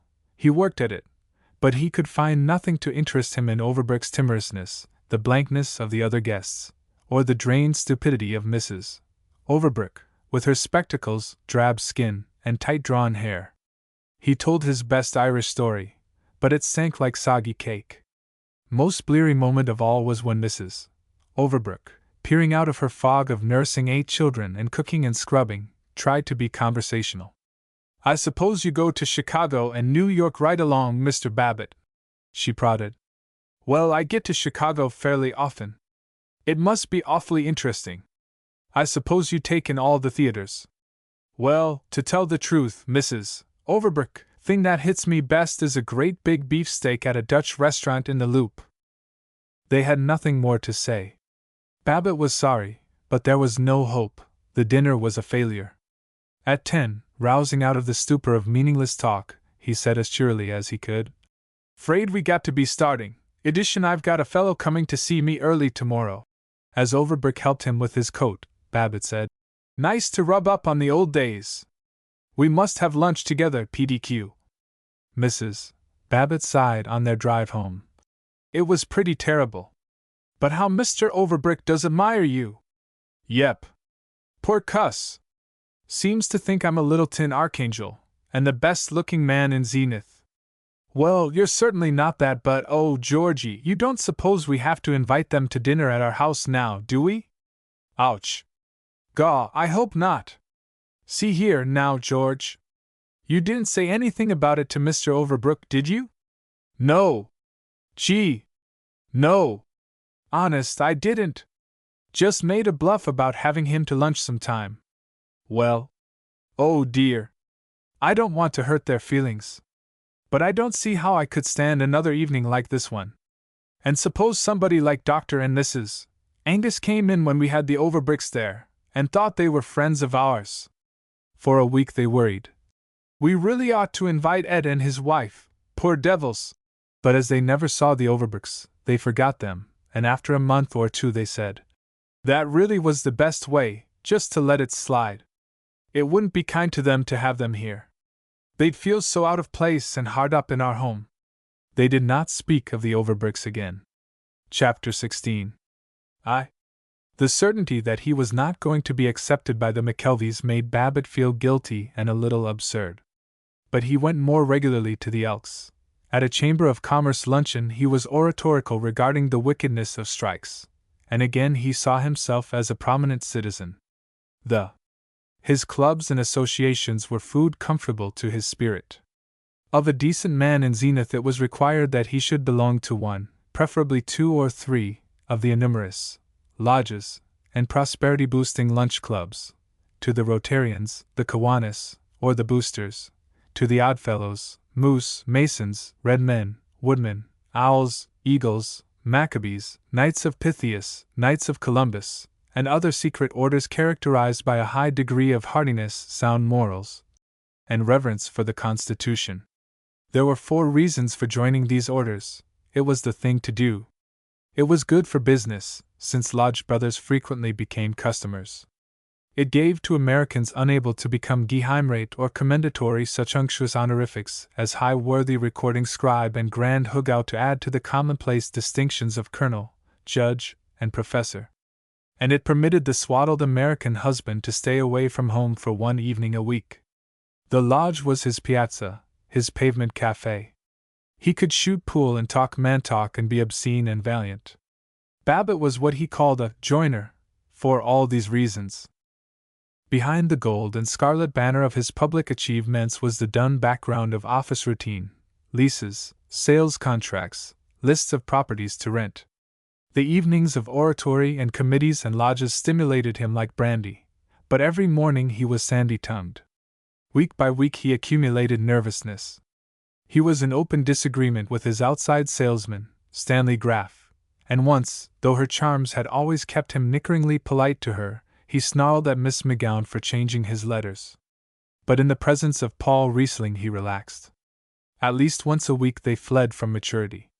On Saturday they played golf, jeering, "As a golfer, you're a fine tennis player." Or they motored all Sunday afternoon, stopping at village lunchrooms to sit on high stools at a counter and drink coffee from thick cups. Sometimes Paul came over in the evening with his violin, and even Zillah was silent as the lonely man who had lost his way and forever crept down unfamiliar roads spun out his dark soul in music. 2. Nothing gave Babbitt more purification and publicity than his labors for the Sunday school. His church, the Chatham Road Presbyterian, was one of the largest and richest, one of the most oaken and velvety, in Zenith. The pastor was the Reverend John Jennison Drew, M.A., D.D., Doctor of Laws. The M.A. and the D.D. were from Elbert University, Nebraska, the Doctor of Laws from Waterbury College, Oklahoma. He was eloquent, efficient, and versatile. He presided at meetings for the denunciation of unions or the elevation of domestic service, and confided to the audiences that as a poor boy he had carried newspapers. For the Saturday edition of the Evening Advocate he wrote editorials on The Manly Man's Religion and The Dollars and Cents Value of Christianity, which were printed in bold type surrounded by a wiggly border. He often said that he was proud to be known as primarily a businessman, and that he certainly was not going to permit the old Satan to monopolize all the pep and punch. He was a thin, rustic-faced young man with gold spectacles and a bang of dull brown hair, but when he hurled himself into oratory he glowed with power. He admitted that he was too much the scholar and poet to imitate the evangelist, Mike Monday, yet he had once awakened his fold to new life, and to larger collections, by the challenge, "My brethren, the real cheapskate is the man who won't lend to the Lord." He had made his church a true community center. It contained everything but a bar. It had a nursery, a Thursday evening supper with a short, bright missionary lecture afterward, a gymnasium, a fortnightly motion picture show, a library of technical books for young workmen, though, unfortunately, no young workman ever entered the church except to wash the windows or repair the furnace, and a sewing circle which made short little pants for the children of the poor while Mrs. Drew read aloud from earnest novels. Though Dr. Drew's theology was Presbyterian, his church building was gracefully Episcopalian. As he said, it had the most perdurable features of those noble ecclesiastical monuments of grand old England which stand as symbols of the eternity of faith, religious and civil. It was built of cheery iron-spot brick in an improved Gothic style, and the main auditorium had indirect lighting from electric globes and lavish alabaster bowls. On a December morning when the Babbitts went to church, Dr. John Jennison Drew was unusually eloquent. The crowd was immense. 10 brisk young ushers, in morning coats with white roses, were bringing folding chairs up from the basement. There was an impressive musical program, conducted by Sheldon Smith, educational director of the YMCA, who also sang the offertory. Babbitt cared less for this, because some misguided person had taught young Mr. Smith to smile, smile, smile while he was singing, but with all the appreciation of a fellow orator he admired Dr. Drew's sermon. It had the intellectual quality which distinguished the Chatham Road congregation from the grubby chapels on Smith Street. At this abundant harvest time of all the year, Dr. Drew chanted, "When, though stormy the sky and laborious the path to the drudging wayfarer, yet the hovering and bodiless spirit swoops back o'er all the labors and desires of the past 12 months, oh, then it seems to me there sounds behind all our apparent failures the golden chorus of greeting from those passed happily on, and lo! On the dim horizon we see behind dolorous clouds the mighty mass of mountains, mountains of melody, mountains of mirth, mountains of might. I certainly do like a sermon with culture and thought in it," meditated Babbitt. At the end of the service he was delighted when the pastor, actively shaking hands at the door, twittered, "Oh, Brother Babbitt, can you wait a jiffy? Want your advice." "Sure, Doctor." "You bet. Drop into my office. I think you'll like the cigars there." Babbitt did like the cigars. He also liked the office, which was distinguished from other offices only by the spirited change of the familiar wall placard to "This is the Lord's busy day." Chum Frink came in, then William W. Eathorn. Mr. Eathorn was the 70-year-old president of the First State Bank of Zenith. He still wore the delicate patches of side whiskers which had been the uniform of bankers in 1870. If Babbitt was envious of the smart set of the McKelveys, before William Washington Eathorn he was reverent. Mr. Eathorn had nothing to do with the smart set. He was above it. He was the great-grandson of one of the 5 men who founded Zenith, in 1792, and he was of the third generation of bankers. He could examine credits, make loans, promote or injure a man's business. In his presence Babbitt breathed quickly and felt young. The Reverend Dr. Drew bounced into the room and flowered into speech. "I've asked you gentlemen to stay so I can put a proposition before you. The Sunday school needs bucking up. It's the fourth largest in Zenith, but there's no reason why we should take anybody's dust. We ought to be first. I want to request you, if you will, to form a committee of advice and publicity for the Sunday school, look it over and make any suggestions for its betterment, and then, perhaps, see that the press gives us some attention, give the public some really helpful and constructive news instead of all these murders and divorces." "Excellent," said the banker. Babbitt and Frink were enchanted to join him. 3. If you had asked Babbitt what his religion was, he would have answered in sonorous Boosters Club rhetoric. "My religion is to serve my fellow men, to honor my brother as myself, and to do my bit to make life happier for one and all." If you had pressed him for more detail, he would have announced, "I'm a member of the Presbyterian Church, and naturally I accept its doctrines." If you had been so brutal as to go on, he would have protested, "There's no use discussing and arguing about religion. It just stirs up bad feeling." Actually, the content of his theology was that there was a supreme being who had tried to make us perfect, but presumably had failed, that if one was a good man he would go to a place called heaven. Babbitt unconsciously pictured it as rather like an excellent hotel with a private garden, but if one was a bad man, that is, if he murdered or committed burglary, or used cocaine or had mistresses or sold non-existent real estate, he would be punished. Babbitt was uncertain, however, about what he called this business of hell. He explained to Ted, "Of course I'm pretty liberal. I don't exactly believe in a fire and brimstone hell. Stands to reason, though, that a fellow can't get away with all sorts of vice and not get nicked for it, see how I mean?" Upon this theology he rarely pondered. The kernel of his practical religion was that it was respectable, and beneficial to one's business, to be seen going to services, that the church kept the worst elements from being still worse, and that the pastor's sermons, however dull they might seem at the time of taking, yet had a voodooistic power which did a fellow good, kept him in touch with higher things. His first investigations for the Sunday School Advisory Committee did not inspire him. He liked the busy folks' Bible class, composed of mature men and women and addressed by the old cool physician, Dr. T. Atkins Jordan, in a sparkling style comparable to that of the more refined humorous after-dinner speakers, but when he went down to the junior classes he was disconcerted. He heard Sheldon Smith, educational director of the YMCA and leader of the church choir, a pale but strenuous young man with curly hair and a smile, teaching a class of 16-year-old boys. Smith lovingly admonished them, "Now, fellows, I'm going to have a heart-to-heart talk evening at my house next Thursday. We'll get off by ourselves and be frank about our secret worries.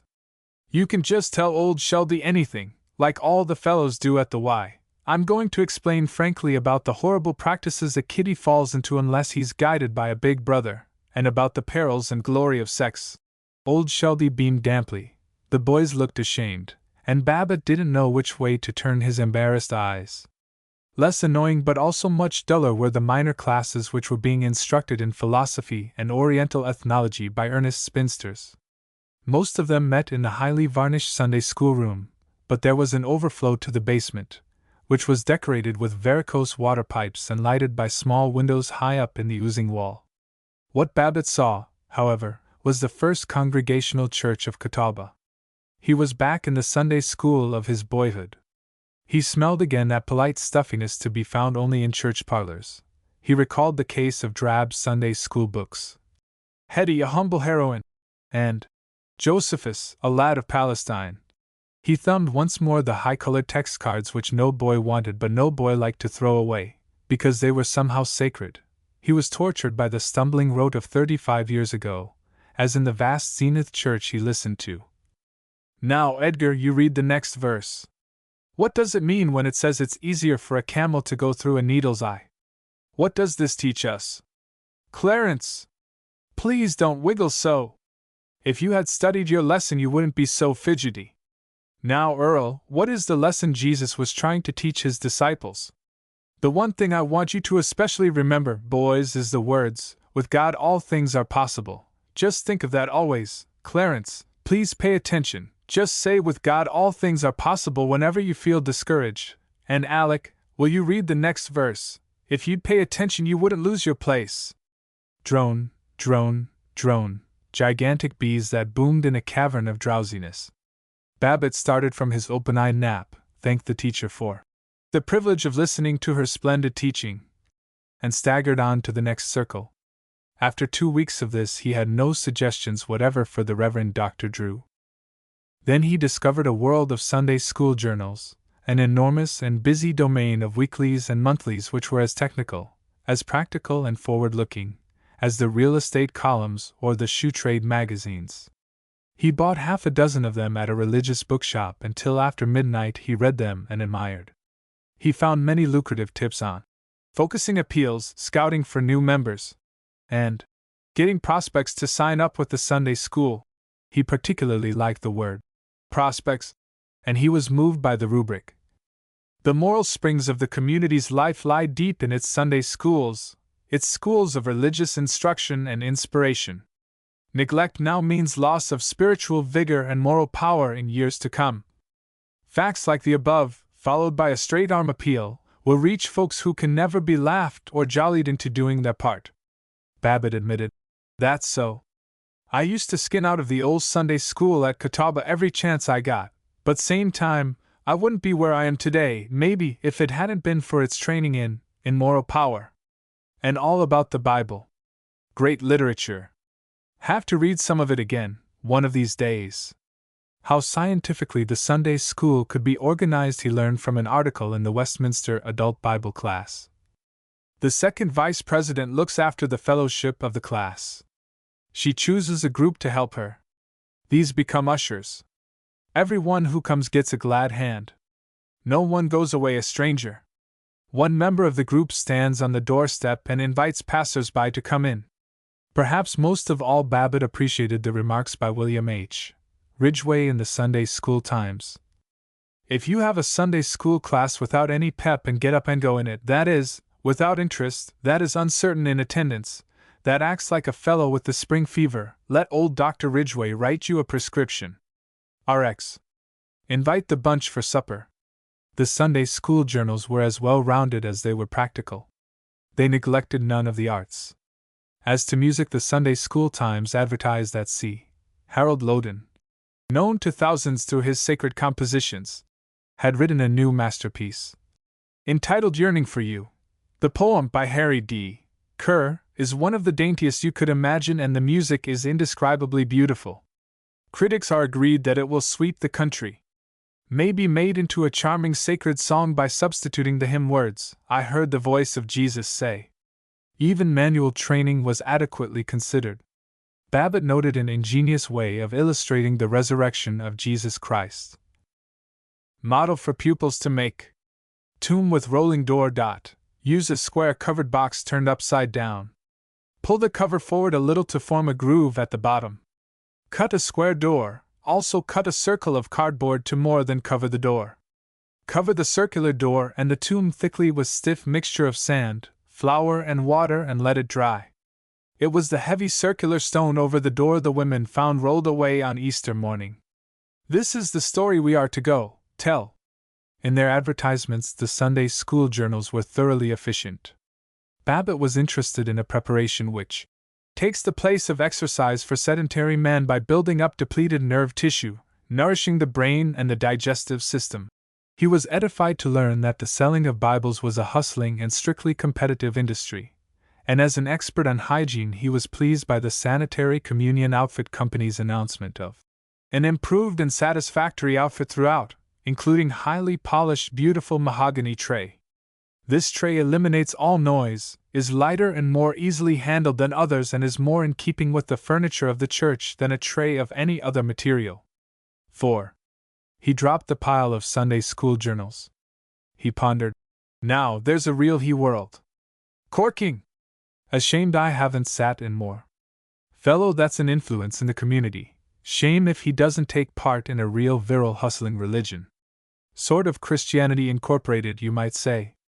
But with all reverence, some folks might claim these Sunday school fans are undignified and unspiritual, and so on. Sure! Always some skunk to spring things like that. Knocking and sneering and tearing down, so much easier than building up. But me, I certainly hand it to these magazines. They've brought old George F. Babbitt into camp, and that's the answer to the critics. The more manly and practical a fellow is, the more he ought to lead the enterprising Christian life. Me for it. Cut out this carelessness and boozing and, roan. Where the devil you been? This is a fine time o' night to be coming in. Chapter 17. There are but 3 or 4 old houses in Floral Heights, and in Floral Heights an old house is one which was built before 1880. The largest of these is the residence of William Washington Eathorne, President of the First State Bank. There, the Eathorne mansion preserves the memory of the nice parts of Zenith as they appeared from 1860 to 1900. It is a red brick immensity with gray sandstone lintels and a roof of slate in courses of red, green, and dyspeptic yellow. There are 2 anemic towers, one roofed with copper, the other crowned with cast iron ferns. The porch is like an open tomb. It is supported by squat granite pillars above which hang frozen cascades of brick. At one side of the house is a huge stained glass window in the shape of a keyhole. But the house has an effect not at all humorous. It embodies the heavy dignity of those Victorian financiers who ruled the generation between the pioneers and the brisk sales engineers, and created a somber oligarchy by gaining control of banks, mills, land, railroads, mines. Out of the dozen contradictory zeniths which together make up the true and complete zenith, none is so powerful and enduring, yet none so unfamiliar to the citizens as the small, still, dry, polite, cruel zenith of the William Eathornes. And for that tiny hierarchy the other zeniths unwittingly labor and insignificantly die.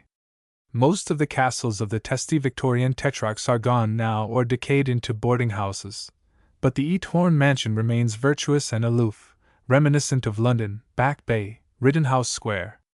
Its marble steps are scrubbed daily, the brass plate is reverently polished, and the lace curtains are as prim and superior as William Washington Eathorne himself. With a certain awe Babbitt and Chum Frink called on Eathorne for a meeting of the Sunday School Advisory Committee. With uneasy stillness they followed a uniform made through catacombs of reception rooms to the library. It was as unmistakably the library of a solid old banker as Eathorne's side whiskers were the side whiskers of a solid old banker. The books were most of them standard sets, with the correct and traditional touch of dim blue, dim gold, and glossy calfskin. The fire was exactly correct and traditional, a small, quiet, steady fire, reflected by polished fire irons. The oak desk was dark and old and altogether perfect. The chairs were gently supercilious. Eathorne's inquiries as to the healths of Mrs. Babbitt, Miss Babbitt, and the other children were softly paternal, but Babbitt had nothing with which to answer him. It was indecent to think of using the "How's tricks, old socks?" which gratified Virgil Gunch and Frink and Howard Littlefield, men who till now had seemed successful and urbane. Babbitt and Frink sat politely, and politely did Eathorne observe, opening his thin lips just wide enough to dismiss the words. "Gentlemen, before we begin our conference, you may have felt the cold in coming here, so good of you to save an old man the journey. Shall we perhaps have a whiskey toddy?" So well trained was Babbitt in all the conversation that befits a good fellow that he almost disgraced himself with. "Rather than make trouble, and always providin' there ain't any enforcement officers hiding in the waste-basket." The words died choking in his throat. He bowed in flustered obedience. So did Chum Frink. Eathorne rang for the maid.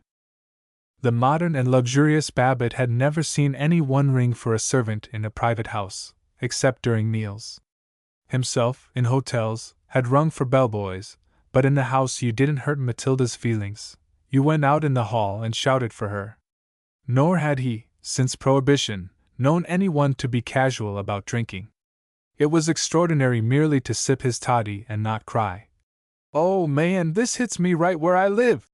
And always, with the ecstasy of youth meeting greatness, he marveled, "That little fuzzy face there, why, He could make me or break me. If he told my banker to call my loans. Gosh! That quarter-sized squirt! And looking like he hadn't got a single bit of hustle to him. I wonder, do we boosters throw too many fits about pep? From this thought he shut it away, and listened devoutly to Eathorn's ideas on the advancement of the Sunday school, which were very clear and very bad. Diffidently Babbitt outlined his own suggestions.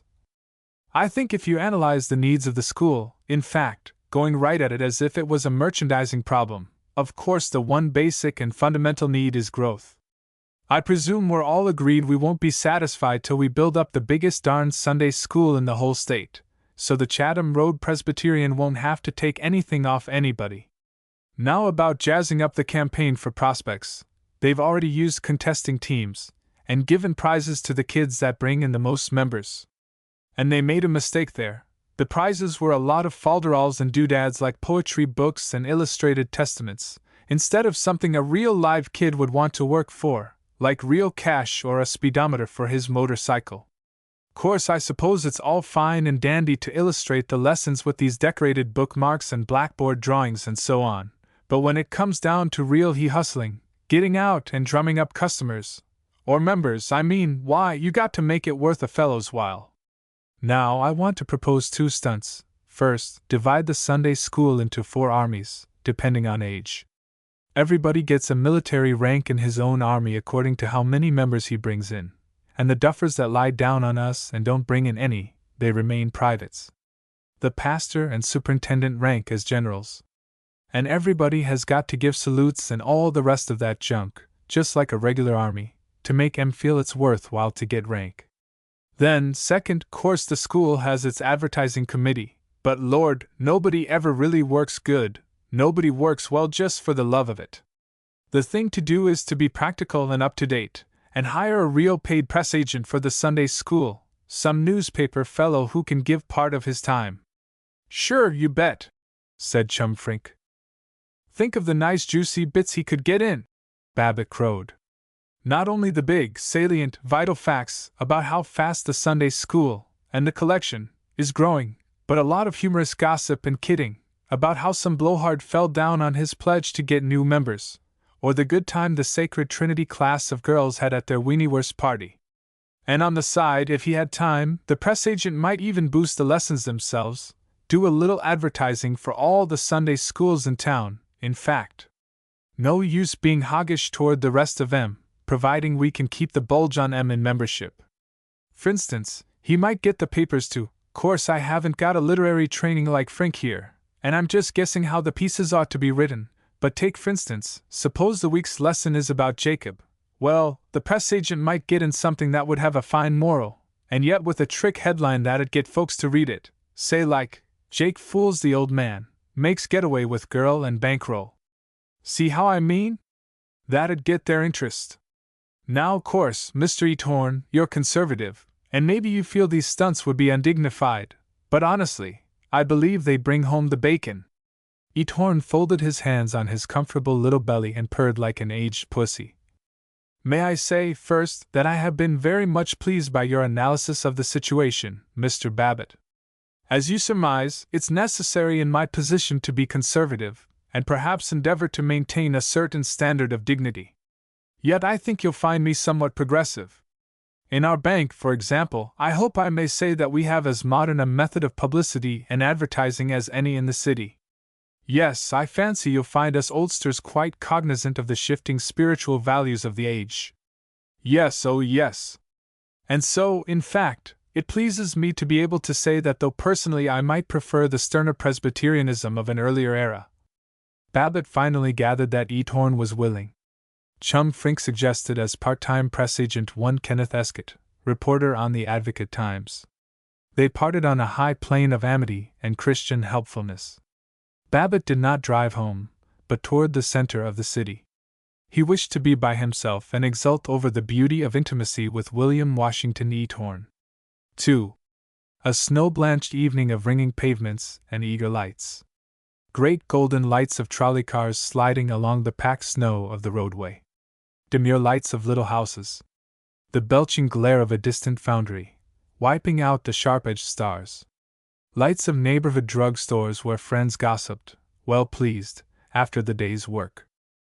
The green light of a police station, and greener radiance on the snow, the drama of a patrol wagon, gong beating like a terrified heart, headlights scorching the crystal sparkling street, driver not a chauffeur but a policeman proud in uniform, another policeman perilously dangling on the step at the back, and a glimpse of the prisoner.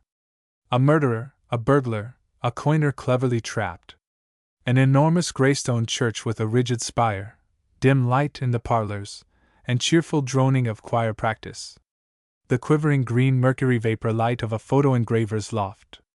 Then the storming lights of downtown, parked cars with ruby taillights, white arched entrances to movie theaters, like frosty mouths of winter caves, electric signs, serpents and little dancing men of fire, pink-shaded globes and scarlet jazz music in a cheap upstairs dance hall, lights of Chinese restaurants, lanterns painted with cherry blossoms and with pagodas, hung against lattices of lustrous gold and black. Small dirty lamps and small stinking lunchrooms. The smart shopping district, with rich and quiet light on crystal pendants and furs and suave surfaces of polished wood and velvet hung reticent windows. High above the street, an unexpected square hanging in the darkness, the window of an office where someone was working late, for a reason unknown and stimulating. A man meshed in bankruptcy, an ambitious boy, an oil man suddenly become rich?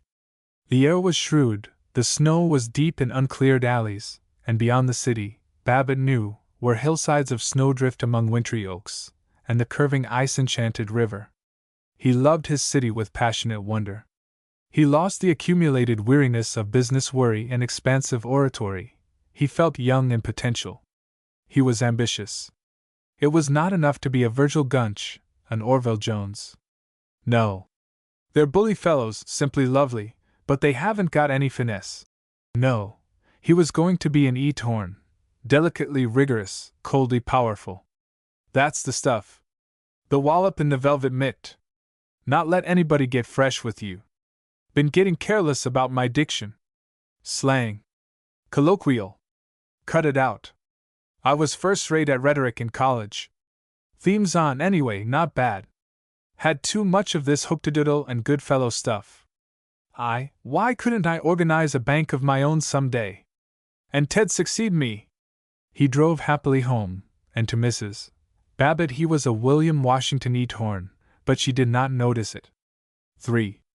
Young Kenneth Escott, reporter on the Advocate-Times, was appointed press agent of the Chatham Road Presbyterian Sunday School. He gave 6 hours a week to it. At least he was paid for giving 6 hours a week. He had friends on the press and the Gazette, and he was not, officially, known as a press agent. He procured a trickle of insinuating items about neighborliness and the Bible, about class suppers, jolly but educational, and the value of the prayer life in attaining financial success. The Sunday school adopted Babbitt's system of military ranks. Quickened by this spiritual refreshment, it had a boom. It did not become the largest school in Zenith. The Central Methodist Church kept ahead of it by methods which Dr. Drew scored as unfair, undignified, un-American, ungentlemanly, and unchristian. But it climbed from 4th place to 2nd, and there was rejoicing in heaven, or at least in that portion of heaven included in the parsonage of Dr. Drew, while Babbitt had much praise and good repute. He had received the rank of colonel on the general staff of the school. He was plumply pleased by salutes on the street from unknown small boys. His ears were tickled to ruddy ecstasy by hearing himself called Colonel, and if he did not attend Sunday school merely to be thus exalted, certainly he thought about it all the way there. He was particularly pleasant to the press agent, Kenneth Escott. He took him to lunch at the athletic club and had him at the house for dinner. Like many of the cocksure young men who forage about cities in apparent contentment, and who expressed their cynicism in supercilious slang, Escott was shy and lonely. His shrewd, starveling face broadened with joy at dinner, and he blurted, "Gee willikins, Mrs. Babbitt, if you knew how good it is to have home eats again!" Escott and Verona liked each other. All evening they talked about ideas. They discovered that they were radicals. True, they were sensible about it. They agreed that all communists were criminals, that this vers libre was Tamirat, and that while there ought to be universal disarmament, of course Great Britain and the United States must, on behalf of oppressed small nations, keep a navy equal to the tonnage of all the rest of the world. But they were so revolutionary that they predicted, to Babbitt's irritation, that there would some day be a third party which would give trouble to the Republicans and Democrats. Escott shook hands with Babbitt 3 times, at parting. Babbitt mentioned his extreme fondness for Eathorne. Within a week 3 newspapers presented accounts of Babbitt's sterling labors for religion, and all of them tactfully mentioned William Washington Eathorne as his collaborator.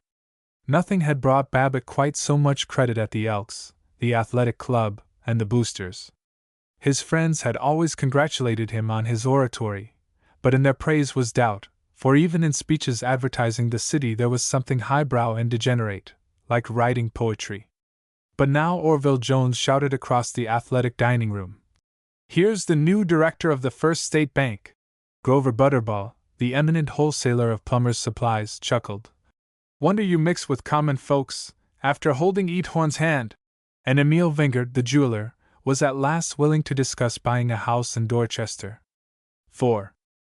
When the Sunday school campaign was finished, Babbitt suggested to Kenneth Escott, "Say, how about doing a little boosting for Doc Drew personally?" Escott grinned. "You trust the doc to do a little boosting for himself, Mr. Babbitt? There's hardly a week goes by without his ringing up the paper to say if we'll chase a reporter up to his study, he'll let us in on the story about the swell sermon he's going to preach on the wickedness of short skirts, or the authorship of the Pentateuch. Don't you worry about him. There's just one better publicity grabber in town, and that's this Dora Gibson Tucker that runs the Child Welfare and the Americanization League, and the only reason she's got Drew beaten is because she has got some brains." "Well, now, Kenneth, I don't think you ought to talk that way about the doctor. A preacher has to watch his interests, hasn't he? You remember that in the Bible about being diligent in the Lord's business, or something? All right, I'll get something in if you want me to, Mr. Babbitt, but I'll have to wait till the managing editor is out of town, and then Blackjack the city editor." Thus it came to pass that in the Sunday Advocate Times, under a picture of Dr. Drew at his earnestest, with eyes alert, jaw as granite, and rustic lock flamboyant, appeared an inscription, a wood pulp tablet conferring 24 hours immortality. The Rev. Dr. John Jennison Drew, M.A., pastor of the beautiful Chatham Road Presbyterian Church in lovely Floral Heights, is a wizard soul winner. He holds the local record for conversions. During his shepherdhood, an average of almost 100 sin-weary persons per year have declared their resolve to lead a new life and have found a harbor of refuge and peace. Everything zips at the Chatham Road Church. The subsidiary organizations are keyed to the top-notch of efficiency. Dr. Drew is especially keen on good congregational singing. Bright, cheerful hymns are used at every meeting, and the special sing services attract lovers of music and professionals from all parts of the city. On the popular lecture platform as well as in the pulpit, Dr. Drew is a renowned word painter, and during the course of the year he receives literally scores of invitations to speak at varied functions both here and elsewhere. V. Babbitt let Dr. Drew know that he was responsible for this tribute. Dr. Drew called him brother, and shook his hand a great many times. During the meetings of the advisory committee, Babbitt had hinted that he would be charmed to invite Eathorne to dinner, but Eathorne had murmured, "So nice of you, old man, now, almost never go out." Surely Eathorne would not refuse his own pastor. Babbitt said boyishly to Drew, "Say, doctor, now we've put this thing over, strikes me it's up to the Dominie to blow the 3 of us to a dinner." "Bully! You bet!" "Delighted!" cried Dr. Drew, in his manliest way. Someone had once told him that he talked like the late President Roosevelt. "And, say, doctor, be sure and get Mr. Eathorne to come. Insist on it. It's, I think he sticks around home too much for his own health." Eathorne came. It was a friendly dinner. Babbitt spoke gracefully of the stabilizing and educational value of bankers to the community. They were, he said, the pastors of the fold of commerce. For the first time Eathorne departed from the topic of Sunday schools, and asked Babbitt about the progress of his business. Babbitt answered modestly, almost filially. A few months later, when he had a chance to take part in the Street Traction Company's terminal deal, Babbitt did not care to go to his own bank for a loan. It was rather a quiet sort of deal, and if it had come out, the public might not have understood. He went to his friend Mr. Eathorne. He was welcomed, and received the loan as a private venture, and they both profited in their pleasant new association. After that, Babbitt went to church regularly, except on spring Sunday mornings, which were obviously meant for motoring. He announced to Ted, "I tell you, boy, there's no stronger bulwark of sound conservatism than the evangelical church, and no better place to make friends who'll help you to gain your rightful place in the community than in your own church home." Chapter 18. Though he saw them twice daily, though he knew and amply discussed every detail of their expenditures, yet for weeks together Babbitt was no more conscious of his children than of the buttons on his coat sleeves. Though the admiration of Kenneth Escott made him aware of Verona. She had become secretary to Mr. Gruensberg of the Gruensberg Leather Company. She did her work with the thoroughness of a mind which reveres details and never quite understands them, but she was one of the people who give an agitating impression of being on the point of doing something desperate, of leaving a job or a husband, without ever doing it. Babbitt was so hopeful about Escott's hesitant ardors that he became the playful parent. When he returned from the Elks, he peered coyly into the living room and gurgled, "Has our Kenny been here tonight?" He never credited Verona's protest. "Why, Ken and I are just good friends, and we only talk about ideas. I won't have all this sentimental nonsense, that would spoil everything." It was Ted who most worried Babbitt. With conditions in Latin and English, but with a triumphant record in manual training, basketball, and the organization of dances, Ted was struggling through his senior year in the East Side High School. At home, he was interested only when he was asked to trace some subtle ill in the ignition system of the car. He repeated to his tut-tutting father that he did not wish to go to college or law school, and Babbitt was equally disturbed by this shiftlessness, and by Ted's relations with Eunice Littlefield, next door. Though she was the daughter of Howard Littlefield, that wrought iron fact mill, that horse-faced priest of private ownership, Eunice was a midge in the sun. She danced into the house, she flung herself into Babbitt's lap when he was reading, she crumpled his paper, and laughed at him when he adequately explained that he hated a crumpled newspaper as he hated a broken sales contract. She was 17 now. Her ambition was to be a cinema actress. She did not merely attend the showing of every feature film. She also read the motion picture magazines, those extraordinary symptoms of the age of pep, monthlies and weeklies gorgeously illustrated with portraits of young women who had recently been manicure girls, not very skillful manicure girls, and who, unless their every grimace had been arranged by a director, could not have acted in the Easter cantata of the Central Methodist Church. Magazines reporting, quite seriously, in interviews, plastered with pictures of riding breeches and California bungalows, the views on sculpture and international politics of blankly beautiful, suspiciously beautiful young men, outlining the plots of films about pure prostitutes and kind-hearted train robbers, and giving directions for making bootblacks into celebrated scenario authors overnight. These authorities Eunice studied. She frequently did, tell whether it was in November or December, 1905, that Mac Harker, the renowned screen cowpuncher in Batman, began his public career as chorus man in "Oh, You Naughty Girlie." On the wall of her room, her father reported, she had pinned up 21 photographs of actors. But the signed portrait of the most graceful of the movie heroes she carried in her young bosom. Babbitt was bewildered by this worship of new gods, and he suspected that Eunice smoked cigarettes. He smelled the cloying reek from upstairs, and heard her giggling with Ted. He never inquired. The agreeable child dismayed him. Her thin and charming face was sharpened by bobbed hair, her skirts were short, her stockings were rolled, and, as she flew after Ted, above the caressing silk were glimpses of soft knees which made Babbitt uneasy, and wretched that she should consider him old. Sometimes, in the veiled life of his dreams, when the fairy child came running to him, she took on the semblance of Eunice Littlefield. Ted was motor mad as Eunice was movie mad. 1,000 sarcastic refusals did not check his teasing for a car of his own. However lax he might be about early rising and the prosody of Virgil, he was tireless in tinkering. With 3 other boys he bought a rheumatic Ford chassis, built an amazing racer body out of tin and pine, went skidding round corners in the perilous craft, and sold it at a profit. Babbitt gave him a motorcycle, and every Saturday afternoon, with 7 sandwiches and a bottle of Coca-Cola in his pockets, and Eunice perched eerily on the rumble seat, he went roaring off to distant towns. Usually Eunice and he were merely neighborhood chums, and quarreled with a wholesome and violent lack of delicacy. But now and then, after the color and scent of a dance, they were silent together and a little furtive, and Babbitt was worried. Babbitt was an average father. He was affectionate, bullying, opinionated, ignorant, and rather wistful.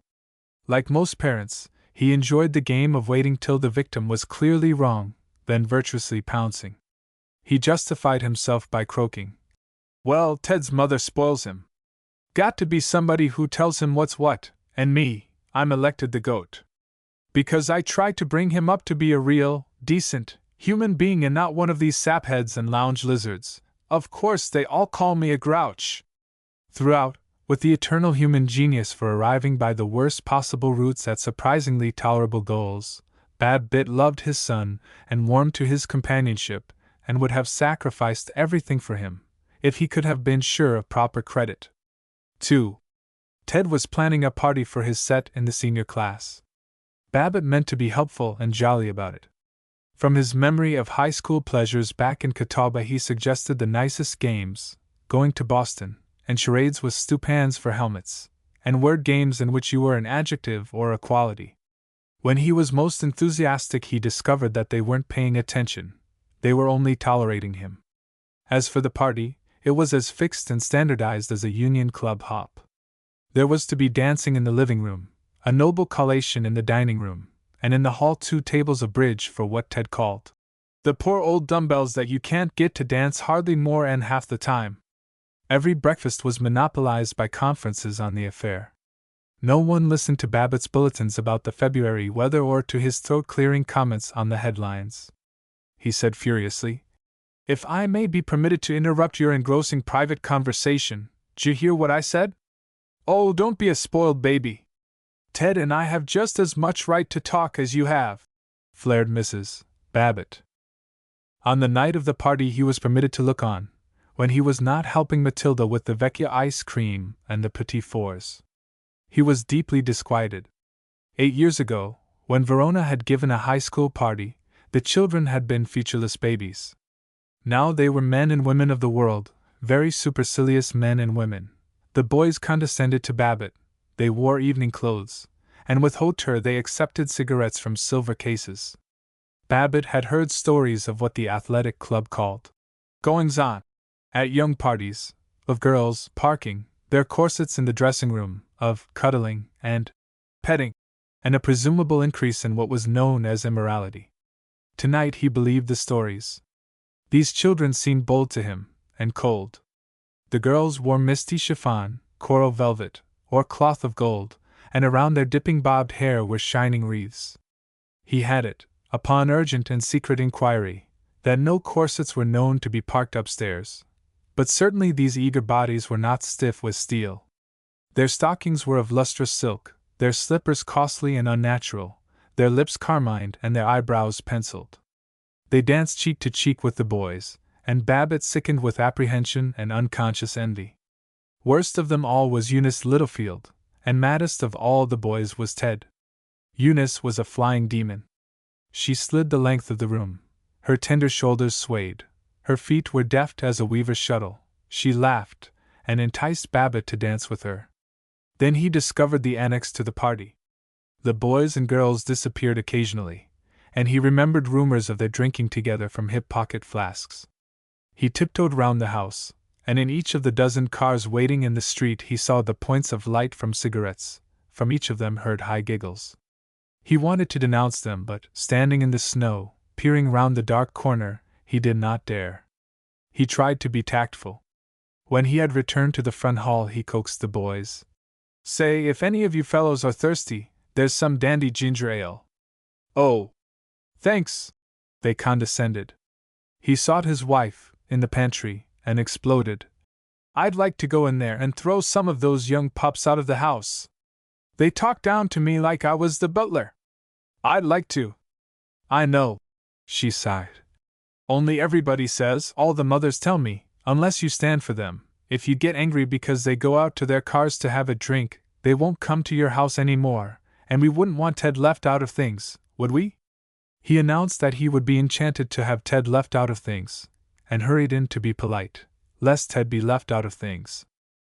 But, he resolved, if he found that the boys were drinking, he would, well, he'd hand em something that would surprise em.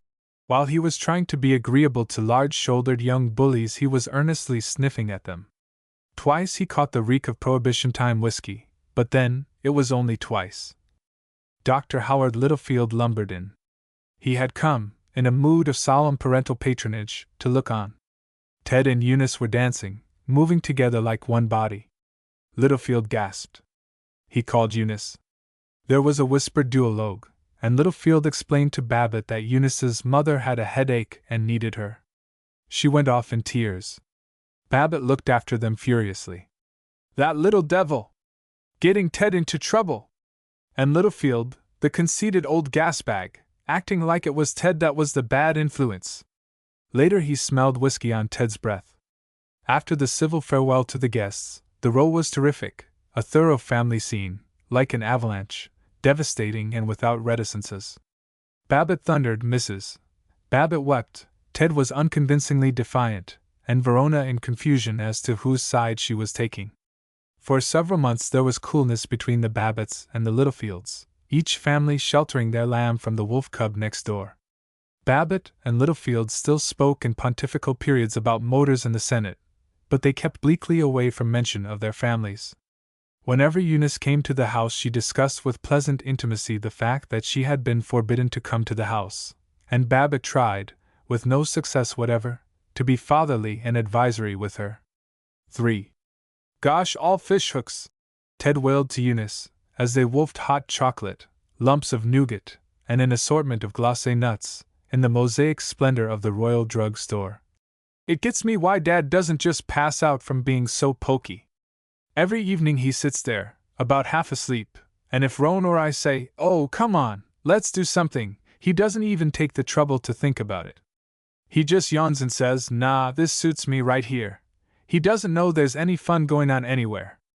I suppose he must do some thinking, same as you and I do, but gosh, there's no way of telling it.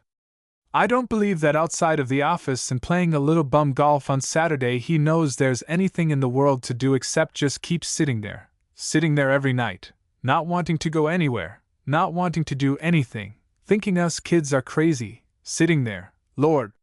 4. If he was frightened by Ted's slackness, Babbitt was not sufficiently frightened by Verona. She was too safe. She lived too much in the neat little airless room of her mind. Kenneth Escott and she were always underfoot. When they were not at home, conducting their cautiously radical courtship over sheets of statistics, they were trudging off to lectures by authors and Hindu philosophers and Swedish lieutenants. Gosh! Babbitt wailed to his wife, as they walked home from the Fogarty's bridge party. It gets me how Roan and that fellow can be so poky. They sit there night after night, whenever he isn't working, and they don't know there's any fun in the world. All talk and discussion, Lord. Sitting there, night after night, not wanting to do anything, thinking I'm crazy because I like to go out and play a fist of cards, sitting there, gosh! Then round the swimmer, bored by struggling through the perpetual surf of family life, newcomers swelled. The Babbitt's father and mother-in-law, Mr. and Mrs. Henry T.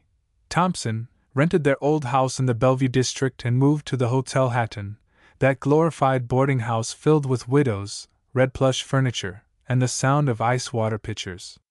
They were lonely there, and every other Sunday evening the Babbitts had to dine with them, on fricasseed chicken, discouraged celery, and cornstarch ice cream, and afterwards sit, polite and restrained, in the hotel lounge, while a young woman violinist played songs from the German via Broadway. Then Babbitt's own mother came down from Catawba to spend 3 weeks. She was a kind woman and magnificently uncomprehending. She congratulated the convention-defying Verona on being a nice, loyal homebody without all these ideas that so many girls seem to have nowadays. And when Ted filled the differential with grease, out of pure love of mechanics and filthiness, she rejoiced that he was so handy around the house and helping his father and all, and not going out with the girls all the time and trying to pretend he was a society fellow. Babbitt loved his mother, and sometimes he rather liked her, but he was annoyed by her Christian patience, and he was reduced to pulpiness when she discoursed about a quite mythical hero called your father. You won't remember it, Georgie, you were such a little fellow at the time. I remember just how you looked that day, with your goldy brown curls and your lace collar. You always were such a dainty child, and kind of puny and sickly, and you loved pretty things so much, and the red tassels on your little boots and all, and your father was taking us to church and a man stopped us and said Major. So many of the neighbors used to call your father Major. Of course he was only a private in the war, but everybody knew that was because of the jealousy of his captain, and he ought to have been a high-ranking officer. He had that natural ability to command that so very, very few men have. And this man came out into the road and held up his hand and stopped the buggy and said, Major, he said, there's a lot of the folks around here that have decided to support Colonel Scannell for Congress, and we want you to join us. Meeting people the way you do in the store, you could help us a lot. Well, your father just looked at him and said, I certainly shall do nothing of the sort. I don't like his politics, he said. Well, the man, Captain Smith they used to call him, and heaven only knows why, because he hadn't the shadow or vestige of a right to be called captain or any other title. This Captain Smith said, we'll make it hot for you if you don't stick by your friends, Major. Well, you know how your father was, and this Smith knew it too. He knew what a real man he was, and he knew your father knew the political situation from A to Z, and he ought to have seen that here was one man he couldn't impose on. But he went on trying to and hinting and trying till your father spoke up and said to him, Captain Smith, he said, I have a reputation around these parts for being one who is amply qualified to mind his own business and let other folks mind theirs. And with that he drove on and left the fellow standing there in the road like a bump on a log. Babbitt was most exasperated when she revealed his boyhood to the children. He had, it seemed, been fond of barley sugar, had worn the loveliest little pink bow in his curls, and corrupted his own name to Goo-Goo. He heard, though he did not officially hear, Ted admonishing Tinka.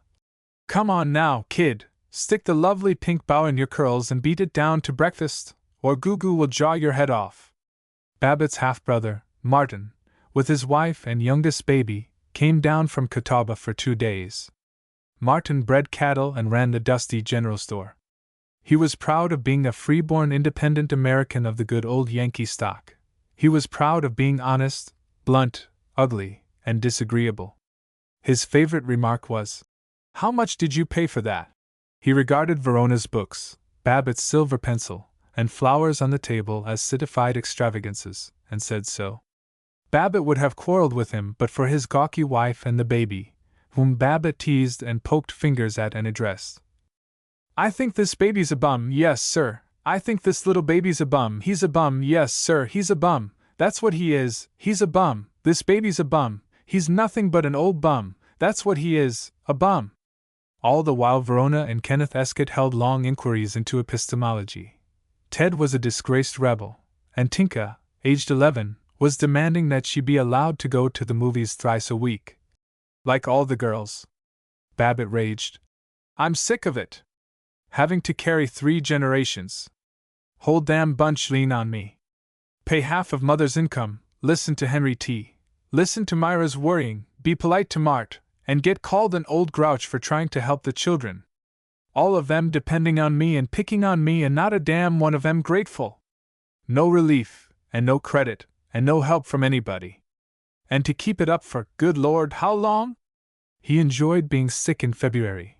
He was delighted by their consternation that he, the Rock, should give way. He had eaten a questionable clam. For 2 days he was languorous and petted and esteemed. He was allowed to snarl, "Oh, let me alone!" without reprisals. He lay on the sleeping porch and watched the winter suns slide along the taut curtains, turning their ruddy khaki to pale blood red. The shadow of the drawer rope was dense black, in an enticing ripple on the canvas. He found pleasure in the curve of it, sighed as the fading light blurred it. He was conscious of life, and a little sad. With no Virgil Gunches before whom to set his face in resolute optimism, he beheld, and half admitted that he beheld, his way of life as incredibly mechanical. Mechanical business, a brisk selling of badly built houses. Mechanical religion, a dry, hard church, shut off from the real life of the streets, inhumanly respectable as a top hat. Mechanical golf and dinner parties and bridge and conversation. Save with Paul Riesling, mechanical friendships, backslapping and jocular, never daring to essay the test of quietness. He turned uneasily in bed. He saw the years, the brilliant winter days and all the long sweet afternoons which were meant for summery meadows, lost in such brittle pretentiousness. He thought of telephoning about leases, of cajoling men he hated, of making business calls and waiting in dirty anterooms, hat on knee, yawning at fly-specked calendars, being polite to office boys. "I don't hardly want to go back to work," he prayed. "I'd like to, I don't know." But he was back next day, busy and of doubtful temper. Chapter 19. The Zenith Street Traction Company planned to build car repair shops in the suburb of Dorchester, but when they came to buy the land they found it held, on options, by the Babbitt Thompson Realty Company. The purchasing agent, the first vice president, and even the president of the traction company protested against the Babbitt price. They mentioned their duty toward stockholders, they threatened an appeal to the courts, though somehow the appeal to the courts was never carried out, and the officials found it wiser to compromise with Babbitt. Carbon copies of the correspondence are in the company's files, where they may be viewed by any public commission. Just after this Babbitt deposited $3,000 in the bank. The purchasing agent of the Street Traction Company bought a $5,000 car, the first vice president built a home in Devon Woods, and the president was appointed minister to a foreign country. To obtain the options, to tie up one man's land without letting his neighbor know, had been an unusual strain on Babbitt. It was necessary to introduce rumors about planning garages and stores, to pretend that he wasn't taking any more options, to wait and look as bored as a poker player at a time when the failure to secure a key lot threatened his whole plan. To all this was added a nerve-jabbing quarrel with his secret associates in the deal. They did not wish Babbitt and Thompson to have any share in the deal except as brokers. Babbitt rather agreed. "Ethics of the business, broker ought to strictly represent his principals and not get in on the buying," he said to Thompson. "Ethics, rats! Think I'm going to see that bunch of holy grafters get away with the swag and us not climb in?" snorted old Henry. "Well, I don't like to do it. Kind of double-crossing." "It ain't. It's triple-crossing. It's the public that gets double-crossed." "Well, now we've been ethical and got it out of our systems, the question is where we can raise a loan to handle some of the property for ourselves, on the Q.T. We can't go to our bank for it. Might come out. I could see old Eathorn. He's close as the tomb. That's the stuff." Eathorn was glad, he said, to invest in character, to make Babbitt the loan and see to it that the loan did not appear on the books of the bank. Thus certain of the options which Babbitt and Thompson obtained were on parcels of real estate which they themselves owned, though the property did not appear in their names. In the midst of closing this splendid deal, which stimulated business and public confidence by giving an example of increased real estate activity, Babbitt was overwhelmed to find that he had a dishonest person working for him. The dishonest one was Stanley Graff, the outside salesman. For some time Babbitt had been worried about Graff. He did not keep his word to tenants. In order to rent a house he would promise repairs which the owner had not authorized. It was suspected that he juggled inventories of furnished houses so that when the tenant left he had to pay for articles which had never been in the house and the price of which Graff put into his pocket. Babbitt had not been able to prove these suspicions, and though he had rather planned to discharge Graff he had never quite found time for it. Now into Babbitt's private room charged a red-faced man, panting. "Look here! I've come to raise particular merry hell, and unless you have that fellow pinched, I will." "What's calm down, old man? What's trouble?" "Trouble? Huh! Here's the trouble. Sit down and take it easy. They can hear you all over the building. This fellow Graff you got working for you, he leases me a house. I was in yesterday and signs the lease, all okay, and he was to get the owner's signature and mail me the lease last night. Well, and he did. This morning I comes down to breakfast and the girl says a fellow had come to the house right after the early delivery and told her he wanted an envelope that had been mailed by mistake. Big long envelope with Babbitt Thompson in the corner of it. Sure enough, there it was, so she lets him have it. And she describes the fellow to me, and it was this Graff. So I phones to him and he, the poor fool, he admits it. He says after my lease was all signed he got a better offer from another fellow, and he wanted my lease back. Now what you going to do about it? Your name is? William Varney, W. K. Varney. Oh, yes. That was the Garrison House. Babbitt sounded the buzzer. When Miss McGowan came in, he demanded, Graff gone out? Yes, sir. Will you look through his desk and see if there's a lease made out to Mr. Varney on the Garrison House? To Varney. Can't tell you how sorry I am this happened. Needless to say, I'll fire Graff the minute he comes in. And of course your lease stands. But there's one other thing I'd like to do. I'll tell the owner not to pay us the commission but apply it to your rent. No. Straight. I want to. To be frank, this thing shakes me up bad. I suppose I've always been a practical businessman. Probably I've told one or two fairy stories in my time, when the occasion called for it. You know, sometimes you have to lay things on thick, to impress boneheads. But this is the first time I've ever had to accuse one of my own employees of anything more dishonest than pinching a few stamps. Honest, it would hurt me if we profited by it. So you'll let me hand you the commission? Good. 2. He walked through the February city, where trucks flung up a spattering of slush and the sky was dark above dark brick cornices. He came back miserable. He, who respected the law, had broken it by concealing the federal crime of interception of the mails. But he could not see Graff go to jail and his wife suffer. Worse, he had to discharge Graff, and this was a part of office routine which he feared. He liked people so much, he so much wanted them to like him, that he could not bear insulting them. Miss McGowan dashed in to whisper, with the excitement of an approaching scene. He's here! Mr. Graff? Ask him to come in.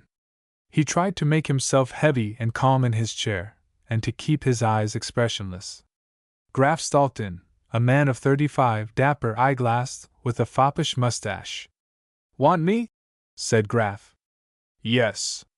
Sit down. Graff continued to stand, grunting.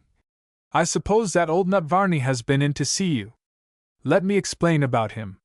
He's a regular tightwad, and he sticks out for every cent, and he practically lied to me about his ability to pay the rent. I found that out just after we signed up. And then another fellow comes along with a better offer for the house, and I felt it was my duty to the firm to get rid of Varney, and I was so worried about it I skun up there and got back the lease. Honest, Mr. Babbitt, I didn't intend to pull anything crooked. I just wanted the firm to have all the calm is. Wait now, Stan. This may all be true, but I've been having a lot of complaints about you. Now I don't suppose you ever mean to do wrong, and I think if you just get a good lesson that'll jog you up a little, you'll turn out a first-class realtor yet. But I don't see how I can keep you on. Graff leaned against the filing cabinet, his hands in his pockets, and laughed. So I'm fired? Well, old vision and ethics, I'm tickled to death. But I don't want you to think you can get away with any holier-than-thou stuff. Sure, I've pulled some raw stuff, a little of it, but how could I help it in this office? Now, by God, young man. Tut, tut! Keep the naughty temper down, and don't holler, because everybody in the outside office will hear you. They're probably listening right now. Babbitt, old dear, you're crooked in the first place and a damn skinflint in the second. If you paid me a decent salary, I wouldn't have to steal pennies off a blind man to keep my wife from starving. Us married just 5 months, and her the nicest girl living, and you keeping us flat broke all the time, you damned old thief, so you can put money away for your saphead of a son and your wishy-washy fool of a daughter. Wait, now. You'll by God take it, or I'll bellow so the whole office will hear it. And crooked, say, if I told the prosecuting attorney what I know about this last street traction option steal, Both you and me would go to jail, along with some nice, clean, pious, high-up traction guns. Well, Stan, looks like we were coming down to cases. That deal, there was nothing crooked about it. The only way you can get progress is for the broad-gauged men to get things done, and they got to be rewarded. Oh, for Pete's sake, don't get virtuous on me.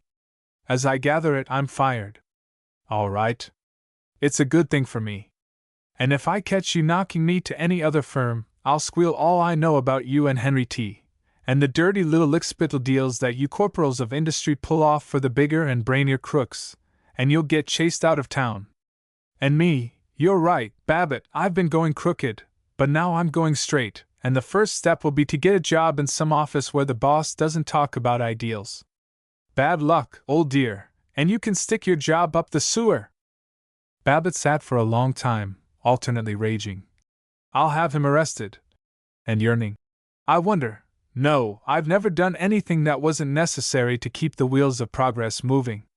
Next day he hired in Graff's place Fritz Weilinger, the salesman of his most injurious rival, the East Side Homes and Development Company, and thus at once annoyed his competitor and acquired an excellent man. Young Fritz was a curly-headed, merry, tennis-playing youngster. He made customers welcome to the office. Babbitt thought of him as a son, and in him had much comfort. 3. An abandoned racetrack on the outskirts of Chicago, a plot excellent for factory sites, was to be sold, and Jake Offutt asked Babbitt to bid on it for him. The strain of the street traction deal and his disappointment in Stanley Graff had so shaken Babbitt that he found it hard to sit at his desk and concentrate. He proposed to his family. Look here, folks. Do you know who's going to trot up to Chicago for a couple of days, just weekend, won't lose but one day of school? Know who's going with that celebrated business ambassador, George F. Babbitt? Why, Mr. Theodore Roosevelt Babbitt! Hooray! Ted shouted, and, oh, maybe the Babbitt men won't paint that little old town red. And once away from the familiar implications of home, they were two men together. Ted was young only in his assumption of oldness, and the only realms, apparently, in which Babbitt had a larger and more grown-up knowledge than Ted's were the details of real estate and the phrases of politics. When the other sages of the Pullman's smoking compartment had left them to themselves, Babbitt's voice did not drop into the playful and otherwise offensive tone in which one addresses children but continued its overwhelming and monotonous rumble, and Ted tried to imitate it in his strident tenor. Gee, Dad, you certainly did show up that poor boot when he got flip about the League of Nations. Well, the trouble with a lot of these fellows is, they simply don't know what they're talking about. They don't get down to facts. What do you think of Ken Escott? I'll tell you, Dad, it strikes me Ken is a nice lad, no special faults except he smokes too much, but slow, Lord. Why, if we don't give him a shove the poor dumbbell never will propose. And Roan just as bad. Slow. Yes, I guess you're right. They're slow. They haven't either one of 'em got our pep. That's right. They're slow. I swear, Dad, I don't know how Roan got into our family. I'll bet if the truth were known, you were a bad old egg when you were a kid. Well, I wasn't so slow. I'll bet you weren't. I'll bet you didn't miss many tricks. Well, when I was out with the girls, I didn't spend all the time telling 'em about the strike in the knitting industry. They roared together, and together lighted cigars. What are we going to do with 'em? Babbitt consulted. Gosh, I don't know. I swear, sometimes I feel like taking Ken aside and putting him over the jumps and saying to him, Young fella me lad, are you going to marry young Roan, or are you going to talk her to death? Here you are getting on toward 30, and you're only making 20 or 25 a week. When you going to develop a sense of responsibility and get a raise? If there's anything that George F. or I can do to help you, call on us, but show a little speed anyway. Well, at that, it might not be so bad if you or I talk to him, except he might not understand. He's one of these highbrows. He can't come down to cases and lay his cards on the table and talk straight out from the shoulder, like you or I can. That's right, he's like all these highbrows. That's so, like all of them. That's a fact. They sighed, and were silent and thoughtful and happy. The conductor came in. He had once called at Babbitt's office, to ask about houses. "Are you, Mr. Babbitt? We going to have you with us to Chicago? This your boy?" "Yes, this is my son Ted." "Well now, what do you know about that? Here I'd been thinking you were a youngster yourself, not a day over 40, hardly, and you with this great big fellow." "40? Why, brother, I'll never see 45 again." "Is that a fact?" "Wouldn't hardly have thought it." "Yes, sir, it's a bad giveaway for the old man when he has to travel with a young whale like Ted here." "You're right, it is." To Ted, "I suppose you're in college now?" Proudly, "No, not till next fall. I'm just kind of giving the different colleges the once over now."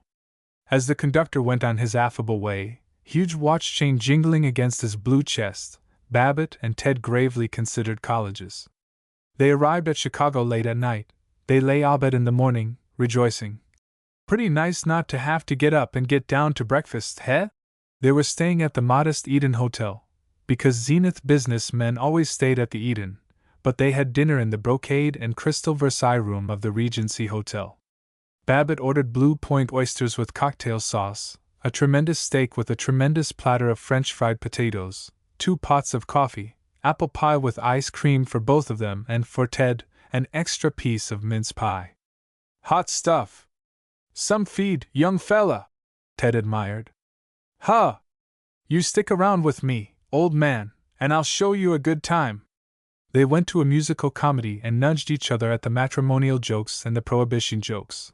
They paraded the lobby, arm in arm, between acts, and in the glee of his first release from the shame which dissevers fathers and sons, Ted chuckled. "Dad, did you ever hear the one about the 3 milliners and the judge?" When Ted had returned to Zenith, Babbitt was lonely. As he was trying to make alliance between Offutt and certain Milwaukee interests which wanted the racetrack plot, most of his time was taken up in waiting for telephone calls. Sitting on the edge of his bed, holding the portable telephone, asking wearily, "Mr. Sagan not in yet? Didn't he leave any message for me? All right, I'll hold the wire." Staring at a stain on the wall, reflecting that it resembled a shoe, and being bored by this 20th discovery that it resembled a shoe. Lighting a cigarette, then bound to the telephone with no ashtray in reach, wondering what to do with this burning menace and anxiously trying to toss it into the tiled bathroom. At last, on the telephone. "No message, eh? All right, I'll call up again." One afternoon he wandered through snow-rutted streets of which he had never heard, streets of small tenements and 2-family houses and marooned cottages. It came to him that he had nothing to do, that there was nothing he wanted to do. He was bleakly lonely in the evening, when he dined by himself at the Regency Hotel. He sat in the lobby afterward, in a plush chair bedecked with the Saxe-Coburg arms, lighting a cigar and looking for someone who would come and play with him and save him from thinking. In the chair next to him, showing the arms of Lithuania, was a half-familiar man, a large red-faced man with pop eyes and a deficient yellow mustache. He seemed kind and insignificant, and as lonely as Babbitt himself. He wore a tweed suit and a reluctant orange tie. It came to Babbitt with a pyrotechnic crash. The melancholy stranger was Sir Gerald Doak. Instinctively Babbitt rose, bumbling. "How are you, Sir Gerald? 'Member we met in Zenith, at Charlie McKelvey's? Babbitt's my name, real estate." "Oh. How'd you do?" Sir Gerald shook hands flabbily. Embarrassed, standing, wondering how he could retreat, Babbitt maundered, "Well, I suppose you've been having a great trip since we saw you in Zenith." "Quite. British Columbia and California and all over the place," he said doubtfully, looking at Babbitt lifelessly. "How did you find business conditions in British Columbia? Or I suppose maybe you didn't look into scenery and sport and so on?" "Scenery? Oh, capital. But business conditions, you know, Mr. Babbitt, they're having almost as much unemployment as we are." Sir Gerald was speaking warmly now. "So? Business conditions not so doggone good, eh?" "No, business conditions weren't at all what I'd hoped to find them." "Not good, eh?" "No, not really good." "That's a darn shame." "Well, I suppose you're waiting for somebody to take you out to some big shindig, Sir Gerald." "Shindig? Oh. Shindig. No, to tell you the truth, I was wondering what the deuce I could do this evening. Don't know a soul in Chicago. I wonder if you happen to know whether there's a good theater in this city? Good? Why, say, they're running Grand Opera right now. I guess maybe you'd like that. Eh? Eh? Went to the opera once in London. Covent Garden sort of thing. Shocking. No, I was wondering if there was a good cinema, movie. Babbitt was sitting down, hitching his chair over, shouting. Movie? Say, Sir Gerald, I supposed of course you had a raft of dames waiting to lead you out to some soiree. God forbid! But if you haven't, what do you say you and me go to a movie? There's a peach of a film at the Grantham, Bill Hart in a bandit picture. Right-o! Just a moment while I get my coat. Swollen with greatness, slightly afraid lest the noble blood of Nottingham change its mind and leave him at any street corner, Babbitt paraded with Sir Gerald Doak to the movie palace, and in silent bliss sat beside him, trying not to be too enthusiastic, lest the knight despise his adoration of six-shooters and broncos. At the end Sir Gerald murmured, Jolly good picture, this. So awfully decent of you to take me. Haven't enjoyed myself so much for weeks. All these hostesses, they never let you go to the cinema. The devil you say! Babbitt's speech had lost the delicate refinement, and all the broad A's with which he had adorned it, and become hearty and natural. Well, I'm tickled to death you liked it, Sir Gerald. They crawled past the knees of fat women into the aisle. They stood in the lobby waving their arms in the rite of putting on overcoats. Babbitt hinted, Say, how about a little something to eat? I know a place where we could get a swell rarebit, and we might dig up a little drink, that is, if you ever touch the stuff. Rather! But why don't you come to my room? I've some scotch, not half bad. Oh, I don't want to use up all your hooch. It's darn nice of you, but you probably want to hit the hay. Sir Gerald was transformed. He was beefily yearning. Oh, really, now, I haven't had a decent evening for so long. Having to go to all these dances. No chance to discuss business and that sort of thing. Do be a good chap and come along. Won't you? Will I? You bet. I just thought maybe, say, by golly, it does do a fellow good, don't it, to sit and visit about business conditions, after he's been to these balls and masquerades and banquets, and all that society stuff. I often feel that way in Zenith. Sure, you bet I'll come. That's awfully nice of you. They beamed along the street. Look here, old chap, can you tell me, do American cities always keep up this dreadful social pace? All these magnificent parties? Go on now, quit your kidding. Gosh, you with court balls and functions and everything. No, really, old chap. Mother and I, Lady Doak, I should say, we usually play a hand of bezique and go to bed at 10. Bless my soul, I couldn't keep up your beastly pace. And talking. All your American women, they know so much, culture and that sort of thing. This Mrs. McKelvey, your friend. Yeah, old Lucille. Good kid. She asked me which of the galleries I liked best in Florence. Or was it in Firenze? Never been in Italy in my life. And primitives. Did I like primitives? Do you know what the deuce a primitive is? Me? I should say not. But I know what a discount for cash is. Rather. So do I, by George. But primitives. Yeah. Primitives. They laughed with the sound of a booster's luncheon. Sir Gerald's room was, except for his ponderous and durable English bags, very much like the room of George F. Babbitt, and quite in the manner of Babbitt he disclosed a huge whiskey flask, looked proud and hospitable, and chuckled. Say, when, old chap?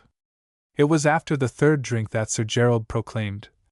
How do you Yankees get the notion that writing chaps like Bertrand Shaw and this Wells represent us? The Real Business England, we think those chaps are traitors. Both our countries have their comic old aristocracy, you know, old county families, hunting people and all that sort of thing, and we both have our wretched labor leaders, but we both have a backbone of sound business men who run the whole show. You bet. Here's to the real guys. I'm with you. Here's to ourselves. It was after the fourth drink that Sir Gerald asked humbly, What do you think of North Dakota mortgages? But it was not till after the 5th that Babbitt began to call him Jerry, and Sir Gerald confided, "I say, do you mind if I pull off my boots?" and ecstatically stretched his knightly feet, his poor, tired, hot, swollen feet out on the bed. After the 6th, Babbitt irregularly arose. "Well, I'd better be hiking along. Jerry, you're a regular human being. I wish to thunder we'd been better acquainted in Zenith. Look it. Can't you come back and stay with me a while? So sorry, must go to New York tomorrow. Most awfully sorry, old boy. I haven't enjoyed an evening so much since I've been in the States. Real talk. Not all this social rot. I'd never have let them give me the beastly title, and I didn't get it for nothing, if I'd thought I'd have to talk to women about primitives and polo. Goodish thing to have in Nottingham, though, annoyed the mayor most frightfully when I got it, and of course the missus likes it. But nobody calls me Jerry now." He was almost weeping. "And nobody in the States has treated me like a friend till tonight. Goodbye, old chap, goodbye. Thanks awfully. Don't mention it, Jerry. And remember, whenever you get to Zenith, the latch string is always out. And don't forget, old boy, if you ever come to Nottingham, Mother and I will be frightfully glad to see you. I shall tell the fellows in Nottingham your ideas about visions and real guys, at our next Rotary Club luncheon." 4. Babbitt lay abed at his hotel, imagining the Zenith Athletic Club asking him, "What kind of a time d'you have in Chicago?" and his answering, "Oh, fair, ran around with Sir Gerald Doak a lot," picturing himself meeting Lucille McKelvey and admonishing her, "You're all right, Mrs. Mac, when you aren't trying to pull this highbrow pose. It's just as Gerald Doak says to me in Chicago. Oh yes, Jerry's an old friend of mine. The wife and I are thinking of running over to England to stay with Jerry in his castle, next year, and he said to me, 'Georgie, old bean, I like Lucille first rate, but you and me, George, we got to make her get over this highty-tighty hope-to-diddle way she's got.'" But that evening a thing happened which wrecked his pride. At the Regency Hotel cigar counter he fell to talking with a salesman of pianos, and they dined together. Babbitt was filled with friendliness and well-being. He enjoyed the gorgeousness of the dining room, the chandeliers, the looped brocade curtains, the portraits of French kings against panels of gilded oak. He enjoyed the crowd, pretty women, good solid fellows who were liberal spenders. He gasped. He stared, and turned away, and stared again. 3 tables off, with a doubtful sort of woman, a woman at once coy and withered, was Paul Riesling, and Paul was supposed to be in Akron, selling tar roofing. The woman was tapping his hand, mooning at him and giggling. Babbitt felt that he had encountered something involved and harmful. Paul was talking with the rapt eagerness of a man who is telling his troubles. He was concentrated on the woman's faded eyes. Once he held her hand, and once, blind to the other guests, he puckered his lips as though he was pretending to kiss her. Babbitt had so strong an impulse to go to Paul that he could feel his body uncoiling, his shoulders moving, but he felt, desperately, that he must be diplomatic, and not till he saw Paul paying the check did he bluster to the piano salesman. "By golly, friend of mine over there, 'scuse me second, just say hello to him." He touched Paul's shoulder, and cried, "Well, when did you hit town?" Paul glared up at him, face hardening. "Oh, hello, George. Thought you'd gone back to Zenith." He did not introduce his companion. Babbitt peeped at her. She was a flabbily pretty, weakly flirtatious woman of 42 or 3, in an atrocious flowery hat. Her rouging was thorough but unskillful. "Where you staying, Paulibus?" The woman turned, yawned, examined her nails. She seemed accustomed to not being introduced. Paul grumbled. "Campbell Inn on the south side." "Alone?" It sounded insinuating. "Yes. Unfortunately."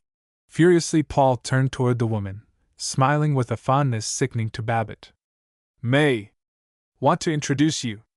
Mrs. Arnold, this is my old acquaintance, George Babbitt." "Please meech," growled Babbitt while she gurgled. "Oh, I'm very pleased to meet any friend of Mr. Riesling's, I'm sure." Babbitt demanded, "Be back there later this evening, Paul? I'll drop down and see you." "No, better, we better lunch together tomorrow." All right, but I'll see you tonight too, Paul. I'll go down to your hotel, and I'll wait for you. Chapter 20. He sat smoking with the piano salesman, clinging to the warm refuge of gossip, afraid to venture into thoughts of Paul. He was the more affable on the surface as secretly he became more apprehensive, felt more hollow. He was certain that Paul was in Chicago without Zilla's knowledge, and that he was doing things not at all moral and secure. When the salesman yawned that he had to write up his orders, Babbitt left the hotel, in leisurely calm. But savagely he said, "Campbell in," to the taxi driver.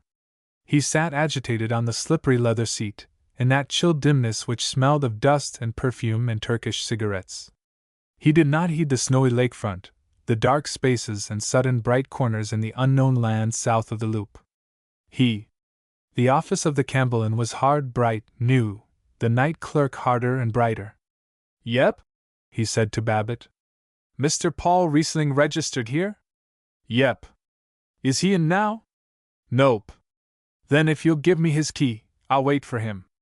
"Can't do that, brother. Wait down here if you wanna." Babbitt had spoken with the deference which all the clan of good fellows give to hotel clerks. Now he said with snarling abruptness, "I may have to wait some time. I'm Riesling's brother-in-law. I'll go up to his room. Do I look like a sneak thief?" His voice was low and not pleasant.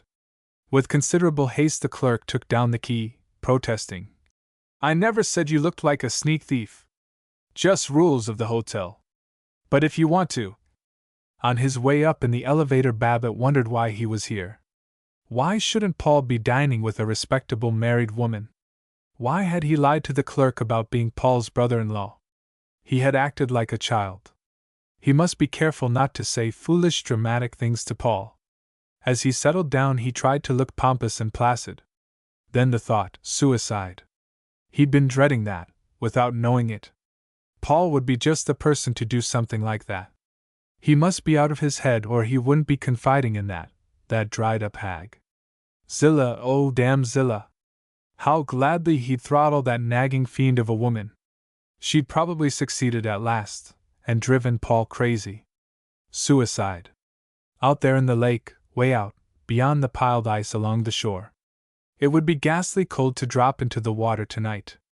Or, throat cut, in the bathroom. Babbitt flung into Paul's bathroom. It was empty. He smiled feebly.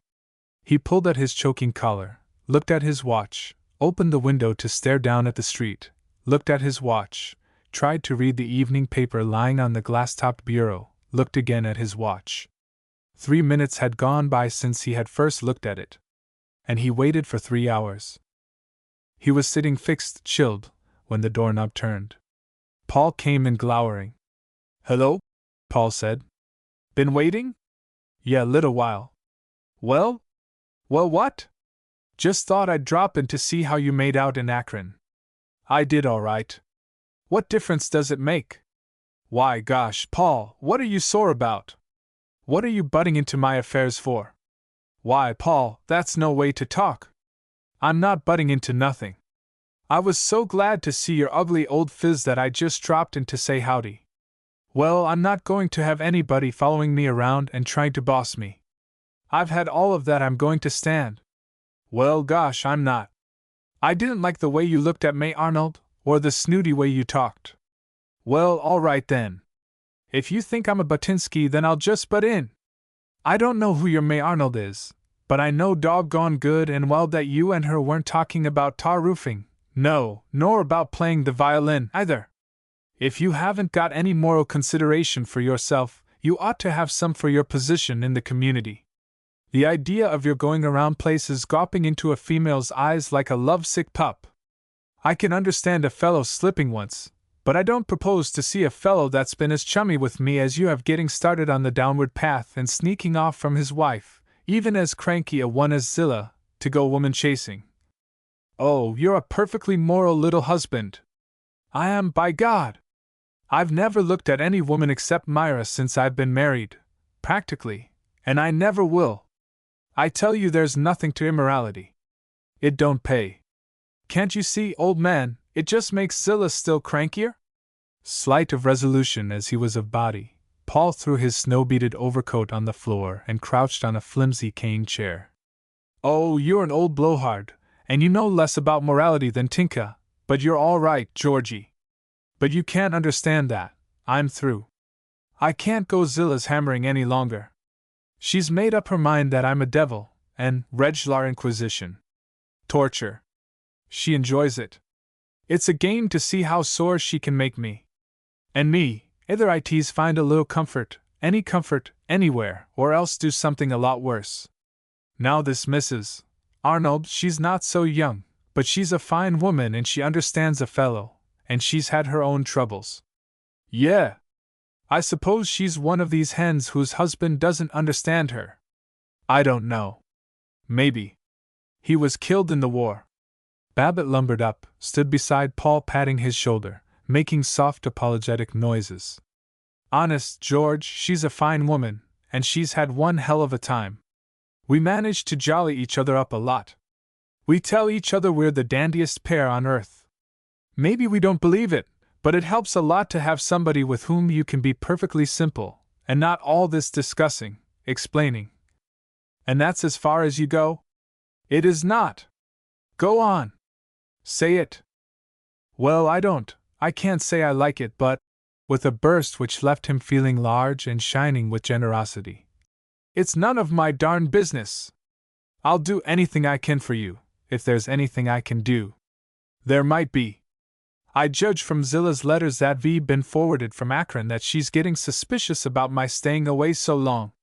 She'd be perfectly capable of having me shadowed, and of coming to Chicago and busting into a hotel dining room and bawling me out before everybody. I'll take care of Zilla. I'll hand her a good fairy story when I get back to Zenith. I don't know. I don't think you better try it. You're a good fellow, but I don't know that diplomacy is your strong point." Babbitt looked hurt, then irritated. "I mean with women. With women, I mean. Course they got to go some to beat you in business diplomacy, but I just mean with women. Zilla may do a lot of rough talking, but she's pretty shrewd. She'd have the story out of you in no time." "Well, all right, but—" Babbitt was still pathetic at not being allowed to play secret agent. Paul soothed. "Course maybe you might tell her you'd been in Akron and seen me there." "Why, sure, you bet. Don't I have to go look at that candy store property in Akron? Don't I? Ain't it a shame I have to stop off there when I'm so anxious to get home? Ain't it a regular shame? I'll say it is. I'll say it's a doggone shame." "Fine. But for glory hallelujah's sake, don't go putting any fancy fixings on the story. When men lie, they always try to make it too artistic, and that's why women get suspicious. And let's have a drink, Georgie. I've got some gin and a little vermouth." The Paul who normally refused a second cocktail took a second now, and a third. He became red-eyed and thick-tongued. He was embarrassingly jocular and salacious. In the taxicab, Babbitt incredulously found tears crowding into his eyes. 2. He had not told Paul of his plan, but he did stop at Akron, between trains, for the one purpose of sending to Zilla a postcard with "Had to come here for the day, ran into Paul. In Zenith he called on her. If for public appearances Zilla was overcoiffed, overpainted, and resolutely corseted, for private misery she wore a filthy blue dressing gown and torn stockings thrust into streaky pink satin mules. Her face was sunken. She seemed to have but half as much hair as Babbitt remembered, and that half was stringy. She sat in a rocker amid a debris of candy boxes and cheap magazines, and she sounded dolorous when she did not sound derisive. But Babbitt was exceedingly breezy. "Well, well, Zill, old dear, having a good loaf while hubby's away? That's the idea. I'll bet a hat Myra never got up till 10, while I was in Chicago.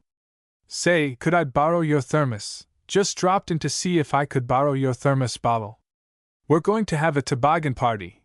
Want to take some coffee, MIT? Oh, did you get my card from Akron, saying I'd run into Paul?" "Yes." "What was he doing?" "How do you mean?" He unbuttoned his overcoat, sat tentatively on the arm of a chair. "You know how I mean." She slapped the pages of a magazine with an irritable clatter. I suppose he was trying to make love to some hotel waitress or manicure girl or somebody. Hang it, you're always letting on that Paul goes round chasing skirts. He doesn't, in the first place, and if he did, it would probably be because you keep hinting at him and dinging at him so much. I hadn't meant to, Zilla, but since Paul is away in Akron. He really is in Akron? I know he has some horrible woman that he writes to in Chicago. Didn't I tell you I saw him in Akron? What were you trying to do? Make me out a liar? No, but I get so worried. Now, there you are. That's what gets me. Here you love Paul, and yet you plague him and cuss him out as if you hated him. I simply can't understand why it is that the more some folks love people, the harder they try to make 'em miserable. You love Ted and Roan, I suppose, and yet you nag them. Oh. Well. That's different. Besides, I don't nag 'em. Not what you'd call nagging. But I's saying, now, here's Paul, the nicest, most sensitive critter on God's green earth. You ought to be ashamed of yourself the way you pan him. Why, you talk to him like a washerwoman.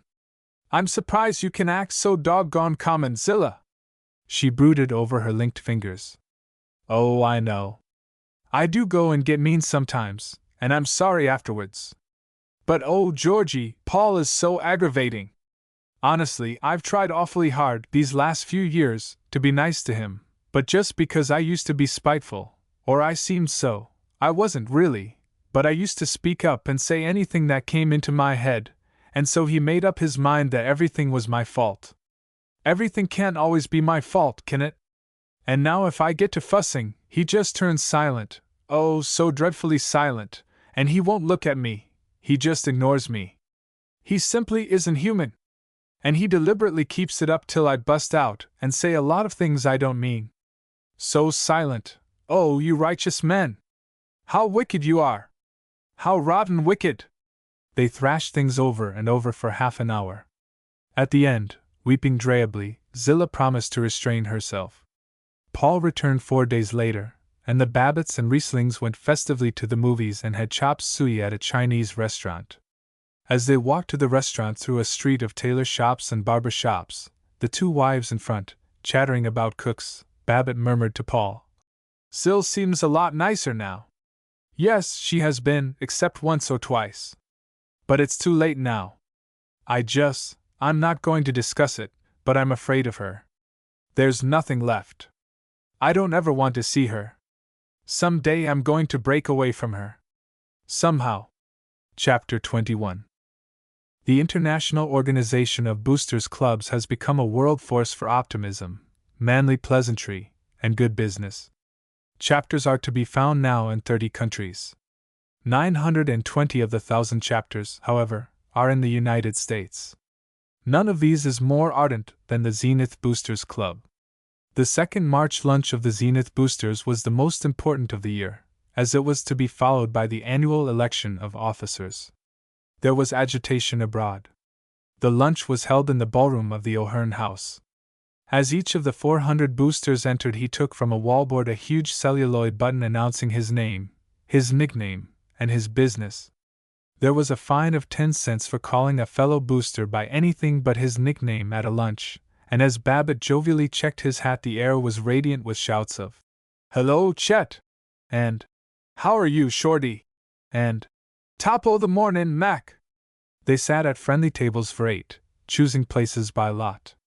Babbitt was with Albert Booz, the merchant tailor, Hector Saybolt of the Little Sweetheart Condensed Milk Company, Emil Vengert the jeweler, Professor Pumphrey of the Rightway Business College, Dr. Walter Gorbett, Roy Teagarden the photographer, and Ben Berkey the photo engraver. One of the merits of the Boosters Club was that only 2 persons from each department of business were permitted to join, so that you at once encountered the ideals of other occupations, and realized the metaphysical oneness of all occupations, plumbing and portrait painting, medicine and the manufacture of chewing gum. Babbitt's table was particularly happy today, because Professor Pumphrey had just had a birthday, and was therefore open to teasing. "Let's pump about how old he is," said Emil Vengert. "No, let's paddle him with a dancing pump," said Ben Berkey. But it was Babbitt who had the applause, with, Don't talk about pumps to that guy. The only pump he knows is a bottle. Honest, they tell me he's starting a class in home brewing at the old college. At each place was the Boosters Club booklet, listing the members. Though the object of the club was good fellowship, yet they never lost sight of the importance of doing a little more business. After each name was the member's occupation. There were scores of advertisements in the booklet, and on one page the admonition. There's no rule that you have to trade with your fellow boosters, but get wise, boy. What's the use of letting all this good money get outside of our happy family? And at each place, today, there was a present, a card printed in artistic red and black. Service and Boosterism. Service finds its finest opportunity and development only in its broadest and deepest application and the consideration of its perpetual action upon reaction. I believe the highest type of service, like the most progressive tenets of ethics, senses unceasingly and is motived by active adherence and loyalty to that which is the essential principle of boosterism, good citizenship in all its factors and aspects. Dad Peterson. Dad Peterson. Compliments of Dadberry Peterson Advertising Corp. Ads, not fads at Dad's. The boosters all read Mr. Peterson's aphorism and said they understood it perfectly. The meeting opened with the regular weekly stunts. Retiring President Virgil Gunch was in the chair, his stiff hair like a hedge, his voice like a brazen gong of festival. Members who had brought guests introduced them publicly. This tall red-headed piece of misinformation is the sporting editor of the press, said Willis Ajams, and H. Hazen, the druggist, chanted. Boys, when you're on a long motor tour and finally get to a romantic spot or scene and draw up and remark to the wife, this is certainly a romantic place, it sends a glow right up and down your vertebrae. Well, my guest today is from such a place, Harper's Ferry, Virginia, in the beautiful Southland, with memories of good old General Robert E. Lee and of that brave soul, John Brown, who, like every good booster, goes marching on. There were two especially distinguished guests, the leading man of the Bird of Paradise Company, playing this week at the Dodsworth Theater, and the mayor of Zenith, the Han, Lucas Prout. Virgil Gunch thundered. When we managed to grab this celebrated thespian off his lovely aggregation of beautiful actresses, and I got to admit I butted right into his dressing room and told him how the boosters appreciated the high-class artistic performance he's giving us. And don't forget that the treasurer of the Dodsworth is a booster and will appreciate our patronage. And when on top of that we yank his honor out of his multifarious duties at City Hall, then I feel we've done ourselves proud. And Mr. Prout will now say a few words about the problems and duties. By rising vote the boosters decided which was the handsomest and which the ugliest guest, and to each of them was given a bunch of carnations, donated, President Gunch noted, by Brother Booster H. G. Yeager, the Jennifer Avenue florist. Each week, in rotation, for boosters were privileged to obtain the pleasures of generosity and of publicity by donating goods or services to 4 fellow members, chosen by lot. There was laughter this week when it was announced that one of the contributors was Barnabas Joy, the undertaker. Everybody whispered, I can think of a couple of good guys to be buried if his donation is a free funeral. Through all these diversions the boosters were lunching on chicken croquettes, peas, fried potatoes, coffee, apple pie, and American cheese. Gunch did not lump the speeches. Presently he called on the visiting secretary of the Zenith Rotary Club, a rival organization. The secretary had the distinction of possessing state motor car license number 5. The Rotary secretary laughingly admitted that wherever he drove in the state so low a number created a sensation, and, though it was pretty nice to have the honor, yet traffic cops remembered it only too darn well, and sometimes he didn't know but what he'd almost as soon have just plain be 56, 876 or something like that. Only let any doggone booster try to get number 5 away from a live Rotarian next year, and watch the fur fly. And if they'd permit him, he'd wind up by calling for a cheer for the boosters and Rotarians and the Kiwanis all together. Babbitt sighed to Professor Pumphrey. Be pretty nice to have as low a number as that. Everybody'd say, he must be an important guy, wonder how he got it. I'll bet he wined and dined the superintendent of the Motor License Bureau to a fare-you-well. Then Chum Frink addressed them. Some of you may feel that it's out of place here to talk on a strictly highbrow and artistic subject, but I want to come out flatfoot and ask you boys to okay the proposition of a symphony orchestra for Zenith. Now, where a lot of you make your mistake is in assuming that if you don't like classical music and all that junk, you ought to oppose it. Now, I want to confess that, though I'm a literary guy by profession, I don't care a rap for all this long-haired music. I'd rather listen to a good jazz band any time than to some piece by Beethoven that hasn't any more tune to it than a bunch of fighting cats, and you couldn't whistle it to save your life. But that isn't the point. Culture has become as necessary an adornment, an advertisement for a city today as pavements or bank clearances. It's culture, in theaters and art galleries and so on, that brings thousands of visitors to New York every year, and to be frank, for all our splendid attainments we haven't yet got the culture of a New York or Chicago or Boston, or at least we don't get the credit for it. The thing to do then, as a live bunch of go-getters, is to capitalize culture, to go right out and grab it. Pictures and books are fine for those that have the time to study 'em, but they don't shoot out on the road and holler this is what little old Zenith can put up in the way of culture. That's precisely what a symphony orchestra does do. Look at the credit Minneapolis and Cincinnati get. An orchestra with first-class musicians and a swell conductor, and I believe we ought to do the thing up brown and get one of the highest-paid conductors on the market, providing he ain't a Hun. It goes right into Beantown and New York and Washington. It plays at the best theaters to the most cultured and moneyed people. It gives such class advertising as a town can get in no other way. And the guy who is so short-sighted as to crab this orchestra proposition is passing up the chance to impress the glorious name of Zenith on some big New York millionaire that might establish a branch factory here. I could also go into the fact that for our daughters who show an interest in highbrow music and may want to teach it, having an A1 local organization is of great benefit. But let's keep this on a practical basis, and I call on you good brothers to whoop it up for culture and a world-beating symphony orchestra. They applauded. To a rustle of excitement, President Gunch proclaimed, "Gentlemen, we will now proceed to the annual election of officers." For each of the 6 offices, 3 candidates had been chosen by a committee. The second name among the candidates for vice president was Babbitt's. He was surprised. He looked self-conscious. His heart pounded. He was still more agitated when the ballots were counted and Gunch said, "It's a pleasure to announce that Georgie Babbitt will be the next assistant gavel wielder. I know of no man who stands more stanchly for common sense and enterprise than good old George. Come on, let's give him our best long yell." As they adjourned, 100 men crushed in to slap his back. He had never known a higher moment. He drove away in a blur of wonder. He lunged into his office, chuckling to Miss McGowan. "Well, I guess you better congratulate your boss.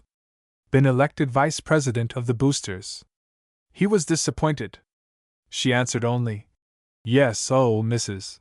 Babbitt's been trying to get you on the phone." But the new salesman, Fritz Weilinga, said, "By golly, Chief, say, that's great. That's perfectly great. I'm tickled to death. Congratulations." Babbitt called the house, and crowed to his wife. "Heard you were trying to get me, Myra. Say, you got to hand it to little Georgie this time. Better talk careful. You are now addressing the vice president of the Boosters Club. Oh, Georgie. Pretty nice, huh? Willissa Jamps is the new president, but when he's away, little old Georgie takes the gavel and whoops them up and introduces the speakers, no matter if they're the governor himself. And George. Listen. It puts him in solid with big men like Doc Dilling and George. Paul Riesling. Yes, sure, I'll phone Paul and let him know about it right away. Georgie. Listen. Paul's in jail.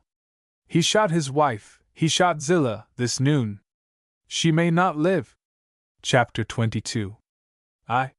He drove to the city prison, not blindly, but with unusual fussy care at corners, the fussiness of an old woman potting plants. It kept him from facing the obscenity of fate. The attendant said, "Nah, you can't see any of the prisoners till 3:30, visiting hour." It was 3. For half an hour Babbitt sat looking at a calendar and a clock on a whitewashed wall. The chair was hard and mean and creaky.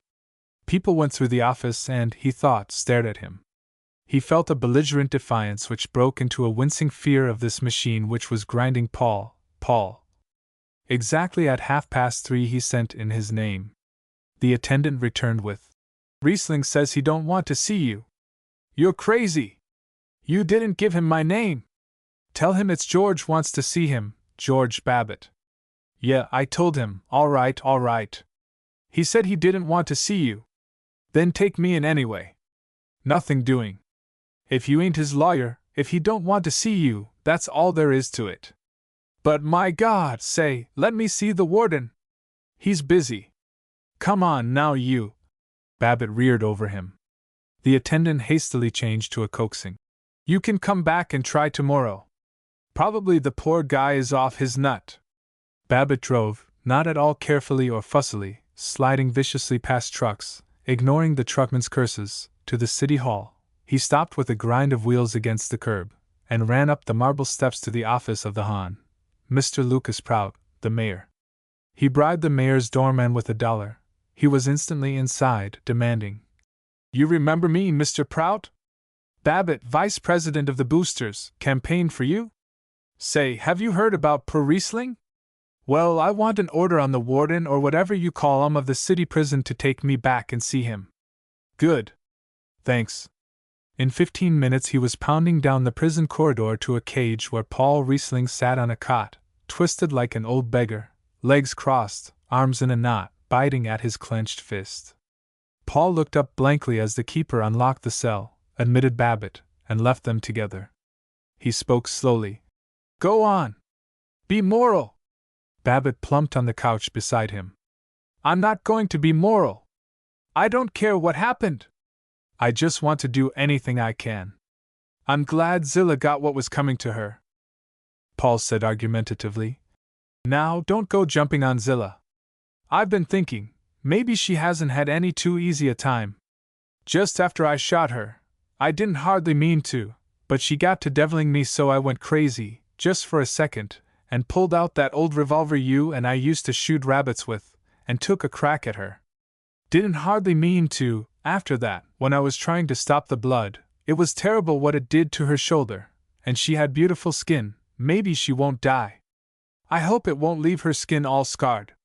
But just afterward, when I was hunting through the bathroom for some cotton to stop the blood, I ran onto a little fuzzy yellow duck we hung on the tree one Christmas, and I remembered she and I'd been awfully happy then. Hell, I can't hardly believe it's me here." As Babbitt's arm tightened about his shoulder, Paul sighed. "I'm glad you came. But I thought maybe you'd lecture me, and when you've committed the murder, and been brought here and everything, there was a big crowd outside the apartment house, all staring, and the cops took me through it. Oh, I'm not going to talk about it any more." But he went on, in a monotonous, terrified, insane mumble. To divert him, Babbitt said, "Why, you got a scar on your cheek." "Yes. That's where the cop hit me. I suppose cops get a lot of fun out of lecturing murderers, too. He was a big fellow. And they wouldn't let me help carry Zilla down to the ambulance." "Paul! Quit it! Listen, she won't die, and when it's all over you and I'll go off to Maine again. And maybe we can get that May Arnold to go along. I'll go up to Chicago and ask her. Good woman, by golly. And afterwards I'll see that you get started in business out west somewhere, maybe Seattle. They say that's a lovely city." Paul was half smiling. It was Babbitt who rambled now. He could not tell whether Paul was heeding, but he droned until the coming of Paul's lawyer, P.J. Maxwell, a thin, busy, unfriendly man who nodded at Babbitt and hinted, "If Riesling and I could be alone for a moment." Babbitt wrung Paul's hands, and waited in the office till Maxwell came pattering out. "Look, old man, what can I do?" he begged. "Nothing. Not a thing. Not just now," said Maxwell. "Sorry. Got to hurry. And don't try to see him. I've had the doctor give him a shot of morphine, so he'll sleep." It seemed somehow wicked to return to the office. Babbitt felt as though he had just come from a funeral. He drifted out to the city hospital to inquire about Zilla. She was not likely to die, he learned. The bullet from Paul's huge old .44 Army revolver had smashed her shoulder, and torn upward and out. He wandered home and found his wife radiant with the horrified interest we have in the tragedies of our friends. Of course, Paul isn't altogether to blame, but this is what comes of his chasing after other women instead of bearing his cross in a Christian way, she exulted. He was too languid to respond as he desired. He said what was to be said about the Christian bearing of crosses, and went out to clean the car. Dully, patiently, he scraped lindy grease from the drip pan, gouged at the mud caked on the wheels. He used up many minutes in washing his hands, scoured them with gritty kitchen soap, rejoiced in hurting his plump knuckles. Damn soft hands, like a woman's. Ah! At dinner, when his wife began the inevitable, he bellowed, I forbid any of you to say a word about Paul. I'll tend to all the talking about this that's necessary, hear me? There's going to be one house in this scandal-mongering town tonight that isn't going to spring the holier-than-thou. And throw those filthy evening papers out of the house. But he himself read the papers, after dinner. Before 9 he set out for the house of Lawyer Maxwell. He was received without cordiality. Well, said Maxwell, I want to offer my services in the trial. I've got an idea. Why couldn't I go on the stand and swear I was there, and she pulled the gun first and he wrestled with her and the gun went off accidentally? And perjure yourself? Huh! Yes, I suppose it would be perjury. Oh, would it help? But, my dear fellow! Perjury! Oh, don't be a fool! Excuse me, Maxwell, I didn't mean to get your goat. I just mean, I've known and you've known many and many a case of perjury, just to annex some rotten little piece of real estate, and here where it's a case of saving Paul from going to prison, I'd perjure myself black in the face. No, aside from the ethics of the matter, I'm afraid it isn't practicable. The prosecutor would tear your testimony to pieces. It's known that only Riesling and his wife were there at the time. Then, look here. Let me go on the stand and swear, and this would be the God's truth, that she pestered him till he kind of went crazy. No, sorry. Riesling absolutely refuses to have any testimony reflecting on his wife. He insists on pleading guilty. Then let me get up and testify something, whatever you say. Let me do something. I'm sorry, Babbitt, but the best thing you can do, I hate to say it, but you could help us most by keeping strictly out of it. Babbitt, revolving his hat like a defaulting poor tenant, winced so visibly that Maxwell condescended. I don't like to hurt your feelings, but you see we both want to do our best for Riesling, and we mustn't consider any other factor. The trouble with you, Babbitt, is that you're one of these fellows who talk too readily. You like to hear your own voice. If there were anything for which I could put you in the witness box, you'd get going and give the whole show away. Sorry. Now I must look over some papers, so sorry. 2. He spent most of the next morning nerving himself to face the garrulous world of the athletic club. They would talk about Paul, they would be lip-licking and rotten. But at the Roughnecks table they did not mention Paul. They spoke with zeal of the coming baseball season. He loved them as he never had before. 3. He had, doubtless from some story book, pictured Paul's trial as a long struggle, with bitter arguments, a taut crowd, and sudden and overwhelming new testimony. Actually, the trial occupied less than 15 minutes, largely filled with the evidence of doctors that Zillah would recover and that Paul must have been temporarily insane. Next day Paul was sentenced to 3 years in the state penitentiary and taken off, quite undramatically, not handcuffed, merely plodding in a tired way beside a cheerful deputy sheriff, and after saying goodbye to him at the station Babbitt returned to his office to realize that he faced a world which, without Paul, was meaningless. Chapter 23. He was busy, from March to June. He kept himself from the bewilderment of thinking. His wife and the neighbors were generous. Every evening he played bridge or attended the movies, and the days were blank of face and silent. In June, Mrs. Babbitt and Tinka went east, to stay with relatives, and Babbitt was free to do, he was not quite sure what. All day long after their departure he thought of the emancipated house in which he could, if he desired, go mad and curse the gods without having to keep up a husbandly front. He considered, I could have a regular party tonight, Stay out till 2 and not do any explaining afterwards. Cheers! He telephoned to Virgil Gunch, to Eddie Swanson. Both of them were engaged for the evening, and suddenly he was bored by having to take so much trouble to be riotous.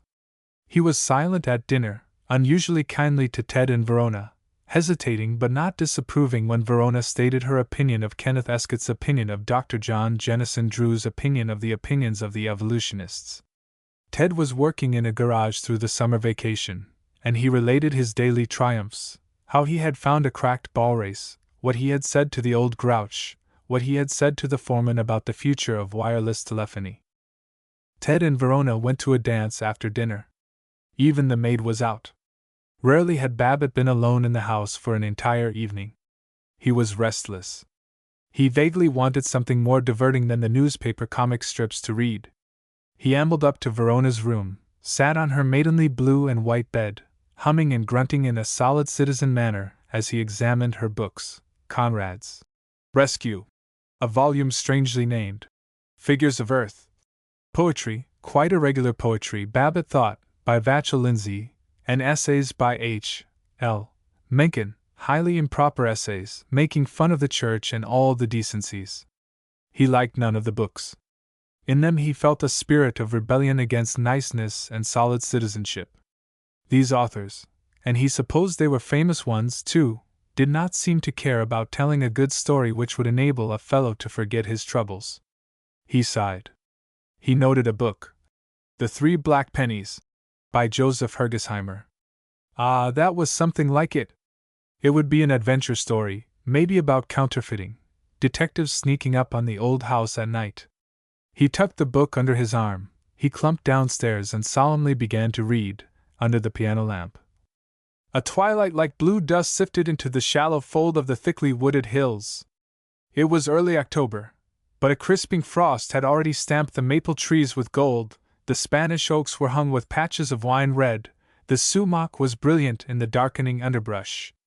A pattern of wild geese, flying low and unconcerned above the hills, wavered against the serene ashen evening. Howat Penny, standing in the comparative clearing of a road, decided that the shifting regular flight would not come close enough for a shot. He had no intention of hunting the geese. With the drooping of day his keenness had evaporated, and habitual indifference strengthened, permeating him. There it was again, discontent with the good common ways. Babbitt laid down the book and listened to the stillness. The inner doors of the house were open. He heard from the kitchen the steady drip of the refrigerator, a rhythm demanding and disquieting. He roamed to the window. The summer evening was foggy and, seen through the wire screen, the street lamps were crosses of pale fire. The whole world was abnormal. While he brooded, Verona and Ted came in and went up to bed. Silence thickened in the sleeping house. He put on his hat, his respectable derby, lighted a cigar, and walked up and down before the house, a portly, worthy, unimaginative figure, humming Silver Threads Among the Gold. He casually considered. Might call up Paul. Then he remembered. He saw Paul in a jailbird's uniform, but while he agonized he didn't believe the tale. It was part of the unreality of this fog-enchanted evening. If she were here Myra would be hinting. Isn't it late, Georgie?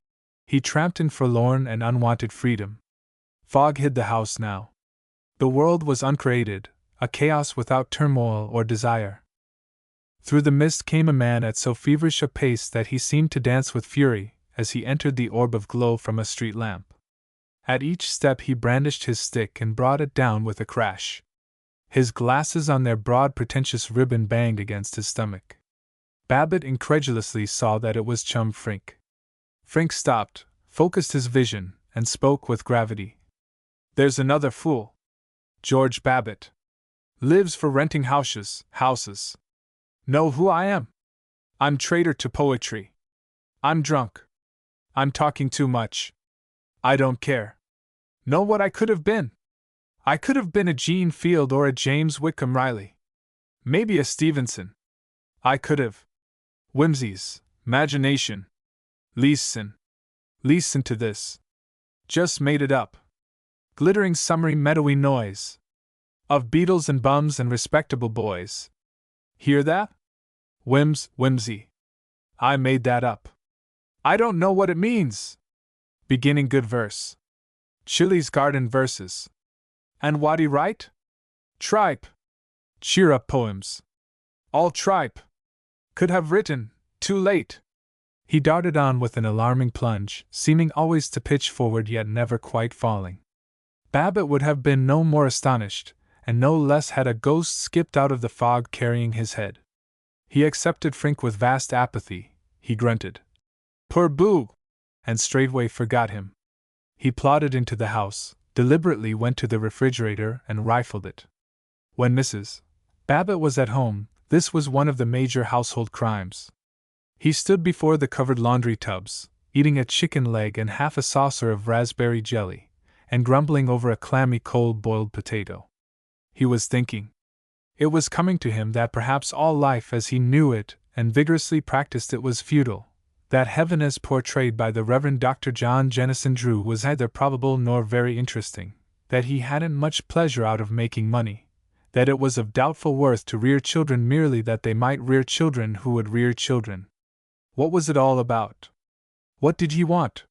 He blundered into the living room, lay on the davenport, hands behind his head. What did he want? Wealth? Social position? Travel? Servants? Yes, but only incidentally. I give it up, he sighed. But he did know that he wanted the presence of Paul Riesling, and from that he stumbled into the admission that he wanted the fairy girl, in the flesh. If there had been a woman whom he loved, he would have fled to her, humbled his forehead on her knees. He thought of his stenographer, Miss McGowan. He thought of the prettiest of the manicure girls at the Hotel Thornley barber shop. As he fell asleep on the davenport, he felt that he had found something in life, and that he had made a terrifying, thrilling break with everything that was decent and normal. 2. He had forgotten, next morning, that he was a conscious rebel, but he was irritable in the office, and at the 11 o'clock drive of telephone calls and visitors he did something he had often desired and never dared. He left the office without excuses to those slave drivers, his employees, and went to the movies. He enjoyed the right to be alone. He came out with a vicious determination to do what he pleased. As he approached the Roughnecks table at the club, everybody laughed. "Well, here's the millionaire," said Sidney Finkelstein. "Yes, I saw him in his locomobile," said Professor Pumphrey. "Gosh, it must be great to be a smart guy like Georgie," moaned Virgil Gunch. "He's probably stolen all of Dorchester. I'd hate to leave a poor little defenseless piece of property lying around where he could get his hooks on it." They had, Babbitt perceived, something on him. Also, they had their kidding clothes on. Ordinarily, he would have been delighted at the honor implied in being chaffed, but he was suddenly touchy. He grunted, "Yeah, sure, maybe I'll take you guys on as office boys." He was impatient as the jest elaborately rolled on to its denouement. "Of course he may have been meeting a girl," they said, and, "No, I think he was waiting for his old roommate, Sir Jerusalem Doak." He exploded. "Oh, spring it, you boneheads! What's the great joke?" "Hooray! George is peeved," snickered Sidney Finkelstein, while a grin went round the table. Gunch revealed the shocking truth. He had seen Babbitt coming out of a motion picture theater, at noon. They kept it up. With 100 variations, 100 guffaws, they said that he had gone to the movies during business hours. He didn't so much mind Gunch, but he was annoyed by Sidney Finkelstein, that brisk, lean, red-headed explainer of jokes. He was bothered, too, by the lump of ice in his glass of water. It was too large, it spun round and burned his nose when he tried to drink. He raged that Finkelstein was like that lump of ice. But he won through. He kept up his banter till they grew tired of the superlative jest and turned to the great problems of the day. He reflected, "What's the matter with me today? Seems like I've got an awful grouch. Only they talk so darn much. But I'd better steer careful and keep my mouth shut." As they lighted their cigars he mumbled, "Got to get back." And on a chorus of, "If you will go spending your mornings with lady ushers at the movies," he escaped. He heard them giggling. He was embarrassed. While he was most bombastically agreeing with the coatman that the weather was warm, He was conscious that he was longing to run childishly with his troubles to the comfort of the fairy child. 3. He kept Miss McGowan after he had finished dictating. He searched for a topic which would warm her office impersonality into friendliness. "Where you going on your vacation?" he purred. "I think I'll go upstate to a farm. Do you want me to have the Siddons lease copied this afternoon?" "Oh, no hurry about it. I suppose you have a great time when you get away from us cranks in the office." She rose and gathered her pencils. "Oh, nobody's cranky here. I think I can get it copied after I do the letters." She was gone. Babbitt utterly repudiated the view that he had been trying to discover how approachable was Miss McGowan. "Course. Knew there was nothing doing," he said. 4. Eddie Swanson, the motor car agent who lived across the street from Babbitt, was giving a Sunday supper. His wife Louetta, young Louetta who loved jazz and music and in clothes and laughter, was at her wildest. She cried, "We'll have a real party," as she received the guests. Babbitt had uneasily felt that to many men she might be alluring. Now he admitted that to himself she was overwhelmingly alluring. Mrs. Babbitt had never quite approved of Louetta. Babbitt was glad that she was not here this evening. He insisted on helping Louetta in the kitchen, taking the chicken croquettes from the warming oven, the lettuce sandwiches from the icebox. He held her hand once, and she depressingly didn't notice it. She caroled, "You're a good little mother's helper, Georgie. Now trot in with the tray and leave it on the side table." He wished that Eddie Swanson would give them cocktails, that Louetta would have one. He wanted to be one of these bohemians you read about. Studio parties. Wild, lovely girls who were independent. Not necessarily bad. Certainly not. But not tame, like Floral Heights. How he'd ever stood it all these years. Eddie did not give them cocktails. True, they supped with mirth, and with several repetitions by Orville Jones of, "Any time Louetta wants to come sit on my lap, I'll tell this sandwich to beat it." But they were respectable, as befitted Sunday evening. Babbitt had discreetly preempted a place beside Louetta on the piano bench. While he talked about motors, while he listened with a fixed smile to her account of the film she had seen last Wednesday, while he hoped that she would hurry up and finish her description of the plot, the beauty of the leading man, and the luxury of the setting, he studied her. Slim waist girdled with raw silk, strong brows, ardent eyes, hair parted above a broad forehead, she meant youth to him and a charm which saddened. He thought of how valiant a companion she would be on a long motor tour, exploring mountains, picnicking in a pine grove high above a valley. Her frailness touched him. He was angry at Eddie Swanson for the incessant family bickering. All at once he identified Louetta with the fairy girl. He was startled by the conviction that they had always had a romantic attraction for each other. "I suppose you're leading a simply terrible life, now you're a widower," she said. "You bet. I'm a bad little fellow and proud of it. Some evening you slip Eddie some dope in his coffee and sneak across the road and I'll show you how to mix a cocktail," he roared. "Well, now I might do it. You never can tell." "Well, whenever you're ready, you just hang a towel out of the attic window and I'll jump for the gin." Everyone giggled at this naughtiness. In a pleased way, Eddie Swanson stated that he would have a physician analyze his coffee daily. The others were diverted to a discussion of the more agreeable recent murders, but Babbitt drew Louetta back to personal things. "That's the prettiest dress I ever saw in my life. Do you honestly like it?" "Like it? Why, say, I'm going to have Kenneth Escott put a piece in the paper saying that the swellest dressed woman in the U.S. is Mrs. Dottie Louetta Swanson.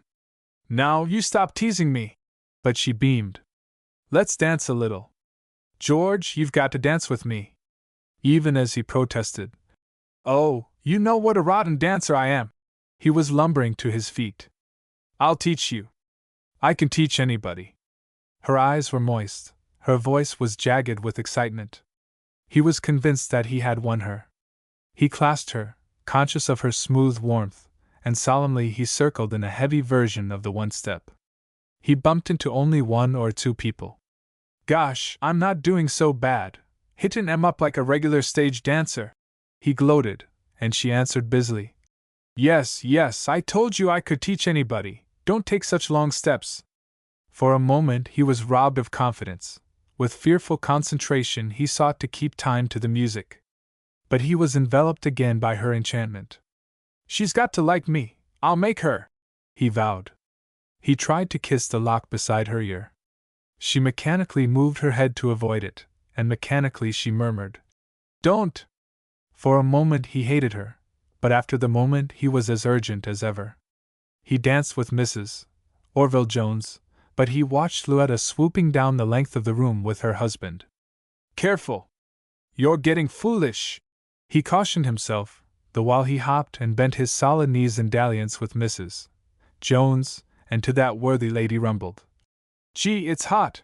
Without reason, he thought of Paul in that shadowy place where men never dance. "I'm crazy tonight, better go home." He worried, but he left Mrs. Jones and dashed to Louetta's lovely side, demanding, "The next is mine." "Oh, I'm so hot, I'm not going to dance this one." Then, boldly, "Come out and sit on the porch and get all nice and cool." Well, in the tender darkness, with the clamor in the house behind them, he resolutely took her hand. She squeezed his once, then relaxed. "Louetta, I think you're the nicest thing I know." "Well, I think you're very nice." "Do you? You got to like me.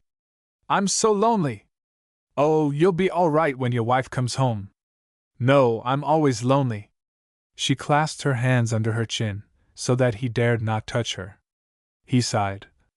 "When I feel punkin'." He was about to bring in the tragedy of Paul, but that was too sacred even for the diplomacy of love.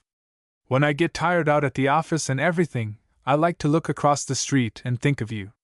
Do you know I dreamed of you one time?" "Was it a nice dream?" "Lovely." "Oh, well, they say dreams go by opposites." "Now I must run in." She was on her feet. "Oh, don't go in yet." "Please, Louetta." "Yes, I must. Have to look out for my guests." "Let 'em look out for 'emselves." "I couldn't do that." She carelessly tapped his shoulder and slipped away. But after 2 minutes of shamed and childish longing to sneak home, he was snorting. "Certainly I wasn't trying to get chummy with her. Knew there was nothing doing, all the time." And he ambled in to dance with Mrs. Orville Jones, and to avoid Louetta, virtuously and conspicuously. Chapter 24. His visit to Paul was as unreal as his night of fog and questioning.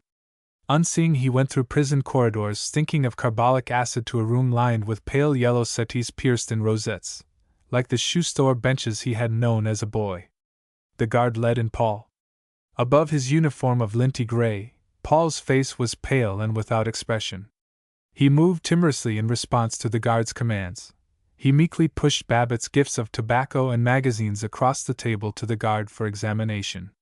He had nothing to say but, "Oh, I'm getting used to it," and, "I'm working in the tailor shop, the stuff hurts my fingers." Babbitt knew that in this place of death Paul was already dead.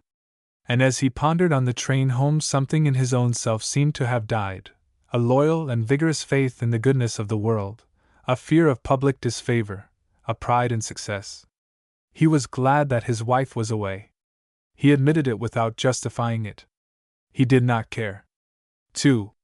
Her card read, "Mrs. Daniel Judique." Babbitt knew of her as the widow of a wholesale paper dealer. She must have been 40 or 42, but he thought her younger when he saw her in the office that afternoon. She had come to inquire about renting an apartment, and he took her away from the unskilled girl accountant. He was nervously attracted by her smartness. She was a slender woman, in a black Swiss frock dotted with white, a cool-looking, graceful frock. A broad black hat shaded her face. Her eyes were lustrous, her soft chin of an agreeable plumpness, and her cheeks an even rose. Babbitt wondered afterward if she was made up, but no man living knew less of such arts. She sat revolving her violet parasol. Her voice was appealing without being coy. "I wonder if you can help me?" "Be delighted. I've looked everywhere and I want a little flat, just a bedroom, or perhaps two, and sitting room and kitchenette and bath, but I want one that really has some charm to it, not these dingy places or these new ones with terrible gaudy chandeliers. And I can't pay so dreadfully much." My name's Tanis Judique. I think maybe I've got just the thing for you. Would you like to chase around and look at it now? Yes. I have a couple of hours. In the new Cavendish apartments, Babbitt had a flat which he had been holding for Sidney Finkelstein, but at the thought of driving beside this agreeable woman he threw over his friend Finkelstein, and with a note of gallantry he proclaimed, "I'll let you see what I can do." He dusted the seat of the car for her, and twice he risked death in showing off his driving. "You do know how to handle a car," she said. He liked her voice. There was, he thought, music in it and a hint of culture, not a bouncing giggle like Louetta Swanson's. He boasted, "You know, there's a lot of these fellows that are so scared and drive so slow that they get in everybody's way. The safest driver is a fellow that knows how to handle his machine and yet isn't scared to speed up when it's necessary, don't you think so?" "Oh, yes. I bet you drive like a whiz." "Oh, no, I mean, not really. Of course, we had a car, before my husband passed on, and I used to make believe drive it, but I don't think any woman ever learns to drive like a man. Well, now, there's some mighty good woman drivers. Oh, of course, these women that try to imitate men, and play golf and everything, and ruin their complexions and spoil their hands. That's so. I never did like these mannish females. Of course, I admire them, dreadfully, and I feel so weak and useless beside them. Oh, rats now! I bet you play the piano like a whiz." "Oh, no, not really." "Well, I'll bet you do." He glanced at her smooth hands, her diamond and ruby rings. She caught the glance, snuggled her hands together with a kittenish curving of slim white fingers which delighted him, and yearned. "I do love to play. I like to drum on the piano, but I haven't had any real training. Mr. Judique used to say I would have been a good pianist if I'd had any training, but then, I guess he was just flattering me." "I'll bet he wasn't. I'll bet you've got temperament." "Oh, do you like music, Mr. Babbitt?" "You bet I do. Only I don't know as I care so much for all this classical stuff." "Oh, I do. I just love Chopin and all those." "Do you, honest?" "Well, of course, I go to lots of these highbrow concerts, but I do like a good jazz orchestra, right up on its toes, with the fellow that plays the bass fiddle spinning it around and beating it up with the bow." "Oh, I know. I do love good dance music." "I love to dance, don't you, Mr. Babbitt?" "Sure, you bet. Not that I'm very darn good at it, though." "Oh, I'm sure you are. You ought to let me teach you. I can teach anybody to dance. Would you give me a lesson sometime?" "Indeed I would. Better be careful, or I'll be taking you up on that proposition. I'll be coming up to your flat and making you give me that lesson." "Yes." She was not offended, but she was non-committal. He warned himself. "Have some sense now, you chump! Don't go making a fool of yourself again." And with loftiness, he discoursed. "I wish I could dance like some of these young fellows, but I'll tell you, I feel it's a man's place to take a full, you might say, a creative share in the world's work and mold conditions and have something to show for his life, don't you think so?" "Oh, I do. And so I have to sacrifice some of the things I might like to tackle, though I do, by golly, play about as good a game of golf as the next fellow." "Oh, I'm sure you do. Are you married?" Yes. And, of course, official duties. I'm the vice president of the Boosters Club, and I'm running one of the committees of the State Association of Real Estate Boards, and that means a lot of work and responsibility, and practically no gratitude for it." "Oh, I know. Public men never do get proper credit." They looked at each other with a high degree of mutual respect, and at the Cavendish apartments he helped her out in a courtly manner, waved his hand at the house as though he were presenting it to her, and ponderously ordered the elevator boy to hustle and get the keys. She stood close to him in the elevator, and he was stirred but cautious. It was a pretty flat, of white woodwork and soft blue walls. Mrs. Judique gushed with pleasure as she agreed to take it, and as they walked down the hall to the elevator she touched his sleeve, caroling, "Oh, I'm so glad I went to you. It's such a privilege to meet a man who really understands. Oh, the flats some people have showed me! He had a sharp instinctive belief that he could put his arm around her, but he rebuked himself, and with excessive politeness he saw her to the car, drove her home. All the way back to his office he raged. Glad I had some sense for once. Curse it, I wish I'd tried. She's a darling! A corker! A regular charmer! Lovely eyes and darling lips and that trim waist, never get sloppy, like some women. No, no, no! She's a real cultured lady. One of the brightest little women I've met these many moons. Understands about public topics but darn it, why didn't I try? Tanis. 3. He was harassed and puzzled by it, but he found that he was turning toward youth, as youth. The girl who especially disturbed him, though he had never spoken to her, was the last manicure girl on the right in the Pompeian barber shop. She was small, swift, black-haired, smiling. She was 19, perhaps, or 20. She wore thin salmon-colored blouses which exhibited her shoulders and her black ribboned camisoles. He went to the Pompeian for his fortnightly hair trim. As always, he felt disloyal at deserting his neighbor, the Reeves Building barber shop. Then, for the first time, he overthrew his sense of guilt. Doggone it, I don't have to go here if I don't want to. I don't own the Reeves Building. These barbers got nothing on me. I'll doggone well get my hair cut where I doggone well want to. Don't want to hear anything more about it. I'm through standing by people, unless I want to. It doesn't get you anywhere. I'm through. The Pompeian barber shop was in the basement of the Hotel Thornley, largest and most dynamically modern hotel in Zenith. Curving marble steps with a rail of polished brass led from the hotel lobby down to the barber shop. The interior was of black and white and crimson tiles, with a sensational ceiling of burnished gold, and a fountain in which a massive nymph forever emptied a scarlet cornucopia.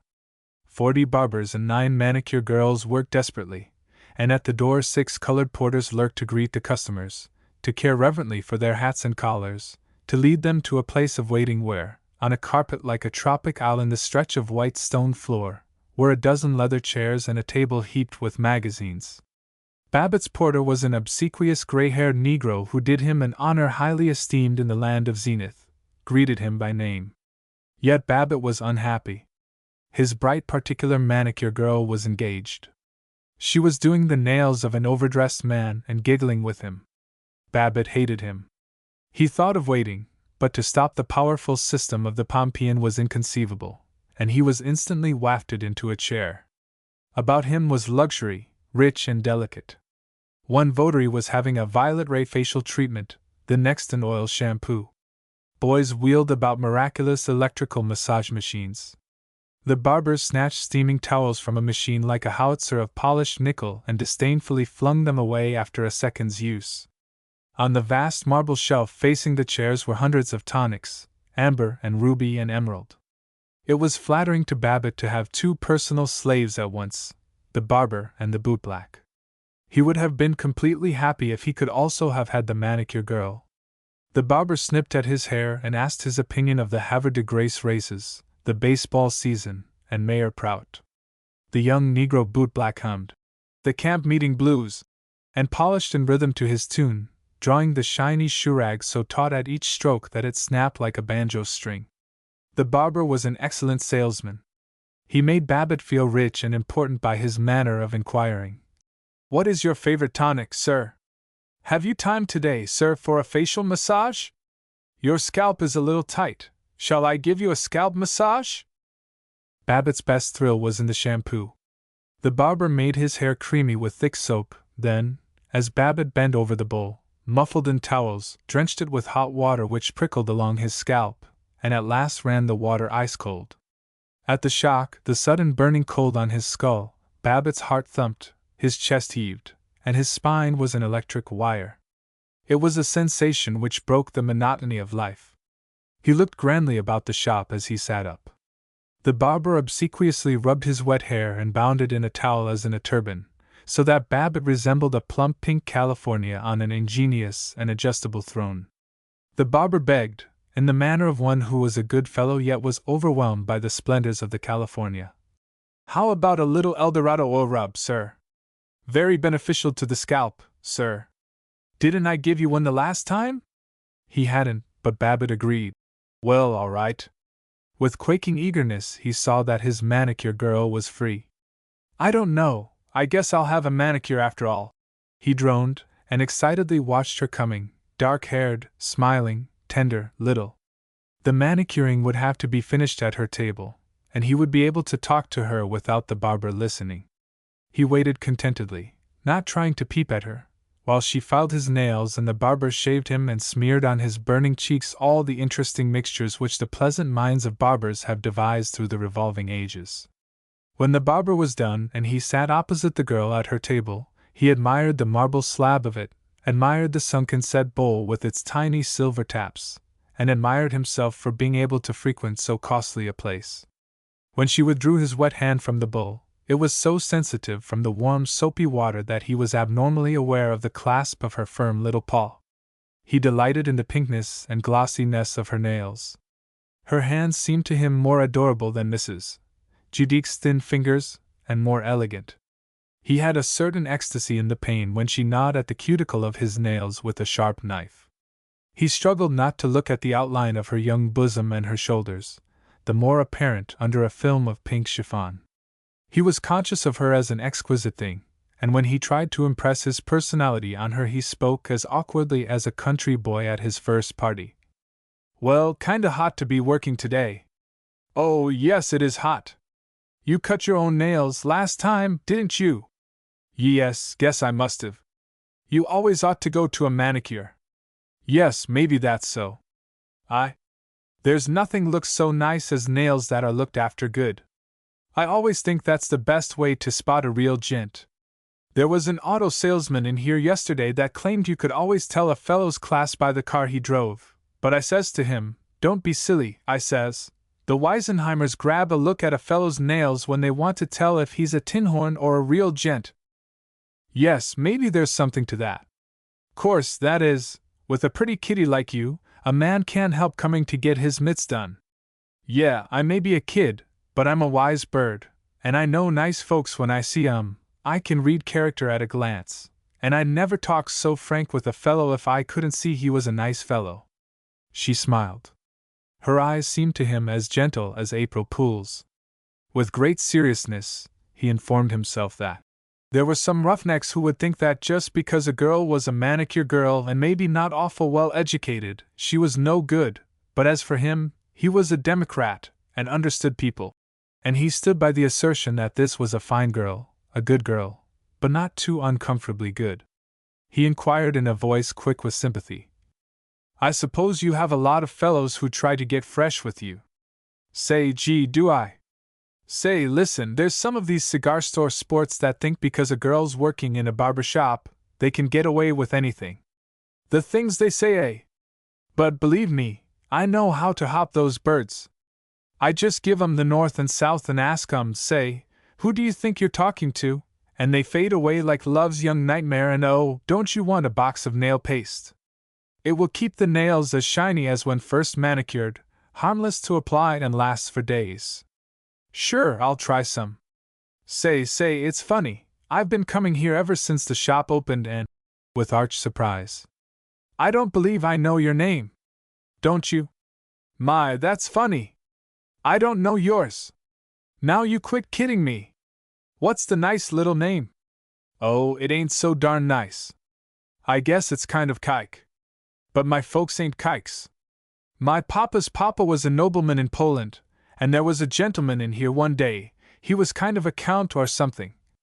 Kind of a no-account, I guess you mean. Who's telling this, smarty? And he said he knew my papa's folks in Poland and they had a dandy big house. Right on a lake. Doubtfully. Maybe you don't believe it? Sure. No, really. Sure I do. Why not? Don't think I'm kidding you, honey, but every time I've noticed you I've said to myself, that kid has blue blood in her veins. Did you honest? Honest I did. Well, come on, now we're friends, what's the darling little name? Ida Pudiak. It ain't so much of a name. I always say to Ma, Ma, why didn't you name me Dolores, or something with some class to it? Well, now, I think it's a scrumptious name. Ida. I bet I know your name. Well, now, not necessarily. Of course, oh, it isn't so specially well known. Aren't you Mr. Sondheim that travels for the Crackerjack Kitchen Cutlery Co.? I am not. I'm Mr. Babbitt, the real estate broker. Oh, excuse me. Oh, of course. You mean here in Zenith? Yep. With the briskness of one whose feelings have been hurt. Oh, sure. I've read your ads. They're swell.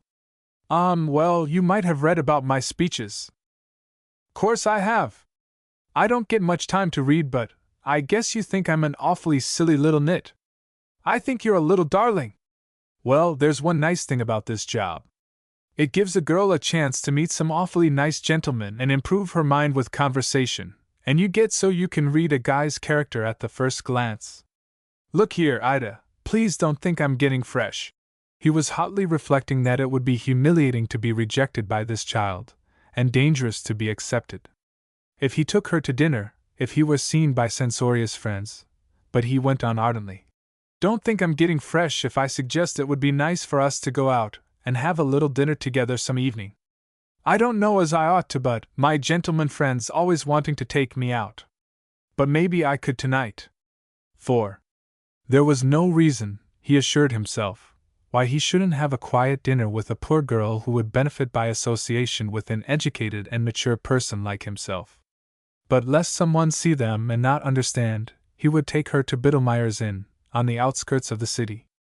They would have a pleasant drive, this hot lonely evening, and he might hold her hand. No, he wouldn't even do that. Ida was complacent. Her bare shoulders showed it only too clearly. But he'd be hanged if he'd make love to her merely because she expected it. Then his car broke down. Something had happened to the ignition.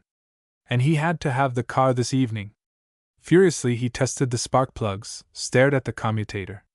His angriest glower did not seem to stir the sulky car, and in disgrace it was hauled off to a garage. With a renewed thrill he thought of a taxicab. There was something at once wealthy and interestingly wicked about a taxicab. But when he met her, on a corner 2 blocks from the Hotel Thornley, she said, "A taxi? Why, I thought you owned a car." "I do. Of course I do. But it's out of commission tonight."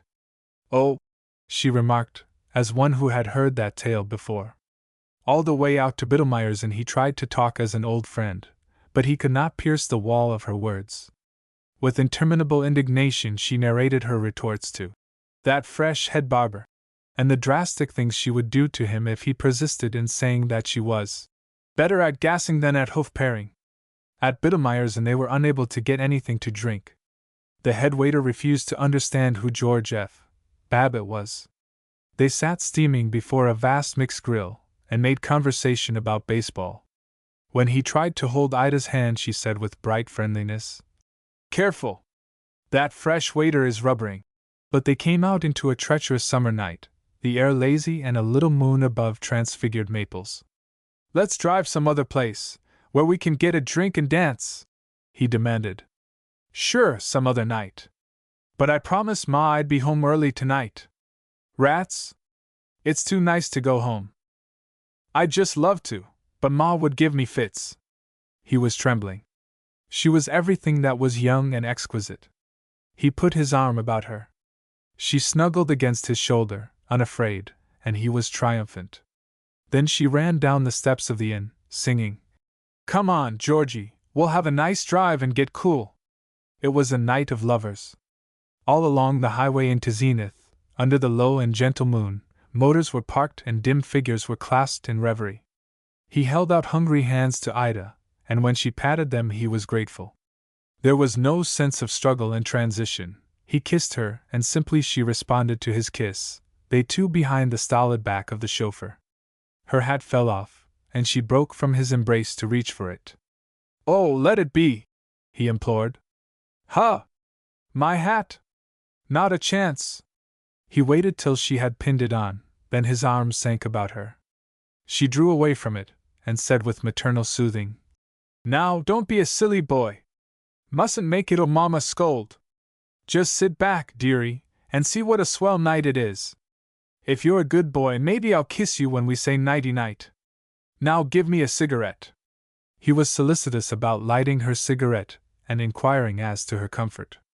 Then he sat as far from her as possible. He was cold with failure. No one could have told Babbitt that he was a fool with more vigor, precision, and intelligence than he himself displayed. He reflected that from the standpoint of the Rev. Dr. John Jennison Drew he was a wicked man, and from the standpoint of Miss Ida Pudiak, an old bore who had to be endured as the penalty attached to eating a large dinner. "Dearie, you aren't going to go and get peevish, are you?" She spoke pertly. He wanted to spank her. He brooded, "I don't have to take anything off this gutter pup. Darn immigrant. Well, let's get it over as quick as we can, and sneak home and kick ourselves for the rest of the night."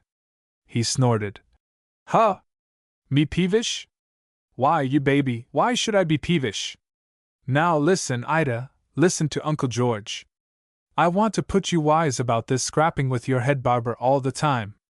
I've had a lot of experience with employees, and let me tell you it doesn't pay to antagonize." At the drab wooden house in which she lived he said goodnight briefly and amiably, but as the taxicab drove off he was praying. "Oh my God!" Chapter 25. He awoke to stretch cheerfully as he listened to the sparrows, then to remember that everything was wrong, that he was determined to go astray, and not in the least enjoying the process. Why, he wondered, should he be in rebellion? What was it all about? Why not be sensible, stop all this idiotic running around, and enjoy himself with his family, his business, the fellows at the club? What was he getting out of rebellion? Misery and shame, the shame of being treated as an offensive small boy by a ragamuffin like Ida Pudiak. And yet, always he came back to. And yet, whatever the misery, he could not regain contentment with a world which, once doubted, became absurd. He assured himself, he was through with this chasing after girls. By noontime he was not so sure even of that. If in Miss McGowan, Louetta Swanson, and Ida he had failed to find the lady kind and lovely, it did not prove that she did not exist. He was hunted by the ancient thought that somewhere must exist the not impossible she who would understand him, value him, and make him happy. 2. Mrs. Babbitt returned in August. On her previous absences he had missed her reassuring buzz, and of her arrival he had made a fate. Now, though he dared not hurt her by letting a hint of it appear in his letters, he was sorry that she was coming before he had found himself, and he was embarrassed by the need of meeting her and looking joyful. He loitered down to the station. He studied the summer resort posters, lest he have to speak to acquaintances and expose his uneasiness. But he was well trained. When the train clanked in he was out on the cement platform, peering into the chair cars, and as he saw her in the line of passengers moving toward the vestibule he waved his hat. At the door he embraced her, and announced, "Well, well, well, well, by golly, you look fine, you look fine." Then he was aware of Tinka. Here was something, this child with her absurd little nose and lively eyes, that loved him, believed him great, and as he clasped her, lifted and held her till she squealed, he was for the moment come back to his old steady self. Tinka sat beside him in the car, with one hand on the steering wheel, pretending to help him drive, and he shouted back to his wife, "I'll bet the kid will be the best chuffer in the family. She holds the wheel like an old professional." All the while he was dreading the moment when he would be alone with his wife, and she would patiently expect him to be ardent. 3. There was about the house an unofficial theory that he was to take his vacation alone, to spend a week or 10 days in Catawba, but he was nagged by the memory that a year ago he had been with Paul in Maine. He saw himself returning, finding peace there, and the presence of Paul, in a life primitive and heroic. Like a shock came the thought that he actually could go. Only he couldn't really, he couldn't leave his business, and Myra would think it sort of funny, his going way off there alone. Course he'd decided to do whatever he darn pleased, from now on, but still, to go way off to Maine. He went, after lengthy meditations. With his wife, since it was inconceivable to explain that he was going to seek Paul's spirit in the wilderness, he frugally employed the lie prepared over a year ago, and scarcely used at all. He said that he had to see a man in New York on business.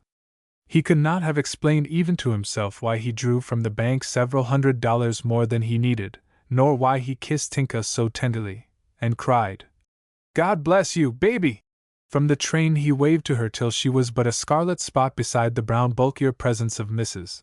Babbitt, at the end of a steel and cement aisle ending in vast barred gates. With melancholy he looked back at the last suburb of Zenith. All the way north he pictured the Maine guides, simple and strong and daring, jolly as they played stud poker in their unceiled shack, wise in woodcraft as they tramped the forest and shot the rapids. He particularly remembered Joe Paradise, half Yankee, half Indian. If he could but take up a backwoods claim with a man like Joe, work hard with his hands, be free and noisy in a flannel shirt, and never come back to this dull decency. Or, like a trapper in a northern Canada movie, plunge through the forest, make camp in the Rockies, a grim and wordless caveman. Why not? He could do it. There'd be enough money at home for the family to live on till Verona was married and Ted self-supporting. Old Henry T. would look out for them. Honestly. Why not? Really live. He longed for it, admitted that he longed for it, then almost believed that he was going to do it. Whenever common sense snorted, "Nonsense! Folks don't run away from decent families and partners. Just simply don't do it, that's all." Then Babbitt answered pleadingly, "Well, it wouldn't take any more nerve than for Paul to go to jail, and, Lord, how I'd like to do it. Moccasins, 6-gun, frontier town, gamblers, sleep under the stars, be a regular man, with men like Joe Paradise, gosh."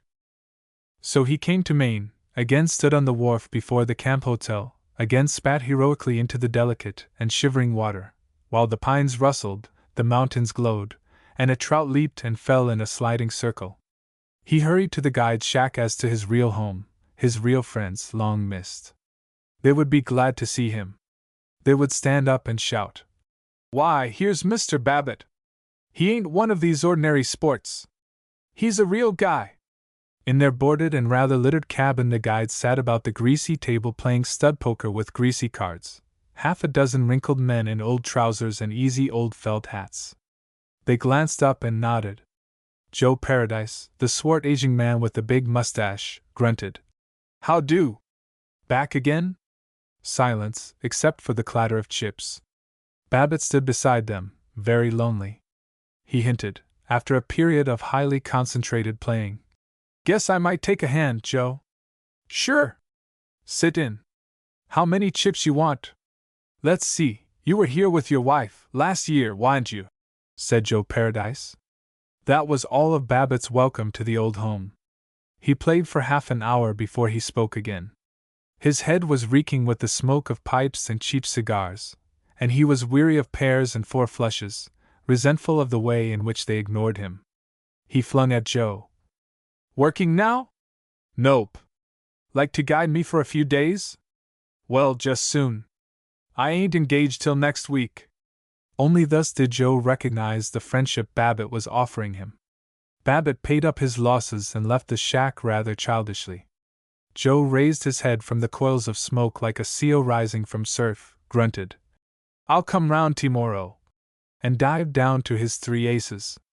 Neither in his voiceless cabin, fragrant with planks of new-cut pine, nor along the lake, nor in the sunset clouds which presently eddied behind the lavender-misted mountains, could Babbitt find the spirit of Paul as a reassuring presence. He was so lonely that after supper he stopped to talk with an ancient old lady, a gasping and steadily discoursing old lady, by the stove in the hotel office. He told her of Ted's presumable future triumphs in the State University, and of Tinka's remarkable vocabulary till he was homesick for the home he had left forever. Through the darkness, through that northern pine-walled silence, he blundered down to the lakefront and found a canoe. There were no paddles in it, but with a board, sitting awkwardly amidships and poking at the water rather than paddling, he made his way far out on the lake. The lights of the hotel and the cottages became yellow dots, a cluster of glowworms at the base of Sachem Mountain. Larger and ever more imperturbable was the mountain in the star-filtered darkness, and the lake a limitless pavement of black marble. He was dwarfed and dumb and a little awed, but that insignificance freed him from the pomposities of being Mr. George F.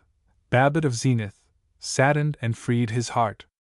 Now he was conscious of the presence of Paul, fancied him, rescued from prison, from Zillah and the brisk exactitudes of the tar roofing business, playing his violin at the end of the canoe. He vowed, "I will go on. I'll never go back. Now that Paul's out of it, I don't want to see any of those damn people again. I was a fool to get sore because Joe Paradise didn't jump up and hug me. He's one of these woodsmen, too wise to go yelping and talking your arm off like a city man. But get him back in the mountains, out on the trail. That's real living." 4. Joe reported at Babbitt's cabin at 9 the next morning. Babbitt greeted him as a fellow caveman. "Well, Joe, how'd you feel about hitting the trail, and getting away from these darn soft summerites and these women and all?" "All right, Mr. Babbitt. What do you say we go over to Boxcar Pond? They tell me the shack there isn't being used, and camp out." "Well, all right, Mr. Babbitt, but it's nearer to Scotia Pond, and you can get just about as good fishing there." "No, I want to get into the real wilds." "Well, all right. We'll put the old packs on our backs and get into the woods and really hike. I think maybe it would be easier to go by water through Lake Chogue. We can go all the way by motor boat, flat-bottom boat with an Evinrude." "No, sir." "Bust up the quiet with a chugging motor?" "Not on your life. You just throw a pair of socks in the old pack, and tell them what you want for eats. I'll be ready soon's you are. Most of the sports go by boat, Mr. Babbitt. It's a long walk." "Look here, Joe, are you objecting to walking?" "Oh, no, I guess I can do it. But I haven't tramped that far for 16 years. Most of the sports go by boat. But I can do it if you say so, I guess." Joe walked away in sadness. Babbitt had recovered from his touchy wrath before Joe returned. He pictured him as warming up and telling the most entertaining stories. But Joe had not yet warmed up when they took the trail. He persistently kept behind Babbitt, and however much his shoulders ached from the pack, however sorely he panted, Babbitt could hear his guide panting equally. But the trail was satisfying, a path brown with pine needles and rough with roots, among the balsams, the ferns, the sudden groves of white birch. He became credulous again, and rejoiced in sweating. When he stopped to rest, he chuckled. "Guess we're hitting it up pretty good for a couple old birds, eh?" "Uh-huh," admitted Joe. "This is a mighty pretty place. Look, you can see the lake down through the trees. I tell you, Joe, you don't appreciate how lucky you are to live in woods like this, instead of a city with trolleys grinding and typewriters clacking and people bothering the life out of you all the time. I wish I knew the woods like you do. Say, what's the name of that little red flower?" Rubbing his back, Joe regarded the flower resentfully.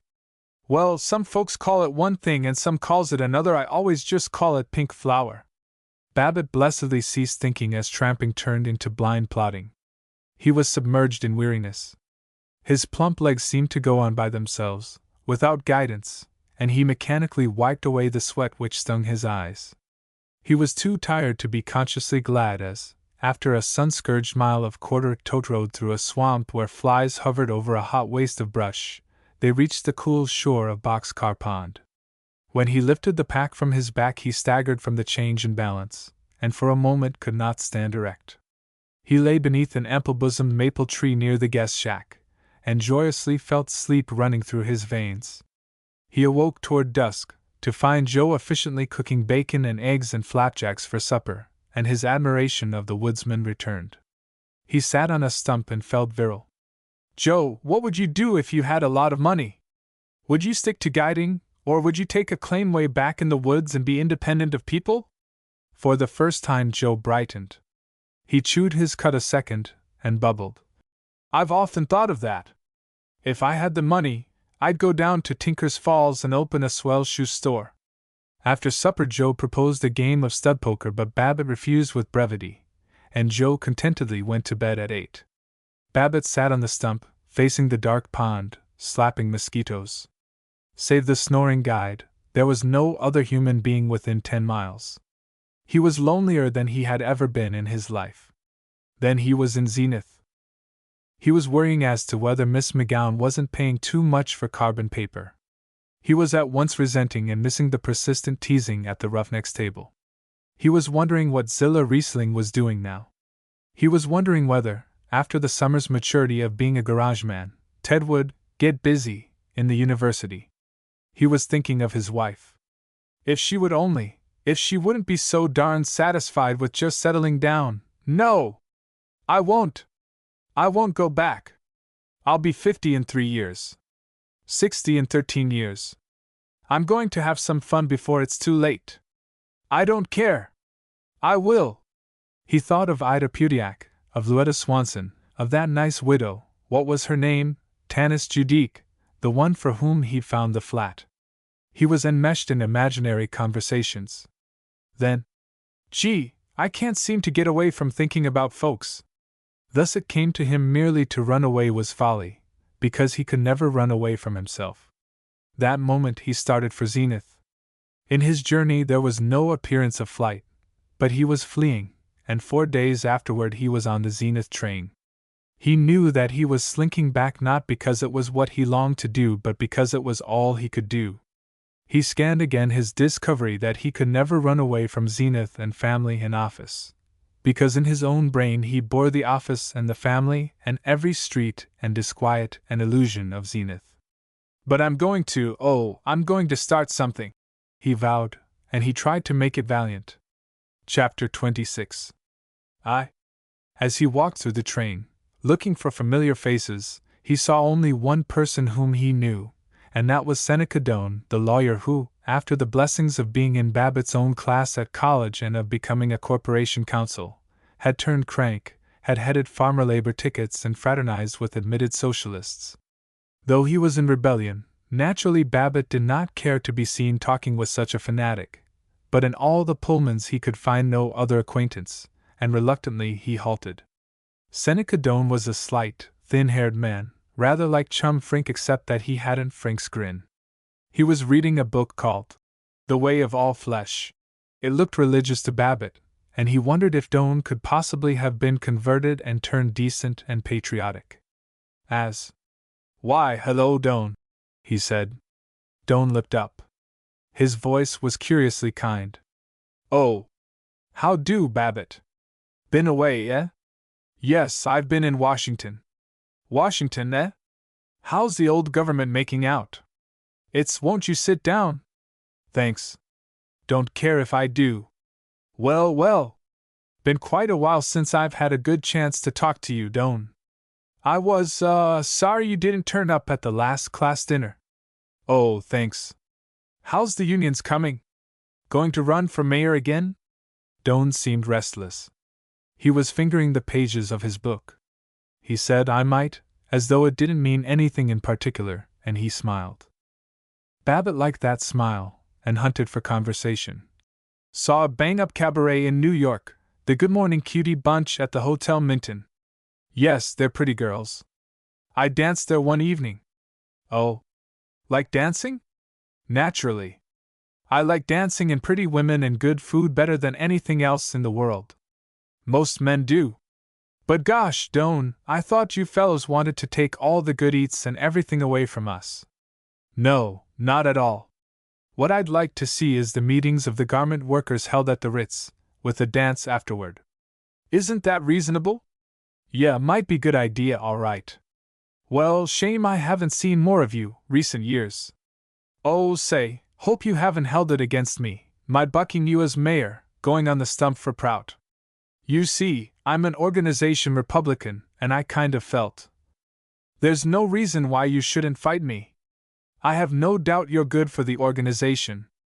I remember, in college you were an unusually liberal, sensitive chapter. One can still recall your saying to me that you were going to be a lawyer, and take the cases of the poor for nothing, and fight the rich. And I remember I said I was going to be one of the rich myself, and buy paintings and live at Newport. I'm sure you inspired us all. Well, I've always aimed to be liberal. Babbitt was enormously shy and proud and self-conscious. He tried to look like the boy he had been a quarter century ago, and he shone upon his old friend Seneca Doane as he rumbled. Trouble with a lot of these fellows, even the live wires and some of them that think they're forward-looking, is they aren't broad-minded and liberal. Now, I always believe in giving the other fellow a chance, and listening to his ideas. That's fine. Tell you how I figure it. A little opposition is good for all of us, so a fellow, especially if he's a businessman and engaged in doing the work of the world, ought to be liberal. Yes.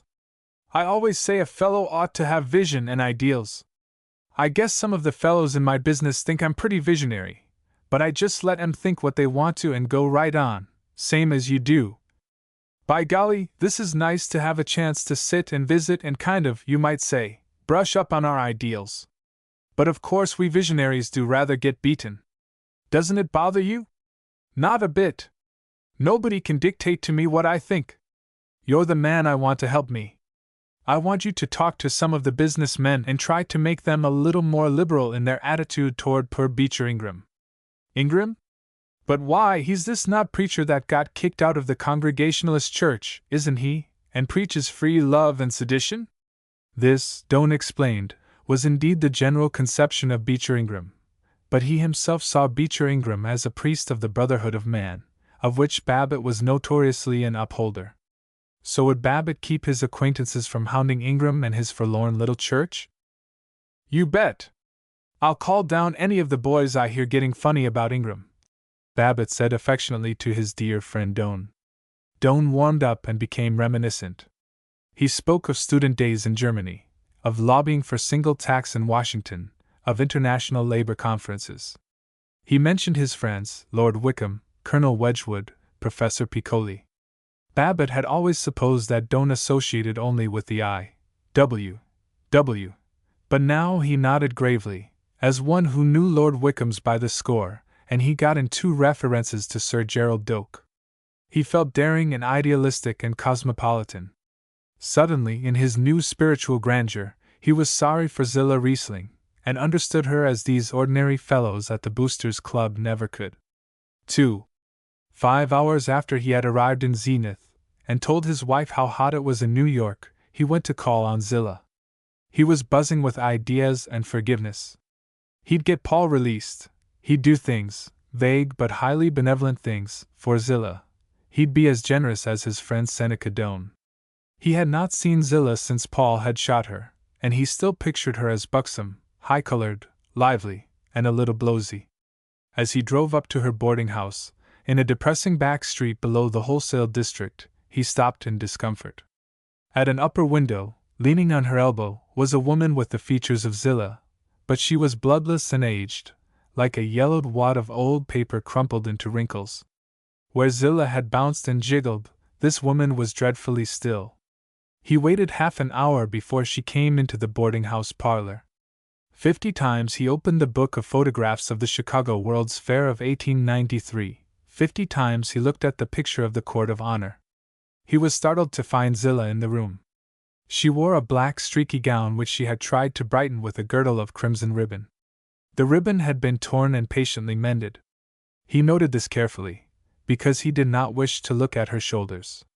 One shoulder was lower than the other, one arm she carried in contorted fashion, as though it were paralyzed, and behind a high collar of cheap lace there was a gouge in the anemic neck which had once been shining and softly plump. "Yes?" she said. Well, old Zillah. By golly, it's good to see you again. He can send his messages through a lawyer." "Why, rats, Zillah, I didn't come just because of him. Came as an old friend." "You waited long enough." "Well, you know how it is. Figured you wouldn't want to see a friend of his for quite some time and sit down, honey. Let's be sensible. We've all of us done a bunch of things that we hadn't ought to, but maybe we can sort of start over again. Honest, Zillah, I'd like to do something to make you both happy. Know what I thought today? Mind you, Paul doesn't know a thing about this, doesn't know I was going to come see you.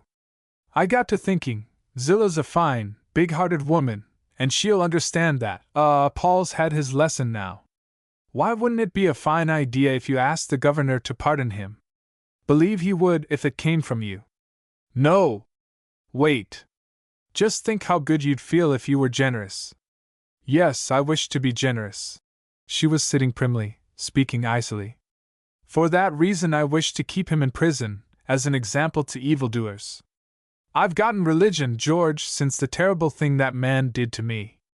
Sometimes I used to be unkind, and I wished for worldly pleasures, for dancing and the theater.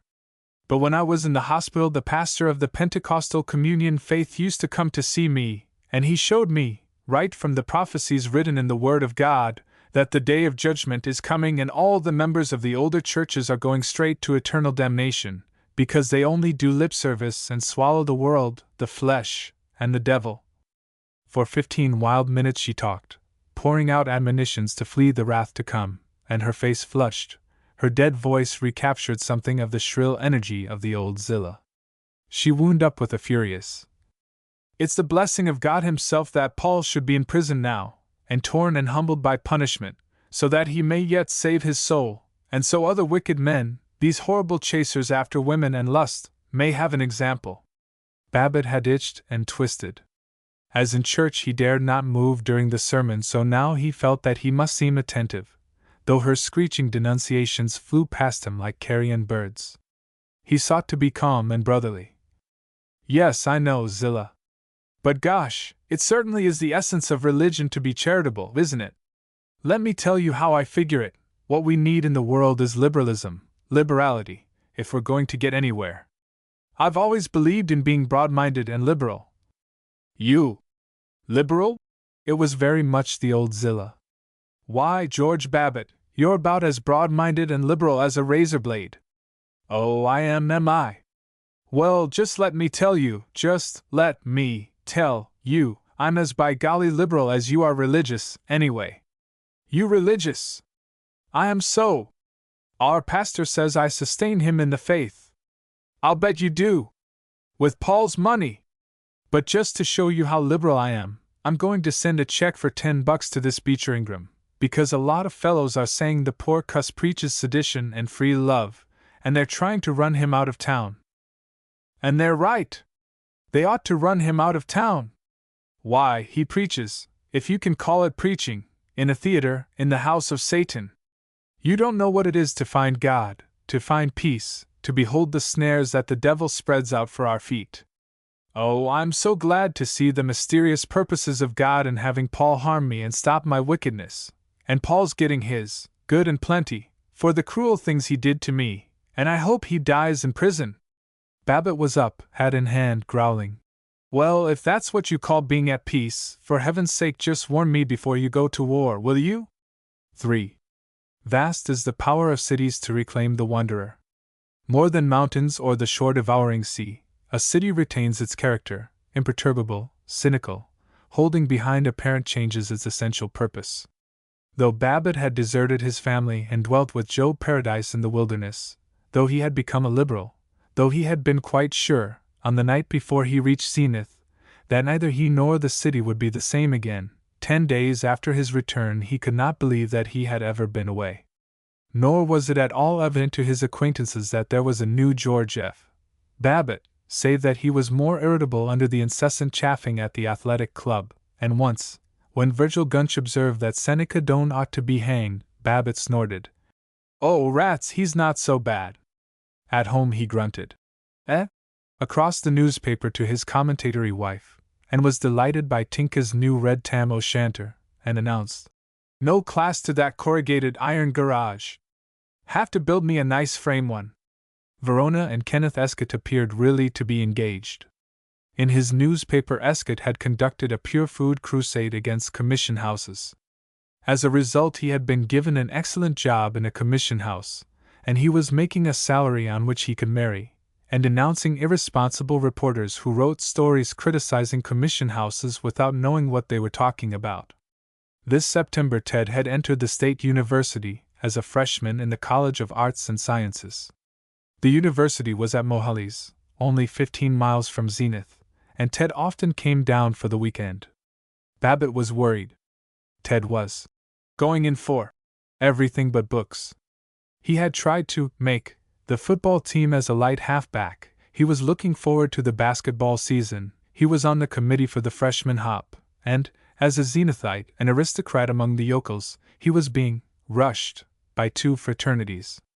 But of his studies Babbitt could learn nothing save a mumbled, "Oh gosh, these old stiffs of teachers just give you a lot of junk about literature and economics." One weekend Ted proposed, Say, Dad, why can't I transfer over from the college to the School of Engineering and take mechanical engineering? You always holler that I never study, but honest, I would study there.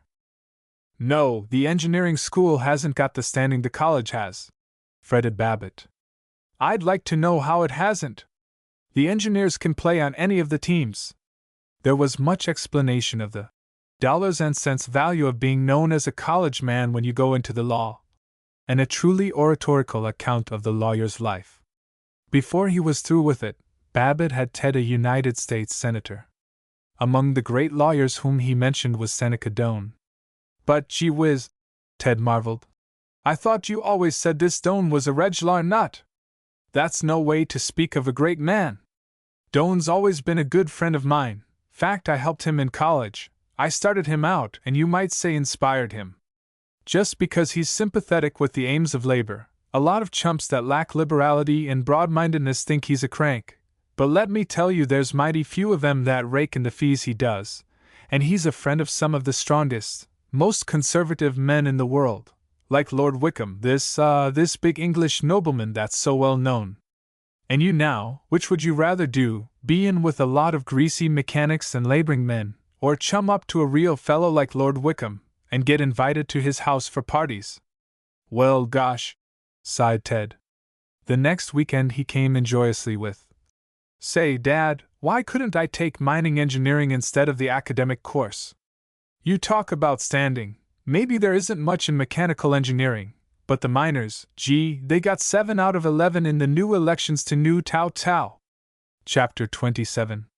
The strike, which turned Zenith into 2 belligerent camps, white and red, began late in September with a walkout of telephone girls and linemen, in protest against a reduction of wages.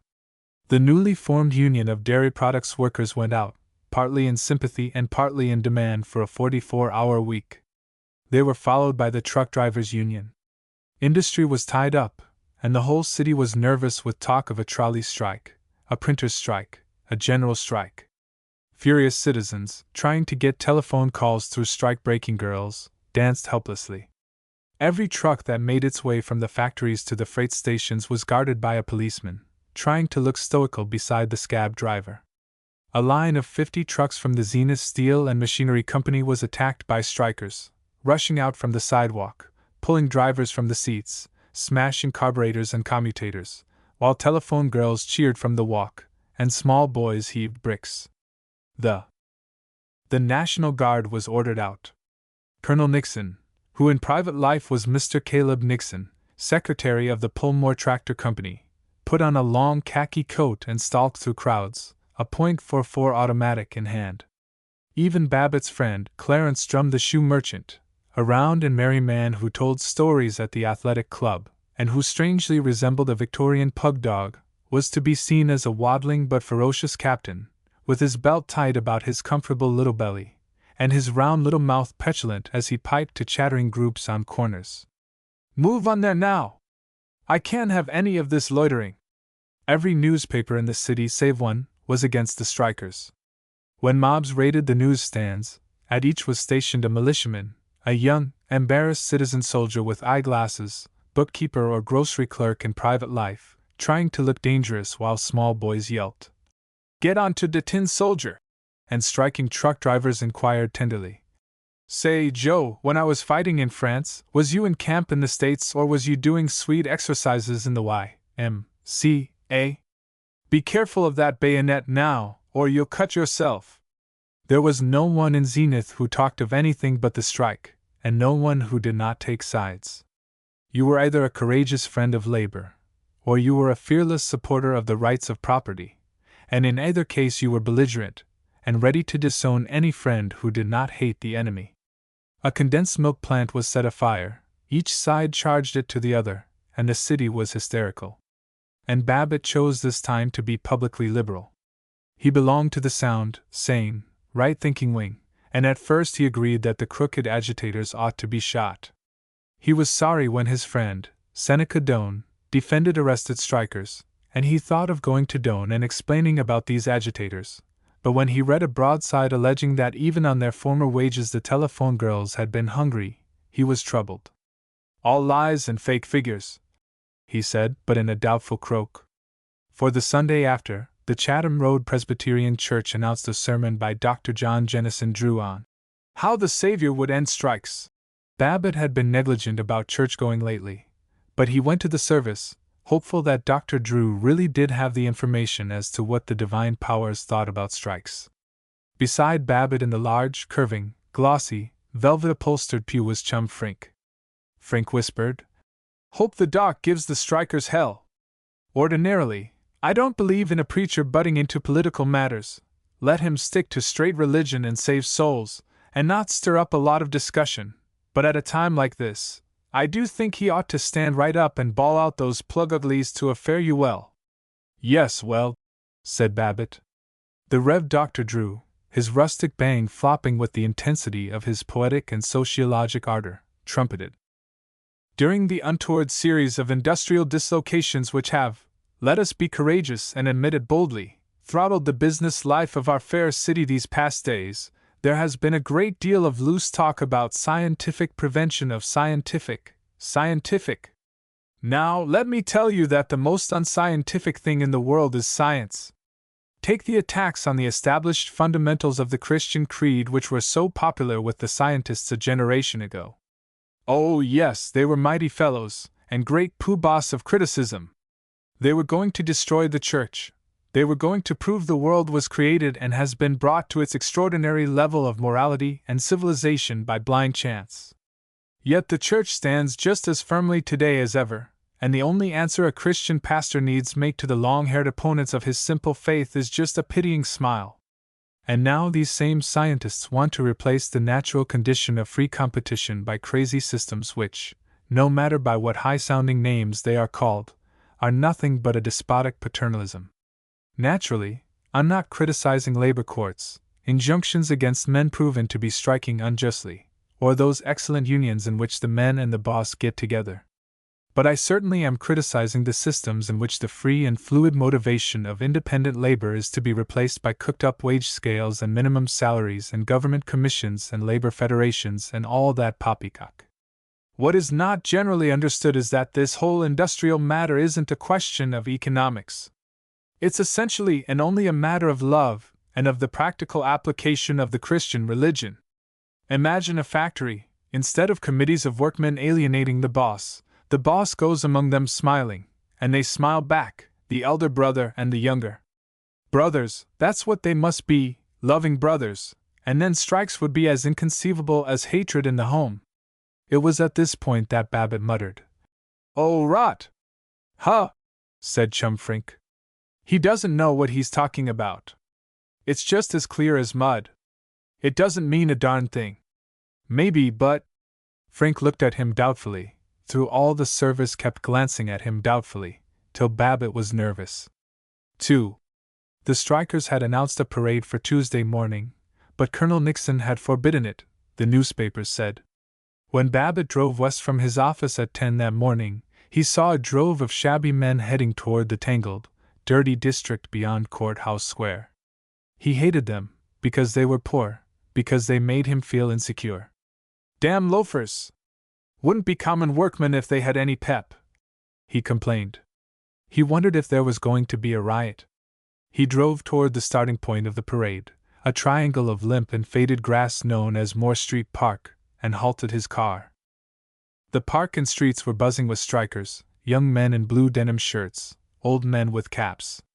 Through them, keeping them stirred like a boiling pot, moved the militiamen. Babbitt could hear the soldiers' monotonous orders. "Keep moving, move on, Bo, keep your feet warm." Babbitt admired their stolid good temper. The crowd shouted, "Tin soldiers!"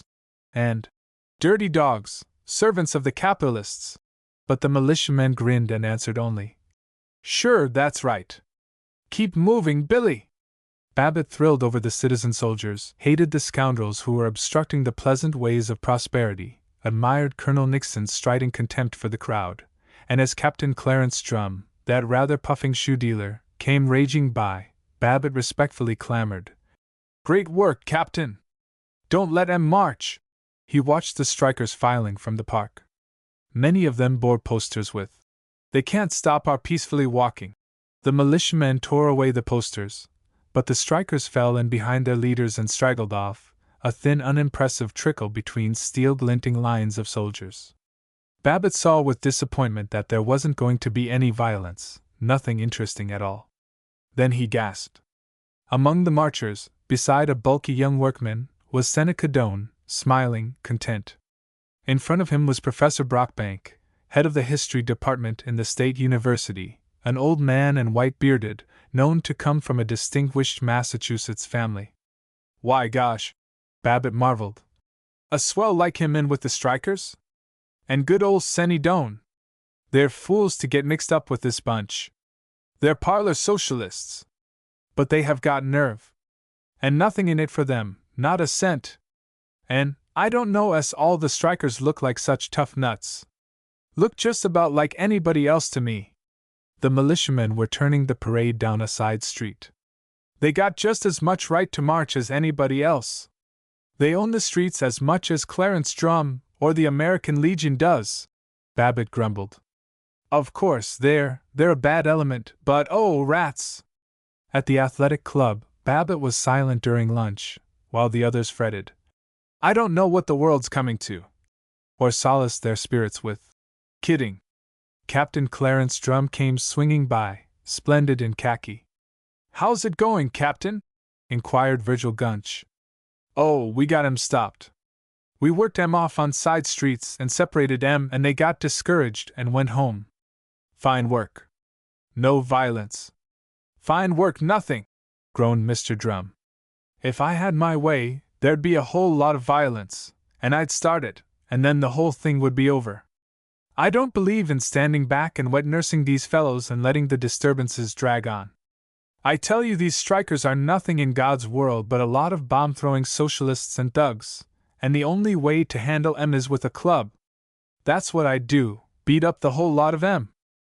Babbitt heard himself saying, Oh, rats, Clarence, they look just about like you and me, and I certainly didn't notice any bombs. Drum complained. Oh, you didn't, eh? Well, maybe you'd like to take charge of the strike.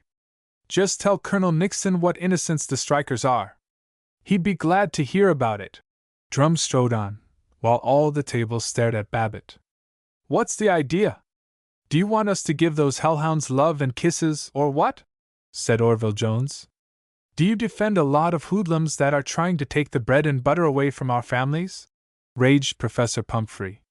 Virgil Gunch intimidatingly said nothing. He put on sternness like a mask.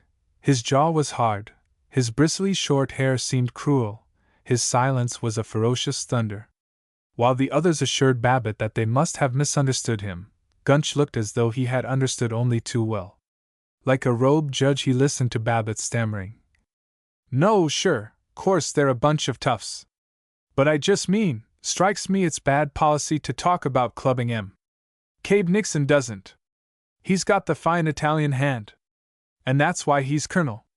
Clarence Drum is jealous of him. Well, said Professor Pumphrey, you hurt Clarence's feelings, George. He's been out there all morning getting hot and dusty, and no wonder he wants to beat the tar out of those sons of guns.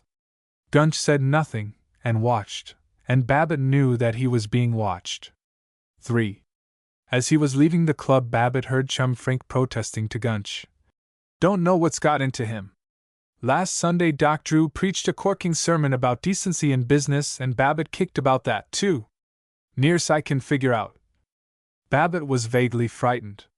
4. He saw a crowd listening to a man who was talking from the rostrum of a kitchen chair. He stopped his car.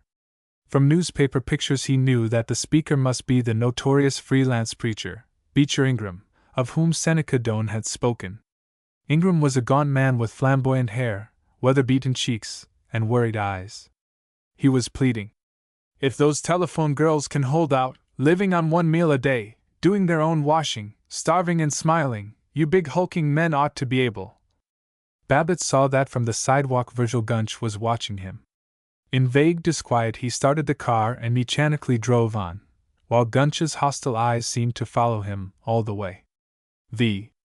There's a lot of these fellows, Babbitt was complaining to his wife, that think if workmen go on strike they're a regular bunch of fiends. Now, of course, it's a fight between sound business and the destructive element, and we got to lick the stuffins out of 'em when they challenge us. But doggone if I see why we can't fight like gentlemen and not go calling 'em dirty dogs and saying they ought to be shot down. Why, George, she said placidly, I thought you always insisted that all strikers ought to be put in jail. I never did. Well, I mean some of 'em, of course. Irresponsible leaders. But I mean a fellow ought to be broad-minded and liberal about things like. But dearie, I thought you always said these so-called liberal people were the worst of rats? Woman never can understand the different definitions of a word. Depends on how you mean it. And it don't pay to be too cocksure about anything. Now, these strikers, honest, they're not such bad people. Just foolish. They don't understand the complications of merchandising and profit, the way we businessmen do, but sometimes I think they're about like the rest of us, and no more hogs for wages than we are for profits. George! If people were to hear you talk like that, of course I know you. I remember what a wild, crazy boy you were. I know you don't mean a word you say. But if people that didn't understand you were to hear you talking, they'd think you were a regular socialist. What do I care what anybody thinks? And let me tell you right now, I want you to distinctly understand I never was a wild, crazy kid, and when I say a thing, I mean it, and I stand by it, and honest, do you think people would think I was too liberal if I just said the strikers were decent? Of course they would. But don't worry, dear, I know you don't mean a word of it. Time to trot up to bed now. Have you enough covers for tonight? On the sleeping porch he puzzled. She doesn't understand me.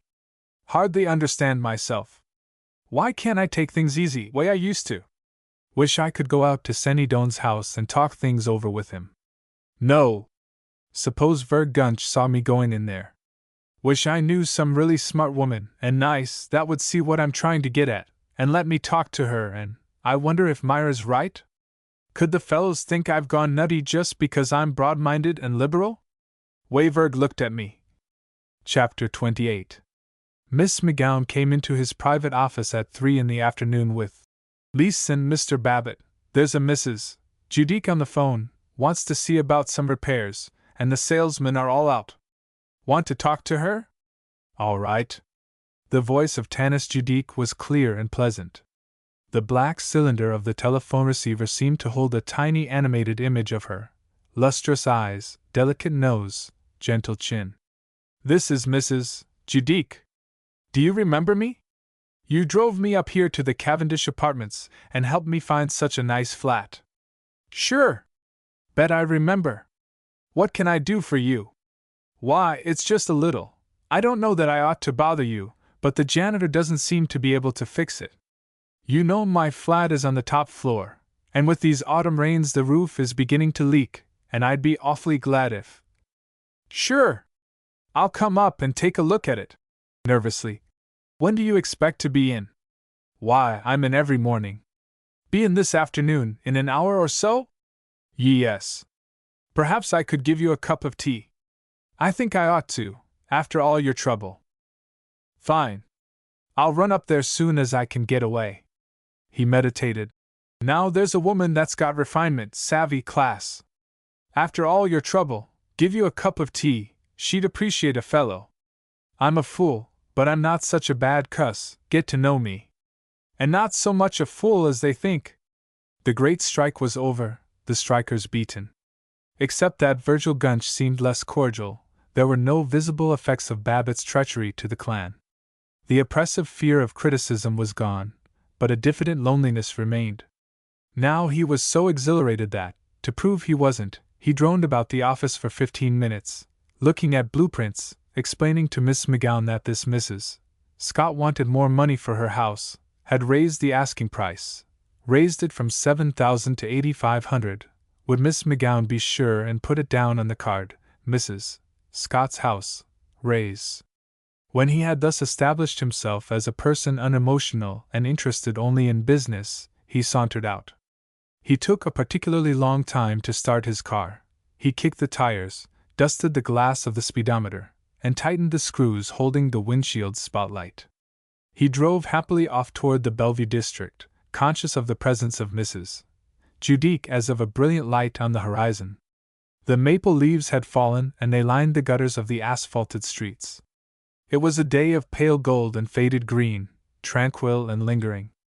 Babbitt was aware of the meditative day, and of the barrenness of Bellevue, blocks of wooden houses, garages, little shops, weedy lots. Needs pepping up, needs the touch that people like Mrs. Judique could give a place, he ruminated, as he rattled through the long, crude, airy streets. The wind rose, enlivening, keen, and in a blaze of well-being he came to the flat of Tanis Judique. She was wearing, when she flutteringly admitted him, a frock of black chiffon cut modestly round at the base of her pretty throat. She seemed to him immensely sophisticated.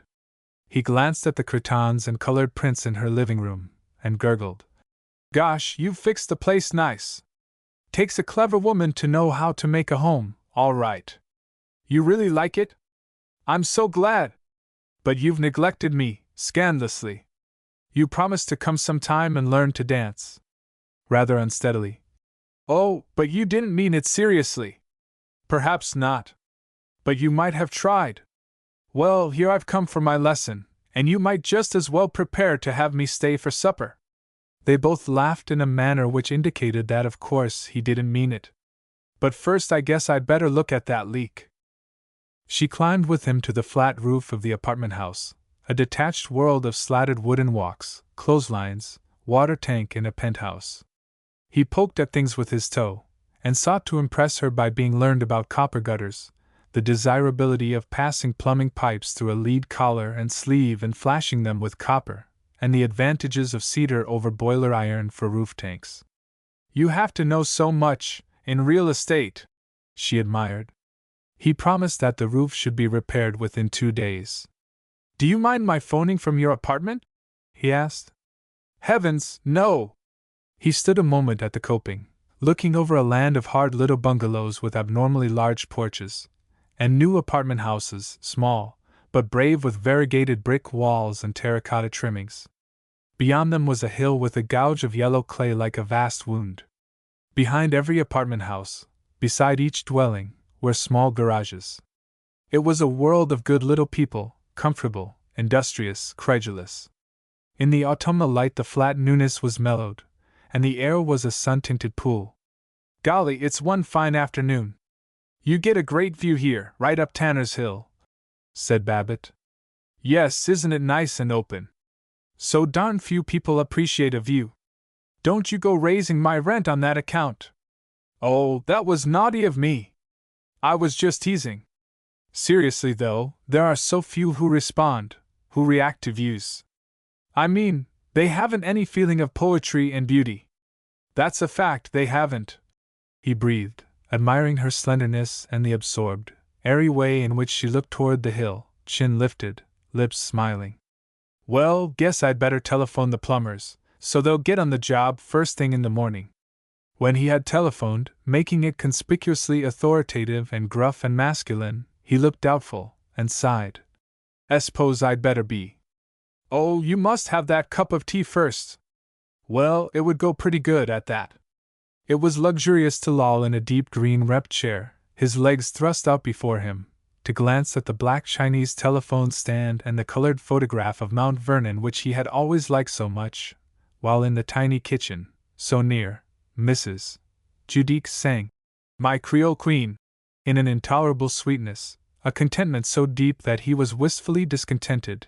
He saw magnolias by moonlight and heard plantation darkies crooning to the banjo. He wanted to be near her, on pretense of helping her, yet he wanted to remain in this still ecstasy. Languidly he remained. When she bustled in with the tea he smiled up at her. "This is awfully nice." For the first time, he was not fencing, he was quietly and securely friendly and quiet was her answer. "It's nice to have you here. You were so kind, helping me to find this little home." They agreed that the weather would soon turn cold. They agreed that prohibition was prohibitive. They agreed that art in the home was cultural. They agreed about everything. They even became bold. They hinted that these modern young girls, well, honestly, their short skirts were short. They were proud to find that they were not shocked by such frank speaking. Tanis ventured. I know you'll understand. I mean, I don't quite know how to say it, but I do think that girls who pretend they're bad by the way they dress really never go any farther. They give away the fact that they haven't the instincts of a womanly woman. Remembering Ida Pudiak, the manicure girl, and how ill she had used him, Babbitt agreed with enthusiasm. Remembering how ill all the world had used him, he told of Paul Riesling, of Zilla, of Seneca Doane, of the strike. See how it was? Course I was as anxious to have those beggars licked to a standstill as anybody else, but gosh, no reason for not seeing their side. For a fellow's own sake, he's got to be broad-minded and liberal, don't you think so? Oh, I do. Sitting on the hard little couch, she clasped her hands beside her, leaned toward him, absorbed him, and in a glorious state of being appreciated he proclaimed. So I up and said to the fellows at the club, look here, Do you belong to the Union Club? I think it's... No, the Athletic. Tell you, course they're always asking me to join the Union, but I always say, no, sir. Nothing doing. I don't mind the expense, but I can't stand all the old fogies. Oh, yes, that's so. But tell me, what did you say to them? Oh, you don't want to hear it. I'm probably boring you to death with my troubles. You wouldn't hardly think I was an old duffer. I sound like a kid. Oh, you're a boy yet. I mean, you can't be a day over 45. Well, I'm not much. But by golly, I begin to feel middle-aged sometimes. All these responsibilities and all. Oh, I know. Her voice caressed him. It cloaked him like warm silk. And I feel lonely, so lonely some days, Mr. Babbitt. We're a sad pair of birds. But I think we're pretty darn nice. Yes, I think we're lots nicer than most people I know. They smiled. But please tell me what you said at the club. Well, it was like this. Course Seneca Doane is a friend of mine. They can say what they want to, they can call him anything they please, but what most folks here don't know is that Senny is the bosom pal of some of the biggest statesmen in the world. Lord Wickham, for instance. You know, this big British nobleman. My friend Sir Gerald Doak told me that Lord Wickham is one of the biggest guns in England. Well, Doak or somebody told me. Oh. Do you know Sir Gerald? The one that was here, at the McKelveys? Know him? Well, say, I know him just well enough so we call each other George and Jerry, and we got so pickled together in Chicago. That must have been fun. But, she shook a finger at him. I can't have you getting pickled. I'll have to take you in hand. Wish you would. Well, Zai's saying, you see, I happen to know what a big noise Senny Doane is outside of Zenith, but of course a prophet hasn't got any honor in his own country, and Senny, darn his old hide, he's so blame modest that he never lets folks know the kind of an outfit he travels with when he goes abroad. Well, during the strike Clarence Drum comes parading up to our table, all dolled up fit to kill in his nice little cap-and-s uniform, and somebody says to him, busting the strike, Clarence? Well, he swells up like a pouter pigeon and he hollers, so's you could hear him way up in the reading room. Yes, sure.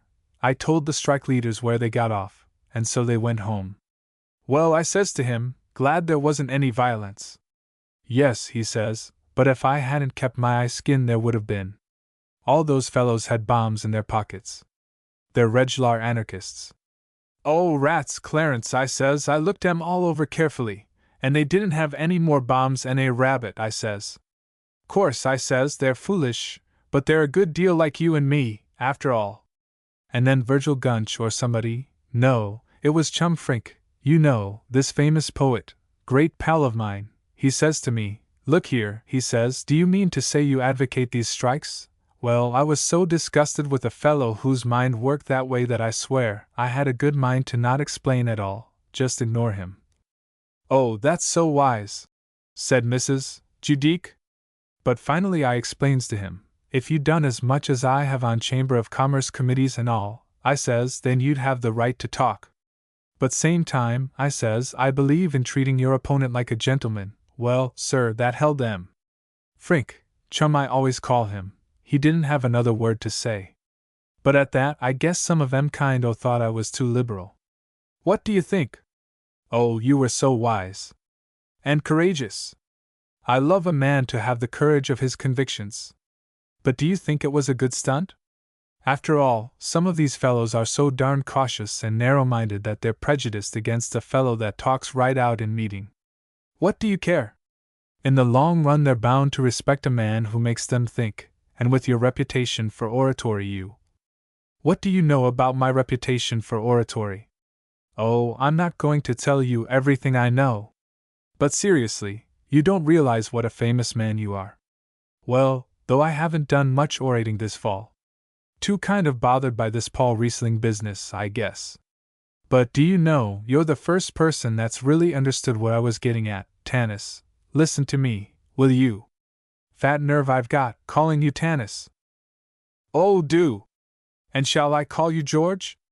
Don't you think it's awfully nice when two people have so much, what shall I call it, so much analysis that they can discard all these stupid conventions and understand each other and become acquainted right away, like ships that pass in the night?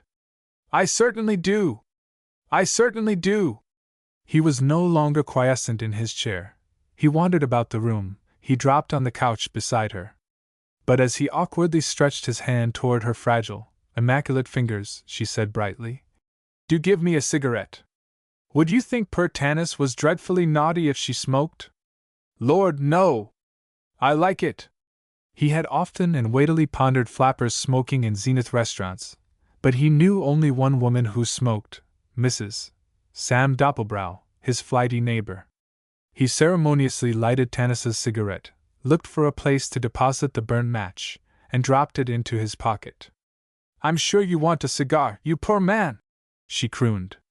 "Do you mind one?" "Oh, no! I love the smell of a good cigar, so nice and like a man. You'll find an ashtray in my bedroom, on the table beside the bed, if you don't mind getting it." He was embarrassed by her bedroom, the broad couch with a cover of violet silk, mauve curtains striped with gold, Chinese Chippendale bureau, and an amazing row of slippers, with ribbon-wound shoe trees, and primrose stockings lying across them. His manner of bringing the ashtray had just the right note of easy friendliness, he felt. A boob like Vergunch would try to get funny about seeing her bedroom, but I take it casually. He was not casual afterward. The contentment of companionship was gone, and he was restless with desire to touch her hand. But whenever he turned toward her, the cigarette was in his way. It was a shield between them. He waited till she should have finished, but as he rejoiced at her quick crushing of its light on the ashtray, she said, "Don't you want to give me another cigarette?" And hopelessly he saw the screen of pale smoke and her graceful tilted hand again between them. He was not merely curious now to find out whether she would let him hold her hand, all in the purest friendship, naturally, but agonized with need of it. On the surface appeared none of all this fretful drama. They were talking cheerfully of motors, of trips to California, of chum frink. Once he said delicately, "I do hate these guys, I hate these people that invite themselves to meals, but I seem to have a feeling I'm going to have supper with the lovely Mrs. Tanis Judique tonight. But I suppose you probably have 7 dates already." "Well, I was thinking some of going to the movies." "Yes, I really think I ought to get out and get some fresh air." She did not encourage him to stay, but never did she discourage him. He considered, "I'd better take a sneak. She will let me stay, there's something doing, and I mustn't get mixed up with, I mustn't, I've got to beat it." Then, "No, it's too late now." Suddenly, at 7, brushing her cigarette away, brusquely taking her hand. "Tanis! Stop teasing me! You know here we are, a couple of lonely birds, and we're awful happy together. Anyway I am. Never been so happy. Do let me stay. I'll gallop down to the delicatessen and buy some stuff, cold chicken maybe, or cold turkey, and we can have a nice little supper, and afterwards if you want to chase me out, I'll be good and go like a lamb." "Well, yes, it would be nice," she said. Nor did she withdraw her hand. He squeezed it, trembling, and blundered toward his coat. At the delicatessen he bought preposterous stores of food, chosen on the principle of expensiveness. From the drug store across the street he telephoned to his wife. "Got to get a fellow to sign a lease before he leaves town on the midnight. Won't be home till late. Don't wait up for me. Kiss Tinka goodnight." He expectantly lumbered back to the flat. "Oh, you bad thing, to buy so much food!" was her greeting, and her voice was gay, her smile acceptant. He helped her in the tiny white kitchen, he washed the lettuce, he opened the olive bottle. She ordered him to set the table, and as he trotted into the living room, as he hunted through the buffet for knives and forks, he felt utterly at home. "Now the only other thing," he announced, "is what you're going to wear. I can't decide whether you're to put on your swellest evening gown, or let your hair down and put on short skirts and make believe you're a little girl. I'm going to dine just as I am, in this old chiffon rag, and if you can't stand poor Tanis that way, you can go to the club for dinner. Stand you!" He patted her shoulder. "Child, you're the brainiest and the loveliest and finest woman I've ever met. Come now, Lady Wickham, if you'll take the Duke of Zenith's arm, we will perambulate into the Magnolia's feed. Oh, you do say the funniest, nicest things!"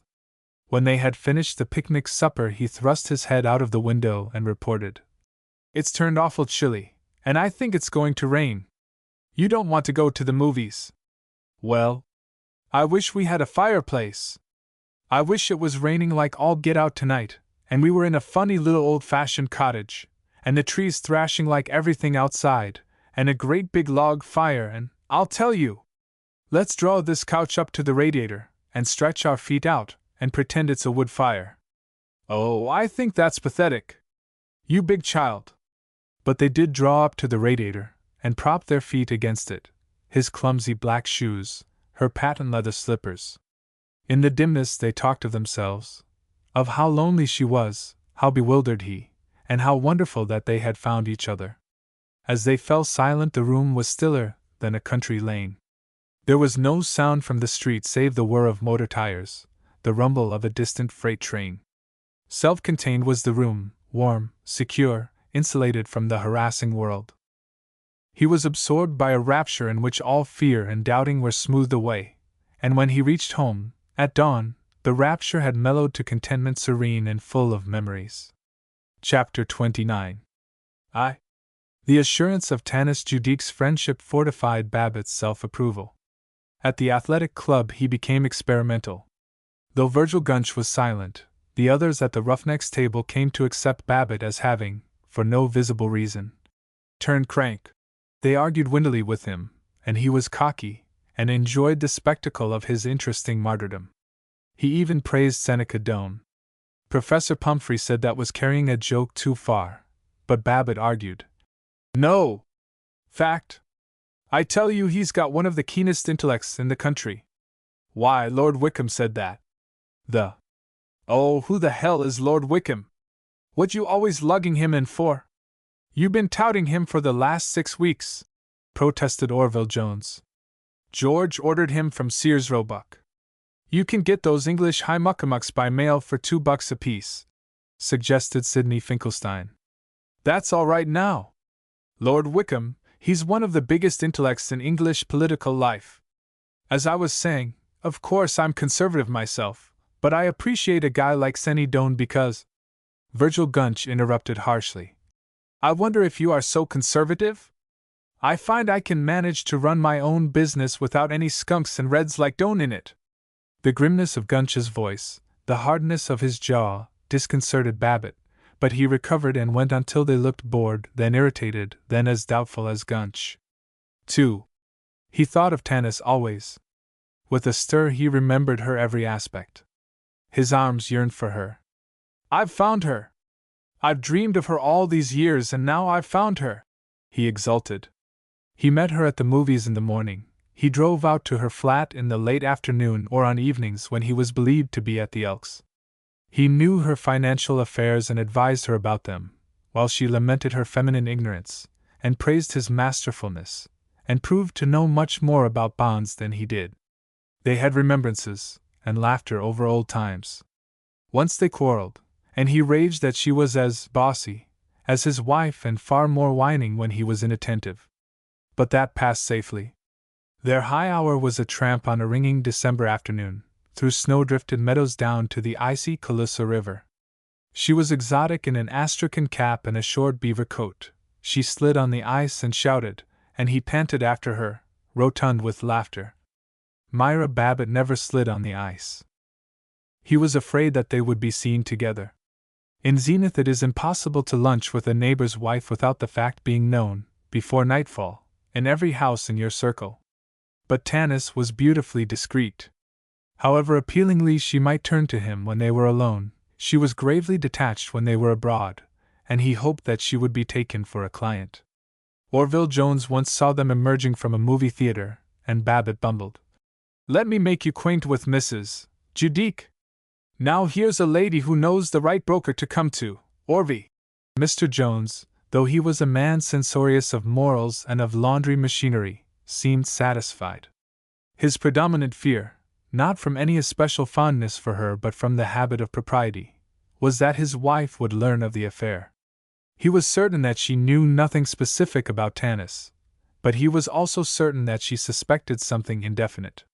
For years she had been bored by anything more affectionate than a farewell kiss, yet she was hurt by any slackening in his irritable periodic interest, and now he had no interest, rather, a revulsion. He was completely faithful to Tanis. He was distressed by the sight of his wife's slack plumpness, by her puffs and billows of flesh, by the tattered petticoat which she was always meaning and always forgetting to throw away. But he was aware that she, so long attuned to him, caught all his repulsions. He elaborately, heavily, jocularly tried to check them. He couldn't. They had a tolerable Christmas. Kenneth Escott was there, admittedly engaged to Verona. Mrs. Babbitt was tearful and called Kenneth her new son. Babbitt was worried about Ted, because he had ceased complaining of the State University and become suspiciously acquiescent. He wondered what the boy was planning, and was too shy to ask. Himself, Babbitt slipped away on Christmas afternoon to take his present, a silver cigarette box, to Tanis. When he returned, Mrs. Babbitt asked, much too innocently, "Did you go out for a little fresh air?" "Yes, just a little drive," he mumbled. After New Year's his wife proposed. "I heard from my sister today, George. She isn't well. I think perhaps I ought to go stay with her for a few weeks." Now Mrs. Babbitt was not accustomed to leave home during the winter except on violently demanding occasions, and only the summer before she had been gone for weeks. Nor was Babbitt one of the detachable husbands who take separations casually. He liked to have her there. She looked after his clothes, she knew how his steak ought to be cooked, and her clucking made him feel secure. But he could not drum up even a dutiful, "Oh, she doesn't really need you, does she?" While he tried to look regretful, while he felt that his wife was watching him, he was filled with exultant visions of Tanis. "Do you think I'd better go?" she said sharply. "You've got to decide, honey. I can't." She turned away, sighing, and his forehead was damp. Till she went, for days later, she was curiously still, he cumbrously affectionate. Her train left at noon. As he saw it grow small beyond the train shed, he longed to hurry to Tanis. "No, by golly, I won't do that," he vowed. "I won't go near her for a week." But he was at her flat at 4:03. He who had once controlled or seemed to control his life in a progress unimpassioned but diligent and sane was for that fortnight borne on a current of desire and very bad whiskey and all the complications of new acquaintances, those furious new intimates who demand so much more attention than old friends. Each morning he gloomily recognized his idiocies of the evening before. With his head throbbing, his tongue and lips stinging from cigarettes, he incredulously counted the number of drinks he had taken, and groaned. "I got to quit," he had ceased saying. "I will quit." For however resolute he might be at dawn, he could not, for a single evening, check his drift.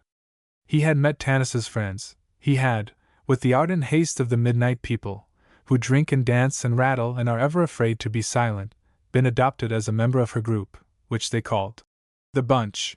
He first met them after a day when he had worked particularly hard and when he hoped to be quiet with Tanis and slowly sip her admiration. From down the hall he could hear shrieks and the grind of a phonograph. As Tanis opened the door he saw fantastic figures dancing in a haze of cigarette smoke.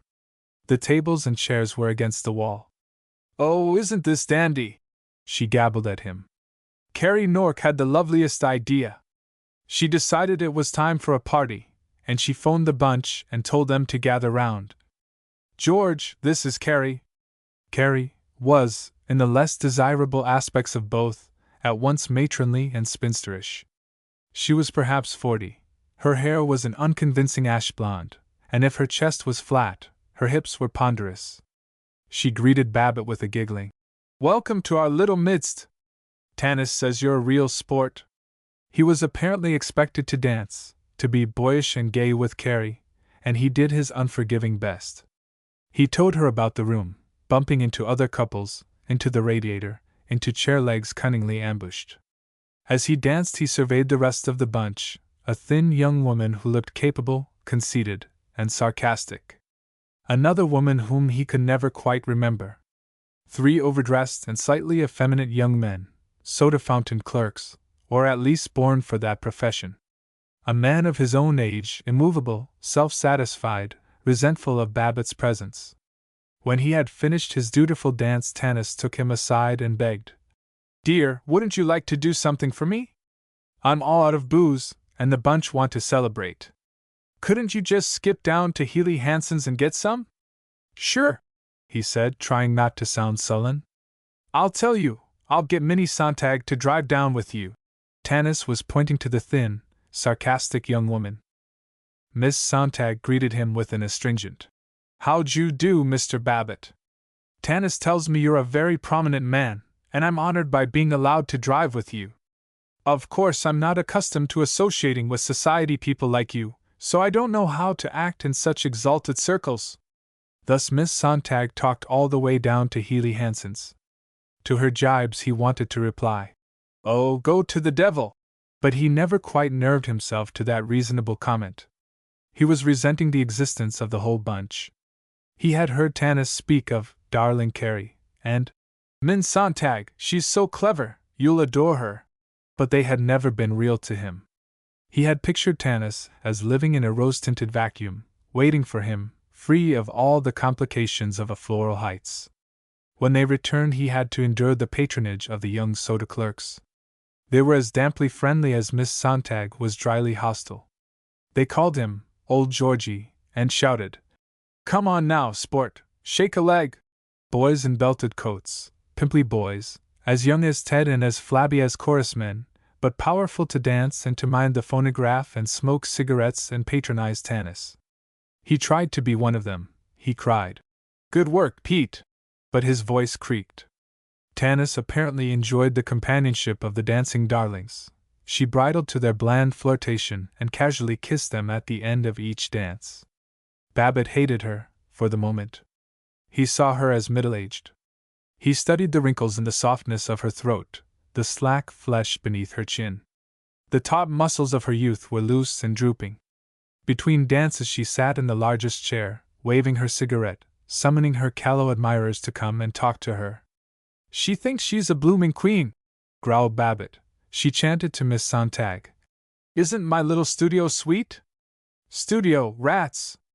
It's a plain old maid and chow dog flat. Oh God, I wish I was home. I wonder if I can't make a getaway now." His vision grew blurred, however, as he applied himself to Healy Hansen's raw but vigorous whiskey. He blended with the bunch. He began to rejoice that Carrie, Nork, and Pete, the most nearly intelligent of the nimble youths, seemed to like him, and it was enormously important to win over the surly older man, who proved to be a railway clerk named Fulton Bemis. The conversation of the bunch was exclamatory, high-colored, full of references to people whom Babbitt did not know. Apparently they thought very comfortably of themselves. They were the bunch, wise and beautiful and amusing. They were bohemians and urbanites, accustomed to all the luxuries of Zenith, dance halls, movie theaters, and roadhouses, and in a cynical superiority to people who were slow or tightwad, they cackled. "Oh, Pete, did I tell you what that dub of a cashier said when I came in late yesterday? Oh, it was perfectly priceless. Oh, but wasn't he stewed? Say, he was simply ossified. What did Gladys say to him? Think of the nerve of Bob Bickerstaff trying to get us to come to his house. Say, the nerve of him. Can you beat it for nerve? Some nerve, I call it. Did you notice how Dottie was dancing?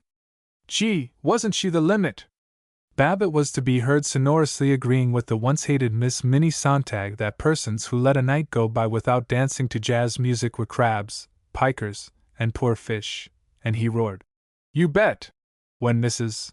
Carrie Nork gurgled, "Don't you love to sit on the floor? It's so bohemian!" He began to think extremely well of the bunch. When he mentioned his friends Sir Gerald Doak, Lord Wickham, William Washington Eathorne, and Chum Frink, he was proud of their condescending interest. He got so thoroughly into the jocund spirit that he didn't much mind seeing Tanis drooping against the shoulder of the youngest and milkiest of the young men, and he himself desired to hold Carrie Nork's pulpy hand, and dropped it only because Tanis looked angry. When he went home, at 2, he was fully a member of the bunch, and all the week thereafter he was bound by the exceedingly straitened conventions, the exceedingly wearing demands, of their life of pleasure and freedom. He had to go to their parties. He was involved in the agitation when everybody telephoned to everybody else that she hadn't meant what she'd said when she'd said that, and anyway, why was Pete going around saying she'd said it? Never was a family more insistent on learning one another's movements than were the bunch. All of them volubly knew, or indignantly desired to know, where all the others had been every minute of the week. Babbitt found himself explaining to Carrie or Fulton Bemis just what he had been doing, that he should not have joined them till 10 o'clock, and apologizing for having gone to dinner with a business acquaintance.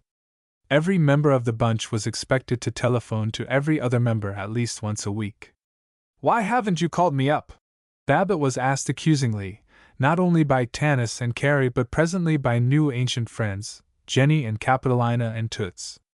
If for a moment he had seen Tanis as withering and sentimental, he lost that impression at Carrie Nork's dance. Mrs. Nork had a large house and a small husband. To her party came all of the bunch, perhaps 35 of them when they were completely mobilized. Babbitt, under the name of Old Georgie, was now a pioneer of the bunch, since each month it changed half its membership, and he who could recall the prehistoric days of a fortnight ago, before Mrs. Absalom, the food demonstrator, had gone to Indianapolis, and Mac had got sore at Minnie, was a venerable leader and able to condescend to new Petes and Minnies and Gladyses. At Carrie's, Tanis did not have to work at being hostess. She was dignified and sure, a clear, fine figure in the black chiffon frock he had always loved, and in the wider spaces of that ugly house Babbitt was able to sit quietly with her. He repented of his first revulsion, mooned at her feet, and happily drove her home. Next day he bought a violent yellow tie, to make himself young for her. He knew, a little sadly, that he could not make himself beautiful. He beheld himself as heavy, hinting of fatness, but he danced, he dressed, he chattered, to be as young as she was, as young as she seemed to be. For, as all converts, whether to a religion, love, or gardening, find as by magic that though hitherto these hobbies have not seemed to exist, now the whole world is filled with their fury, so, once he was converted to dissipation, Babbitt discovered agreeable opportunities for it everywhere. He had a new view of his sporting neighbor, Sam Doppelbrau. The Doppelbraus were respectable people, industrious people, prosperous people, whose ideal of happiness was an eternal cabaret. Their life was dominated by suburban bacchanalia of alcohol, nicotine, gasoline, and kisses. They and their set worked capably all the week, and all week looked forward to Saturday night, when they would, as they expressed it, throw a party. And the thrown party grew noisier and noisier up to Sunday dawn, and usually included an extremely rapid motor expedition to nowhere in particular. One evening when Tanis was at the theater, Babbitt found himself being lively with the Doppelbraus, pledging friendship with men whom he had for years privily denounced to Mrs. Babbitt as a rotten bunch of tin horns that I wouldn't go out with, not if they were the last people on earth. That evening he had sulkily come home and poked about in front of the house, chipping off the walk the ice clots, like fossil footprints, made by the steps of passers-by during the recent snow. Howard Littlefield came up snuffling. "Still a widower, George?" "Yump. Cold again tonight." "What do you hear from the wife?" "She's feeling fine, but her sister is still pretty sick." "Say, better come in and have dinner with us tonight, George." Oh, thanks. Have to go out." Suddenly he could not endure Littlefield's recitals of the more interesting statistics about totally uninteresting problems. He scraped at the walk and grunted. Sam Doppelbrau appeared. "Evenin', Babbitt. Working hard? Yeah, lil' exercise. Cold enough for you tonight? Well, just about. Still a widower? Uh-huh. Say, Babbitt, while she's away, I know you don't care much for booze fights, but the missus and I'd be awfully glad if you could come in some night. Think you could stand a good cocktail for once? Stand it? Young fella, I bet old Uncle George can mix the best cocktail in these United States." "Hooray! That's the way to talk. Look here, there's some folks coming to the house tonight, Louetta Swanson and some other live ones, and I'm going to open up a bottle of pre-war gin, and maybe we'll dance a while. Why don't you drop in and jazz it up a little, just for a change? Well, what time they coming?" He was at Sam Doppelbrau's at 9. It was the third time he had entered the house. By 10 he was calling Mr. Doppelbrau. "Sam, old hoss." At 11 they all drove out to the old farm inn. Babbitt sat in the back of Doppelbrau's car with Louetta Swanson. Once he had timorously tried to make love to her. Now he did not try, he merely made love, and Louetta dropped her head on his shoulder, told him what a nagger Eddie was, and accepted Babbitt as a decent and well-trained libertine. With the assistance of Tanis's bunch, the Doppelbraus, and other companions in forgetfulness, there was not an evening for 2 weeks when he did not return home late and shaky. With his other faculties blurred, he yet had the motorist's gift of being able to drive when he could scarce walk, of slowing down at corners and allowing for approaching cars. He came wambling into the house. If Verona and Kenneth Escott were about, he got past them with a hasty greeting, horribly aware of their level young glances, and hid himself upstairs. He found when he came into the warm house that he was hazier than he had believed. His head whirled. He dared not lie down. He tried to soak out the alcohol in a hot bath. For the moment his head was clearer, but when he moved about the bathroom his calculations of distance were wrong, so that he dragged down the towels, and knocked over the soap dish with a clatter which, he feared, would betray him to the children. Chilly in his dressing gown he tried to read the evening paper.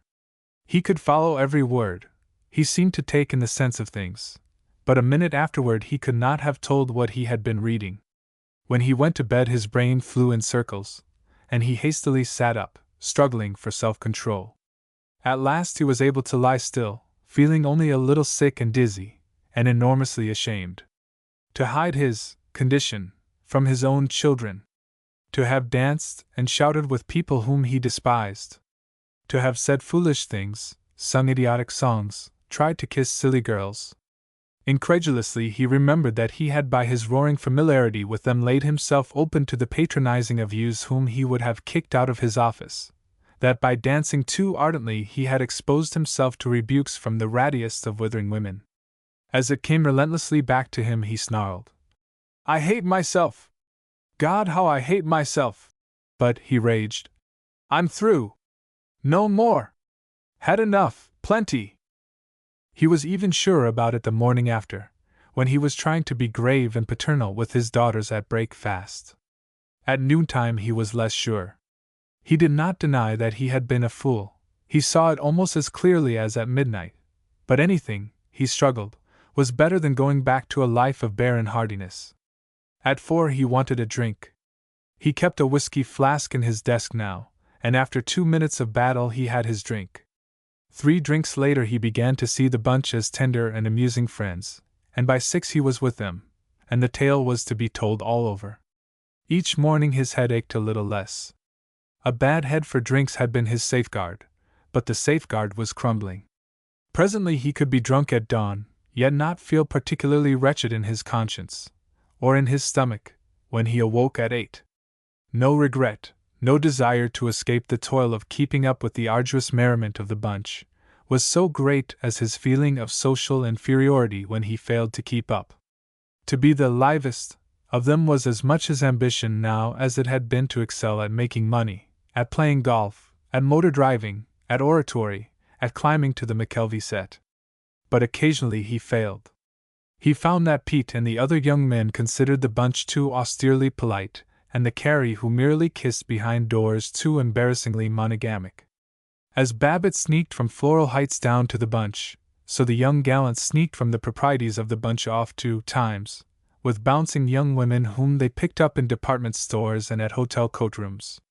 Once Babbitt tried to accompany them. There was a motor car, a bottle of whiskey, and for him a grubby shrieking cash girl from Parcher and Stein's. He sat beside her and worried. He was apparently expected to jolly her along, but when she sang out, "Hey, Lego, quit crushing me cootie garage," he did not quite know how to go on. They sat in the back room of a saloon, and Babbitt had a headache, was confused by their new slang, looked at them benevolently, wanted to go home, and had a drink, a good many drinks. 2 evenings after, Fulton Bemis, the surly older man of the bunch, took Babbitt aside and grunted, "Look here, it's none of my business, and God knows I always lap up my share of the hooch, but don't you think you better watch yourself? You're one of these enthusiastic chumps that always overdo things. D'you realize you're throwing in the booze as fast as you can, and you eat one cigarette right after another? Better cut it out for a while." Babbitt tearfully said that good old Fult was a prince, and yes, he certainly would cut it out, and thereafter he lighted a cigarette and took a drink and had a terrific quarrel with Tanis when she caught him being affectionate with Carrie Nork. Next morning he hated himself that he should have sunk into a position where a 15th-rater like Fulton Bemis could rebuke him.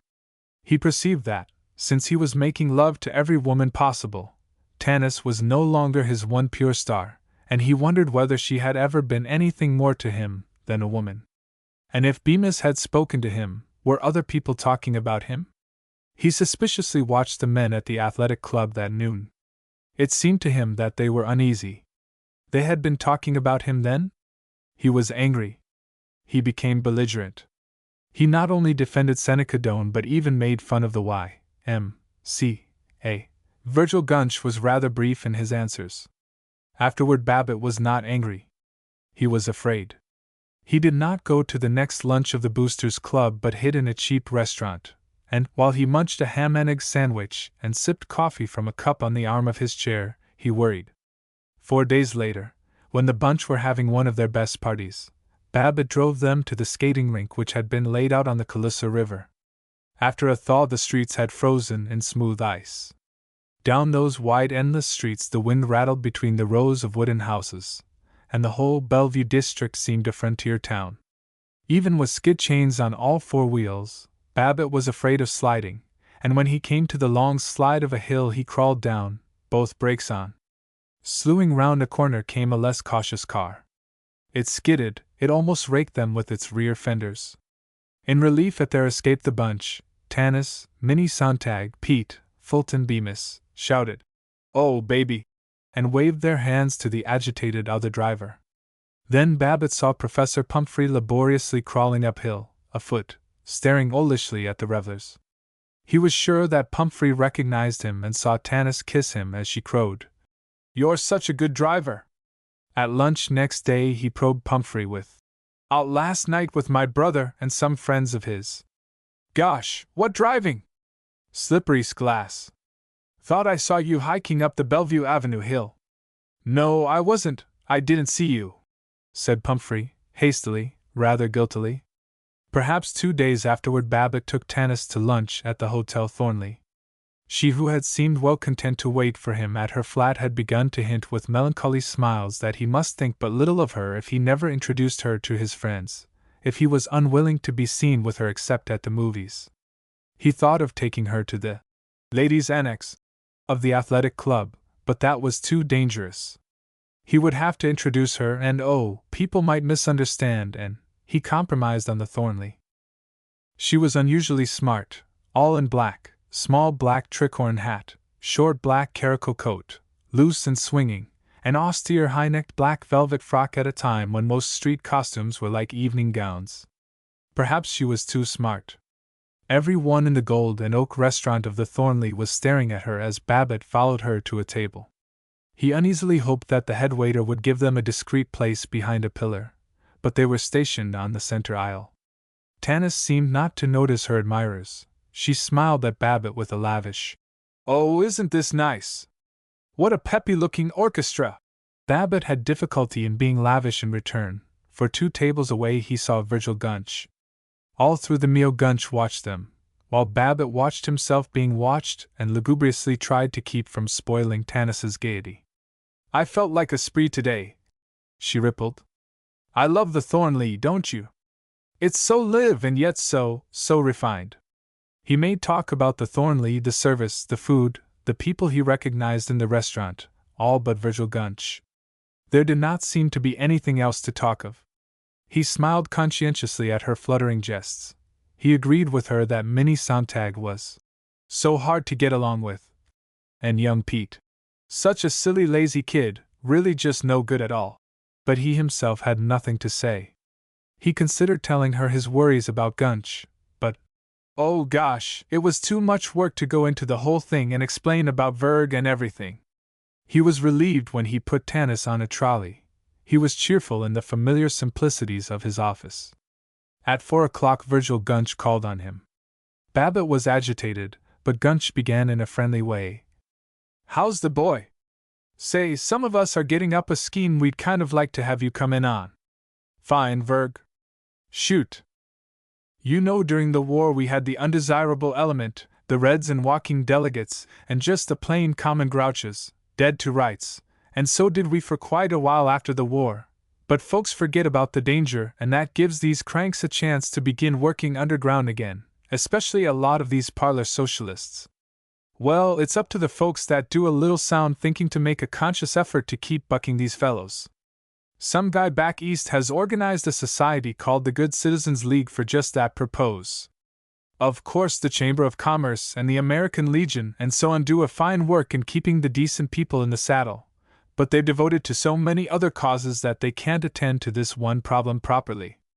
But the Good Citizens League, the G.C.L., they stick right to it. Oh, the G.C.L.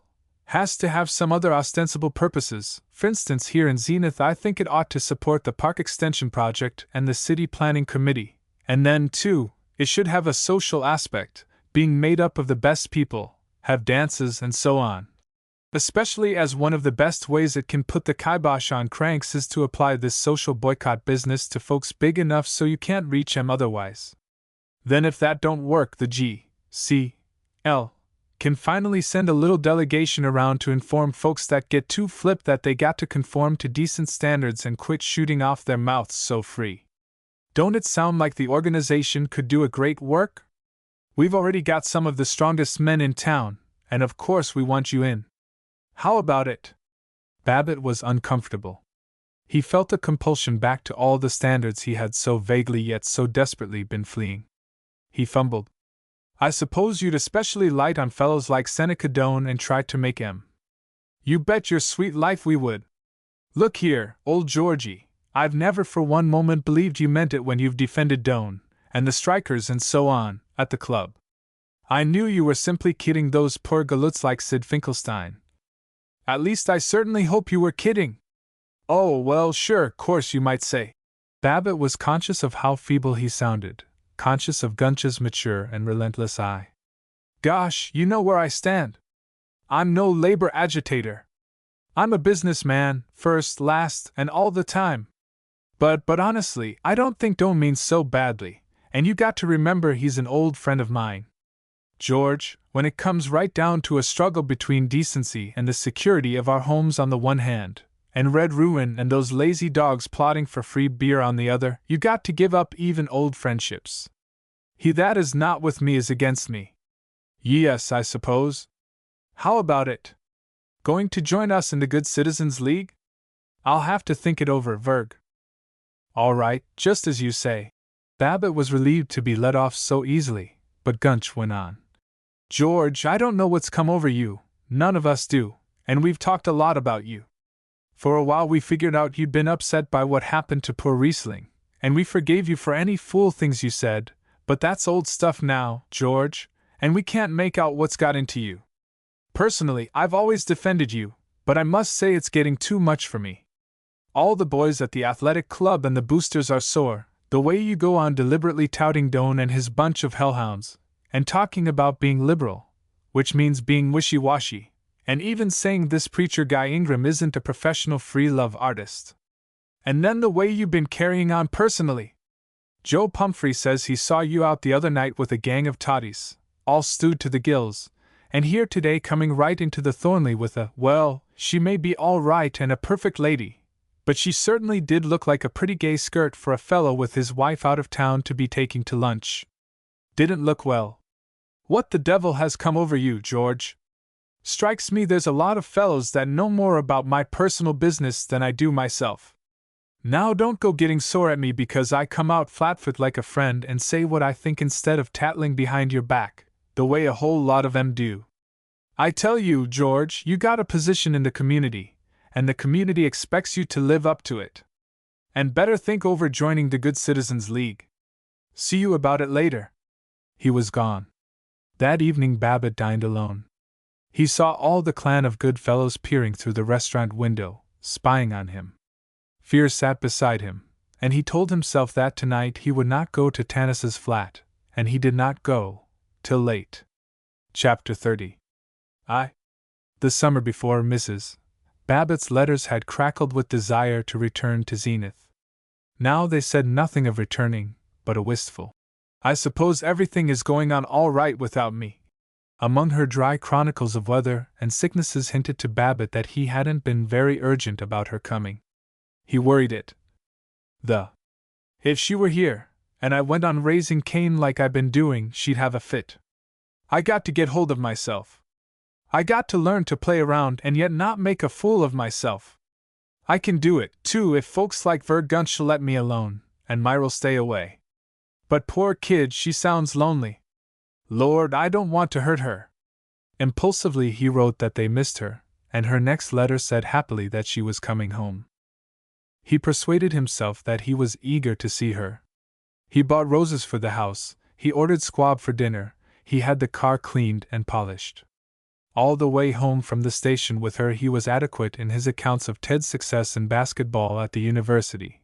But before they reached Floral Heights there was nothing more to say, and already he felt the force of her stolidity, wondered whether he could remain a good husband and still sneak out of the house this evening for half an hour with the bunch.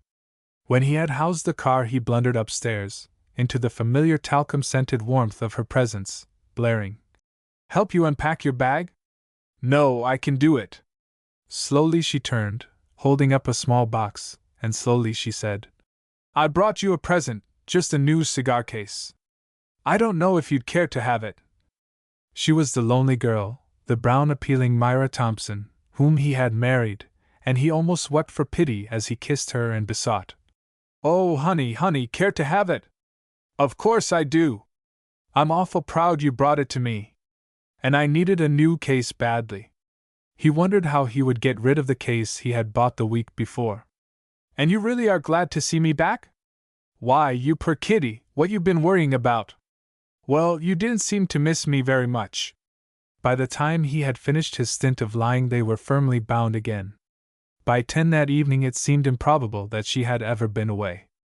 There was but one difference, the problem of remaining a respectable husband, a Floral Heights husband, yet seeing Tanis and the bunch with frequency. He had promised to telephone to Tanis that evening, and now it was melodramatically impossible. He prowled about the telephone, impulsively thrusting out a hand to lift the receiver, but never quite daring to risk it. Nor could he find a reason for slipping down to the drug store on Smith Street, with its telephone booth. He was laden with responsibility till he threw it off with the speculation, "Why the deuce should I fret so about not being able to phone Tanis? She can get along without me. I don't owe her anything. She's a fine girl, but I've given her just as much as she has me. Oh, damn these women and the way they get you all tied up in complications." 2. For a week he was attentive to his wife, took her to the theater, to dinner at the Littlefields. Then the old weary dodging and shifting began, and at least 2 evenings a week he spent with the bunch. He still made pretense of going to the Elks and to committee meetings, but less and less did he trouble to have his excuses interesting, less and less did she affect to believe them. He was certain that she knew he was associating with what Floral Heights called a sporty crowd. Yet neither of them acknowledged it. In matrimonial geography, the distance between the first mute recognition of a break and the admission thereof is as great as the distance between the first naive faith and the first doubting. As he began to drift away, he also began to see her as a human being, to like and dislike her instead of accepting her as a comparatively movable part of the furniture, and he compassionated that husband and wife relation which, in 25 years of married life, had become a separate and real entity.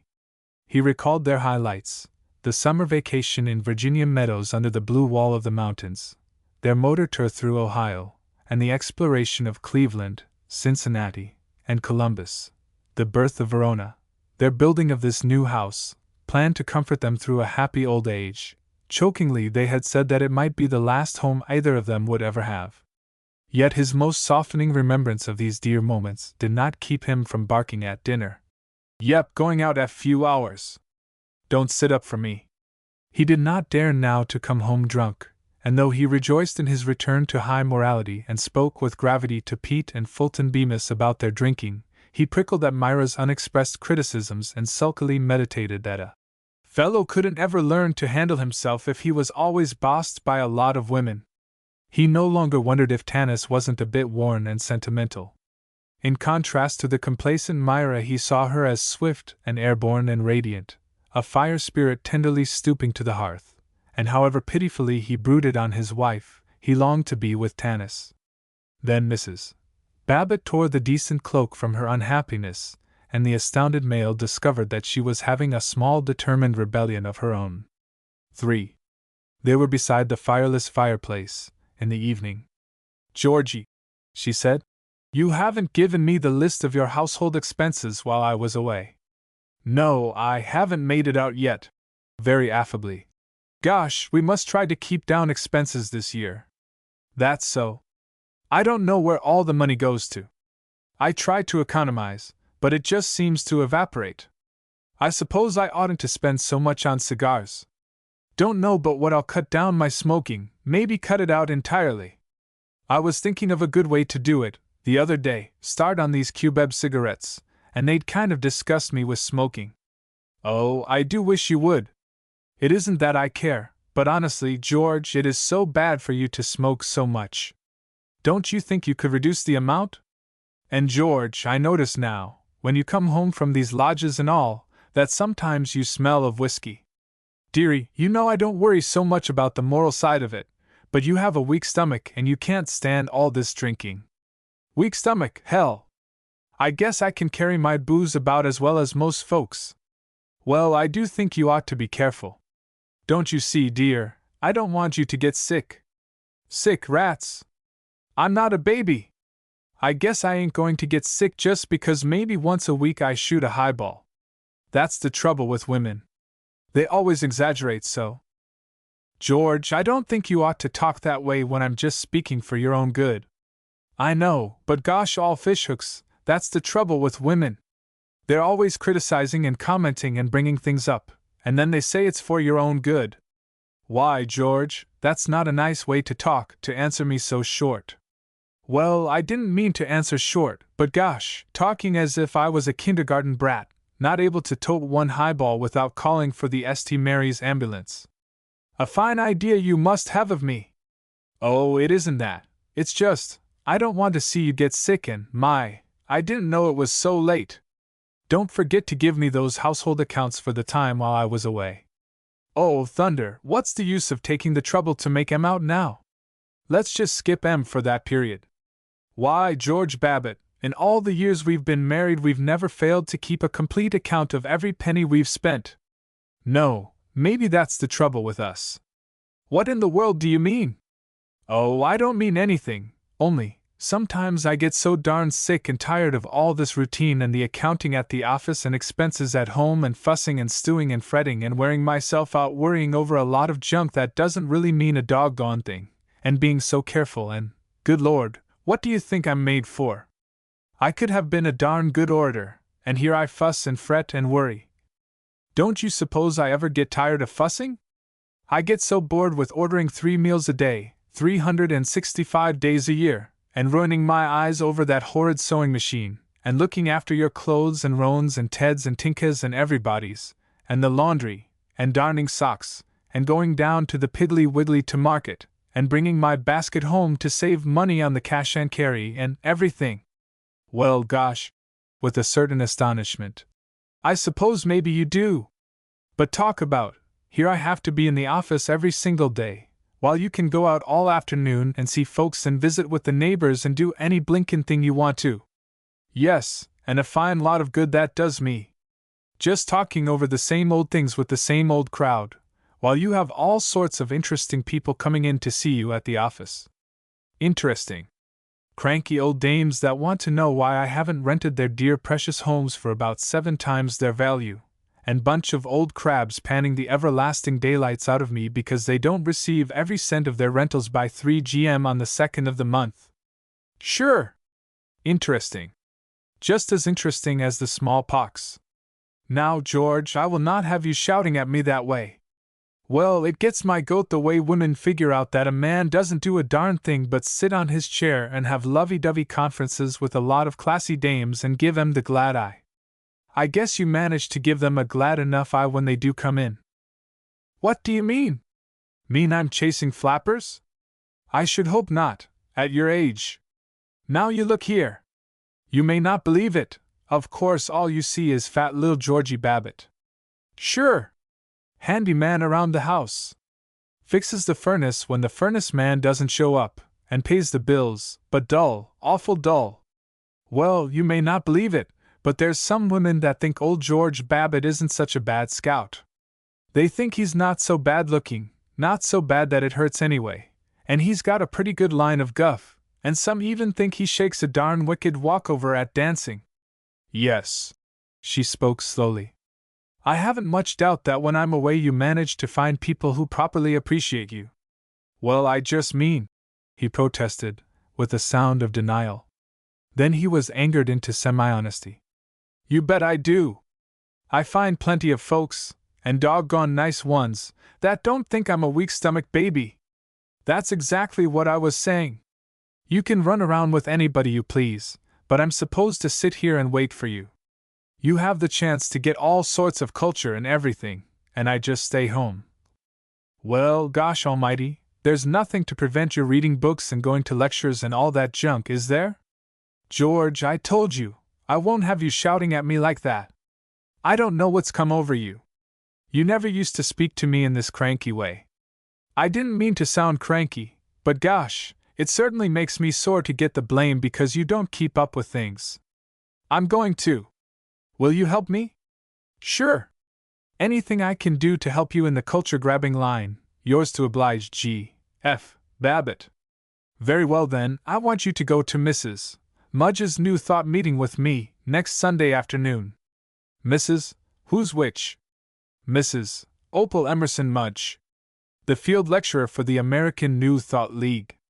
She's going to speak on cultivating the sun spirit before the League of the Higher Illumination, at the Thornley. Oh, punk! New Thought! Hash thought with a poached egg! Cultivating the, it sounds like why is a mouse when it spins? That's a fine spiel for a good Presbyterian to be going to, when you can hear Doc Drew. Reverend Drew is a scholar and a pulpit orator and all that, but he hasn't got the inner ferment, as Mrs. Mudge calls it. He hasn't any inspiration for the new era. Women need inspiration now. So I want you to come, as you promised. 4. The Zenith branch of the League of the Higher Illumination met in the smaller ballroom at the Hotel Thornley, a refined apartment with pale green walls and plaster wreaths of roses, refined parquet flooring, and ultra-refined frail gilt chairs. Here were gathered 65 women and 10 men. Most of the men slouched in their chairs and wriggled, while their wives sat rigidly at attention, but 2 of them, red-necked, meaty men, were as respectably devout as their wives. They were newly rich contractors who, having bought houses, motors, hand-painted pictures, and gentlemanliness, were now buying a refined ready-made philosophy. It had been a toss-up with them whether to buy New Thought, Christian Science, or a good standard high church model of Episcopalianism. In the flesh, Mrs. Opal Emerson Mudge fell somewhat short of a prophetic aspect. She was pony-built and plump, with the face of a haughty Pekingese, a button of a nose, and arms so short that, Despite her most indignant endeavors, she could not clasp her hands in front of her as she sat on the platform waiting. Her frock of taffeta and green velvet, with 3 strings of glass beads, and large folding eyeglasses dangling from a black ribbon, was a triumph of refinement. Mrs. Mudge was introduced by the president of the League of the Higher Illumination, an oldish young woman with a yearning voice, white spats, and a mustache. She said that Mrs. Mudge would now make it plain to the simplest intellect how the sun spirit could be cultivated, and they who had been thinking about cultivating one would do well to treasure Mrs. Mudge's words, because even Zenith, and everybody knew that Zenith stood in the van of spiritual and new thought progress, didn't often have the opportunity to sit at the feet of such an inspiring optimist and metaphysical seer as Mrs. Opal Emerson Mudge, who had lived the life of wider usefulness. Through concentration, and in the silence found those secrets of mental control and the inner key which were immediately going to transform and bring peace, power, and prosperity to the unhappy nations. And so, friends, would they for this precious gem-studded hour forget the illusions of the seeming real, and in the actualization of the deep-lying veritas pass, along with Mrs. Opal Emerson Mudge, to the realm beautiful. If Mrs. Mudge was rather pudgier than one would like one's swamis, yogis, seers, and initiates, yet her voice had the real professional note. It was refined and optimistic, it was overpoweringly calm, it flowed unrelentlessly, without one comma, till Babbitt was hypnotized. Her favorite word was always, which she pronounced always. Her principal gesture was a pontifical but thoroughly ladylike blessing with 2 stubby fingers. She explained about this matter of spiritual saturation. There are those. Of those, she made a linked sweetness long drawn out, a far-off delicate call in a twilight minor. It chastely rebuked the restless husbands, yet brought them a message of healing. There are those who have seen the rim and outer seeming of the logos. There are those who have glimpsed and in enthusiasm possessed themselves of some segment and portion of the logos. There are those who thus flicked but not penetrated and radioactivated by the dynamis go always to and fro assertive that they possess and are possessed of the logos and the metaphysicos. But this word I bring you, this concept I enlarge, that those that are not utter, are not even inceptive, and that holiness is in its definitive essence always holiness, and it proved that the essence of the sun spirit was truth, but its aura and effluxion were cheerfulness. Face always the day with the dawn, laugh with the enthusiasm of the initiate who perceives that all works together in the revolutions of the wheel, and who answers the strictures of the soured souls of the destructionists with a glad affirmation. It went on for about an hour and 7 minutes. At the end Mrs. Mudge spoke with more vigor and punctuation. Now let me suggest to all of you the advantages of the Theosophical and Pantheistic Oriental Reading Circle, which I represent. Our object is to unite all the manifestations of the new era into one cohesive whole: New Thought, Christian Science, Theosophy, Vedanta, Bahaism, and the other sparks from the one new light. The subscription is but $10 a year, and for this mere pittance the members receive not only the monthly magazine, Pearls of Healing, but the privilege of sending right to the President, our revered Mother Dobbs, any questions regarding spiritual progress, matrimonial problems, health and well-being questions, financial difficulties, and they listened to her with adoring attention. They looked genteel. They looked iron out. They coughed politely, and crossed their legs with quietness, and in expensive linen handkerchiefs they blew their noses with a delicacy altogether optimistic and refined. As for Babbitt, he sat and suffered. When they were blessedly out in the air again, when they drove home through a wind smelling of snow and honest sun, he dared not speak. They had been too near to quarreling these days. Mrs. Babbitt forced it. Did you enjoy Mrs. Mudge's talk? Well, what did you get out of it? Oh, it starts a person thinking. It gets you out of a routine of ordinary thoughts. Well, I'll hand it to Opal, she isn't ordinary. But gosh, honest, did that stuff mean anything to you? Of course I'm not trained in metaphysics, and there was lots I couldn't quite grasp, but I did feel it was inspiring. And she speaks so readily. I do think you ought to have got something out of it. Well, I didn't. I swear, I was simply astonished, the way those women lapped it up. Why the dickens they want to put in their time listening to all that blah when they It's certainly better for them than going to roadhouses and smoking and drinking. I don't know whether it is or not. Personally, I don't see a whole lot of difference. In both cases, they're trying to get away from themselves. Most everybody is these days, I guess. And I'd certainly get a whole lot more out of hoofing it in a good lively dance, even in some dive, than sitting looking as if my collar was too tight, and feeling too scared to spit, and listening to Opal chewing her words. I'm sure you do. You're very fond of dives. No doubt you saw a lot of them while I was away. Look here. You've been doing a hell of a lot of insinuating and hinting around lately, as if I were leading a double life or something, and I'm damn sick of it, and I don't want to hear anything more about it. Why, George Babbitt? Do you realize what you're saying? Why, George, in all our years together you've never talked to me like that. It's about time then. Lately you've been getting worse and worse, and now, finally, you're cursing and swearing at me and shouting at me, and your voice so ugly and hateful, I just shudder. Oh, rats, quit exaggerating. I wasn't shouting or swearing either. I wish you could hear your own voice. Maybe you don't realize how it sounds. But even so, you never used to talk like that. You simply couldn't talk this way if something dreadful hadn't happened to you. His mind was hard. With amazement he found that he wasn't particularly sorry. It was only with an effort that he made himself more agreeable. Well, gosh, I didn't mean to get sore. George, do you realize that we can't go on like this, getting farther and farther apart, and you ruder and ruder to me? I just don't know what's going to happen. He had a moment's pity for her bewilderment. He thought of how many deep and tender things would be hurt if they really couldn't go on like this. But his pity was impersonal, and he was wondering, wouldn't it maybe be a good thing if, not a divorce and all that, oh course, but kind of a little more independence? While she looked at him pleadingly, he drove on in a dreadful silence. Chapter 31. When he was away from her, while he kicked about the garage and swept the snow off the running board and examined a cracked hose connection, he repented. He was alarmed and astonished that he could have flared out at his wife, and thought fondly how much more lasting she was than the flighty bunch. He went in to mumble that he was sorry, didn't mean to be grouchy, and to inquire as to her interest in movies. But in the darkness of the movie theater he brooded that he'd gone and tied himself up to Myra all over again. He had some satisfaction in taking it out on Tanis Judique. Hang Tanis anyway! Why'd she gone and got him into these mix-ups and made him all jumpy and nervous and cranky? Too many complications. Cut 'em out. When he wanted peace. For 10 days he did not see Tanis nor telephone to her, and instantly she put upon him the compulsion which he hated.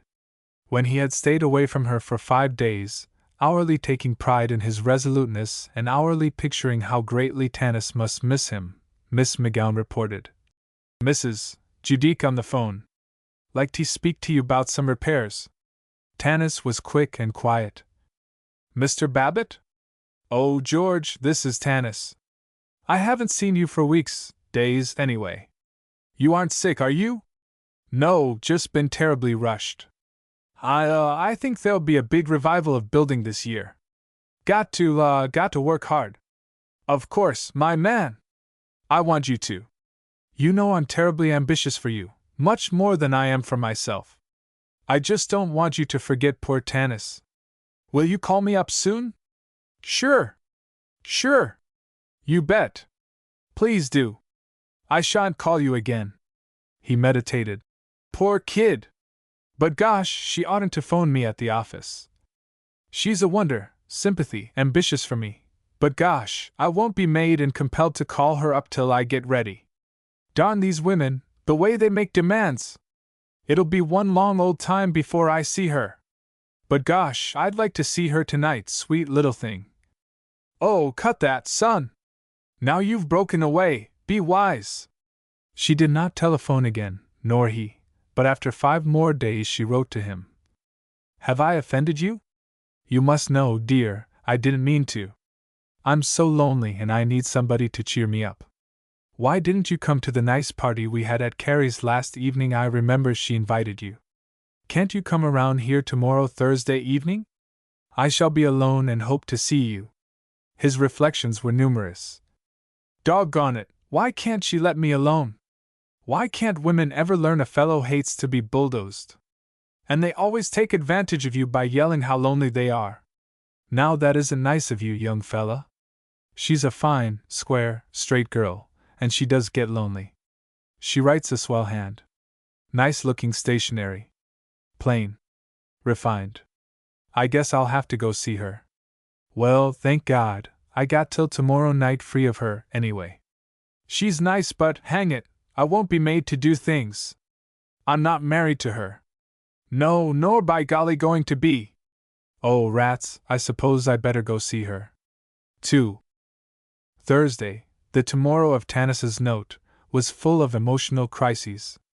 At the Roughnecks' table at the club, Verd Gunch talked of the Good Citizens League and, it seemed to Babbitt, deliberately left him out of the invitations to join. Old Matt Penniman, the general utility man at Babbitt's office, had troubles, and came in to groan about them. His oldest boy was no good. His wife was sick, and he had quarreled with his brother-in-law. Conrad Light also had troubles, and since Light was one of his best clients, Babbitt had to listen to them. Mr. Light, it appeared, was suffering from a peculiarly interesting neuralgia, and the garage had overcharged him. When Babbitt came home, everybody had troubles. His wife was simultaneously thinking about discharging the impudent new maid, and worried lest the maid leave, and Tinka desired to denounce her teacher. Oh, quit fussing! Babbitt fussed. You never hear me whining about my troubles, and yet if you had to run a real estate office, why, today I found Miss Bannigan was 2 days behind with her accounts, and I pinched my finger in my desk, and Light was in and just as unreasonable as ever. He was so vexed that after dinner, when it was time for a tactful escape to Tanis, he merely grumped to his wife. Got to go out. Be back by 11, should think. Oh. You're going out again? Again? What do you mean again? Haven't hardly been out of the house for a week. Are you going to the Elks? Nope. Got to see some people. Though this time he heard his own voice and knew that it was curt, though she was looking at him with wide-eyed reproach, he stumped into the hall, jerked on his ulster and fur-lined gloves, and went out to start the car. He was relieved to find Tanis cheerful, unreproachful, and brilliant in a frock of brown net over gold tissue. You poor man, having to come out on a night like this. It's terribly cold. Don't you think a small highball would be nice? Now, by golly, there's a woman with savvy. I think we could more or less stand a highball if it wasn't too long a one, not over a foot tall. He kissed her with careless heartiness. He forgot the compulsion of her demands. He stretched in a large chair and felt that he had beautifully come home. He was suddenly loquacious. He told her what a noble and misunderstood man he was, and how superior to Pete, Fulton Bemis, and the other men of their acquaintance, and she, bending forward, chin in charming hand, brightly agreed. But when he forced himself to ask, "Well, honey, how's things with you?" she took his duty question seriously, and he discovered that she too had troubles. "Oh, all right, but I did get so angry with Carrie. She told Minnie that I told her that Minnie was an awful tightwad, and Minnie told me Carrie had told her, and of course I told her I hadn't said anything of the kind, and then Carrie found Minnie had told me, and she was simply furious because Minnie had told me, and of course I was just boiling because Carrie had told her I'd told her, and then we all met up at Fulton's. His wife is away, thank heavens. Oh, there's the dandiest floor in his house to dance on, and we were all of us simply furious at each other, and, oh, I do hate that kind of a mix-up, don't you?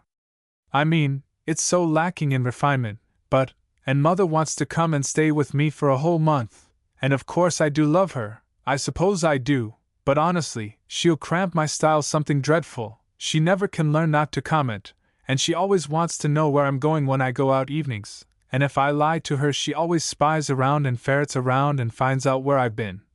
And then she looks like Patience on a monument till I could just scream. And oh, I must tell you, you know I never talk about myself. I just hate people who do, don't you? But I feel so stupid tonight, and I know I must be boring you with all this, but what would you do about Mother? He gave her facile masculine advice. She was to put off her mother's stay. She was to tell Carrie to go to the deuce. For these valuable revelations she thanked him, and they ambled into the familiar gossip of the bunch. Of what a sentimental fool was Carrie. Of what a lazy brat was Pete. Of how nice Fulton Bemis could be. Course lots of people think he's a regular old grouch when they meet him because he doesn't give 'em the glad hand the first crack out of the box, but when they get to know him, he's a corker. But as they had gone conscientiously through each of these analyses before, the conversation staggered. Babbitt tried to be intellectual and deal with general topics. He said some thoroughly sound things about disarmament, and broad-mindedness and liberalism, but it seemed to him that general topics interested Tanis only when she could apply them to Pete, Carrie, or themselves. He was distressingly conscious of their silence. He tried to stir her into chattering again, but silence rose like a gray presence and hovered between them. He labored. It strikes me that unemployment is lessening. Maybe Pete will get a decent job then. Silence. Desperately he essayed. What's the trouble, old honey? You seem kind of quiet tonight. Am I? Oh, I'm not. But do you really care whether I am or not? Care? Sure. Course I do. Do you really? She swooped on him, sat on the arm of his chair. He hated the emotional drain of having to appear fond of her. He stroked her hand, smiled up at her dutifully, and sank back. George, I wonder if you really like me at all? Course I do, silly. Do you really, precious? Do you care a bit? Why, certainly. You don't suppose I'd be here if I didn't? Now see here, young man, I won't have you speaking to me in that huffy way. I didn't mean to sound huffy. I just, in injured and rather childish tones. Gosh almighty, it makes me tired the way everybody says I sound huffy when I just talk natural. Do they expect me to sing it or something? Who do you mean by everybody? How many other ladies have you been consoling? Look here now, I won't have this hinting. Humbly. I know, dear. I was only teasing. I know it didn't mean to talk huffy, it was just tired. Forgive bad Tanis. But say you love me, say it. I love you. Course I do. Yes, you do. Cynically. Oh, darling, I don't mean to be rude, but I get so lonely. I feel so useless. Nobody needs me, nothing I can do for anybody. And you know, dear, I'm so active, I could be if there was something to do. And I am young, aren't I? I'm not an old thing. I'm not old and stupid, am I? He had to assure her. She stroked his hair, and he had to look pleased under that touch, the more demanding in its beguiling softness. He was impatient. He wanted to flee out to a hard, sure, unemotional man-world. Through her delicate and caressing fingers she may have caught something of his shrugging distaste. She left him. He was for the moment buoyantly relieved. She dragged a footstool to his feet and sat looking beseechingly up at him. But as in many men the cringing of a dog, the flinching of a frightened child, roused not pity but a surprised and jerky cruelty, so her humility only annoyed him.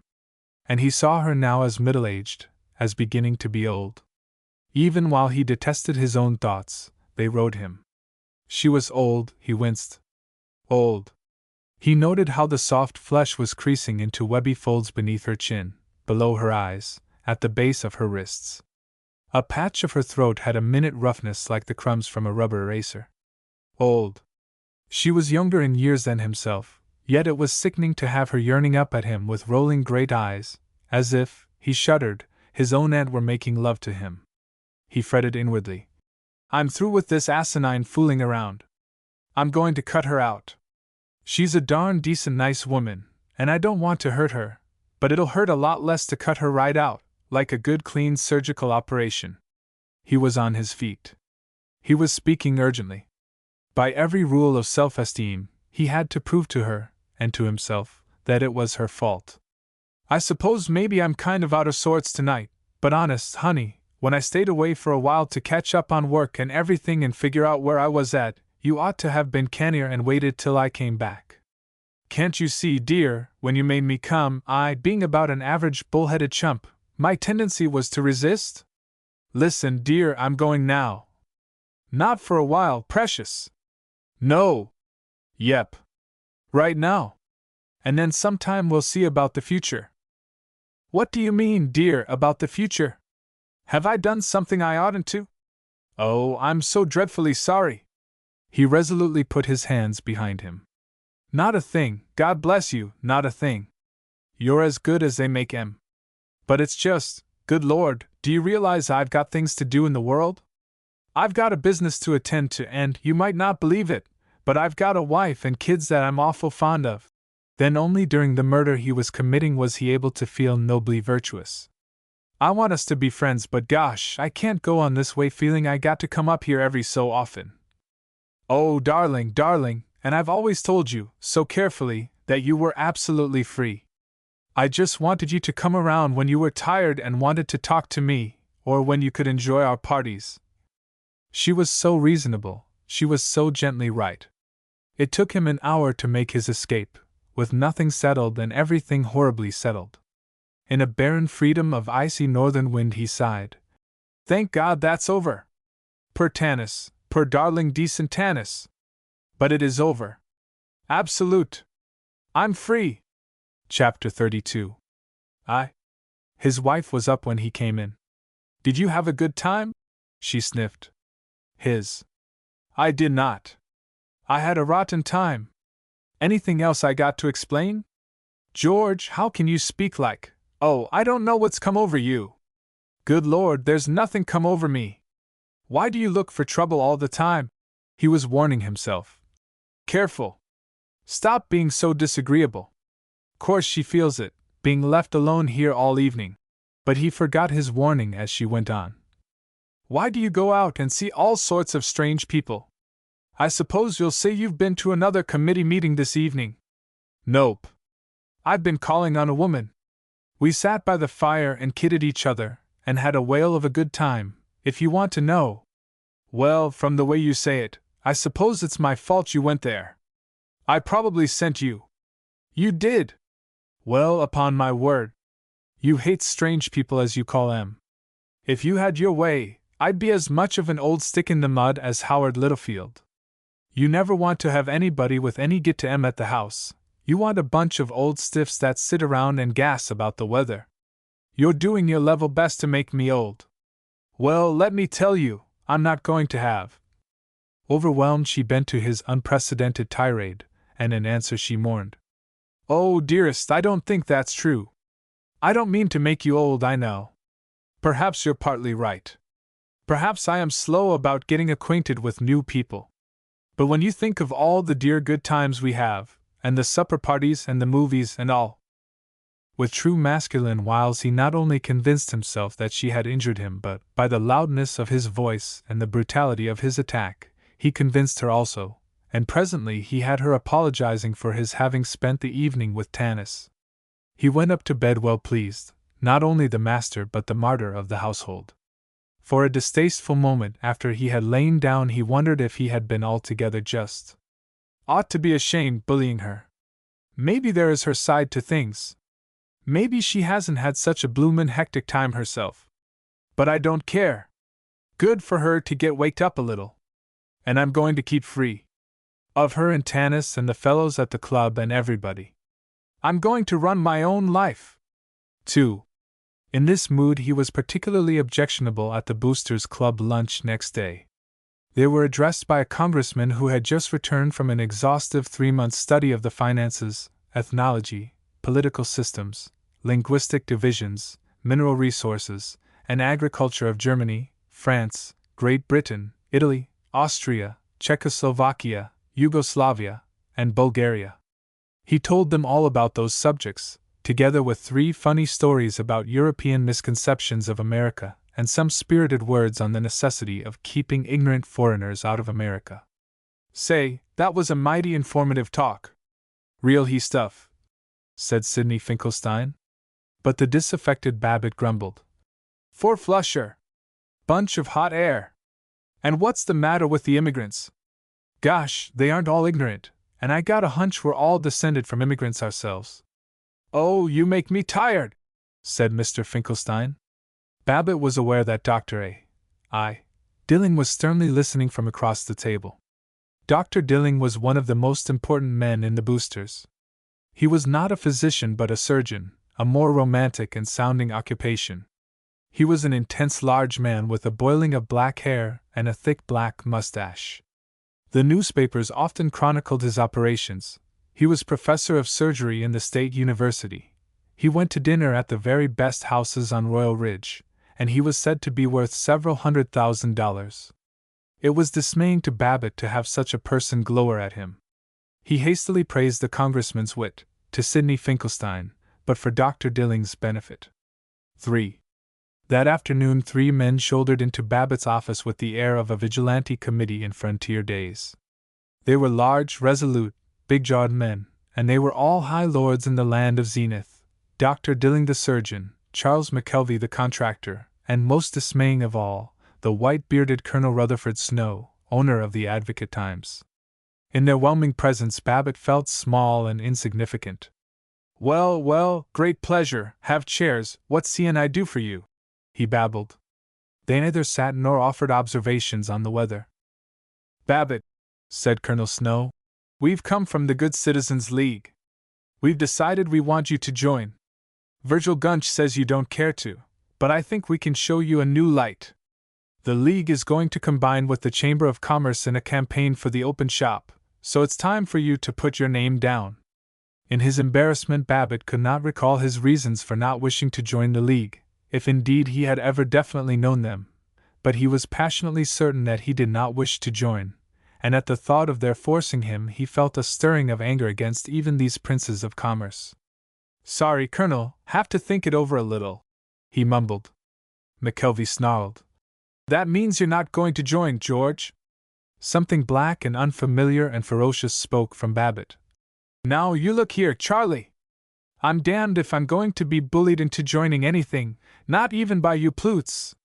"We're not bullying anybody," Dr. Billing began, but Colonel Snow thrust him aside with, "Certainly we are. We don't mind a little bullying, if it's necessary. Babbitt, the GCL has been talking about you a good deal. You're supposed to be a sensible, clean, responsible man. You always have been. But here lately, for God knows what reason, I hear from all sorts of sources that you're running around with a loose crowd, and what's a whole lot worse, you've actually been advocating and supporting some of the most dangerous elements in town, like this fellow Doane. Colonel, that strikes me as my private business. Possibly, but we want to have an understanding. You've stood in, you and your father-in-law, with some of the most substantial and forward-looking interests in town, like my friends of the Street Traction Company, and my papers have given you a lot of boosts. Well, you can't expect the decent citizens to go on aiding you if you intend to side with precisely the people who are trying to undermine us."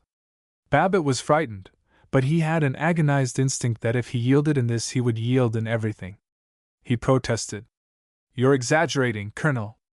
I believe in being broad-minded and liberal, but of course, I'm just as much agin the cranks and blatherskites and labor unions and so on as you are.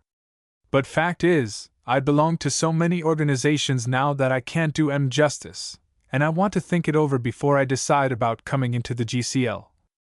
Colonel Snow condescended. "Oh no, I'm not exaggerating. Why, the doctor here heard you cussing out and defaming one of the finest types of Republican congressmen, just this noon. And you have entirely the wrong idea about thinking over joining. We're not begging you to join the GCL, we're permitting you to join. I'm not sure, my boy, but what if you put it off? It'll be too late. I'm not sure we'll want you then. Better think quick, better think quick." The 3 vigilantes, formidable in their righteousness, stared at him in a taut silence. Babbitt waited through. He thought nothing at all, he merely waited, while in his echoing head buzzed, "I don't want to join. I don't want to join. I don't want to." "All right. Sorry for you," said Colonel Snow, and the 3 men abruptly turned their beefy backs. 4. As Babbitt went out to his car that evening he saw Virgil Gunch coming down the block. He raised his hand in salutation, but Gunch ignored it and crossed the street. He was certain that Gunch had seen him. He drove home in sharp discomfort. His wife attacked at once. "Georgie dear, Muriel Frink was in this afternoon, And she says that chum says the committee of this Good Citizens League especially asked you to join and you wouldn't. Don't you think it would be better? You know all the nicest people belong, and the League stands for. I know what the League stands for. It stands for the suppression of free speech and free thought and everything else. I don't propose to be bullied and rushed into joining anything, and it isn't a question of whether it's a good league or a bad league or what the hell kind of a league it is. It's just a question of my refusing to be told I got to. But dear, if you don't join, people might criticize you. Let 'em criticize. But I mean nice people. Rats, matter of fact, this whole league is just a fad. It's like all these other organizations that start off with such a rush and let on they're going to change the whole works, and pretty soon they peter out and everybody forgets all about 'em. But if it's the fad now, don't you think you? No, I don't. Oh, Myra, please quit nagging me about it. I'm sick of hearing about the confounded GCL. I almost wish I'd joined it when Verg first came around, and got it over. And maybe I'd come in today if the committee hadn't tried to bullyrag me, but by God, as long as I'm a free-born independent American CID. Now, George, you're talking exactly like the German furnace man. Oh, I am I? Then I won't talk at all. He longed, that evening, to see Tanis Judique, to be strengthened by her sympathy. When all the family were upstairs he got as far as telephoning to her apartment house. But he was agitated about it, and when the janitor answered he blurted, "Nev mind, I'll call later," and hung up the receiver. If Babbitt had not been certain about Virgil Gunch's avoiding him, there could be little doubt about William Washington E. Horn, next morning. When Babbitt was driving down to the office he overtook E. Horn's car, with the great banker sitting in anemic solemnity behind his chauffeur. Babbitt waved and cried, "Mornin'!" E. Horn looked at him deliberately, hesitated, and gave him a nod more contemptuous than a direct cut. Babbitt's partner and father-in-law came in at 10. "George, what's this I hear about some song and dance you gave Colonel Snow about not wanting to join the GCL? What the dickens you trying to do? Wreck the firm? You don't suppose these big guns will stand your bucking them and springing all this liberal poppycock you've been getting off lately, do you? Oh, rats, Henry T., you've been reading bum fiction. There ain't any such a thing as these plots to keep folks from being liberal. This is a free country. A man can do anything he wants to. Course ain't any plots. Who said they was? Only if folks get an idea you're scatterbrained and unstable, you don't suppose they'll want to do business with you, do you? One little rumor about your being a crank would do more to ruin this business than all the plots and stuff that these fool story writers could think up in a month of Sundays." That afternoon, when the old reliable Conrad Light, the merry miser, Conrad Light, appeared, and Babbitt suggested his buying a parcel of land in the new residential section of Dorchester, Light said hastily, too hastily, No, don't want to go into anything new just now." A week later Babbitt learned, through Henry Thompson, that the officials of the Street Traction Company were planning another real estate coup, and that Sanders, Torrey and Wing, not the Babbitt-Thompson Company, were to handle it for them. "I figure that Jake Offutt is kind of leery about the way folks are talking about you. Of course Jake is a rock-ribbed old diehard, and he probably advised the Traction fellows to get some other broker." "George, you got to do something," trembled Thompson. And in a rush, Babbitt agreed. All nonsense the way people misjudged him, but still, he determined to join the Good Citizens League the next time he was asked, and in furious resignation he waited. He wasn't asked? They ignored him. He did not have the courage to go to the League and beg in, and he took refuge in a shaky boast that he had gotten away with bucking the whole city. Nobody could dictate to him how he was going to think and act. He was jarred as by nothing else when the paragon of stenographers, Miss McGowan, suddenly left him. Though her reasons were excellent, she needed a rest. Her sister was sick, she might not do any more work for 6 months. He was uncomfortable with her successor, Miss Havstad. What Miss Havstad's given name was, no one in the office ever knew. It seemed improbable that she had a given name, a lover, a powder puff, or a digestion.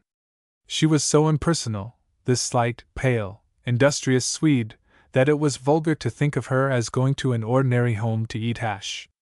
She was a perfectly oiled and enameled machine, and she ought, each evening, to have been dusted off and shut in her desk beside her too slim, too frail pencil points. She took dictation swiftly. Her typing was perfect, but Babbitt became jumpy when he tried to work with her. She made him feel puffy, and at his best beloved daily jokes she looked gently inquiring. He longed for Miss McGowan's return, and thought of writing to her. Then he heard that Miss McGowan had, a week after leaving him, gone over to his dangerous competitors Sanders, Torrey, and Wing. He was not merely annoyed, he was frightened. Why did she quit then? He worried. Did she have a hunch my business is going on the rocks? And it was Sanders got the street traction deal. Rats, sinking ship! Gray fear loomed always by him now. He watched Fitzwillinger, the young salesman, and wondered if he too would leave. Daily he fancied slights. He noted that he was not asked to speak at the annual Chamber of Commerce dinner. When Orville Jones gave a large poker party and he was not invited, he was certain that he had been snubbed. He was afraid to go to lunch at the athletic club, and afraid not to go. He believed that he was spied on, that when he left the table they whispered about him. Everywhere he heard the rustling whispers, in the offices of clients, in the bank when he made a deposit, in his own office, in his own home. Interminably he wondered what they were saying of him. All day long in imaginary conversations he caught them marveling. Babbitt? Why, say, he's a regular anarchist. You got to admire the fellow for his nerve, the way he turned liberal and, by golly, just absolutely runs his life to suit himself. But say, he's dangerous, that's what he is, and he's got to be shown up. He was so twitchy that when he rounded a corner and chanced on two acquaintances talking, whispering, his heart leaped, and he stalked by like an embarrassed schoolboy. When he saw his neighbors Howard Littlefield and Orville Jones together, he peered at them, went indoors to escape their spying, and was miserably certain that they had been whispering, plotting, whispering. Through all his fear ran defiance. He felt stubborn. Sometimes he decided that he had been a very devil of a fellow, as bold as Seneca Doane. Sometimes he planned to call on Doane and tell him what a revolutionist he was, and never got beyond the planning. But just as often, when he heard the soft whispers enveloping him, he wailed, "Good Lord, what have I done? Just played with the bunch, and called down Clarence Drum about being such a high and mighty sodger. Never catch me criticizing people and trying to make them accept my ideas." He could not stand the strain. Before long he admitted that he would like to flee back to the security of conformity, provided there was a decent and creditable way to return. But stubbornly, he would not be forced back. He would not, he swore, eat dirt. Only in spirited engagements with his wife did these turbulent fears rise to the surface. She complained that he seemed nervous, that she couldn't understand why he did not want to drop in at the Littlefields for the evening. He tried, but he could not express to her the nebulous facts of his rebellion and punishment. And, with Paul and Tanis lost, he had no one to whom he could talk. "Good Lord, Tinka is the only real friend I have these days." He sighed, and he clung to the child, played floor games with her all evening. He considered going to see Paul in prison, but though he had a pale curt note from him every week, he thought of Paul as dead. It was Tanis for whom he was longing. "I thought I was so smart and independent, cutting Tanis out, and I need her, Lord how I need her," he raged. "Myra simply can't understand. All she sees in life is getting along by being just like other folks. But Tanis, she'd tell me I was all right." Then he broke, and one evening, late, he did run to Tanis. He had not dared to hope for it, but she was in, and alone. Only she wasn't Tanis. She was a courteous, brow-lifting, ice-armored woman who looked like Tanis.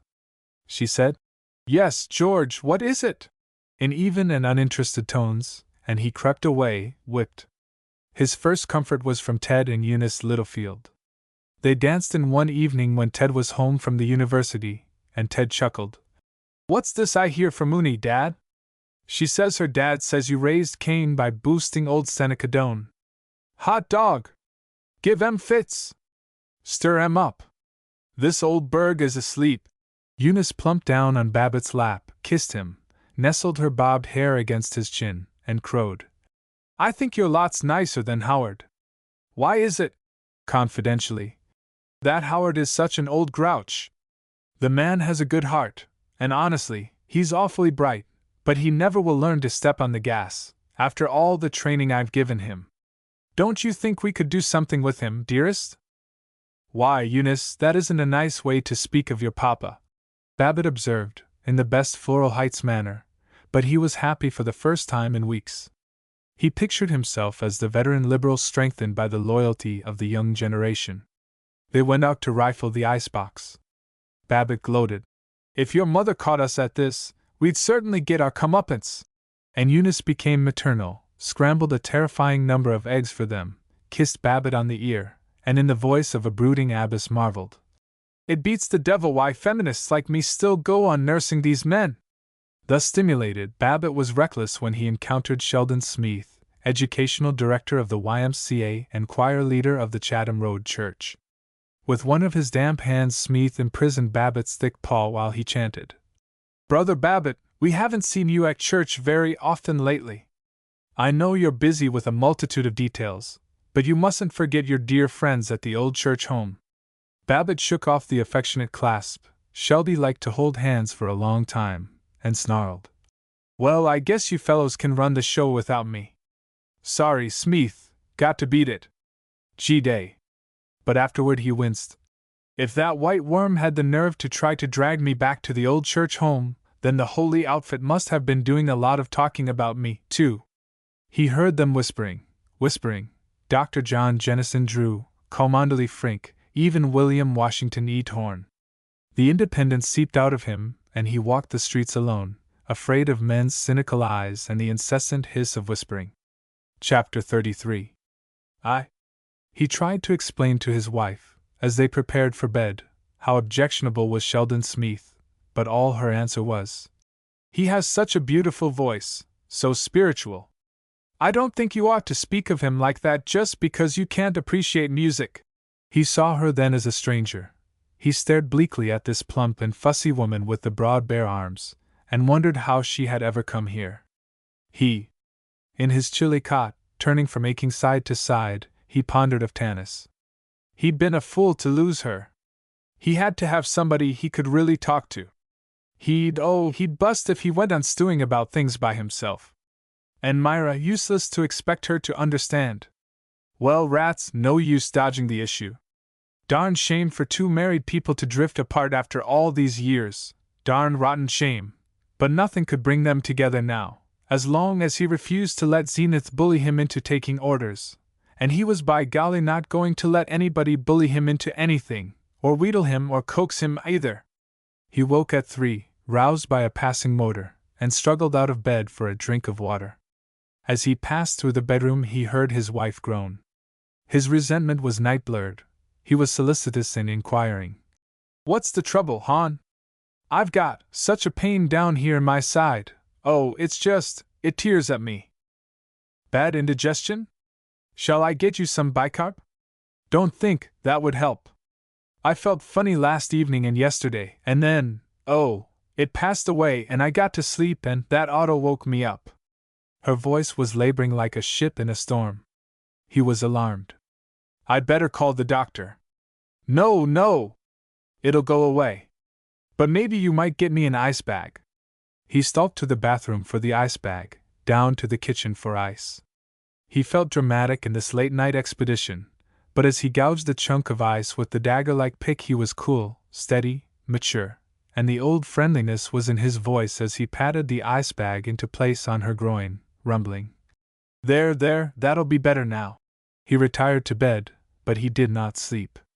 He heard her groan again. Instantly he was up, soothing her. "Still pretty bad, honey?" "Yes, it just gripes me, and I can't get to sleep." Her voice was faint. He knew her dread of doctors' verdicts, and he did not inform her, but he creaked downstairs, telephoned to Dr. Earl Patton, and waited, shivering, trying with fuzzy eyes to read a magazine, till he heard the doctor's car. The doctor was youngish and professionally breezy. He came in as though it were sunny noontime. "Well, George, little trouble, eh? How is she now?" he said busily as, with tremendous and rather irritating cheerfulness, he tossed his coat on a chair and warmed his hands at a radiator. He took charge of the house. Babbitt felt ousted and unimportant as he followed the doctor up to the bedroom, and it was the doctor who chuckled. "Oh, just little stomach ache," when Verona peeped through her door, begging, "What is it, Dad, what is it?" To Mrs. Babbitt the doctor said with amiable belligerence, after his examination, "Kind of a bad old pain, eh? I'll give you something to make you sleep, and I think you'll feel better in the morning. I'll come in right after breakfast." But to Babbitt, lying in wait in the lower hall, the doctor sighed. "I don't like the feeling there in her belly. There's some rigidity and some inflammation. She's never had her appendix out, has she?" Well, no use worrying. I'll be here first thing in the morning, and meantime she'll get some rest. I've given her a hypo. Good night." Then was Babbitt caught up in the black tempest. Instantly all the indignations which had been dominating him and the spiritual dramas through which he had struggled became pallid and absurd before the ancient and overwhelming realities, the standard and traditional realities, of sickness and menacing death, the long night, and the thousand steadfast implications of married life. He crept back to her. As she drowsed away in the tropic languor of morphia, he sat on the edge of her bed, holding her hand, and for the first time in many weeks her hand abode trustfully in his. He draped himself grotesquely in his toweling bathrobe and a pink and white couch cover, and sat lumpishly in a wing chair. The bedroom was uncanny in its half-light, which turned the curtains to lurking robbers, the dressing table to a turreted castle. It smelled of cosmetics, of linen, of sleep. He napped and woke, 100 times. He heard her move and sigh in slumber. He wondered if there wasn't some officious brisk thing he could do for her, and before he could quite form the thought he was asleep, racked and aching. The night was infinite. When dawn came and the waiting seemed at an end, he fell asleep, and was vexed to have been caught off his guard, to have been aroused by Verona's entrance, and her agitated, "Oh, what is it, Dad?" His wife was awake, her face sallow and lifeless in the morning light, but now he did not compare her with Tanis. She was not merely a woman, to be contrasted with other women, but his own self, and though he might criticize her and nag her, it was only as he might criticize and nag himself, interestedly, unpatronizingly, without the expectation of changing, or any real desire to change, the eternal essence. With Verona he sounded fatherly again, and firm. He consoled Tinka, who satisfactorily pointed the excitement of the hour by wailing. He ordered early breakfast, and wanted to look at the newspaper, and felt somehow heroic and useful in not looking at it. But there were still crawling and totally unheroic hours of waiting before Dr. Patton returned. "Don't see much change," said Patton.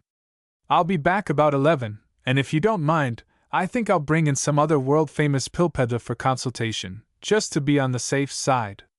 Now, George, there's nothing you can do. I'll have Verona keep the ice bag filled, might as well leave that on, I guess, and you better beat it to the office instead of standing around her looking as if you were the patient. The nerve of husbands! Lot more neurotic than the women! They always have to horn in and get all the credit for feeling bad when their wives are ailing. Now have another nice cup of coffee and git." Under this derision Babbitt became more matter-of-fact. He drove to the office, tried to dictate letters, tried to telephone, and, before the call was answered, forgot to whom he was telephoning. At 10:15 he returned home. As he left the downtown traffic and sped up the car, his face was as grimly creased as the mask of tragedy. His wife greeted him with surprise. "Why did you come back, dear?" "I think I feel a little better.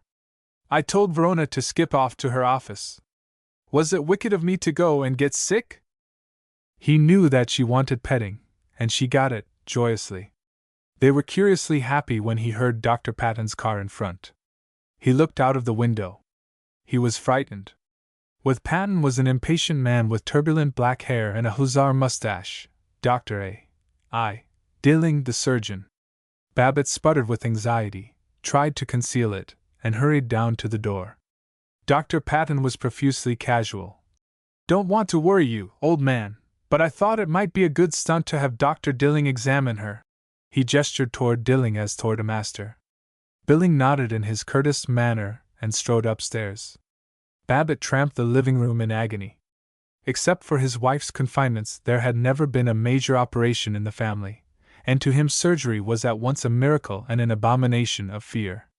But when Dilling and Patton came down again, he knew that everything was all right, and he wanted to laugh, for the two doctors were exactly like the bearded physicians in a musical comedy, both of them rubbing their hands and looking foolishly sagacious. Dr. Dilling spoke. "I'm sorry, old man, but it's acute appendicitis. We ought to operate. Of course you must decide, but there's no question as to what has to be done." Babbitt did not get all the force of it. He mumbled, "Well, I suppose we could get her ready in a couple o' days. Probably Ted ought to come down from the university, just in case anything happened." Dr. Dilling growled, "Nope. If you don't want peritonitis to set in, we'll have to operate right away. I must advise it strongly. If you say go ahead, I'll phone for the St. Mary's ambulance at once, and we'll have her on the table in 3/4 of an hour. Of course, I suppose you know what, but great God, man, I can't get her clothes ready and everything in 2 seconds, you know. And in her state, so wrought up and weak. Just throw her hairbrush and comb and toothbrush in a bag. That's all she'll need for a day or two," said Dr. Dilling, and went to the telephone.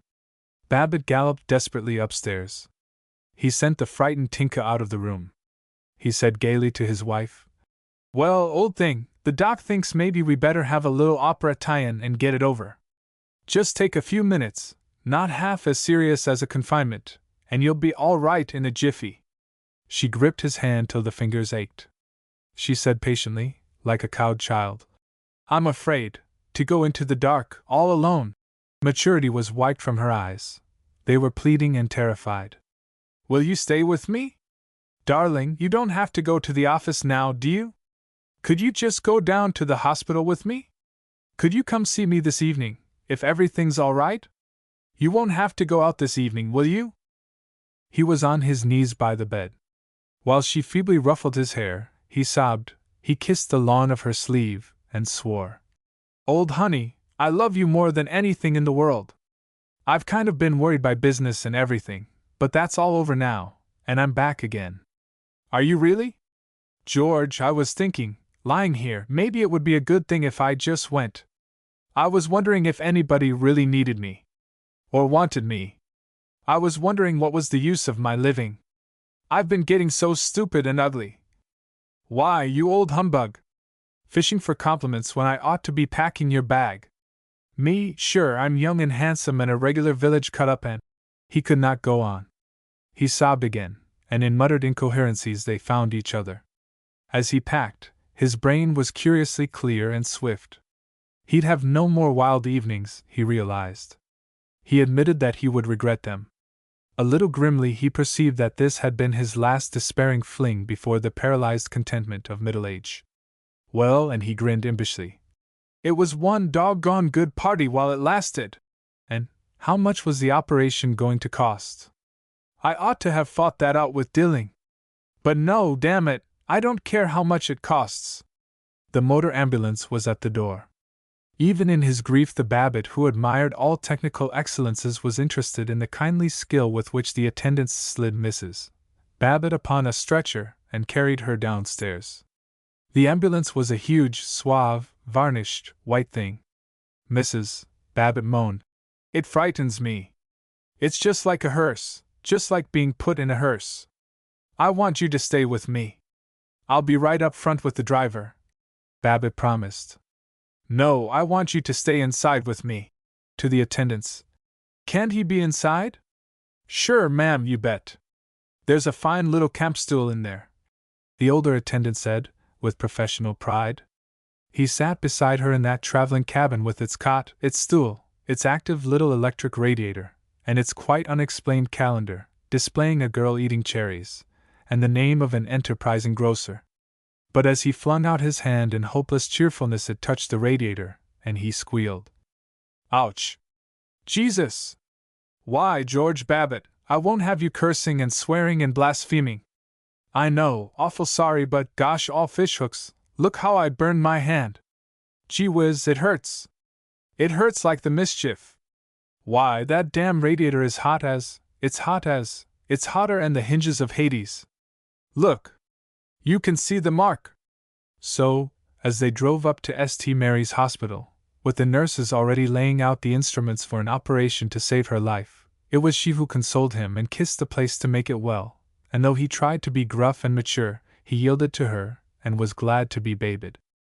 The ambulance whirled under the hooded carriage entrance of the hospital, and instantly he was reduced to a zero in the nightmare succession of cork-floored halls, endless doors open on old women sitting up in bed, an elevator, the anesthetizing room, a young intern contemptuous of husbands. He was permitted to kiss his wife. He saw a thin, dark nurse fit the cone over her mouth and nose. He stiffened at a sweet and treacherous odor. Then he was driven out, and on a high stool in a laboratory he sat dazed, longing to see her once again, to insist that he had always loved her, had never for a second loved anybody else or looked at anybody else. In the laboratory he was conscious only of a decayed object preserved in a bottle of yellowing alcohol. It made him very sick, but he could not take his eyes from it. He was more aware of it than of waiting. His mind floated in abeyance, coming back always to that horrible bottle. To escape it he opened the door to the right, hoping to find a sane and business-like office. He realized that he was looking into the operating room. In one glance he took in Dr. Dilling, strange in white gown and bandaged head, bending over the steel table with its screws and wheels, then nurses holding basins and cotton sponges, and a swathed thing, just a lifeless chin and a mound of white in the midst of which was a square of sallow flesh with a gash a little bloody at the edges. Protruding from the gash a cluster of forceps-like clinging parasites. He shut the door with haste. It may be that his frightened repentance of the night and morning had not eaten in, but this dehumanizing interment of her who had been so pathetically human shook him utterly, and as he crouched again on the high stool in the laboratory he swore faith to his wife, to Zenith, to business efficiency, to the Boosters Club, to every faith of the clan of good fellows. Then a nurse was soothing. All over. Perfect success. She'll come out fine. She'll be out from under the anesthetic soon, and you can see her. He found her on a curious tilted bed, her face an unwholesome yellow but her purple lips moving slightly. Then only did he really believe that she was alive. She was muttering. He bent, and heard her sighing. Hard get real maple syrup for pancakes. He laughed inexhaustibly. He beamed on the nurse and proudly confided. Think of her talking about maple syrup! By golly, I'm going to go and order 100 gallons of it, right from Vermont. 2. She was out of the hospital in 17 days. He went to see her each afternoon, and in their long talks they drifted back to intimacy. Once he hinted something of his relations to Tanis and the bunch, and she was inflated by the view that a wicked woman had captivated her poor George. If once he had doubted his neighbors and the supreme charm of the good fellows, he was convinced now. You didn't, he noted, see Seneca Doane coming around with any flowers or dropping in to chat with the missus. But Mrs. Howard Littlefield brought to the hospital her priceless wine jelly, flavored with real wine. Orville Jones spent hours in picking out the kind of novels Mrs. Babbitt liked, nice love stories about New York millionaires and Wyoming cowpunchers. Louetta Swanson knitted a pink bed jacket. Sidney Finkelstein and his merry brown-eyed flapper of a wife selected the prettiest nightgown in all the stock of Parcher and Stein. All his friends ceased whispering about him, suspecting him. At the athletic club they asked after her daily. Club members whose names he did not know stopped him to inquire. How's your good lady getting on? Babbitt felt that he was swinging from bleak uplands down into the rich warm air of a valley pleasant with cottages. One noon Virgil Gunch suggested, You planning to be at the hospital about 6? The wife and I thought we'd drop in. They did drop in. Gunch was so humorous that Mrs. Babbitt said he must stop making her laugh because honestly it was hurting her incision. As they passed down the hall Gunch demanded amiably, George, old scout, you were sorehead about something, here a while back. I don't know why, and it's none of my business. But you seem to be feeling all hunky-dory again, and why don't you come join us in the Good Citizens League, old man? We have some corking times together, and we need your advice. Then did Babbitt, almost tearful with joy at being coaxed instead of bullied, at being permitted to stop fighting, at being able to desert without injuring his opinion of himself, cease utterly to be a domestic revolutionist. He patted Gunch's shoulder, and next day he became a member of the Good Citizens League. Within 2 weeks no one in the League was more violent regarding the wickedness of Seneca Doane, the crimes of labor unions, the perils of immigration, and the delights of golf, morality, and bank accounts than was George F. Babbitt.